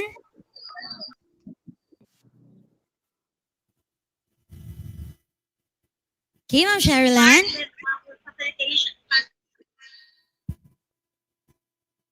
Okay, if you are to teach, okay, here's your question, ma'am. If you are to teach the topic employing vocabulary instruction for effective word structure and meaning recognition, what teaching strategy or strategies are you going to employ? And do you have any message to leave to our English teachers in the field?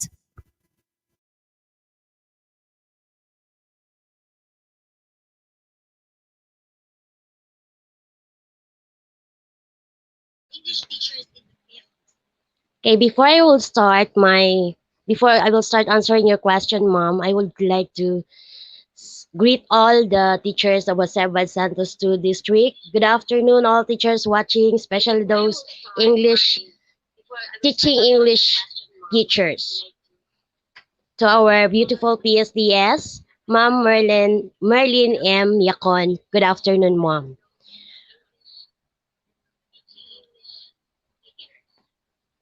Here's my answer to the question.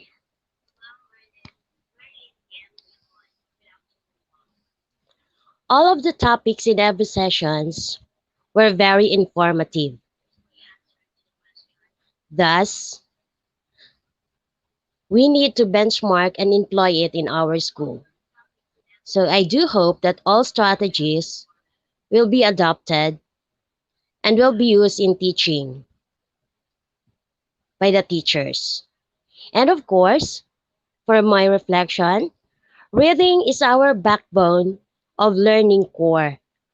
We feel safe if we can comprehend. Thus, I am encouraging teachers to teach vocabulary in a way of unlocking all unfamiliar words in order to let them comprehend or understand what they are reading. This is for the learners.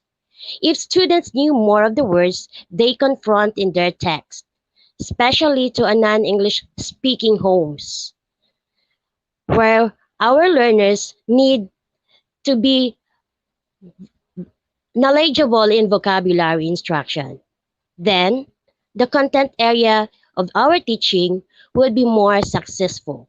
That's all, and thank you. Thank you so much, ma'am. That was our session 6 facilitator, Ma'am Sherilyn Dayucos. Ma'am Gay? Yes, and let's start again with the FASI from session 8. Ma'am Rina, hi! Hello po. Good afternoon. Yes po. So here are the questions. Granted that you are given to teach this topic on hunting for nitty-gritty, noting the significant details in your class, what approaches are you going to employ? And is there any message you would like to leave to our English teachers in the field?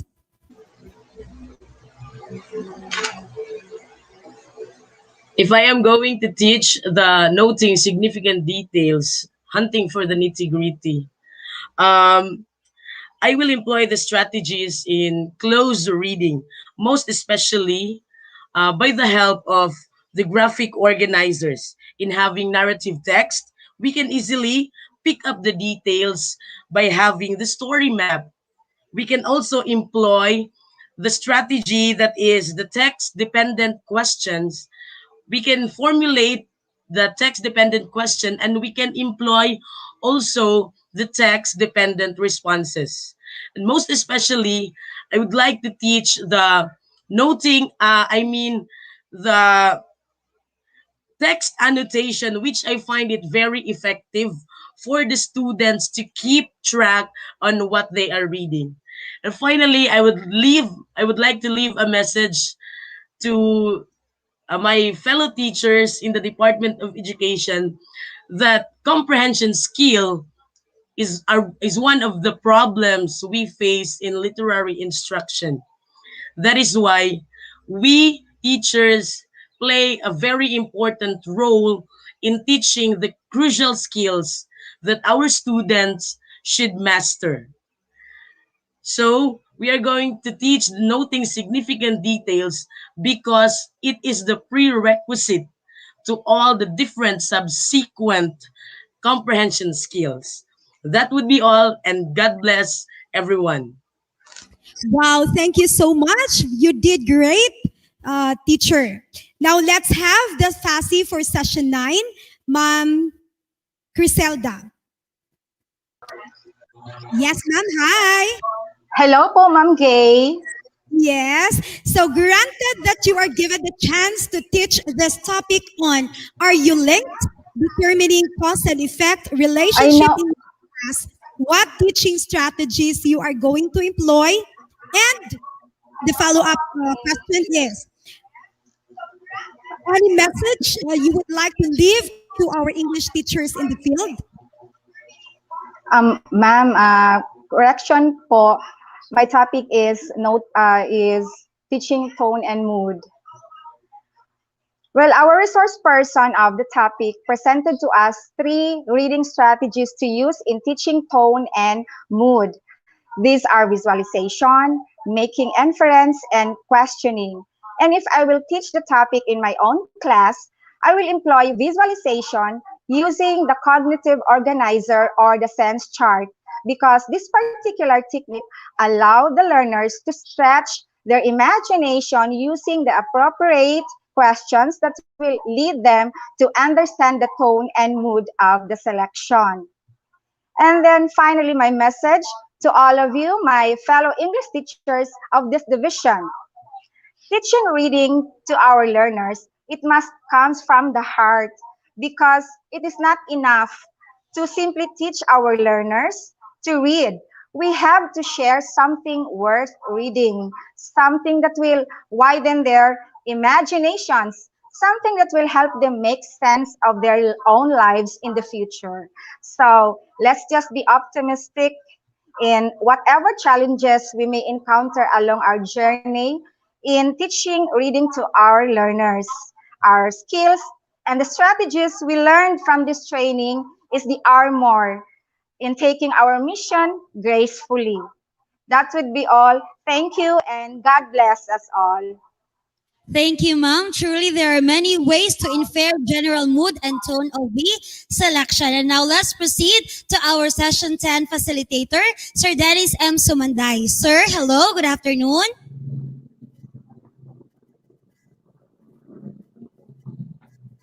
Here's your question, Sir Dennis. If you're to teach the topic, are you linked, determining cause and effect relationship in your class, what teaching strategy or strategies are you going to employ? And please give us a message that you'd like to leave to our English teachers in the field.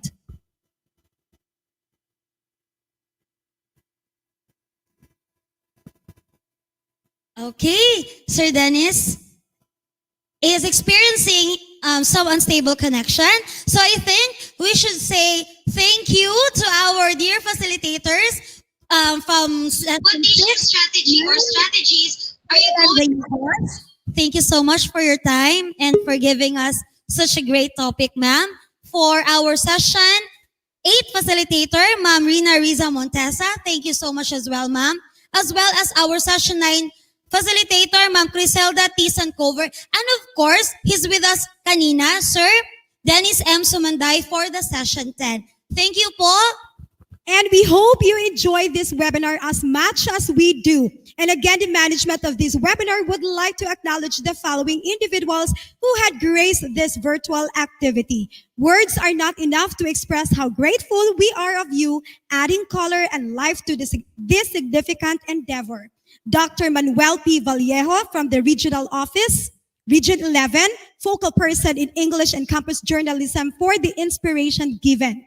For the support afforded to the conduct of this virtual upskilling, a great thanks to SDS Dr. Lorenzo E. Mendoza CESU 6, together with ASDS Dr. Antonio P. De Los Reyes, Mr. Felix I. Anticristo, CID Chief, Mr. Nilo L. Octura, SGOD Chief, Mr. Winnie P. Malanas, SEPS of the HRD, Dr. Almer T. Davis, Division Focal Person in Reading, Dr. Raymond S. Aquino, our EPS in English, for his message and for the sharing of their talents to enliven this training. Thanks to Mariano Peralta National High School dancing teachers, also to Miss Dawn Beam Gloria, and of course to Miss Kathleen Fernandez, MT1 of Mariano Peralta National High School for the recap. And for the session 8, FASI, hunting for nitty-gritty, noting significant details, we have Ma'am Rina Riza Montesa, Teacher 1 of District English Coordinator of Sarangani District, and also to the session 9 facilitator, facilitating on Are You Linked? Determining Cause and Effect Relationship, Ma'am Criselda T. Sancover, MT1, and a District Coordinator of Don Marcelino. And we have also the Session 10 FASI facilitated our U-linked determining cause and effect relationship. We have Sir Dennis M. Sumanday, a teacher 1 and a district English coordinator of Just One District. And of course, Tumalita East District dancing teachers for entertaining us with their very powerful dance number. Working with the team behind the scenes of this virtual preparation and all the intricacies of its conduct, headed by the Division Digital Transformation Focal Person, Mr. Elvis Ryan J. Milan, Miss Molly Crystal Gamba, Mr. Benley and Basilisco, Miss Edralyn Baliva, and Mr. Remar M. Behona. Thanks everyone, you did great. You indeed made this day 2 of our webinar for teachers on literacy instruction with emphasis on the 6 elements of reading, truly fruitful and engaging. And tomorrow is the 3rd and last day of our virtual training. Once again, this is Gajan Licagas. And I am Abigail Estrada Milan, your gracious host for today. That concludes our day 2. Sulong Edukalidad. Kay Edukasyon Posible. Diri sa DepEd Division of Davao Occidental. Webinar for teachers on literacy instruction with emphasis on the 6 elements in reading. Literacy in English. To answer the call of times. SDO Davao Occidental. CID. English Language Curriculum. Ventures. Teachers Learning and Development. To learn, to relearn, to unlearn. And Journey to Literacy in English.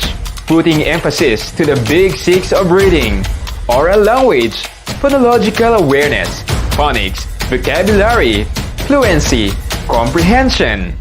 Join this webinar, Literacy in English.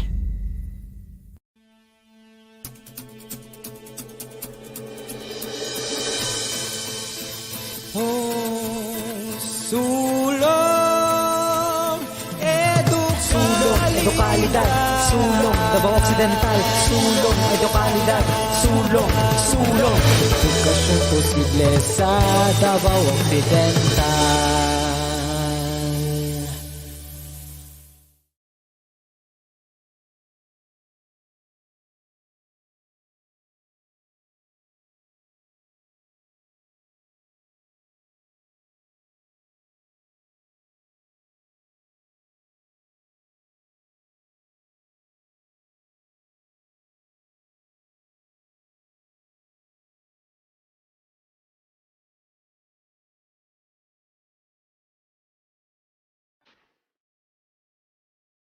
Sasamahan kita kahit isang eroplano ang agwat nating dalawa. Dahil kung nakakapagsalita lamang ang paliparan, ikukwento niya kung ilang beses akong lumingon pabalik sa'yo nung araw na ako'y lumisan.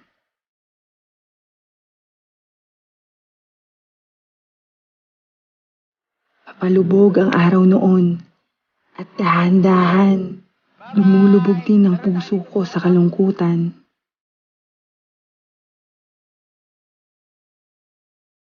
Ayaw sana kitang iwan. Gusto kitang samahan.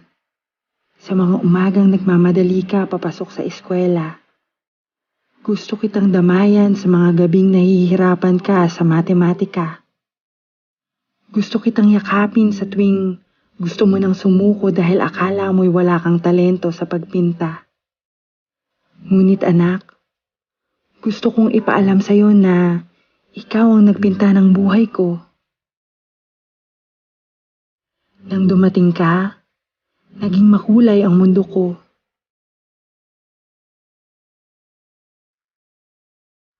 Ang dating mga baluktot na linya ay naging tuwid. Ang dating madilim na larawan ay nabigyan ng liwanag. Kaya anak, gusto pa rin kitang samahan sa bawat mong karanasan, sa mga tagumpay at kabiguan. Sasamahan kita hanggang marating mo ang mga ulap, hanggang maabot mo ang iyong mga pangarap.